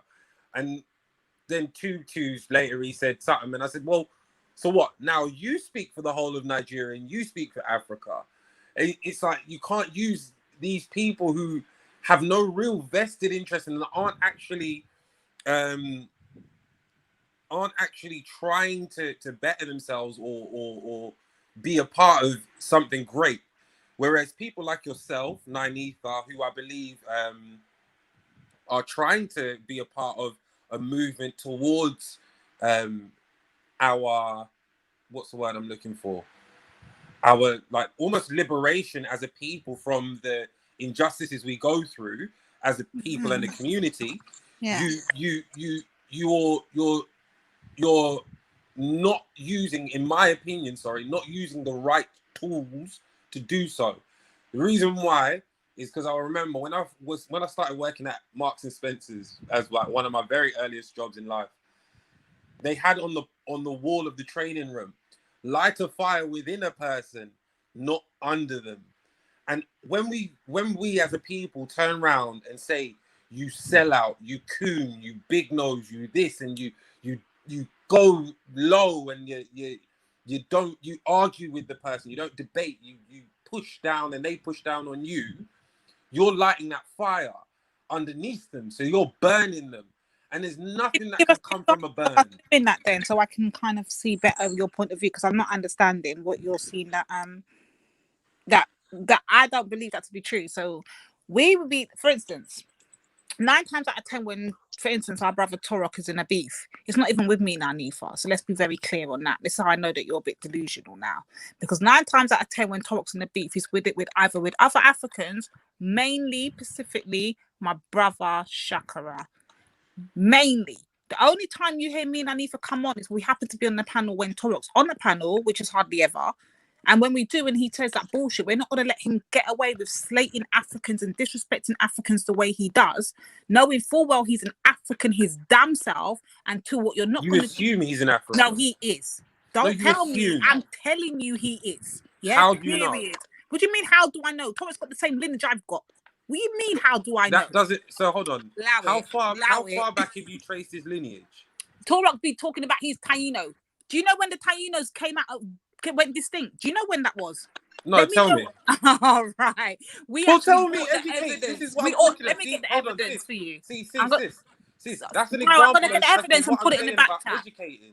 All right, so and we did this with Toro. We actually done it we went the whole route of going civilly. We actually brought the evidence, brought the proof. We actually blatantly blasted this whole argument out of space. Put all the evidence we had to put towards him and everything. And yet he's still running around with his rhetoric. Like, come on, Toro, are we stupid here? Let's do this intelligent. So we've tried every other way and it's not worked. So the only other way we've got to do now is blatantly just like clown him, because literally you're sounding stupid out here. And you're making us as a whole look dumb. you're literally so when I'm hearing Africans themselves come and say that how Caribbean sound confused, I can understand why they say, or our brother Reggie will come on here and say, you know, Caribbean to sound confused. Of course he can say that, because listening to Toro, we will sound confused if we listen to Toro as the mouthpiece for the Caribbean. He's confused as shit. But why do you think that? Because I'm gonna present the evidence. I'm gonna give you the evidence, and you can make up for yourself why he sounds crazy as hell. And anyone co-signing. You know what? A lot of the time when Turek speaks, I'm in the background fact checking a lot of what he says, and the brother does come with proof. Okay, all right. So I'm gonna give you the opposite. If I miss something, that's fine. Okay, all right. But in regards to what I was saying, it's when I'm talking about you burning someone, it's those insults of coon and whatnot which turn people against you. And if you believe he needs to come, almost as the saying goes, come home, you should be trying to light that fire within. You should be trying to say, do you know what? Here, you may believe this, but how about this extra evidence? How about this bit here? And work with him as opposed to almost going against him.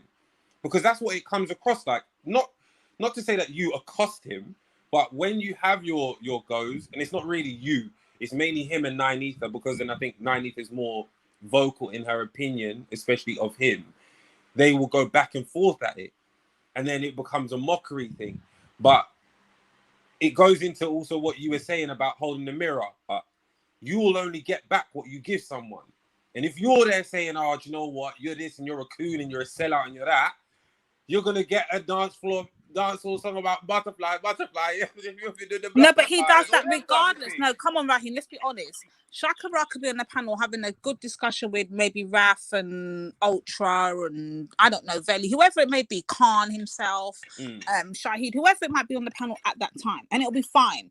Up until Torok joins, here he comes with his flipping Superman cape on, trying to do all kind of shit like he's siding with the Africans. When Torok and I both know, remember, he's only siding with the Africans when Ruckus is on the panel. Oh yeah, now he's siding with the Africans. You see, once Ruckus is off the panel and it's a normal Nigerian like i.e. Terry or Raf or Beefy or whoever, now here comes disrespect. You know how much times Beefy has typed in that chat, are we going to sit back there and allow Torok to disrespect Africans the way he does?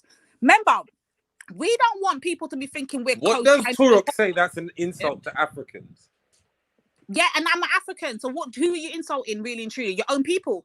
No. I've asked a very specific question. What does he say that's an insult to Africans? Oh, you lot don't have that. If it wasn't for us Caribbeans, you wouldn't even know what food is. You wouldn't even know this. You lot you don't have no culture. You lot you borrowed from us. You did. But don't Africans say the same thing to the Caribbeans? I've been told that by many a Caribbean person. But this is the problem though, Raheem. When the African does come up here and say that, when a person from, I don't know, Zimbabwe, Nigeria, I don't know, anywhere in the continent come up here and say that shit, I will be the first to school them. But guess what? I'm yet to have heard one say that yet. I am always to hear Torok say that. Even my brother Ezra will come up here and say that shit, and I'll have to check him. Like, what are you doing, Ezra?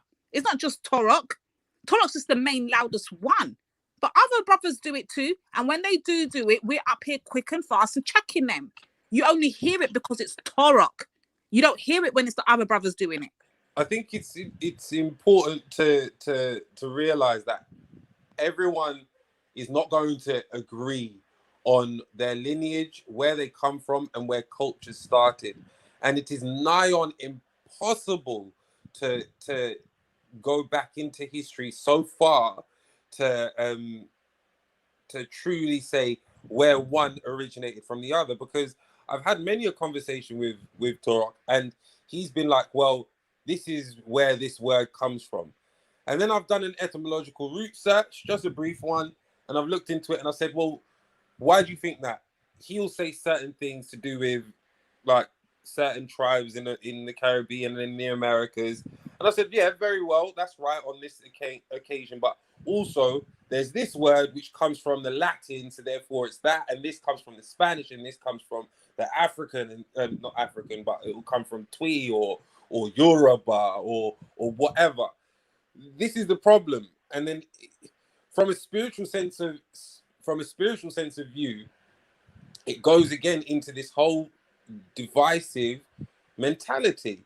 It's what is actually the hard-lined truth. And unfortunately, there isn't one. It's all just a guess. I believe this and I believe that. Because as much as you say you're an African or you may come from African descent, there are umpteen amount of people who will say that they're not, and that they believe that there are all these other descents which were equal as black people in the world. So who is right and who is wrong? Well, science is 9 times out of 10 more likely right than wrong. And if I told any of those brothers who refuse to take a DNA test to take one, why do you think they refuse to take the DNA test? Other than the excuse of they don't believe in it, what is the other reason? I'd probably fear. My initial thought process is fear. Fear that what they've believed and hold true to themselves isn't actually the case, and they could be 70% Hasidic Jew for all they know, and therefore they're not really an Israelite or believe what they actually are. And I can kind of get it. I can kind of understand. Would you want your whole belief and existence to be shattered by someone?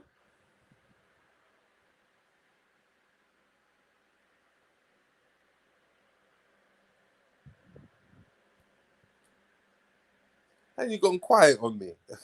Big up, Melanated. Oh, can you not hear me? Shit, sorry. No, you're on mute, man. Oh, shit, I was talking, you know. Okay, made me feel bad. Sorry. Now, I was going to say, so is it very irrational of me then to pose the question to whether it's my brother Toro or my brother Ezra or whoever one of these Hebrews may be and say to them, hold on, is the fear that you don't want to take this test because it's going to hurt your soul to find out that you've got more African in you than any other haplogroup going? Well, yes, it's not irrational of you. It's actually a very good challenge, and that's what we need to do as people. We need to challenge each other.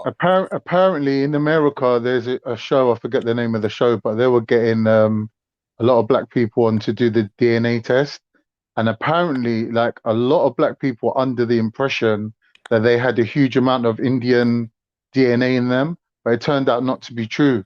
So maybe this is something that goes across the board. But like myself personally, I got no problem with Turok's claims. I only got a problem with how he relates to Jupiter and Wendy when they're on the panel, how he supports them and basically parrots their negative slander. And he does do that, and I don't know why he does it. Is whether you're black, whether you're Indian, whether you're Native American is irrelevant. Big up, everyone.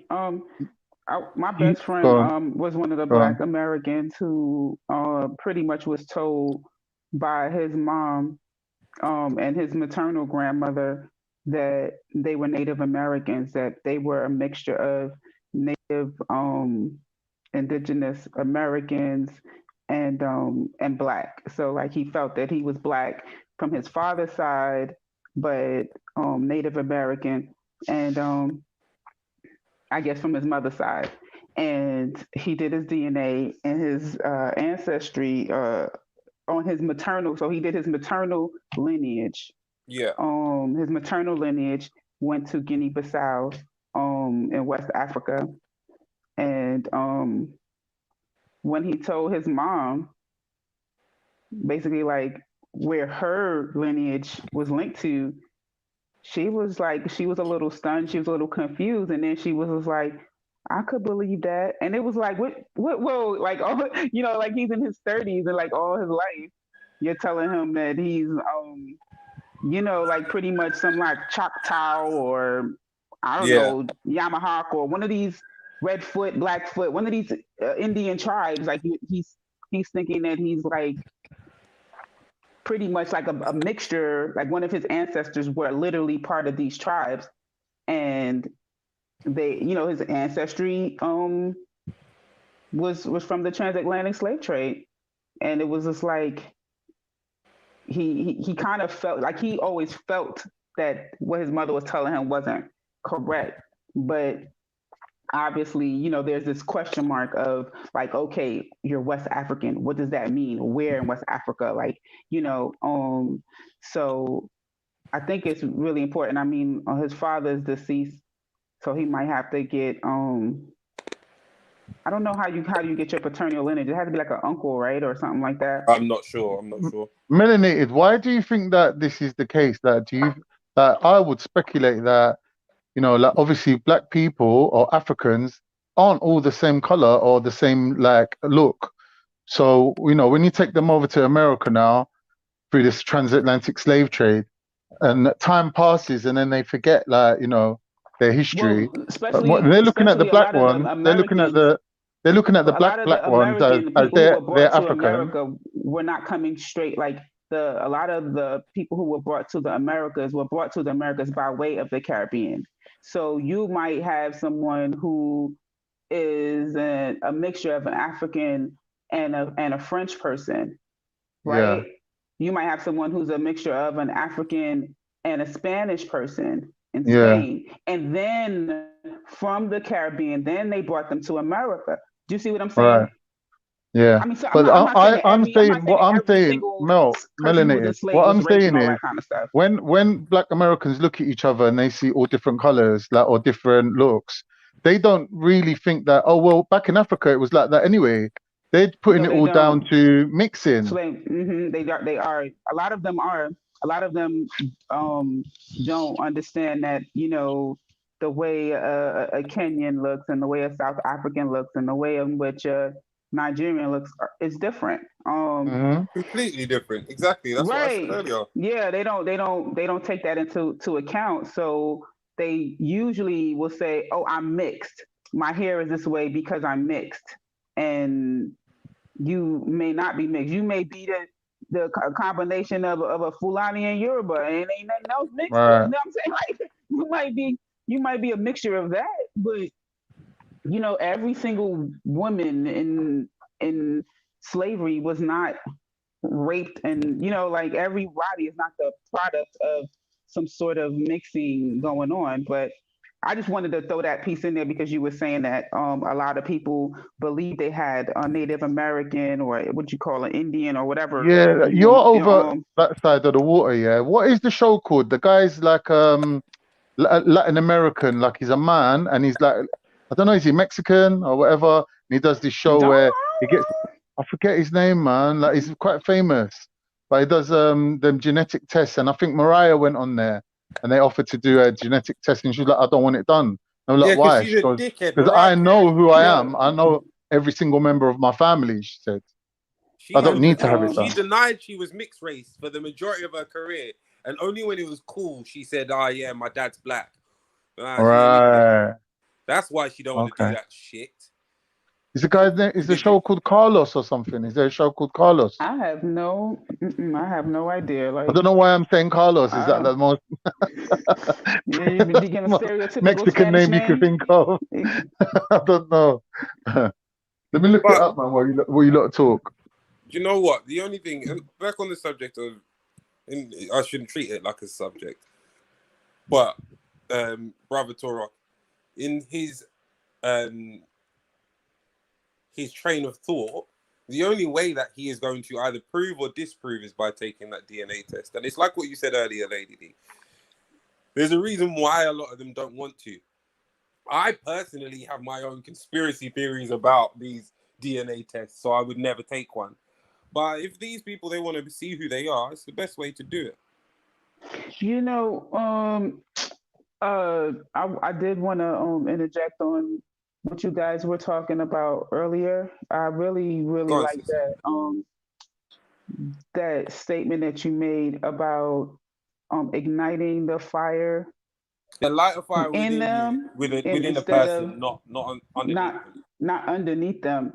And when you were saying that in our community we have this this tendency to like openly ridicule one another, and as a form of like, we're going to force you to change by embarrassing you, by shaming you. Like when I look at like the way in which certain parents, like how they scream and yell and they say like very harsh things to their kids, they're saying, I need you to feel embarrassed. I need to break you down so I can build you up. Where other people who have different parenting styles may get the same result without having to build each other up. And what happens is when you don't break down somebody, when you don't embarrass them, people will look at you, other Black people will look at you as if you're soft. They will look at you as if you're a pushover. Oh, how you gonna let that slide? How you gonna do this and how you gonna do that? And it's like I don't use the word, COON. I don't use that word, and I don't feel like I have to in order to tell someone, like, maybe you may not be about this pro-Black life, or maybe they're not. That's the reality is everyone is not going to. Exactly. They're just not. They're just not going to be on it. They might not going to be on it to the same degree. So if they demonstrate their allegiance to whoever they deem to be their people, then that's what Toro aligns more with people of the Americas, North America, and the Caribbean. That's who he aligns himself to be. I could argue with him all day long about Africa, but at the end of the day, if he sees a Black brother needing some help, and they Caribbean or whatever, he's gonna help them. So you know what? That's still help within the community. He's not going to see it. He's not going to see it that, a person who's African, he's not going to feel like those are his people. He's just not going to. Why am I going to argue with him or try to change him? That's not exactly true, though. That's the thing. This is where I've seen people are hearing what they want to hear and not what he actually says. Now, I've been listening to Toro for 7 years, not just today. Not just today at all. Toro doesn't align himself more solely with the Americans. That's a lie. Toro aligns himself with the Caribbean. He's the native. Let's be very clear on what he says. Native Caribbean, yeah? He's not the Africans that were brought to the Caribbean as slaves. That's what he actually says. Like, let's not misconstrue what Toro says. And this is what I think people hear what they want to hear and not what he actually says. And that's where I have a problem with it. So you don't hear Toro bigging up No, he North does. America. No, wait, let me get the question out. Before you answer. You don't hear Tariq bigging up the United States. When he's talking about American music, he says our music. He brings up hip hop. When somebody says, "Oh, do you listen to this?" He's always being very, very intentional about speaking about. He's very versed in his American history and knowledge. He will talk about jazz. He will talk about American music. He will talk about the leaders and so forth in America as the Americas. Like one time I had a whole conversation with him and he was just like, I had to look up, like, is Jamaica in America? Because the way you're talking about it, it's in America. And that's what I say. That's the thing, sis. I've said it. Yes, he's talking about it as it's the Americas. He does come up with right points. Yes, it is. It's part of the Americas. So I had to look it up because he kept saying our place, the America. I'm from America. I said, how are you from America? And he meant he's from the Americas, where the Caribbean is part of the Americas. Yeah, so he's being very, very intentional with his language. And when he speaks about the Americas, he's including Bronx, New Jersey, Florida, Texas. Those people are like his people, and he feels those are his people, as opposed to the people on the continent. And he slips in there his Hebrew stuff, because he don't feel those are the 12 tribes. Okay, but hear what I'm saying. Part of the All 12 right. tribes. Okay. Slow down. Because you're going too far. You're going into the Americas, but I'm specifically touching on the Caribbean, and the reason being, when talks up on these panels, he's more. Hold on. No. I'm not going to be cut again. 1 second. I was already cut by Melanated. Let me just finish, innit? So he's not mainly talking about the Americas. He's mainly talking about the Caribbean. And the reason why he has a grievance with us, particularly, not you, Melanated. Remember, he doesn't hardly go back with you. So let's be very clear on what he actually does from what he actually says. That's what we need to be specific on. And what he actually does is he goes back and forth with the Caribbean. His grievance with us is because he believes we, as Caribbeans, are blatantly picking up for the Africans more so than we do have a fight for the Caribbean itself. This is in his mind, though, yeah, by the way. Now, notice, you will have a king of gold that will come on the panel.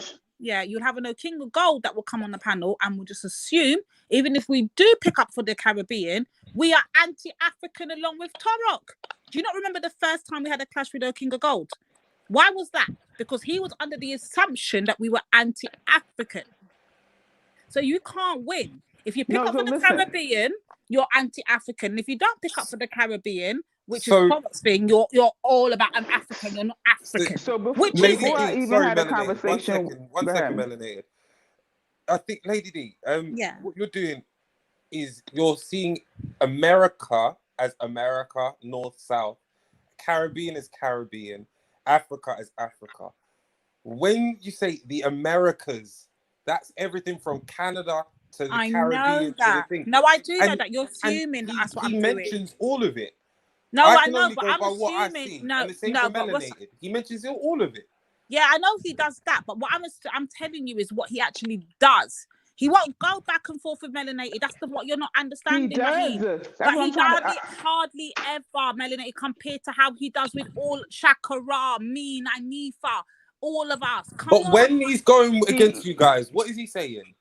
Oh, Pan-African this, Pan-African that. It's ridiculous. Listen, because let me just say this, right? When my first encounter with Toro, I don't even know if I had ever been on a live show. This is straight Google Hangouts. Like, I just found out about Hangouts. And matter of fact, his name wasn't Torek. Whatever his name was before Torek, damn, I forgot what his name was, but he had like a little fruity avatar. It wasn't even this. It was like a tree or something, whatever. But anyway, he didn't know much about my background. He didn't know if I had West Indian or Central American or anything. He just hears a New York accent. I'm from America and I have a New York accent. And one day we on a call and he starts bigging up some lady who was an American who was burning fire on like white people. She was saying all this stuff because it was a mixed chat. So she was just like, yeah, and these white folks, blah, blah, blah. And then a black brother was like, well, that isn't very, because she was saying she was a Muslim. And he was like, well, that isn't very, righteous of you, sister, to be saying that. And Torek told the guy, like, listen, this is one of our sisters from the 12 tribes or whatever. Why you correcting her like that in front of the white people? This is what Torek is telling her, right? Then next thing you know, he starts telling the dude, oh, that's because you a Hamite, bang, bang, bang. So I jump in there like, why are you dissing? Why are you saying that, Torek? I'm a Hamite too. What about that? I'm a Hamite. He's like, you're African? I'm like, yep, I'm African. He was like, melanated, you're African? I said, yep, I'm African. And he says, well, you're not my sister. That's what he told me. You're not my sister. I'm like, yo, you just dash away your family like that? That's crazy. He said, you're not my sister. Yeah. So what I'm telling you is that, but I deal with him where he is. I know that it's going to take time. Like everybody keeps saying how young he is. If he's young, well, shit, it might take him some time to get there. But this is the thing, though, because we don't want to make it seem like because it's just Torah, because it's not just Torah. This is the problem. It's all of my Hebrew brothers. I have the same problem with God of Jacob. I have the same problem when it comes to Ezra. I have the same problem with all of my Hebrew brothers because they all have that same teachings, which is very, very far from the Rasta. Is this because they disagree with your beliefs? Because of their chart. No, because of their chart, and the chart don't make no damn sense. What chart? But we can't. The 12 tribes. The 12 tribe chart. Listen, you got when they say you got time, you got plenty of time. I build and I deal with God of Jacob where he is, and he's still my brother. If he want to have in his mind, that's my Hebrew sister. She just don't know she a Hebrew. I'd be like, he my African brother. He just don't know he African. Listen. And I don't even have to say it to him. I don't have to say anything. I say shalom, Shabbat shalom. I don't give a frig. Them black men, they my brothers, and guess what? They about their community. They got their wives. They raising their kids. You understand what I'm saying? They for their community. I don't give a rise what they call themselves. You feel me? And if they want to have an issue with what I call myself, I'm still gonna call myself that. So what? That's just how I got to deal with them. But all this bun and fry, I'm calling them a coon. Because they reject Afro. Everybody's not going to be with rocking a dashiki and a head wrap. They just not going to do it. Melanated. What if Turok's jumping in with Jupiter and Wendy and riding out on everyone else? It looks a bit wrong, innit? Like, come on, like he's always with Jupiter and Wendy on any subject. He's with them. I got you, and I go on mute or I jump off the panel because he's one person. at the end of the day, he do not represent the whole community, and our voices are way louder than his. So even if he get a little 5 or 10 sis, that's actually unreal. But the reason being, you see, when you've got a mouthpiece like Toro on the panel chatting, and then you've got these little Karens in the background clapping behind him, and yeah, Toro, look, the other day when he came on the panel, before Toro even said, Toro didn't even address us, you know. Torok was mainly addressing the conversation at hand. You had this little planet, big fat walla whale beast in the chat talking about, oh, Torok's gonna deal with them. Torok ain't gonna deal with nobody, bitch. Understand your place. You don't get to dictate what Torok deals with. Torok deals with what Torok deals with. And Torok doesn't take orders from you. Definitely not you. So when you're clapping in the back in the chat, talking about, oh, Torok's gonna handle them. Torok ain't handling jack shit. Let that be clear. But there's just one person. So yes, he might have the support of the KKK. He might feel like that they may feel like, okay, he's their good student X, Y, and Z. But when you got but Mel, sorry to cut you, but it's not like they're running after him. He's running after them. Listen, I big up my brother Chemo. I big up my brother Ezra. 100%. Jacob. And anybody else, and guess what? Even the Christian people. Listen, who take out the cape all the time? Not Reggie, but I don't turn my back on Reggie. Reggie, he need deliverance from the spirit of, I don't even know, caperism. But he's a young man. One of these days he's gonna open up his eyes and change. He's just a little misguided right now. But if he continue his community bonfire on him, he gonna seek solace with them. That's just common sense. He's gonna seek solace with them. If the community keep burning fire, pushing him away, shunning him away, guess what? He's gonna seek solace where he's comfortable, and they're gonna validate his delusions. They're gonna validate it, and then what happens? Another one bites the dust. So is that what we're into? Pushing people out? Come on. Raheem was talking about the disunity. Are we into pushing people out? If you don't think like us, to me, I remember Constructive Convos, we did this show on Am I Black Enough? Am I Black Enough? Right? And in the Black community, unfortunately, we have these mentalities where if you are not, quote unquote, acting Black, acting how we think you should, speak like, okay, if you're a Republican, what, you're not Black? You see what I'm saying? If you like Donald Trump, oh, you're not in tune with the Black. So guess what? Black people ride horses. Black people do all kinds of stuff that we would say, this is what white people do. We're so different. And we all not created the same. All Black people don't like to eat chicken. All Black people don't like to dance to hip hop. All Black people, no.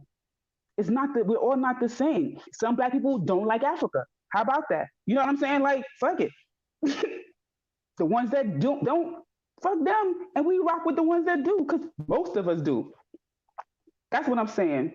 But I don't mean fuck them, like, bun them out or push them out the community, because we got to be patient.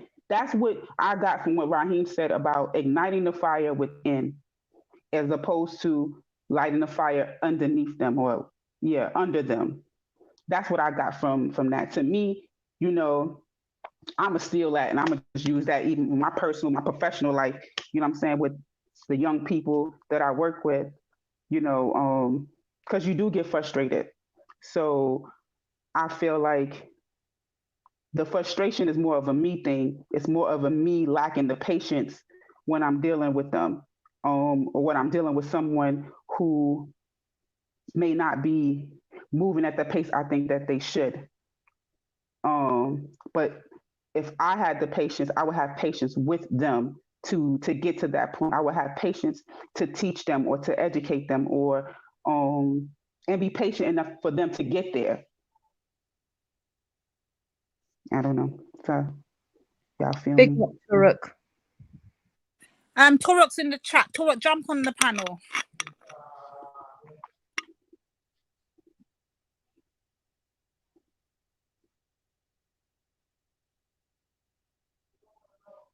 Khan, you got anything you want to say, Melanated? Do you want to finish off what you're saying? Well, he said obviously their chief and head of command has been wounded. What? Come on, brother Toro. I think he's talking about Brother Shakara. This is what I mean. No, I don't think he's talking. I think he's talking about 9 Ether, to be honest with you. But see, brother Toro, you tell me I'm not your sister. In the chat, who are you talking about? So we're confused. Is it Nanifa or is it Shakara? Let us know. Toro, you told me I'm not your sister, and I still call you brother Toro because I don't give a damn what you say. You my Taino bro. That's it. There you go. You want to be Taino Garifuna? I'm not going to. Don't worry about it. Garifuna, you could be Garifuna. Garifuno, Taino, Latina, Americano, Canadiano, Africano. I don't give a rat. Exactly. What you one thing we've all got in common is melanin and loads of it. Not little doses, loads of it. Let's be clear. Don't listen to them, Turek. Turek is full of melanin. You saw his picture? You're with us, Turek. Turek, you're with us, Turek.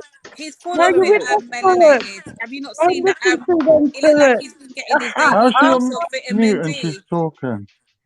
Something wrong with Martin. I can't hear the pig going in the back. I can't hear that. I can't hear that.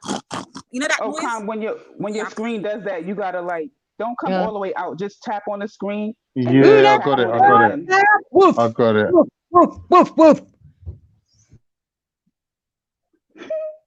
Yeah. Check one. Listen. Mic check. Yeah, I'm here, Khan. Yeah? All right, cool. Yeah, man, brother Turok. It's all love, man. Just don't team up with these witches, innit? It ain't about races, it ain't about colour, it's just about evil people. And you I don't know why you're with them. I don't understand it. Why you going at Natty? I don't understand it, bro. It's just a madness, mad thing. And maybe he can explain that. Maybe he can explain that. That's what he needs to explain that. Unbelievable. Maybe he needs to explain that, man. Did somebody need to mute? Because that thing sounded bad. Someone puts on an African child dancing, and straight away Jupiter, apparently, who's an expert on African culture, starts saying that it's something sexual. Turok, what the fuck's it got to do with you, man? What's it got to do with that was a couple of days ago, right? What was that? No, that was yesterday. But listen, this is what I think. I was thinking about the whole scenario, and I do feel like this. Some people are very, very sensitive to just social media and putting children on social media. And I was just like, I was like, Hector's an African dude. He really, then I was like, well, maybe he just feel like putting your kids, because I know people who say putting their children, posting their first day of school, they go into school, they look bad or whatever, and they post a picture on Facebook, and somebody be like, why you put your kids on Facebook? Yeah, it's like, what do you mean? They feel like anybody could take that picture and do something to it. So they feel like that may be sexualizing the child, even though there's nothing sexual about the picture. So I was really trying to understand if that's what they was coming up, if that was the perspective of the whole video, because the video wasn't sexual, but maybe just a parent literally recording a child dancing and putting the child dancing on YouTube. They felt that was sexualized. I was trying to understand how, he's pretty much doing the Dougie, because when you do the Dougie, you got your little knees moving. So let's say he's doing the Dougie and it's sexual, because somebody could do something perverted with it, even if that wasn't the intent behind the person doing it. I don't know. I'm just throwing that out there. That's what I was thinking. Can you hear me? Big up my King Shakara. No, I can't even see you, Shakara. That's crazy. Blessings. All right, I wanted to chime in on this previous conversation. Not this thing about the child. I don't know what that's about. But I want to say I'm agreeing with both my sisters, Melanated and Lady D, on different parts of the conversation. I would say that for me, in these conversations, the issue is not okay. So I tend not to call people out of their name. you know, in general, whether that is in relation to allegiance to black people or not. Yeah. So very rarely am I going to refer to a man as a coon. Yeah. And it's not terminology that I particularly like, even for what it means. I prefer to say sellout or Uncle Tom or something still. So you know what I'm saying? But Shakira, that's a disrespect to Uncle Tom, because Uncle Tom was not a sellout. I understand that. Right, so I will call them Uncle Ruckus, which is a blatant sellout. Yeah, and I could use that as well. Do you know what I'm saying? So I ain't got a problem with that. But I'm just saying my personal sensibility is like when I'm interacting with people, I'm generally not going to call them out of their name. It's just not my nature, right? And that's despite the fact that, you know, some of the brothers in question, you know, Toro in particular, can be mad disrespectful certain time. Yeah, there's no doubt about it, right? However, I do agree that when we're conversing with our brothers and sisters who, you know, I think the term was used before, haven't seen the light, yeah, or whatever, that we have to be patient and them kind of things, yeah? And I tend to be that, yeah. The idea that, you know, when you know, if they're not gonna embrace Africanness like I am, should I condemn them? And probably not. The reality is though that sensibility is very one-sided, yeah. In the sense of the fact that whilst melanated is a sister who would identify as African, and is it calling on us to really be patient with our brothers and sisters who, you know, who reject that designation. I think there are the people that would do that on the other side of that conversation is very few and far between. I don't hear too many of the Hebrew brothers telling other Hebrew brothers to be patient with their brothers and sisters who identify as African, or to respect Africa. Yeah, there are some that are not in that league. Yeah, you know what I'm saying? Like there are some brothers who identify as Hebrew, and I wouldn't regard necessarily as anti-African, but there are many who are, and like they're not having this conversation. Like, you know what I'm saying? You know what I mean? But Shaka, that's a good point, right? But let me ask you a question in response to that, yeah? Because would you say, like, sorry, Toro, I'm going to throw you under the bus a little bit, but would you say Toro is anti-African? Wait, and hear me out before you roll your eyes and think yes, of course, because I've heard the rhetoric. Or do you think he's intensely confused, or has been misled? Put it this way, I'd say a bit of all of the above, yeah. And okay. And part of the reason why I say that is because this is not unique to Turo. So I'm not this is not even a shot at him, but it's what it is it's anything but African, yeah. So a lot of the time a man is it can be indigenous to the Americas, but at the same time Hebrew, yeah. And try to link these two things together. Then the man is from Polynesia, and you know what I'm saying, and then, like all of these things tend to come into. But my point is that you've got all of these different movements, yeah, that are that claim to be indigenous to everywhere other than the continent, and the level of hostility. Like you can do that legitimately, yeah, and make a case, but without the level of hostility that comes with Africa being African and towards Africanness. And that to me is actually the more serious issue. Like if one believes that they're indigenous Americans, they're entitled to believe that. But why is it necessary for that sensibility? Even you saying it's funny, Shaka. but think about it though. Like think about it on a level, yeah. Why is it necessary for that idea to come with a mad level of hostility towards Africanness and African people? But Shaka, directly from the continent. 1 second. But Shaka, check the psychology of the question you just asked.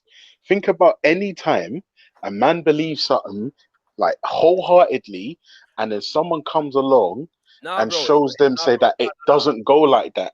You fuck up a guy's paradigm, and the only thing he can do is respond with anger. But bro, my thing is, I'm not talking about when you're confronted by people that claim to be African.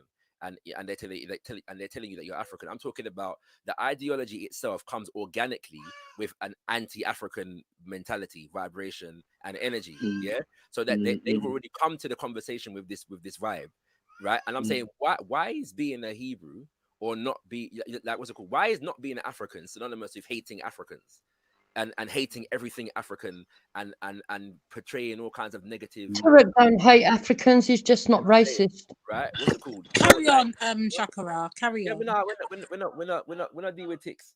What's it called? Yeah. So the point is, the only point I'm really making is that that's where the difficulty comes, because there are times now where conversations get very disrespectful, right? You see what I'm saying? I've heard him. Whereas I'm not gonna. Well, I may not react and call a man out of his name. Like every man ain't me, innit? You get me? Like, every man ain't gonna have that. Every man ain't gonna hold their tongue and be like, you know what, fam? Yeah.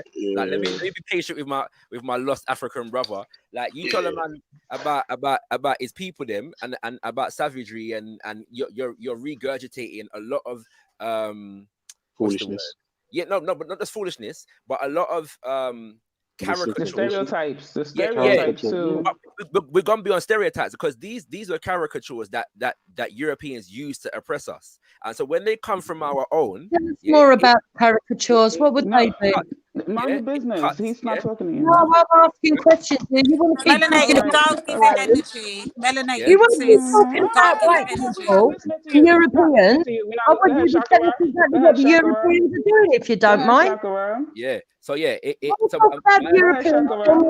Europeans are Nobody's doing. listening to you. Yeah. So I'm saying nobody's listening. Let's if plenty of you news go on mute, then you would just listen. If you would go yeah, on mute, you would just hear what yeah. I'm If you want to all morning chatting great shit about people, Shakara, all you're saying. slagging off one man. Nobody's Shakara, you were saying. Talking about one man.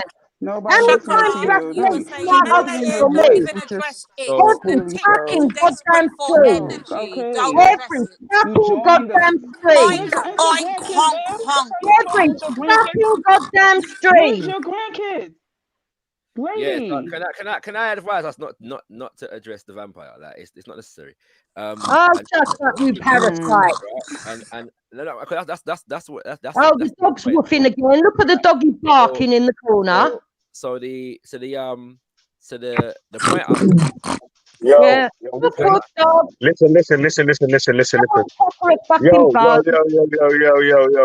Let my man. But why do you do this every time he gets on the panel? Let him get to the end of his end of his speech. Because she can't stand the power of a strong black man. She can't stand it. She can't stand the power of a strong black man. She is so triggered by Shakara. If I talk normally and politely, she's so triggered by more, Shakara. right? Which is fine. Don't interject when he's talking. Keep your mouth closed when he's talking. Okay? The king is talking. A king is talking. Is it Friday? When the king is But listen talking. though, no, it's not. Friday. But it's not Friday. But like I'm saying, yo, but it's like on the when it's on the panel though, like even when you're talking, yeah, whoever's talking, yeah, I beg you, like let whoever's talking get to the end of their sentence, whether you disagree with them or whatever. Save up your points so you can put them as bullet points to your disagreement after. Because if you make them in the middle of the thing, then I've got to jump on. Now the actual point that he was trying to jump on to refute is just lost as well, isn't it? And then now he's got to start again to make the whole point of what he started off making. It just gets long, innit, man? But yeah, I understand that. So when he finished his little when dive, the king is talking, peasants need to be quiet. I'm speaking to Belly. When the king is talking, the peasants need to be quiet. He doesn't have to do it. See what I mean? So yeah, when so he finishes, he never told you could speak. When he finishes, right? Will there be a chance to reply? Probably not. Veli, can I just make it very clear that we were having a good conversation, no interruptions, nothing. Shakara was speaking. Nobody was interrupting until this pig jumped on, the beast, and tried to interject and insert herself where she was not welcomed, included, or even liaised with. So are we clear on what's happening? Woof, woof. One so, Belly, can we be very clear on what's happening here as per usual? You were listening, Belly. We ain't had this problem. But go ahead, Shakara. I'm sorry, Shakara. Yeah. I don't like nobody disrespecting like that. It's all good. It's all good. Yeah. So I forgot where I was now, but the only point I was making is that like whereas I'd agree with patience, I do understand why it gets peaked sometimes because the caricatures that we're talking about, in relation to what it means to be an African. Like they run deep, yeah, in terms of our history of enslavement and colonization. And so I cannot associate that kind of caricaturing coming from black people as anything other than self-hatred. Like it's not in me to, like, if I see it, I'm going to identify it as self-hatred, even if I don't condemn the brother or sister in question. That my identification of their behavior is going to be that. And I realize that not everybody is going to be as, you know, understanding about rejecting those kinds of things. Yeah, that's my point. All right, but Shaka, the follow-up question surely then has to become, right, you're able, willing, capable of keeping your feelings away from the facts, right? But then who then gets deputized to, quote unquote, not be patient and set the standards on what makes you black, or, you know, because I won't lie to you, I'm noticing a lot of tribalism and this in-group outing, and something Melanated said really resonated with me when, well, it resonated with me, but I can't remember what it was. It's got a memory of a goldfish, but it was basically like, right, this dude is acting up. He needs needs to be spoken to, right? But I feel like there's this willingness, this urge, this need to just excommunicate the minute someone doesn't fall in line with one's own But bro, like paradigm. I'm saying I'm not Not from you. Not from you. I know. What I'm saying Yeah. to you is, though, that if that is the case, then it's no less the case on the other side of this conversation. That this I'm saying, like, if people are intolerant to people being like coming with narratives that reject Africa, yeah, and Africanness, then people are also intolerant to even the idea of being African. Like, it's not like this is a one-sided thing. This is what I'm saying. Like, you know what I mean? So my only point is that, why was I hearing, like, you know, the call to, you know, to be patient and whatever and them kind of things there. Like, I'm also very aware that sensibility does not exist. Yeah, like on the other side. No, but Shaka, that's what separates the, I'm gonna say it, the men from the boys, right? Because Shaka, for instance, you have a master's degree, okay, and you're going to go into teaching, right? You have a master's degree, and if you're teaching 7-year-olds, you can't reach them at your master's level. You can't. You have to reach those children on their level, right? So what I've noticed in these guys that are just like far along, like they're way down the road, and it's like, because this man trailing behind, still like just left the starting blocks, everyone's vexed, and it's like, I don't know, and I think, like, obviously, I get it in a sense, but I don't really experience that, bro. I think that for the most part, people converse respectfully when people converse respectfully. You see what I'm saying? I think when it gets disrespectful, it's not because a man don't know, it's because a man gets disrespectful. Like, I don't see very many times where people are ridiculed because they don't know something. Especially like on G Block or anything like that. You see what I'm saying? Like, if you don't know something like G and that, more times if somebody knows, they'll be more inclined to say to you, oh yeah, read this, study that. Do you know what I'm saying? You get me? That's grab this book, more often than not. I don't really see this thing about, if you don't know this thing or you just started or whatever. But I've seen bare people come on there and say, you know, check this out or check that out. You get me? Like, man, Terry stay there whole day before giving people sources of information to research and know about this and learn about that. Do you know what I'm saying? Like, you know, I've been on before. If I don't know something about somebody's history or their culture, I can ask a question and they'll tell me. That's it. You see what I'm saying? The only man them that I see regularly get hostile are these men that are proper like on this anti-African thing. Like, I don't see it, generally speaking, other than I mean on a subject within the realms of black people and subjects like this around black issues. Yeah, like you know, other people get hostile for other reasons in it, but I don't really see that dynamic like that. You get me? That, but maybe that's just me. I don't know. Like, No. I do agree, and I'm not going to pretend that I haven't seen it.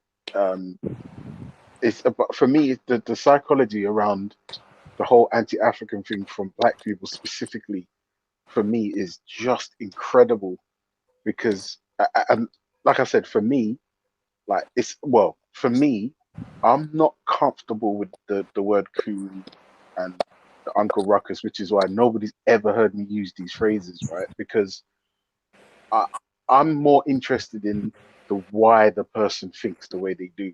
Like for me personally, Toro is a fascinating specimen.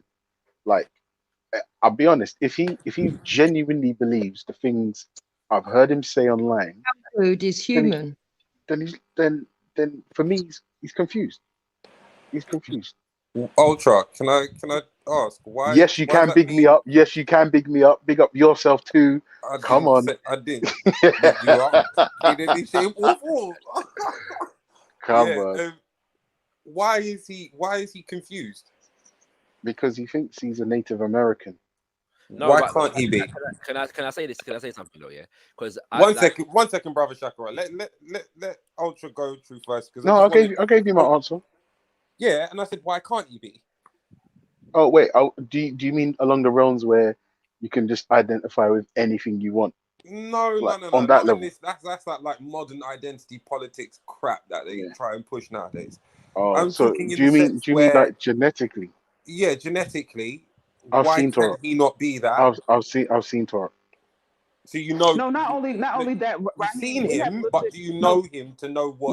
No, I don't. Raheem, when you look up what a Garifune is, it literally says the person has that they are a mixture of Taino people and African slaves who were brought to the islands. It literally says that in the definition, and he omits that. He omits that out of it. It tells you who the Garifune. It tells you that their language is a combination of the indigenous language and an African dialect. It's a new adopted formed language because of their slave ancestry. But he doesn't. He acts as if it's no such thing as coming from Africa. Like he just admits that.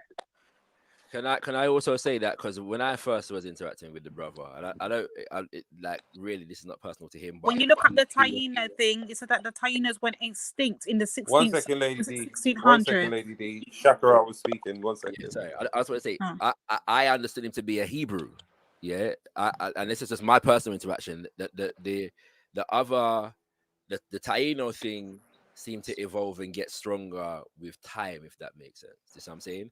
But my only point there is that because a lot of the time, as far as I'm concerned, in my humble opinion, the motivation is anti-Africanness. Heads are prepared to consider themselves being anything if it's not African, if that makes sense, yeah. And so, cause I don't know how you reconcile the two of those things, yeah. Like, but people say, and this is not personal to him. People tend to be able to do that, right? Do you know what I'm saying? You know, in that kind of way. So I just find it very interesting. Once again, that it's not just the fact that a man is saying, yeah, this is who I am, this is who we are, but it's that there's that understanding seems to come with a negativism towards something else. Yeah, like me being an African. But doesn't most disagreements come with a negative? That's the point. You're saying it's a disagreement. All right, for example, yeah, if me being an African, yeah, like me being an African doesn't make me inherently hostile to another identity. Yeah, right. But if you were to ask someone of an African heritage, they would say that there are, from a Caribbean perspective, certain aspects like where womanizers or have whole heap of fucking baby mothers and all this type of thing. So these are stereotypes. Yeah, no, but what I'm trying to say to you is, sorry, first of all, if man is confronted with that, yeah, then man will deal with that. Just I'm saying, like, I don't have no problem. Like when brothers, people have heard me interact with brothers and sisters from the continent who are very hostile to Africans from the Caribbean. Like, man, don't treat them any other way. And to be quite frank, I don't consider their vibes any less self-hatred. Like, just I'm saying, like the rejection from on the part of Africans from the continent, of Africans from the Caribbean, to me is absolute self-hatred. Like it's anti-Africanness. There's no doubt about that. Yeah. as far as I'm concerned. But my point And is that who are you to give out who's black and who's to suggest that the anti-Africanists comes from a disagreement with particular people. I don't see that to be the case. Like this is integral to the ideology of people that speak that way. And again, not all Hebrew or people who identify as Hebrews do. Yeah, I want to make that very clear. That's true, because Brother Chemo doesn't right. He doesn't burn fire on Africa at all. I wouldn't put him in this mix. You know what I'm saying? I don't know, because I find that in Jamaica you get, like, I'm Jamaican, you're Jamaican. You Jamaican, Shakara? I'm an African from Jamaica. You're Jamaican, yeah. You're not an African, because an African brought no, you're to not. Jamaica. You're not. How you gonna tell him he's not? You're not. You It's just said that exactly you the can't. same How are thing, you like gonna you're tell playing us semantic how to games. self-identify? The same way Because you can tell us not to identify Toro. Stop it. Hold on. You're playing identity politics. No, I'm This not. is I'm all telling identity you what I am, politics. and I'm an African from Jamaica. No, you're not, because Africa is a modern concept. The whole thing of Africa is a modern how concept. modern is it? How modern is it? From the Roman times, when they named it Africa, from Roman times is like 100 BC.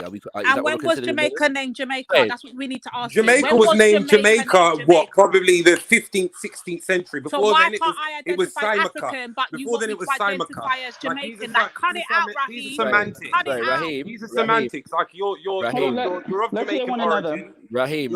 Hold on. Because now we're going off on a different. Hold on, let Raheem get his thought out. You're from Jamaica. Your most closest country lineage is that's Jamaican. not what you asked him. Raheem, sorry, can I ask a question? Yeah. Yes. Is the concept of a Jamaican not a modern concept? Of course it is. Right. So obviously a concept being modern doesn't make it invalid. So why does me saying I'm an African from Jamaica? Because it's like you're adding something onto it. There's no need. Like you're Jamaican. There's no need. I'm not disputing your argument just a minute ago was that I'm not an African because African is a modern concept. But what does that mean? That's not an argument for me not being something because it's modern. No, my point was the addition of saying I'm an African from Jamaica. It's not an addition. That's what man is. It is an addition. So you assume because I've said this before earlier. None of us really can say where we've come from. None of us. Even if you were a slave. I don't know why. No. You cannot. So you know your whole lineage. You know every part of your lineage, Shakara. Every part of your lineage. No, I he don't knows know. his lineage probably before Jamaica though. But ironically, there's a context to where the modern context of an African identity comes in, and that is a part of it. It's not the whole thing, but it's a part of it in the sense of the fact that black people in the Americas, it became less important, which specific so-called tribe you come from, and even the concept of the tribe and all them kind of things there, that can be argued to be a modern concept also, but that was not paramount, and so that in an environment like that, the shared connection with heritage, culture, and land became paramount, and that was identified as African. So I'm failing to see why me identifying as an African from Jamaica is now wrong.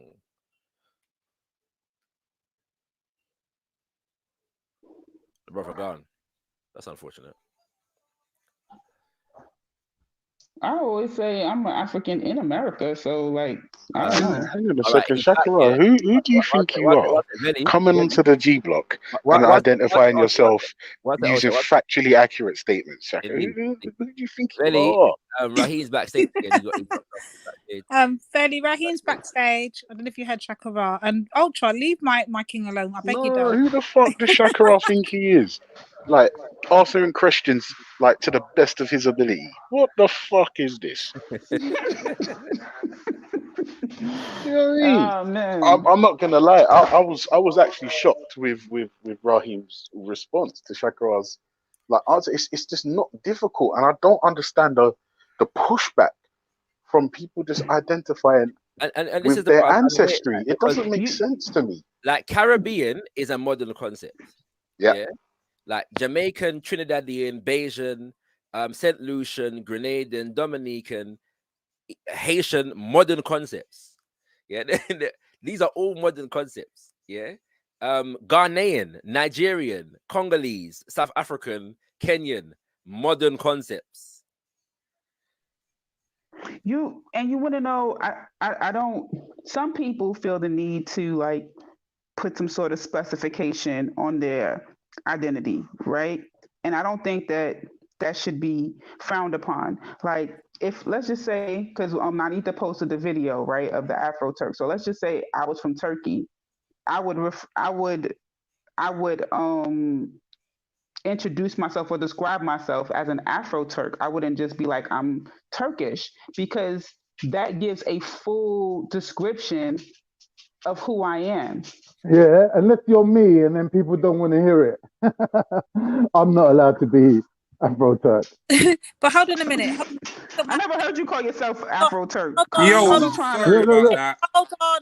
I was just talking. No, Khan, don't be trying to do that now. I've never heard you describe yourself as no Afro-Turk. 1 second. Look, my granddad.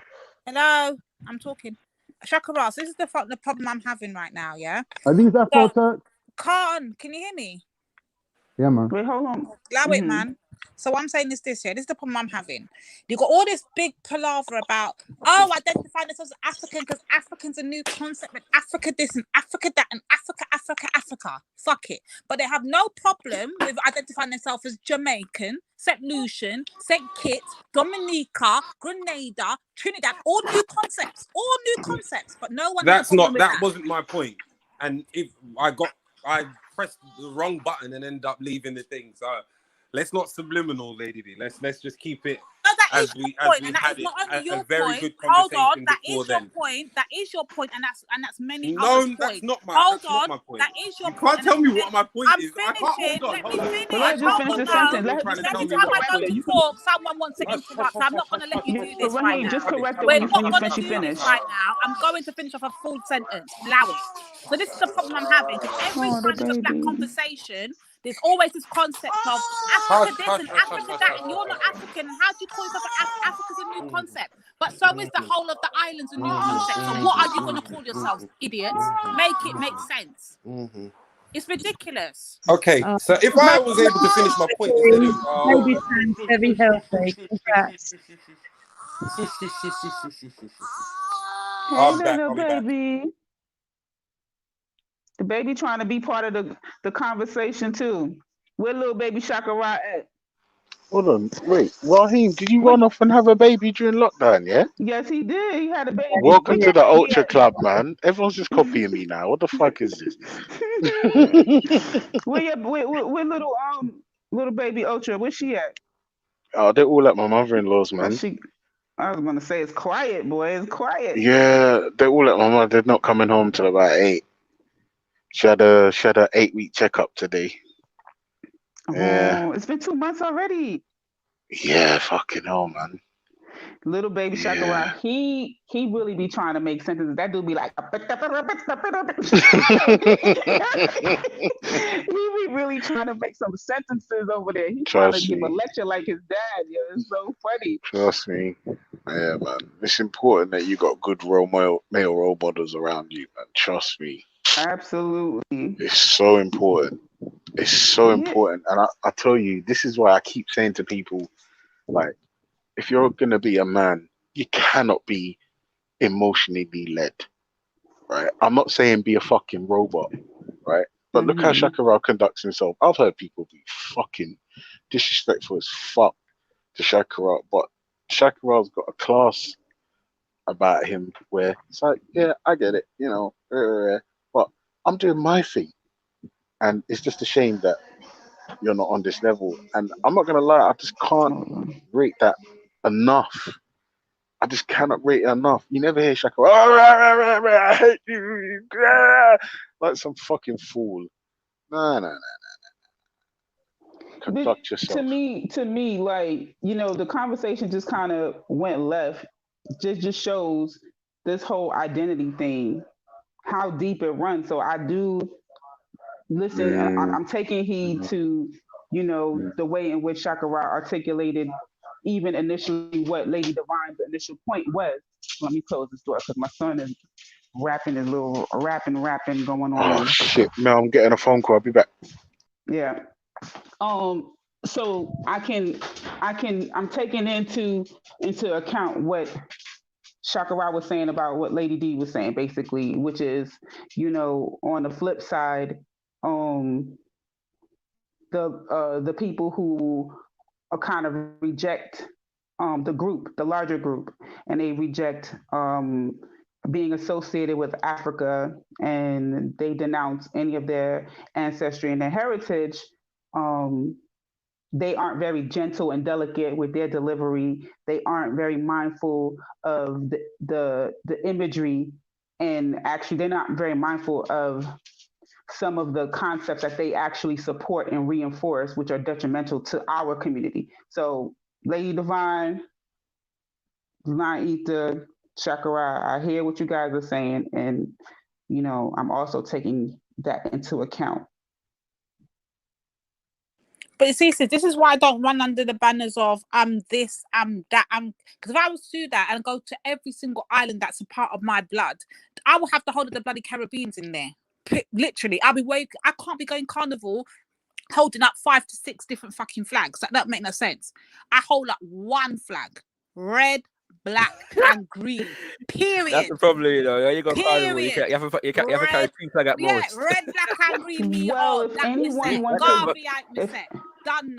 if anybody wants to go on a carnival tour, please invite me, and we can go from one country. We can go from one country to another, trying out all of the different carnivals. I will go with you guys. Let me know. Yeah, sorry about that. Daddy duties and that. He's still there.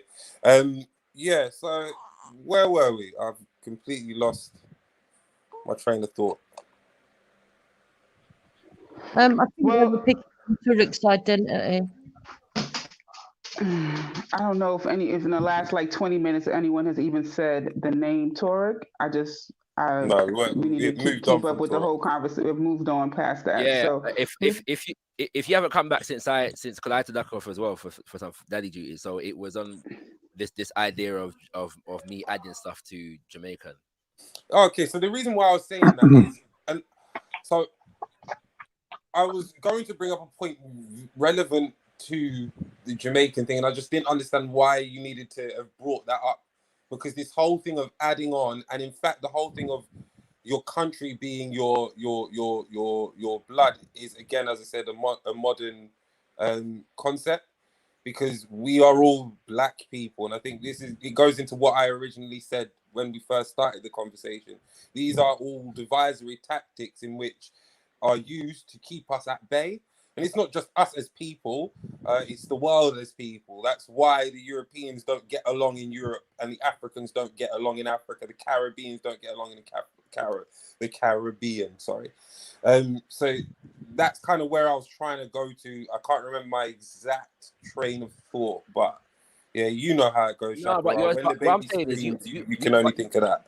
But you asked me a question though. So you said to me, "You're a Jamaican, right?" And I gave you an answer. I said, "I'm an African from Jamaica." Yeah, right. One second. And I'm not only African from Jamaica. Like I'm an African from the Caribbean. My mother's side is from Antigua. Yeah. In that regard. But it just so happens that in terms like culturally, because my dad was actually raised in Jamaica, my mom's side of the family wasn't. Culturally, I have more of that, if that makes sense, energy, right? So that's what you're gonna get from man. But I'm saying that how, like, to me, subtracting, not acknowledging my Africanness in that regard is actually subtraction. Like, it's not my Africanness is not an addition. It's just part of who it's just who man is. Fair enough. And it's like saying, with all things, why you adding your fingers to your hand? Like, as I say, fair enough. Like, you're entitled to think the way you think based on what you know. And as with everybody else, like having the opposite view, because that's the only reason why you've got your view is because someone else has an opposing view to it. No. But you're saying it's a view, yeah. It is a view. It's not. It's not substantiated. Hold on. The idea that that black people in the Americas are not from Africa, yes, is a view that can be put through historical rigor, if that makes sense. Yeah. Like not every point of view is valid because somebody holds it in it. Like there are some point of views that can be explored to see if there's merit to the point of view. Yeah. Now I'm saying that there's very little merit here to the points of view that are rejecting and hostile towards Africa and Africanness and African cultures, except for within the context of the oppression of black people and the indoctrination that we've received from those who have oppressed us. Yeah. But again, see, that's your point of view. You would believe that means that it's solely that we solely think this way. Hold on, brother. That statement almost says we solely think this way because of being oppressed. When again, that goes back to what I said. You have that opinion because someone else has the opposite of that opinion. There are historic facts where yes, there are moments of oppression throughout our community, and I do not dispute that. However, to say that it's to say that black people are only in the Americas and the Caribbean because they came from Africa is ignorance, because the world was filled with black people from the beginning, and the world wasn't in a continent of Africa. It was one united. But I'm not even sure that. But again, but by the same token, what you just said is a point of view. Because there are others who believe, well, actually, the world was populated from a particular point. Yeah. Agreed. So it's all a point of view. That was my point. Actually, humanity began at a certain place and then spread from there. But the point is that identities are also political. Yes. So we're not just when we say African, we are not just talking about. I think it's what's it called? One second. When we say African, we're not just talking about where one originates from. There's a reason. There's a context in which African identity comes about and is developed. Yeah, and I'm saying that, and there's also a reason and a context within which African identity is rejected. Yes, and despised. Yes, there is no 100% agreed. Yeah, there is no organic hostility. Yes, towards African identity. Yes, that sensibility comes in a particular context, and that context is the oppression of black people, within which anti-Africanness was engendered within us. I don't agree that that's where it comes from. Hold on, sorry. No, it's all right. Don't worry, man. Take your time, bro. Take your time. Yeah, sorry. Don't say that. Your kid will grow up to be Jewish. Baby. Don't say I don't agree wholeheartedly with what you're saying, because there is history throughout before African and this anti-African agenda was there to show that black people were across the world and there were a multitude of views, positive Raheem, and negative. Did the black identity exist? All right, black people existed, but did people identify themselves as a cohesive group called black? Yes. Previous to African culture? Yes. I don't believe that. Of course, yeah, well, I can't believe that. I need evidence for some of this, but the point. Tribalism. But the point is, you know what you're missing? You know what you're missing. One person of one lineage from Africa. No, but that's the point. One person from Europe as one lineage. That's tribalism. But you're actually not making the argument. Scale. Like it's the exact same thing. Raheem, yeah. Here's the fundamental difference. Man saying that man is African is not coming with an inherent hostility towards other identities in the world. Yes, just for being those identities. Does that make sense? Yeah. Sorry, say that again. Man saying that man is an African, yes, doesn't come with and is expressed by an inherent negative characterization of the cultures, the indigenous cultures of the Americas, for example. Yeah, depends. It doesn't depends on how you view it. No, bro. The the African identity, the affirmation of the African identity doesn't come with that, bro. You're not gonna find people out here, what's it called, as an expression of Africanness, negatively characterizing people from the Americas and their cultures. Excuse me. An African sensibility, which is often where you find this strong identity of African, doesn't reject the idea that black people were around the world, from time immemorial. In fact, a lot of the historians that come out of that tradition actually affirm the idea. So there's not a dichotomy between identifying oneself as an African and understanding the quote unquote historic migrations of people or happenings of people around the planet. This is not a thing that we have. What we do have, however, is a culture, and us coming from the Caribbean, we're heavily indoctrinated into social system whereby being black and African was degraded. And so many of us have taken on the brainwashing that comes with being raised in societies like that. And we don't need to over intellectualize and go on like say it's just a point of view. Like, it's dangerous to do that. It's dangerous. Why is it dangerous to do that? It is a point of view. Because bro, a point of view, to say it's just a point of view is to remove the idea from its context. And the context is oppression. The context is degradation. So I don't know. I can't agree. We cannot. It's not just oppression. We cannot, bro. We cannot act as though we live in a world. Sorry, Shakara, if I may interject, it's not just that. When you like, a lot of what you said is very negatively based points. It's not about the things that we have and continue to do throughout time immemorial, and therefore the whole thing of I'm African, I'm Jamaican, I'm this, I'm that is a negative point of view. Say what you just said again. I didn't understand it. Say what you said again. I didn't understand it. So in saying about this whole Africanism is negative because it's about oppression, it's about indoctrination. While I do agree, no, anti-Africanism.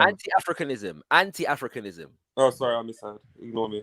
What I'm saying is the context for it, for us, around the world, really, right? But specifically looking at us in the Americas, the context for absolute hostility, towards Africa, Africanness, and being African, comes with, it was a part of the system of enslavement and colonization. It was only because you came from Africa. Say again? Only because they came from Africa. Who's they? Sorry, the slaves. The people that were enslaved, but that's the point I'm trying to make. So I'm saying that if now, in order to facilitate the oppression and colonization of us, they engendered within us a hatred of where we come from and the culture that we brought. With us. But see, again, there we go. I agree with that. And you're tarring. Sorry, melanated. 1 second. You're tarring everyone with the same brush. And this is my point in regards to bring it up again, like in regards to Toro. No one can categorically say that the man is not who he is because no one knows the man's DNA, no one knows his history. The same way, none of us here on this panel can 100% say that we are, well, none of the black members of this panel, sorry, can 100% say that they are of African lineage and that they were slaves. Let me ask you a question. Wait, hold on. That's crazy. That's a crazy statement. Can I just Why is that interject crazy? really quick, Shakara? So Raheem, are you saying that when Shakara describes himself as an African from Jamaica, that is in some way him minimizing his Jamaicanness? No. I'm saying that it's minimizing himself and his whole history because it's not confirmed that he is African. As much as you could. What do you mean? Well, one sec. Raheem, can I test your logic? And you know what? Raheem, bro, can I test your logic? Raheem, let me test your logic. Khan, let me just let him answer when I say, what do you mean? Okay. And then you go. I want to hear what he meant. What do you mean? When you said there's no evidence, or you feel like we cannot prove that we are African. Can you please explain what you mean? Well, we are such a diverse people, and as I said, throughout history, we are across the world, right? So there is no way to say that solely because you are a black man from the Caribbean that you must be African. Why can you not be from the Americas?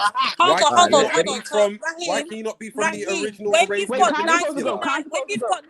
98% of the population of Jamaica all having their lineage lead back Sorry, to say that Nigeria, again? what the hell are you talking Sorry, say about? it again? When you've got at least 98% of the Caribbean, especially Jamaica in particular, let's talk about Jamaica, right? Says that's fact. Go and look it up, Raheem. Don't Says ask who? me. What? The Don't same ask people that have Go the look same it up. people that are Okay, Khan was supposed to go, Bertie guys. Crickets are It's all right, bonding. Melanated. Come Things on, have man. moved on. Don't worry. Don't worry. That claim, it makes It's no moved damn on now. sense. Because when people Sorry, make can I claims back to can I jump in there Nigeria, quickly? it doesn't make no damn sense. Just Sorry, because you do not jump in there agree with the quickly? point, Lady Divine, does not make the No. point But you know null what's and funny void to and me? make no sense. Do you know what's funny to me though, Raheem? Yeah, we only go into it seems to go into these next thing kind of vibes arguments here when it comes to African. If I told you, if I just I said would have to said you, it if you said anything about no, yourself, bro, because you irrespective said to African or me, not. so you're a Jamaican, yeah, and I said to you, I'm an African from Jamaica. You said, no, you're not. You're a Jamaican. So evidently, in your mind, yeah, Jamaican doesn't deny any other possible aspect or lineage or whatever in my heritage. Yeah, for some reason, this term African does funny things to people's head. Like people react in some very strange ways. One second. How do I know I'm a Jamaican? Saying what I'm saying. No, Shakara, one thing I can't do is allow you to say what I'm saying without me actually saying it. I said you are a Jamaican, and then I clarified when I came back on, because I'm talking about the country of origin that you most recently from. Well, and I I'm British. said then on top of it, hold on, and then said on top of it to say that the African thing, it feels like an add-on. And then He's British then. If you want to go by the most recent country, he's British. I said most countries that you come from. Yes, he's British by nationality, but his country, I've heard him speak about Jamaica so many times. We're talking about identity. We're talking about identity. I'm saying that by your argument, I don't identify as British. I'm saying that by your argument, then the most recent country that man's identified with is Britain. No, because you don't relate with Britain. You don't identify with Britain. I don't. Oh Lord! I hear you talk about Jamaica all the time. So if there's a person of Chinese ancestry whose grandparents exactly were what I born was going to Jamaica, say, Melanated. Exactly what I was going to say. Grandparents were born in Jamaica, right? They're just Jamaican. They're not Chinese. They're just Jamaican. Based off of your logic, if they speak patois, they eat ackee and saltfish. They know how to wind up and everything. They're embrace the culture of the country of where they live. Their parents were born there, and maybe even their grandparents were born there, but their last name is Chan. They're Jamaican. But yet they identify as nationality. Their nationality is Jamaican. Exactly what I said as well. That's another point of what I said earlier. Raheem.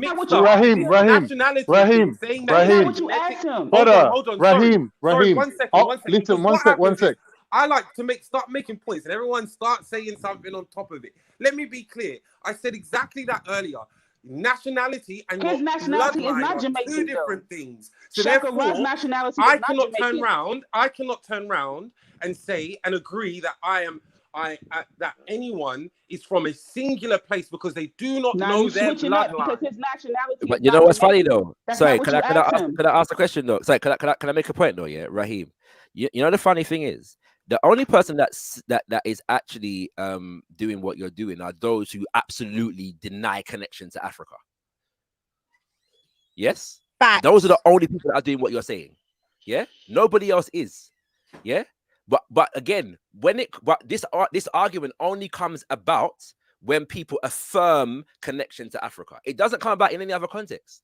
Yeah, the only people that are doing expressly rejecting any connection to a particular place on the planet, yes, are the people that are absolutely hostile towards the African identity. And you know what? I work with people, and they would tell me that they're Jewish. They never touched the Torah. They can't speak no Hebrew. They just know they've been to Israel, but they can say, I'm Jewish. I'm a Jew. They got their last name, and they popping. They they have their identity. But a black person, because they like, what's your tribe? If you don't know your tribe, guess what? You're not African. That's some bullshit, Raheem. That's some straight bullshit. Straight up. You can't. That's Big up bullshit. my sis, melanated. Big up the Jews as well, because they hold on to their culture. They hold on to their stuff. Guess what? They be telling their children, you need to marry another Jewish person, and they don't do Passover. They don't do not a freaking fracking nothing aspect. They got come Christmas, they got a Christmas tree with the presents underneath it and everything, mate. And they Trust got me. the candle thing. They do it all. They just want it. But guess what? They hold on to their identity. But black people, we wrong if we want to hold on to an African identity now, because if you don't know your tribe, if you don't know your tribal food, if you don't know how to, this is some bull crap. That is crazy. Melanated, you know the worst part of this is? Melanated, you know the worst part of this is? I actually sent some evidence of Jamaica, like Jamaica today in 2020, yeah? And when you look at our culture, when you look at how we celebrate, even going to church, when you look at our pocket churches and look at all the blatant in-your-face connections to Africa, how they have the nerve to sit on this damn panel and deny African is, I don't understand. Literally, the culture is embedded in Africa. Literally. Isn't the word ono? Isn't word ono a Ghanaian word? Ono? Thank you. Half of the power language is derived from African language. Come on. So all of a sudden, Jamaica's just gonna start saying words. Can I ask Shakara a question? Shakara, are you there, bro? Can you explain, maybe like for the benefit of Raheem and like-minded people, what would be the benefit of turning people like against their own culture and making them reject their homeland, like as a controlling malignant force over these people? What would be in your interest to do that in the context of transatlantic slavery, of course? The point is that when you destroy people's culture, you destroy their primary means of resistance. Right. People that are ashamed of themselves are not inclined to fight on behalf of themselves. So there's a vested interest.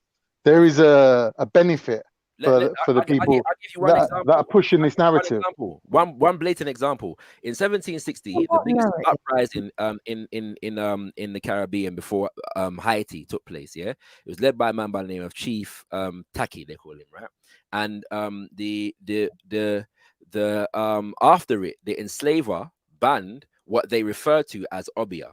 The reason why they banned obia is because of the fact that it became a unifying force among Africans from different so-called tribes. Yeah, they realized that these people that they called obia, men and women, were central. They were organizers of this rebellion, and they led ceremonies and oath taking that united the people that were revolting at the time. Yeah, and so obviously there was something in these cultures, yeah, that could be united by these particular rituals and these ideas and this philosophy, and so they banned what they called obia and demonized it from that point onwards. Yeah, and so many of us who demonize obia today, we are doing so as a direct result of the fact that it has been demonized at least since 1760 throughout the Caribbean.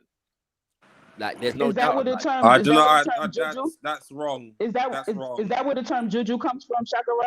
No, the term juju is actually Hausa, but the Hausa, when they converted to Islam, they use the term juju to negatively characterize. Shakara, you said since 1760 what? 66? At least. No, 1760 at least. Yeah, so I'm 1760. saying But yes. How can that be when Mary Seacole, the black English nurse, mixed race, she was mixed race. Her mum was an obia woman, and I think it was her mum who helped cure one of the. But well, first of all, if you check Mary Seacole, and check her history, hold on, sorry, 1 second. Her mother used obia and cured an illness of one of the members of the royal family. So how could it have been banned and demonized if it was in practice? Because that's what it's always been, though, Raheem. Come on, let's be very clear. Raheem, when you go, all right, let me bro, the law that banned obia, bro. One second, lady. The law that this obia was banned by act of law. That law still exists on the books in Jamaica today. Yeah, and there are people campaigning to overturn the law. Like, it's a fact what I'm talking about. It's not. This is not conjecture. In the English-speaking Caribbean, yes, there was a law passed against this thing. What law is this? The name of the law. Let me just Google that, because the exact wording is eluding me at the moment. Yeah. Raheem, you're something else, you know. Not even that. Hold on, Raheem. It must be off. Raheem, when's the last time you went to You're a Jamaica, funny Raheem? guy. 2 years ago. Okay, so when you go to Jamaica, you know the differences. You see the Methodist Church, you see the Baptist Church. 1854, the Obia Act. Raheem, listen to what I'm saying to you. When you go and look at the pocket churches, i.e. what we call the Zionists today, why are they frowned upon in Jamaica, Raheem? The what? The Zionist churches. Why are they frowned upon? You tell me. Why? Because they believe them to be on voodoo Obia churches, right? Shrined in African spirituality, drenched from the top to in every hill in Jamaica, every back church. You can't go Clarendon nowhere without finding these churches. And you're going to tell me, you're going to really sit on the panel right now and ask us, why is it demonized? Are you serious? Right. So that wasn't what I said. To answer your question, Raheem, the first law, yeah, was the 1898. No, it's just a 1760. I'll talk about the first law, yes, but there was one. The first law is 1898. No, it wasn't, bro. Let him share with you what he found, Raheem. Raheem, just let him. The Obia crime punishable by flogging and imprisonment. That's Google. Raheem, you asked him for the question. He went to find it, and now you don't want him to shit there. I'm not denying that. I'm not denying what you're saying is true. I'm saying that it wasn't the first. That's what I'm saying. But it says it's the first. My brother, so let him read what he have, and then you read what you have. Can we do that? Listen, please. All right. The first law that made Obia illegal was entitled "An Act to Remedy the Evils Arising from Irregular Assemblies of Slaves, Jamaica 1760." Yes, and then it was updated later on. No. What was the law called? Don't just say that there was a law. I've just said. An act to remedy the evils arising from irregular assemblies of slaves, Jamaica 1760. That isn't an Obia law for one. That's an act of assembly. I need the name of the law. I've got the earliest law, 1833, the Vagrancy Act prohibited my brother, yes, the Vagrancy Act came later. But the Vagrancy Act is no less an act or no more an act than an act to remedy. This is not an act of assembly. This is an act against assembly. An act to remedy the evils arising from irregular assemblies of slaves, Jamaica 1760. But what is the name of that act, and what is enshrined in that act? Because you're not. He's saying that's what the name of it is. Bro, that's what the name of the act is. They did not put the word Obia, Raheem. So if you don't want to count that as an Obia law, then okay, let's keep moving. Hold on. All right.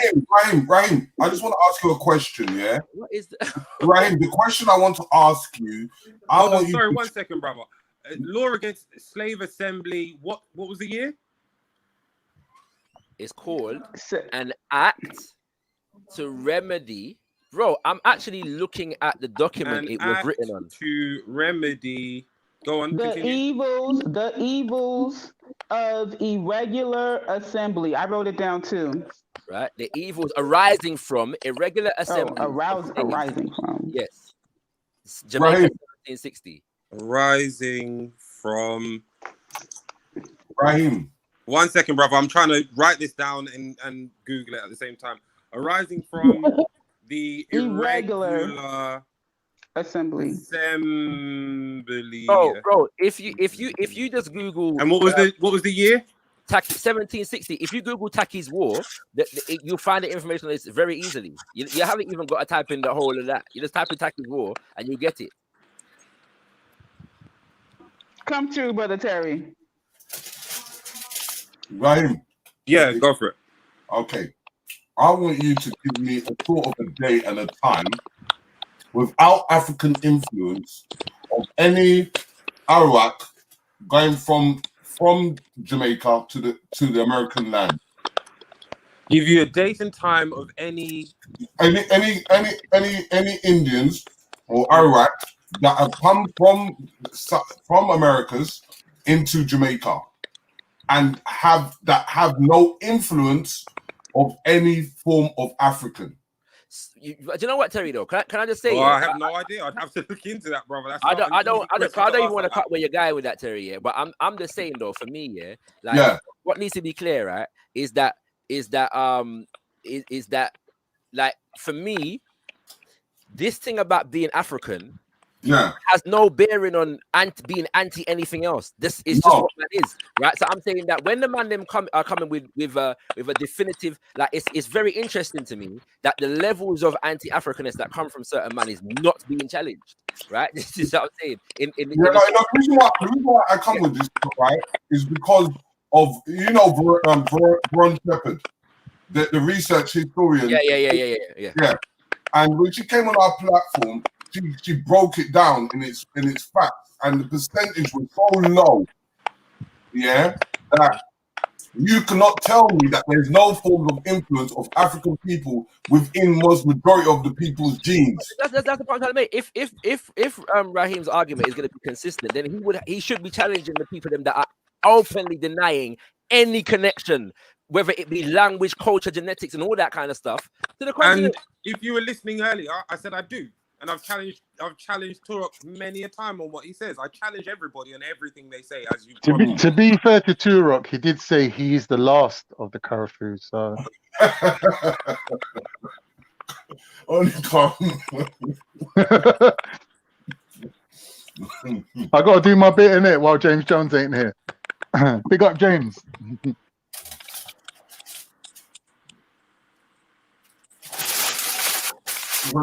Khan is funny, and I can't lie.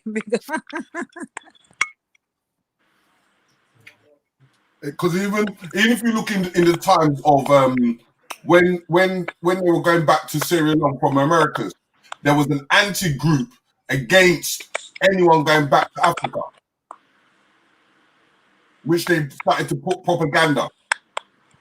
And you know what, when it gets sticky, when it gets wicked, when certain man at the same time, because man do this, I've heard this more than once here, but at the same time they're saying we're not from Africa, at the same time as they're saying but Africans sold us into slavery. That doesn't make sense. So the people them confused. That's a good point. That's a very good point. Well, I mean, so this is just what, through conversation about with people who do reject Africa. I was told that they do have the right to, and they to count or start their history from whatever point they decide to start their history from. So it's many African Americans who, their old identity is washed away, and their new identity was when they arrived on the shores of America. And they have created a new history. They have created a new identity for themselves. They now have a new language and all of this other stuff, and they disassociate themselves from the previous identity that they don't even know, they don't have knowledge of. So when I hear that, I don't know. I don't know. Like I don't think it's draining for me to try to help them to see or convince them as to why that would be important for them. Like if they are just happy and content with their American identity, and also too, I don't know if it's because I don't really see it as my place, because I'm a first generation American, so I don't know what it is like to have 8 generations here. Like that's not my reality. So I just be like, oh, okay, I guess. But you know the funny thing is though, sis, like obviously you know, that there are people that have had 8 generations and whatever in the USA that don't have no problem identifying as African. Oh, absolutely not. Right? So so there's reasonings behind all of these things here. Now, I take your argument, like not your argument, but their argument, that as read like on face value. Again, if it didn't come with hostility, like just I'm saying, there's something else that comes with it, right? Which is, and need like to be hostile towards African people and African culture in a way that heads are not hostile to Chinese culture, to Indian culture. This I'm saying. Like, I don't hear that level of hostility coming from these people in relation to that. At the same time, if one is going to be dealing with just their recent history and identity, then one wouldn't need to be a Hebrew either. Like one wouldn't need to match and tie their Americanness to their Hebrewness. If you're only dealing with especially if you're making the argument that we were Hebrews before anything, this is our most ancient identity, yeah, then American should mean nothing to you. And if American means something to you, if we're only dealing with the most recent, then Hebrew should mean nothing to you. Like I don't see anyone up in arms when a Chinese person speak patois, but every time Black Spice speak patois, they just quick to tell her that she's not Jamaican. You see what I'm saying? Like, Spice. You see what I'm saying? Like, why she can't say? Who's not Jamaican? Melanated. Who's not Jamaican? Black Spice. Black Spice is Ghanaian. Who's Black Spice? Oh, you mean on the panel? Yes. Oh, I thought you meant the one in the Spice Girls. No, be quiet. I was just Get checking. your mind off of women for a second there, Con. I'm talking about, No. But what I'm saying is that when they mind see a Chinese person speaking patois, it's like, oh, they happy this person's, all down with their culture, but all of this hatred, all this animosity for someone who's a continental African or who have, direct African lineage, and she want to speak it. I'm like, why she can't? I don't understand. It doesn't make any sense. But is it not the same thing on the African continent? Don't they speak their own form of patois? Pidgin. Mm-hmm. Yeah, Pidgin. Yeah. So when you talk about Pidgin, when you speak the French, they have the same similar thing. When you have the Portuguese in Angola, it's the same form of thing. We just break it down. More similarities, just popping away. But we're so different. But and then 100% we're different. That's something to be proud of. Even with the formalities of even in the mid, what was saying in the Civil War, because you got to remember there's a big circle of people going back and forth from America to the Caribbean, from the Caribbean to London, England, from England to Africa, from Africa to back to the Americas. So going back, okay, so Raheem, you feel like, do you feel that most, because you said nobody on the panel, right, could know for certain, do you feel that most Jamaicans in Jamaica or most Haitians in Haiti have African ancestry, or you're like, I don't know, they might be German? Exactly that. They might be German. Exactly that. Okay, so all of the evidence of the transatlantic slave trade, you feel like whoever those descendants of the people who were brought to Haiti, those aren't the people that's in Haiti right now. The people in Haiti now, that's not what I'm saying. Some other people. That's not what I'm saying. So what percentage of Haitians? I wholeheartedly agree that the transatlantic slave trade took place, and that what percentage of Haitians do you think have African ancestry? What percentage of Haitians do you think I have no idea. No, just give me no idea. Ballpark it. Hold on. The reason why I say this, you're an intelligent brother. You could ballpark an estimate. No, I cannot. I cannot, because the reason why I say this is because there is no known figure of how many people were taken out of So Africa. Do you have right. You can do you have evidence of a mass migration from Germany? Do you have evidence of a mass migration from Germany to Haiti? 1 second. No, not literally. Not literally Germany. What evidence do you have? Hold on, Terry. Let her question get answered. Listen, I think he said what not evidence? literally, sis. I'm not saying what evidence of another large? What evidence of another large migration do you have? Say it again. That's causing this doubt. What I'm trying to say, what evidence of another large migration that's causing this doubt, that when you look at Haitians, you're like, might not be African. Like, What else? You don't bring need that a down? mass migration to believe that there was already people there in a state of naturalization. My G. You know why this conversation is long for, man, yeah? The reality is, yeah, there are groups of black people going around telling people, what's it called right now, you're not African, you're not anything to do with Africa, yeah? And them kind of things there. And I never said Right? that. Once I didn't again, say you're not African or not to do with Africa. Hold on, right? And I'm saying that is the context in which this conversation takes place, yeah? That African, yeah, what's it called, in the Americas have been identifying as African for centuries. It's not new, yeah? Like it's not a new thing. Suddenly people come up, yeah. But brother, who told them that they were African? One second. People come up from some. I can't believe Who told you, them? Raheem. Who told them they were Hebrew? Who told them they were American? No, these are exactly. Who told them they were Jamaican? These are the questions. Right? Who told them? You're taking, hold on, sorry. You're taking what I'm saying as an attack on you. When it's not, it's a challenge. No, it's a I'm not.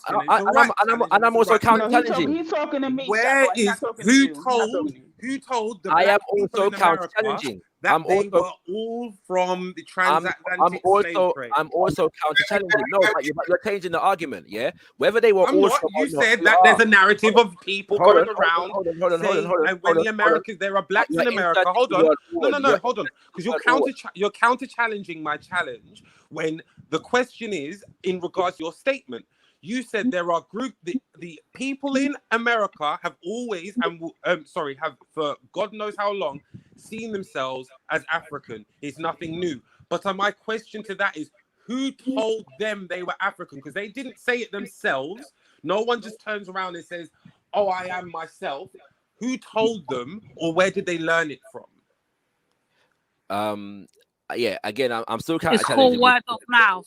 It's called word of mouth. Well, I was gonna say that. What Chinese whispers?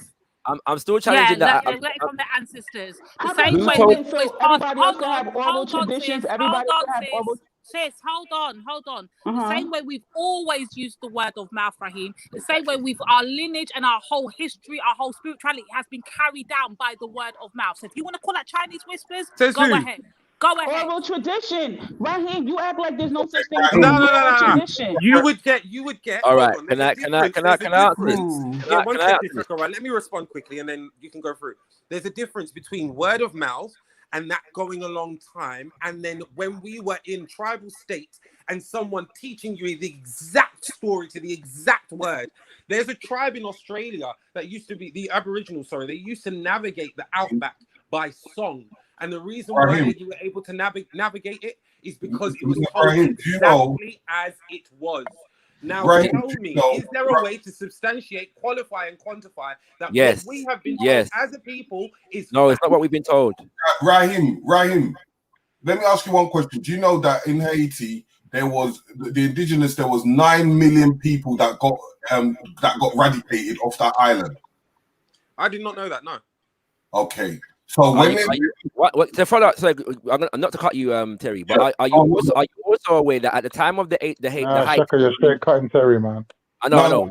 I'll be 10 seconds. 10 seconds, and I'm done. Yeah. Are you also aware that, but at the time of the Haiti Revolution, that the majority of black people, Africans in Haiti that took part in the rebellion were actually born on the continent? Born on what continent? Of Africa. Continent. Oh, what do you mean? Come on. But Haiti's not a continent. No. On the continent of Africa. So the majority of people, the majority of Africans on the island of Haiti at the time of the Haiti Revolution, when it kicked off in 1791, were actually born on the continent. I did not know that. Okay, then Raheem, how do we explain the Africans? How do we explain the Africans in Brazil? How do we explain those, Raheem? Called migration, integration, and slave trade. Like what was that? Are you talking about? And do you know that? That was my laugh. That was me. Oh, was that you? Oh my God. Raheem, there was about 4,000 slaves from the Angolan King Alfonso, who was deporting, who was giving slaves every year, about 4,000 Africans a year for over 20 years. Mm-hmm. Yeah, to Brazil. Mm-hmm. The Portuguese in forms of so-called religion. Okay. So what I'm trying to say to you is that most of the time, even in the Caribbean, you would understand, even when you go through these professors, which they've just done an archaeological dig, most of all the ancestors that were there are gone. But you know there was black people in the southern parts of America before there was the slave trade. Whether And there that's was evident black from the Mayans, the Aztecs. They've got the biggest, blackest features they were you can gone. have. Up until They a certain point when the Portuguese came and what- several other people came. Most of them got wiped out. This is what the clean out was for. This is the reason why that the British brought 3 million Indian women into the Caribbean and Africa. Let's not talk about the Tainos and how they got wiped out. Let's not go there. The one that a lot of people got he's a wiped lineage out. of. So then How when you are have you a a lineage of a people that have been wiped out? Explain that, Raheem. Please let me know. Pardon? Say that again. How do you become a lineage or a descendant of the people that have been wiped out from time ago? How do you then claim ancestry to these people? Let me know. But again, if we're going to be consistent with the argument, yeah, the fact that there was already black people in the Americas is not an argument against the fact that many of the black people in the Americas came from the continent. Yeah. So again, the only people that are denying all of this, yeah, trying to sever and make an absolute denial of anything, are those who are rejecting African. No, you sound really, really, really downtrodden, Shakara, and it's really interesting the way that you're coming. How do I sound downtrodden? Because everything you're talking about is against Africa. Where has anyone in this conversation mentioned against Africa? But again, what I'm saying to you is you're making an argument about the fact that there are black people, or there were black people already in the Americas. I'm saying what I'm saying to you is, but the only people, and sorry, the argument is saying that basically people came from different places and a different lineage. I'm saying to you that the only people that are making absolute statements of rejecting a particular identity or a particular the possibility of a particular lineage are those who are absolutely rejecting African identity. Not really, because you get Africans who reject any form of anything else but their tribe, their nation. So that's not true. My lord. So Raheem, this is what I just said. But praying to the Christian God. Raheem. Yeah.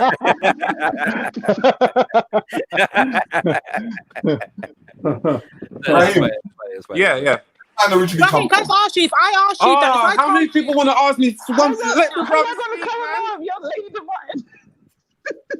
Go on, I didn't hear him. So go on, because I'm hearing 5 voices. Go on. Raheem, all I asked was, where does man originally come from? Pangea. Ross Clark. No. Yes. That's pseudo. It's pseudo, Raheem. Why is it pseudo? Because there were no humans. There were no humans around during Pangea. That's why it's pseudo. Says who?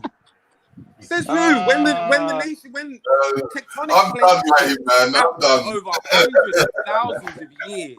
Raheem, you believe in pickle man? Hold on. I told you, it's anything but African, fam. Man can be Panchian, man can be American, but man can be African.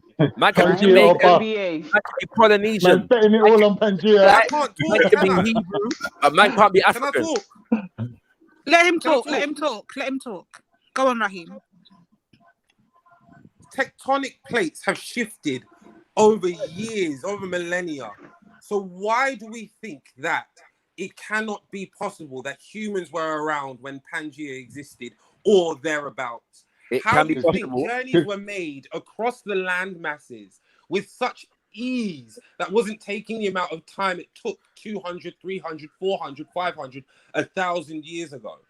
The oldest haploid for black people is, I think, it's 175,000 years, and that's just what we can understand at this moment in time.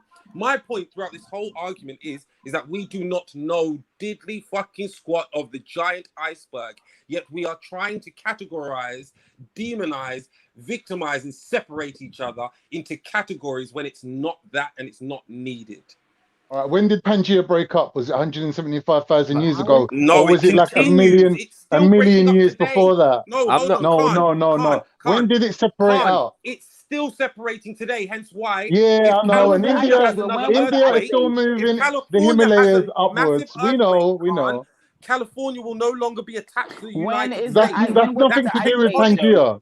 Tectonic plate movement. No, when it's constantly happening. I don't know how Pangea you're had to do making the with argument. I don't know how you're making this argument about division, whilst validating the argument of people that are actively trying to divide. Where's the validation?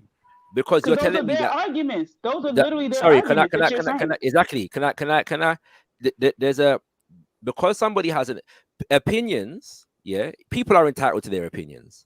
It doesn't mean that their opinions reflect reality. Yes, just because you have an opinion. Reality, in my no, opinion. no. It doesn't mean that an opinion reflects reality. So if one says one is not African, yes, or has no connection to African culture, based upon our understanding of what that means, then we can look at lineage, we can look at genetics, we can look at language, we can look at rituals, spiritual beliefs and them kind of things there. The fact of the matter is that when it comes to us in the Americas, there are any number of indicators that tell us very clearly, yes, where at least the majority of us come from. Yeah, like there's no doubt about that. Yeah, 100%. As Lady D was talking about before, we can start with language, we can start with Kumina, we can start with Pocomania, we can start with the various different Cromanti and Maroon traditions. We can start with Candomblé and Santeria. Yeah, But you're starting of things within the past couple thousand years. What about before then? Oh, Lord of mercy! You just a while ago tried to impress upon me that I'm not an African from Jamaica. No. And you keep reverting back to that argument. Jamaican. No, but you keep. I explained. What about before then? You're doing it again, Shakara, and I'm not going to allow you. Let's go back. Let's go back before then. I'm not saying what you are. I'm saying what I felt it was. Let's go back before then. In regards to my point, which I was trying to make at the time. What you choose to claim yourself as is up to you. It is your opinion, and it is just that. Because there is no 100% known fact of what you are, where you come from, and where your ultimate lineage is. You can only trace it back so far, and that's that. So what? So if that's the case, then there's extensive DNA. One second. Taking your argument to its conclusion, we cannot identify exactly where we come from because nobody can go that far back. Okay, as black people, yeah, as black people. Let's say that's the case. Everybody else, yes, but not black people. Let's say it's a lot easier to trace. Let's say that's the case. Let's say that's the case. If that is the case, then there should be no problem with people saying we come from Africa. I didn't say there's a problem. In fact, I actually just said there is no problem. You can identify with what. And so what we're talking about then. So what we're talking about then is a hostility towards and a rejection. No, it's what you keep talking about. No, bro. Excuse me. As far as I recall, yeah, there's been a lot of this conversation. In fact, I was on the conversation before you came on the conversation, and this is what we were discussing. What I'm saying to you is the idea is not just about 1 second. It's not just about. Oh, he's gone. It's not just about the fact that he'll be back. Don't worry. It's not just about the fact that people identify as something else. It's also about the fact that people are hostile and rejecting towards an African identity. 1 second, I've got to do something. I'll come back. Yes, I was watching an episode of I think what's the guy name? There's an American guy anyway. There was Charles Barkley, the famous basketball player, and Snoop Dogg, the rapper, were having an argument about who is more black than the other. They had DNA tests done. And I saw both of them was claiming, you saw it, innit? And both of them was claiming that they had like some indigenous or Indian mixture in them.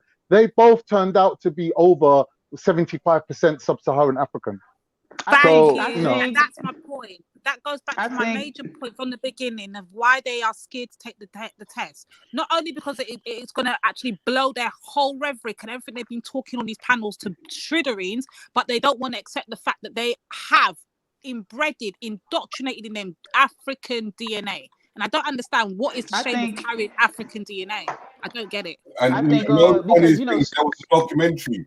There was a documentary on the BBC tracing people's lineages from Europe to the Caribbean and from Caribbean to the ships. I think in the results that, if I'm not mistaken, Snoop Dogg felt that he had like this you know, like his hair texture and everything. And he was like, "Oh, I know I'm Native American." And Snoop Dogg had higher percentage than Charles Barkley. He had a higher percentage of sub-Saharan African DNA than Charles Barkley. But it was pretty close though. Like there wasn't much they were close. It was like 77 and 75 or something like that. Yeah. But yeah, I mean, I listen, those statements Raheem was making was like, he thinks that the people in Haiti or the people in Brazil or, you know, the people in Jamaica, they just, you know, migrated from the Ice Age. And you know what I'm saying? From the Ice Age. That's actually hilarious. Just hearing it out loud is hilarious. Like, come on. The Olmecs and that. They just the Olmecs. Apparently. But you know what, DC Brad always calls people ABAs too, anything but African. You know, like he'd be like, "Oh, you an ABA," and I'm like, "What the hell is ABA?" And he's like, "You anything but African." Like you did. They want to cling on to India. They want to cling on to what's it called, Native American. They want to everything but African. And to be fair, you know what? And to be fair, you know, even within my own family structure, you know, I have my cousin. She speaks the colonizer's language. She speaks Spanish, right? Because our family were also involved in slavery, and so she speaks Spanish. So when she sees me on social media, and I post anything about an indigenous, when I say indigenous, and anyone from the continent, anyone in African garb, even if I post anything about Black women and throughout the diaspora or Black men throughout the diaspora, the very fact that they're not speaking Spanish or English to her, those are not like our people, or like she doesn't have any sort of connection. And I'm like, you do realize that you're like 8 generations, but she can't say she has 8 generations of Spanish-speaking people in her life. Like, what do you not understand why you speak Spanish? Like you holding on so tight to this Spanish conqueror that you can't even just get off of the damn getting breast milk. Like you're a Black woman, you're an African person in a Spanish-speaking country, not the other way around. Get it, like, and so.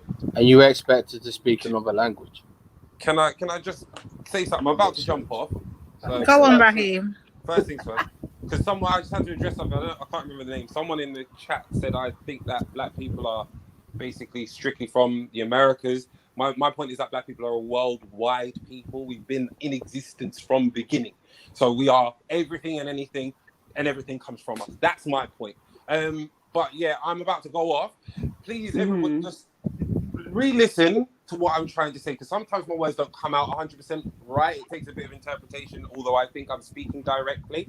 I do believe that what was happening, he's waking up. Do you know what? I will just catch everyone on the flip side, because Mason's waking up. Yeah.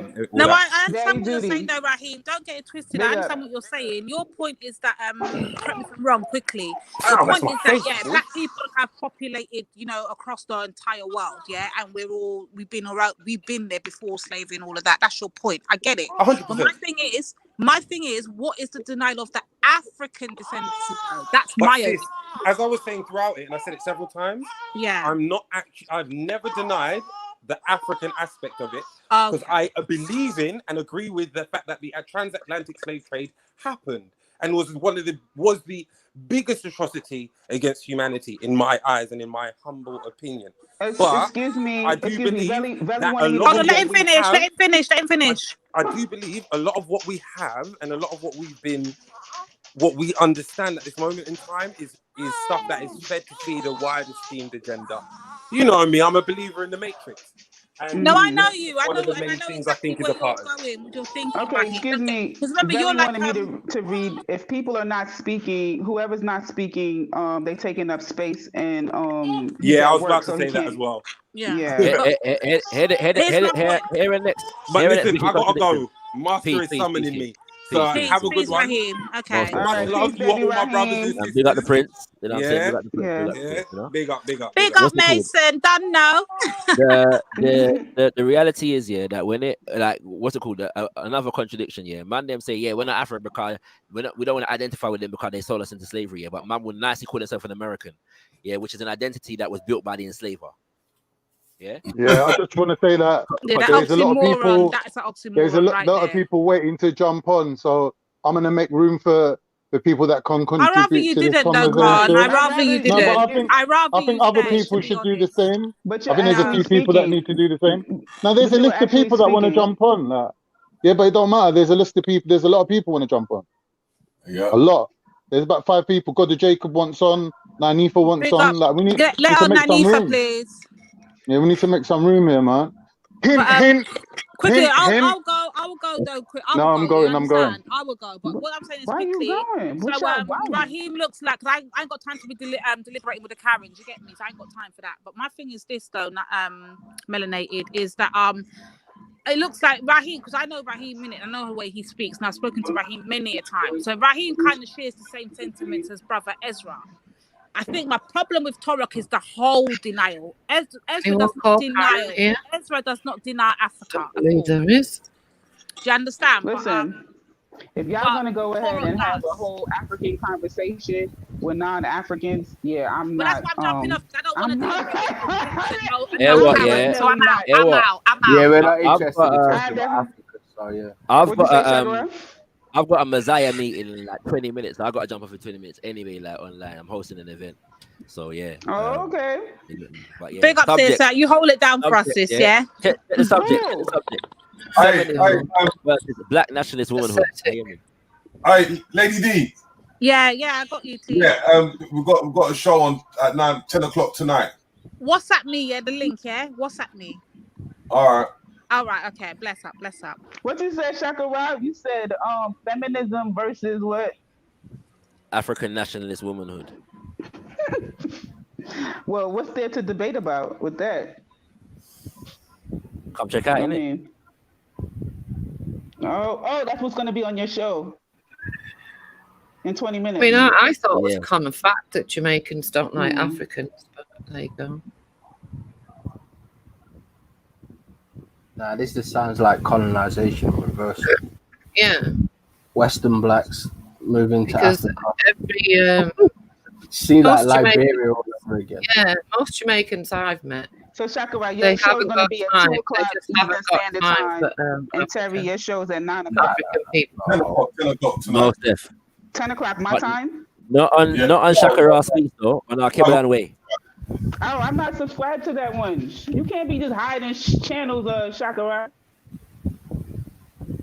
Post it in the hangout. I don't know. Maybe I was wrong. Okay, be lying away. Reverse colonization. Yeah, most Jamaicans really don't have time for Africans. The ones I know, anyway. I don't know why. Vice versa. And vice versa. African family. They never don't like it. Special shout out to the Rastafari movement. Am I mistaken? Jupiter, am I mistaken? It's a Rastafari. Look how he's attacked for having his own point of view. You see how these things work? Purity spiral. Purity spiraling already. And they haven't even got any fucking power. It's ridiculous. Anyway, Toro, man. Big up yourself. We don't agree though. That's the thing. Toro's not pro-Britain, not pro-white people. Now, Shakara. You gotta say. Oh man, shut up. Purity spiraling, Dave, is exactly what went wrong on the right with the white Don't national. you tell me to shut up. Who are you? I'm not gonna listen to you. Disrespectful. Belly, I don't care. Belly needs to just come around and tell people he doesn't want us on this panel. Otherwise, people want to hear. Do what? Why are you crying? He's I'm not not crying. Oh, that sounded like crying to me. Yeah. Shut up, man. Well, as I was saying, someone explained why some Jamaicans I know don't like Africans, and some Africans don't like Jamaicans. I haven't heard that today. Got an RPG dog. I'll tell you why. I got an RBG dog. Not all black people are the same, and not all white people are the same. I Exactly. That's what. Yeah. Try to get people Big into up labels. Dark Magician. Big It's up just Dark ridiculous. Magician. Big up Gen Y. Hurting somebody and not wanting to have them in your community because they don't share exactly your mindset is a very warped kind of ideology, really. Yeah, but Toro don't agree with our politics either. That's what I don't understand. The guy's got his opinion. He believes in what he believes. Independent. Look what they tried to do. They slag him off. It's sad. Of course. Has he been back on yesterday? No. No. The thing is, what man in their right mind would want to be called a paedophile, and not get offended? I don't think it matters if Natty's pretty good at claiming that, shouting that one out. Is that a fake Sora Garvey in the chat? Yeah. Yeah, So the person in the chat, I definitely do converse with white people. I speak to Dark Magician and Jen Wallace all the time. Yeah, white people agree with you. That's about it. Yeah. Who cut? They're white nonetheless. They're white nonetheless. So we're not going to minimize their whiteness. They're white. You do know you can get white Jamaicans, yeah? This is the woman who says, one's a goalkeeper for the Jamaican national team. Yeah. No, it's just purity spiraling out very early stage. Jump on, y'all could jump on and converse.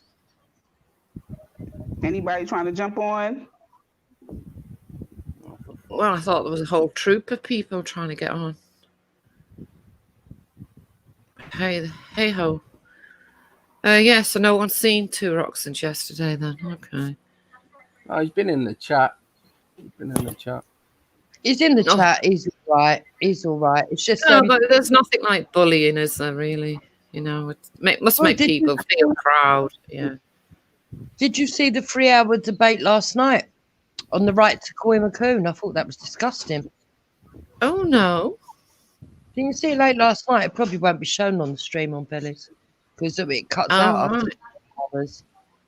But yeah, they were someone was debating the right to call him a coon and standing by the right to do so. I thought it was disgusting. If Nigel Farage created his own party and ran for PM in the next election, would you vote for his party? Yeah, I would. I would as well. Yeah, I think that's the next step because the Tory government are just not doing it. No. What about you, Jupiter? If Farage got in, I'd vote for it. If Farage was running, I'd vote for him, definitely. Yeah. I just hope he does it. But obviously, it costs a lot of money, don't it? But I think that's the path and that we're going down now. Because if you keep seeing everything that's happening at Dover and the things that we're seeing happening in the streets. Did you see those 12 on the boat this morning? And they where are you from? The bloody reporter says, "Oh, Sudan." Yeah, it's 12 crazy. of them.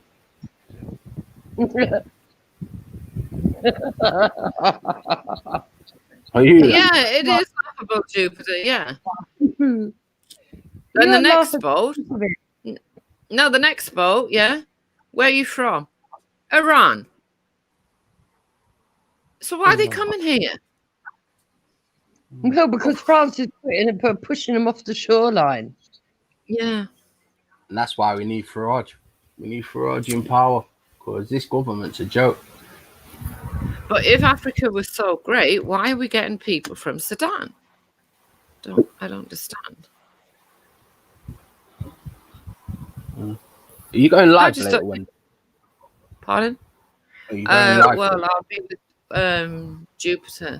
I think later on, Jupiter. Oh, you're on Wake Up UK thing? Yeah. Okay. We've got a big one over there tonight. Dell's over there.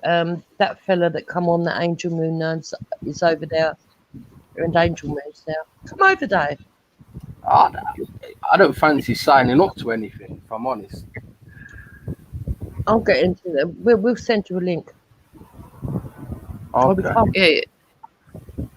Have you got an email? What's your email? I'm not saying that on here. Fuck you know.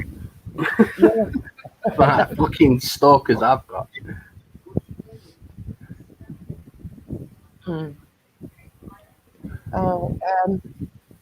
I'll catch you later, yeah? All right, guy. All right, Dave. Take care. Shut up, Dave. Idiot breath, fam. Some rude guy. You guys really can't stop bullying people, can you? Hey, Wendy and Jupiter, why didn't you say anything about how Dave spoke to Melanated? Why should I? But Wendy, But you don't think it was rude or anything like that? Hang You're on a okay with minute. that kind of behavior? I have Natty calling me a paedophile. I don't hear anyone shouting out at him for that. So no. What has that got to do with what I just said? Quite a lot, you know. If I don't get anyone shouting out for that, you know, why should I stick up for anyone talking to? You know, that's kind of like what you said last time, innit? That's kind of like what you said last time about because the Jews got killed by Hitler, that means they can kill the Palestinians. Like it just got nothing to do with each other. We're talking about Dave. We're not talking about exactly. Jews. We're talking about Dave. We're not talking about Natty. Exactly. I gave you my answer. You don't like my answer. Deal with it. Tough. What has your answer got to do with my question? What's your question got to do with anything? Exactly. My question is, you two are both here on the panel talking about bullying and why are people chatting shit to people, and when Dave is chatting shit to Melanated, no one wants to talk, innit? And you do the same. Hang on, he just told her to shut up. So what? The two of you together bully people. So are you alright? Like, what are you talking about, Wendy and Jupiter? What were you talking about? Man. What you've been talking about? What do you mean? We haven't been talking about a lot. We've been listening to Africans and Jamaicans. So you don't know. You have no idea what you're talking about then. I know for a fact that a lot of Jamaicans don't like Africans, and a lot of Africans don't like Jamaicans. So I'd like to know where this revision, this big love affair. Listen, what is this you're talking about? Bullying people and you get me all. Listen, you chat so much shit, man. You chat like they bully too. So much shit. It's so like, how are you even allowed on the internet? How are you even allowed on the internet? I don't even know. Bully too rock last How night. old are you? Did you find out? You over 18? Wait, say that again. I said, are you over 18? Am I over 18? Can you hear me? Mic check. Yeah, I can hear you. Got a Jacob, man. What's good? Oh God, Hebrew Israelite. That's all we need. Yo, got a Jacob. Can you hear me? Belly, man, they got their own channel for this shit. Belly, come on, man. Like we was having a nice discussion. I did one of the. What flag's that? Oh, the Irish flag. But you gotta get these bags up out of here, Belly. God damn. I don't understand why you set these goddamn women on these panels. I asked a question. None of you been able to answer. You know what? Because Veli will let anyone on, innit? Like, if you come, he'll let you on, obviously. He'll allow anyone to speak, but you gotta do better. These lot need to have their own place to speak about this shit, man. When we having conversations about black. What would you like us to speak about, Daydum? Yeah, I mean. I'd like you to speak about why you talking about bullying, why you talking about people being treated unfairly, and then when Dave is saying shut up to Melanated when she's talking, no one wants to say shit. I want you to speak about that. Go on, speak about it then. I know you got your little sunshine, but these 2 cloudy days got to get the fuck out of here, man. Every day they sitting on this motherfucker, man. Oh, Brother Jacob, I completely agree. I completely agree, man. I got it. But these cloudy you days have one more You'll have all evening to talk shit. What are you on about? And I'm getting these pasties and pasty. Oh, isn't that racist? Pasty. Yes, I am a racist. Hey, Wendy, no one can be racist to you. I hate you. Oh, why? Why? No one can be racist to you. Why? Who made you the law? Who made you the law? It's just impossible. So is racism under law? Yes. Racism is, there is a law. Yes, I am. So wait. If racism wasn't against the law, would you be? Hey, wait 1 second. I can't hear the yank. What's he saying? Yes, I hate he's rambling, Jupiter, because he's Hebrew. Know what he's saying. You upset with what Zachariah said about Hebrews? Did you understand what he was saying? I'm a part. Do you even understand what Brother Jacob is saying? I don't know. I don't want to understand what he's saying. I'm not asking you. I'm asking the person addressing them. Bro, shut up, man. It's none of your business. You shut up. That's what I'm asking him. No, What are you you shut up. Shut up. Do you have something to say, Wendy? Unlike melanated, I don't need someone to defend me. Do you have something to say? Yeah, I want to know why you're pretending that all Jamaicans love Africans and all Africans love Jamaicans, because it's not true. You want to know why I'm pretending that all Jamaicans love Africans and all Africans love Jamaicans. You're asking me why I'm pretending that, yeah? It's not true. And why are you asking me that question? Because it's what the conversation was about, I think. No.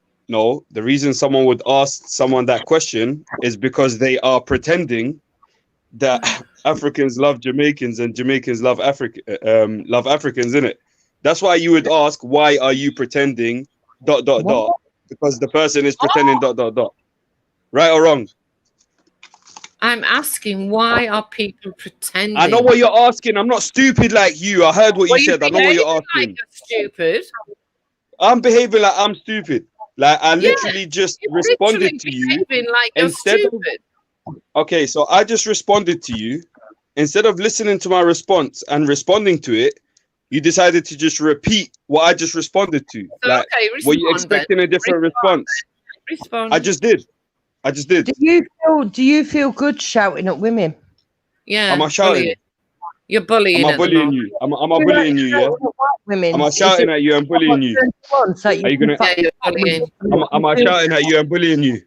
So do you shout at white women to get your penis? Am I shouting at you and bullying you? The black women so that they feel better.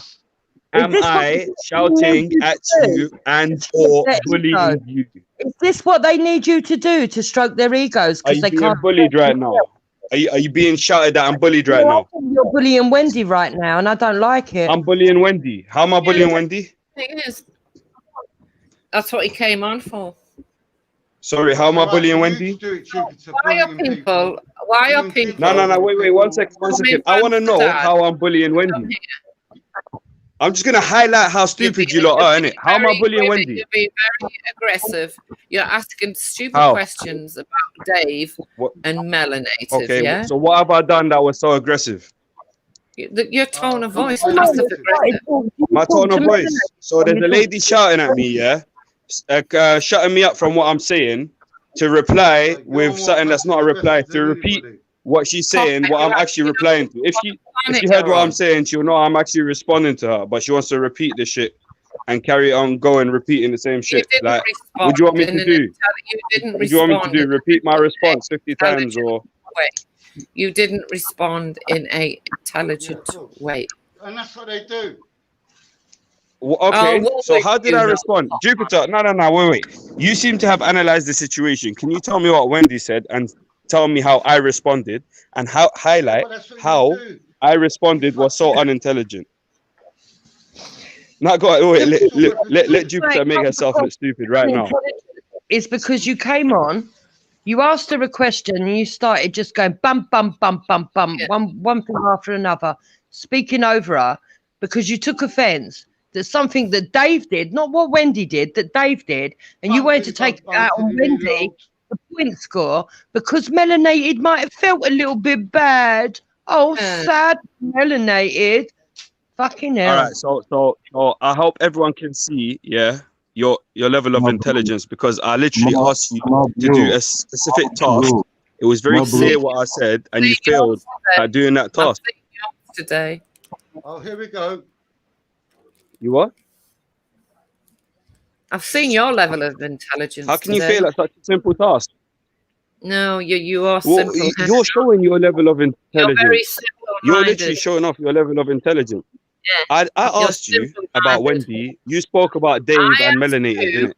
Why are people? Yeah. Why would Jamaicans? I don't care what you ask me. I don't care what you ask me. You don't know what you're talking about. I don't care what you ask me, innit? Okay, I mean, I don't care. I don't care. Would you rather just have a decent I don't think he cares what you're asking either. Turn this I into don't why think are he we cares worried either. about Like, Melanie, the big fat bitch? Why have we got to worry about her?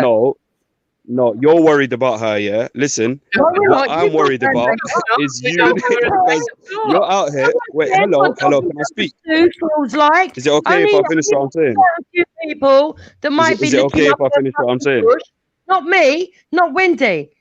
We're quite happy talking about something else. We don't need to talk about dogs. Thanks. All right, so is it okay if I finish what I'm saying then? Thank you. So you just said to me, yeah, about you explained my interaction with Wendy and you described it in a specific way. And I asked you, yeah, to tell me what Wendy said to me and my response and what was so stupid about it, highlight how my response was so stupid. You went around talking about when I came in and told Dave to shut up. Like, what are you talking about? Who said this, said that, said this, said what was not said for a man? You ain't a man, bro. Grow up. Bro, are you listening to what your wife is saying, bro? Oh, she hasn't said You much. came on and attacked two women on behalf of women. Do you know what real men do when women are arguing? Okay. So please display your intelligence and highlight which attack I've made. Don't tell me all your sorrows. Highlight my attack. And they fuck off. That's what they do. They come and watch football. They don't You're go. the one complaining here. I'm asking you what you're complaining about. You don't know what you're complaining about. Girlfriend, but I can see you're a big fat ugly bitch, and you might feel inferior. Why are you so mad? Why are you crying? Like, why are you so mad? Cry me a river. No one's crying. Ain't crying, mate. I'm off in a little while. So why are you shouting? Why are you being aggressive? I don't know. Why are you being aggressive? Why are you bullying me? Why are you being aggressive and bullying me? To go on. So don't fucking think that why are I'm you being aggressive? you. Why are you bullying me? I'm aggressive all the time, mate. I'm aggressive all the time. Why are you being aggressive and bullying me? Why are you being aggressive and bullying me? I feel like it. You fucking cuck. You cuck. So you can bully people, but you can complain about people who bully people. How embarrassing. You're under the phone You know what I've learned right now, yeah? You don't know how to identify bullying or aggression. Oh, we do. We do. Well, was Jupiter just being aggressive right now? The difference is was Jupiter shouting? Was she being aggressive? Like the women that you've got, we don't quiver like that. We don't go. You don't know the women that I've got. We shouldn't have to stand up for ourselves. We need the men to come in on our behalf, even if they're not married to us, even if they're someone else's partner. Because the thing is, you see what's happening. The white ladies, they can debate better than us, and we don't know what to do. Can you men come and deal with it? You tell me one. Oh my days! I never had. This is gold. Oh, reanimator. Oh, the reanimator. I hope the reanimator's tuned in, man. This lady. This is so Popeye, funny. go back on your drugs, Popeye. You see what I mean? You're much better at debating. Yeah, you know, you're right. You have more decorum. You know, you're more. I've asked you an important I don't question. care what you've asked me. I've asked you a bunch of questions. You ain't answered none, innit? Why would I answer your question? You're being racist now. And I'll answer your question. You're being racist. Answer that question and I'll answer your question. You're on the chin, Wendy. All day Listen, long. Jupiter, you don't know what a racist is. You can't identify racism. You can't see racism. You're blind. You're dumb, man. How are you telling someone he's a racist if you don't know what racism is? Well, someone who calls me pasty face is racist. You're a pasty face. I'm not racist. Okay. So I don't believe in power plus prejudice. I just believe in prejudice based on someone's appearance to do with race. When you're calling her pasty face, you're referring to her colour. Her colour is genetically to do with her race. Therefore, you're being racist. Do you understand that, Dayton? We don't believe in power. No, I don't. You're a pasty face too. Okay. What?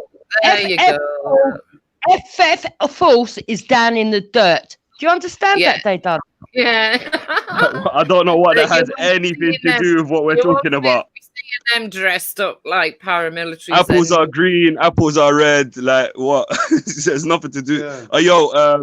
Veli, there's a few people who want to jump on. Tomatoes. Popeye. Exactly what are you talking about? Potatoes. Yeah, tomatoes. You know what I mean? Yo, Veli, there's a few people want to jump on still. But Jupiter, I swear, like, I don't think you hear yourself. I think you should rewind this and listen to this convo. I listen to everything I do back. I'm quite happy with shouting. If you would like me to repeat it again, I'll say it again. I called Melanated a dog. I did that because I don't care. I don't care. She acted like a dog. As for the other one, she has been acting like a dog. So they both don't care. Do you understand what I don't care means? Not care less what you think about me, Day Done. I'm not going to marry you. So why are you telling me this shit if you don't care? I don't mind having a conversation on other things, but if you just want to talk about other women all day, I'm not really interested. So can we change the subject, or would you like to stay on here, bit that you are? You're the one talking about this subject. You are literally the one to. I've not brought out that subject. I've not talked about any of that. You brought all this up. You think that's what I'm talking about because you can't hear what I'm saying. Good evening. You don't even know what the subject is, Wendy. You're done out here. Yo, Odds, what's good, man? Hey, Dave, shut the fuck up, man. No one's talking to you. No one wants to. You slow Yes, Odds, you bless, yeah? Yeah. You're the one who came on to talk about me. Hey, Odds, are you listening to this convo, bro? This combo, bro. Don't drag Odds That's why I thought, let me jump on and help the brother out. Don't get involved. Your argument. What do you mean don't get involved? Listen, your days of telling people what to do and being the master is over. You have no power. You're just some girl who's lost out here who got no life. You need people to chat to because she has no one to chat to. You're done out here. You're finished. So who was your master then? Done out here. So who's your master then? Wow, feeling insecure, are you? You said your days are not. Dave Smith. So when did you have a master? I need a master, man. Dave Smith, tell me what to do, I don't know, man. mate. I think that's the way you think, though, innit? Because you just pointed that out. Tell me what to do, man. Tell me what to do, bro. Start living in that mind. Days are numbered. What? When I say tell me what to do, no one wants to tell me what to do no more. Yo, the day that I'll tell you what to do, my brother. Yeah, listen to this one. Bro. Yeah, mute yourself for 5 minutes and let's see what they really feel. Yeah, all right. You know, that's good, man. Let's do that. Yeah, so I want to know why So the Wendy Sudanese, and Jupiter, let's hear what your Africa's so problem is great. with him. Why are the Sudanese coming over on bloody dinghies? So Wendy, is that a literate? Sudanese, is that 1 second? Because one the second. British So went Wendy, is over that a there literate and description? stole What you're saying? everything, so Bloody they dinghies. Are the dinghies actually Popeye, bloody? shut up, you What's going on? plastic wanko. I didn't hear a word of that. Sorry, Arts. Yeah, what Saying that, you know, when you said bloody so tell dinghies, Dave to shut up so you can hear what he's saying. So when you said bloody Go back on dinghies, Wendy, yeah, are you referring to the people being bloody or the actual dinghies are bloody? Like, what are you saying? Well, no, it's an English term. It's an English term. English term. Yeah. 12 of them in a dinghy today. Where are you from? Sudan. I mean, why? Why do they want to come here? Odds only has a problem with immigration if it's white people, don't you, Odds? You have no idea, yeah? You only have problems with immigration. I've got a problem with anyone that comes to this country, right, and does not obey the laws. I've got a problem with. Okay, so what do you think about what's happening in that Dover? Oh, it's not illegally. We don't want the illegals. But Jupiter, this is the thing, right? Your country, right, has a policy where if you touch UK soil, not for long, perimeter. Yeah, but that's what we want I to know. change. What I'm trying to say, Wendy, at the moment, you have to let me speak, right, guys? You have to. You think that's a good policy? Get a sentence out, yeah. So at the moment, right, you have that policy in effect. So that's why they're coming. Yeah, we know. But we know that. What they're going to do is they're going to do things to make it so they get the message that if they come, they're going to do things so that they're sent back until they can change. No, that's the fine. law. Obviously, until listen, they you're change a democratic country. You have your right to do that, right? But as long as you understand the fact that right now that is your law, and that's why people. Well, yeah, that's why it's happening. But things. What are you complaining about, there, man? Do you think that's a good Why are they law? coming here if your Africa's so fantastic? Why are they bloody? You have to hear me out. Wendy, Because you have to you're hear me coming out. into Africa and making it not so fantastic by blowing it up, by killing everyone, by destroying the people, by destroying the buildings, by destroying the agriculture, by destroying the geology. You're fucking up their house. So they're saying, "Fuck it, can we go to these lot's house?" No, Yeah, but 1 second, Wendy, I'm No, never saying that. you're so Wendy, out of tune with everything that's going on, you know. Where's that happening? They done. Let me ask her what I was saying, please. Yeah, Wendy, I'm not saying that. This is All what right, I'm go on. saying to you. I'm saying to you, rather than being angry at anyone of color, anyone of Sudanese heritage, anyone like that, you need to go to Parliament and do your petitions the democratic way and make something happen. Do not come around like. Do you understand what I'm saying, Wendy? Yeah, I've already But do you get what I'm trying to say, Wendy? It's useless you coming on here and venting your anger to people of color or whatever. It makes sense you go to the Parliament. I mean, the next boat was full of Iranians, for Christ's sake. We don't want them here. So you know what? If you don't want Iranians here, don't fuck with Iran. Government then. Simple as that. You fuck with Iraq, Iraqis came here. You fuck with the Caribbeans, Caribbeans came here. You fuck with Africa, Africans came here. You fuck with Pakistan, Pakistanis came here. You fuck with Sudan, Sudanese came here. You now want to fuck with Iran, and Iranians are gonna come here. Oh, yeah. So that don't you see the pattern? Your logic is very flawed. Well, hold on one sec. So basically, his idea of immigration basically is just revenge, right? So it's not revenge. Yeah, it is. It is. We've just bro. If I blew up your house, are you not going to go to a different house? So what tell us. Jupiter, shut up for 1 second. 1 second. Jupiter, shut up for 1 second, man. I'm trying to chat to Dave. He's obviously asked me a question. I'm obviously responding. You can't contain yourself. No, look, his logic is completely flawed because is the government still in place in Iran? Is the government still in place? Yeah. What's that got to do with it? You're going to explain to me how my logic was flawed, innit? So tell us how we've destabilized Iran.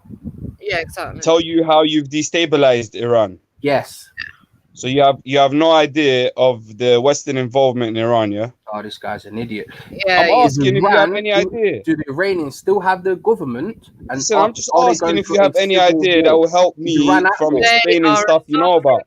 Is Iran at war? Nobody is involved in anything to do with Iran. Iran is not hear anything what anyone's saying. Anyway, Iran, the Iranians are economic. So Wendy, you want to speak on behalf of Dave, yeah? Opportunist. I'm telling you, the people arriving are economic migrants. They are not refugees. Yeah, if they were refugees, I haven't got a problem. No one said they were refugees. Iran is not at war. No one said this at war. So then what is your point? Oh my days. Yo, bro. they done. I don't get what you're doing, bro. Like, listen, the argument is this year. You need to come at it this way, bro. Don't have no problem with these people exploiting the law that you have in place. Go and change it. They are changing it. So that's fine until you do. Until you don't lie. It's against Can I just say something? Yeah, listen, yeah. Until you guys get that amended, it's gonna happen. So no. You're being economical with the truth. What's going to happen? Yes. The Royal Navy is going to intercept the dinghies and turn them around. That's fine, but is that going to be lawful? Is that going to be lawful? As long as they just turn them around, don't harm them. But what if they don't? What if they don't? What if people decide to jump in the water? Are you going to be responsible for the casualties? Let them drown. Who cares? Oh, yeah, because you're a bitch. No one told them to come here. They decided to jump in the water. That's I haven't. You know what it is. You know what it is. If you're drowning, I know how you feel like you should be dealt with. Bro, you know them get their true feelings out. Listen. So Wendy, what you're trying to tell me is that if the people happen to say no, we're not going back to France on the dinghy, and they jump overboard, you're telling me it's fine to let them drown.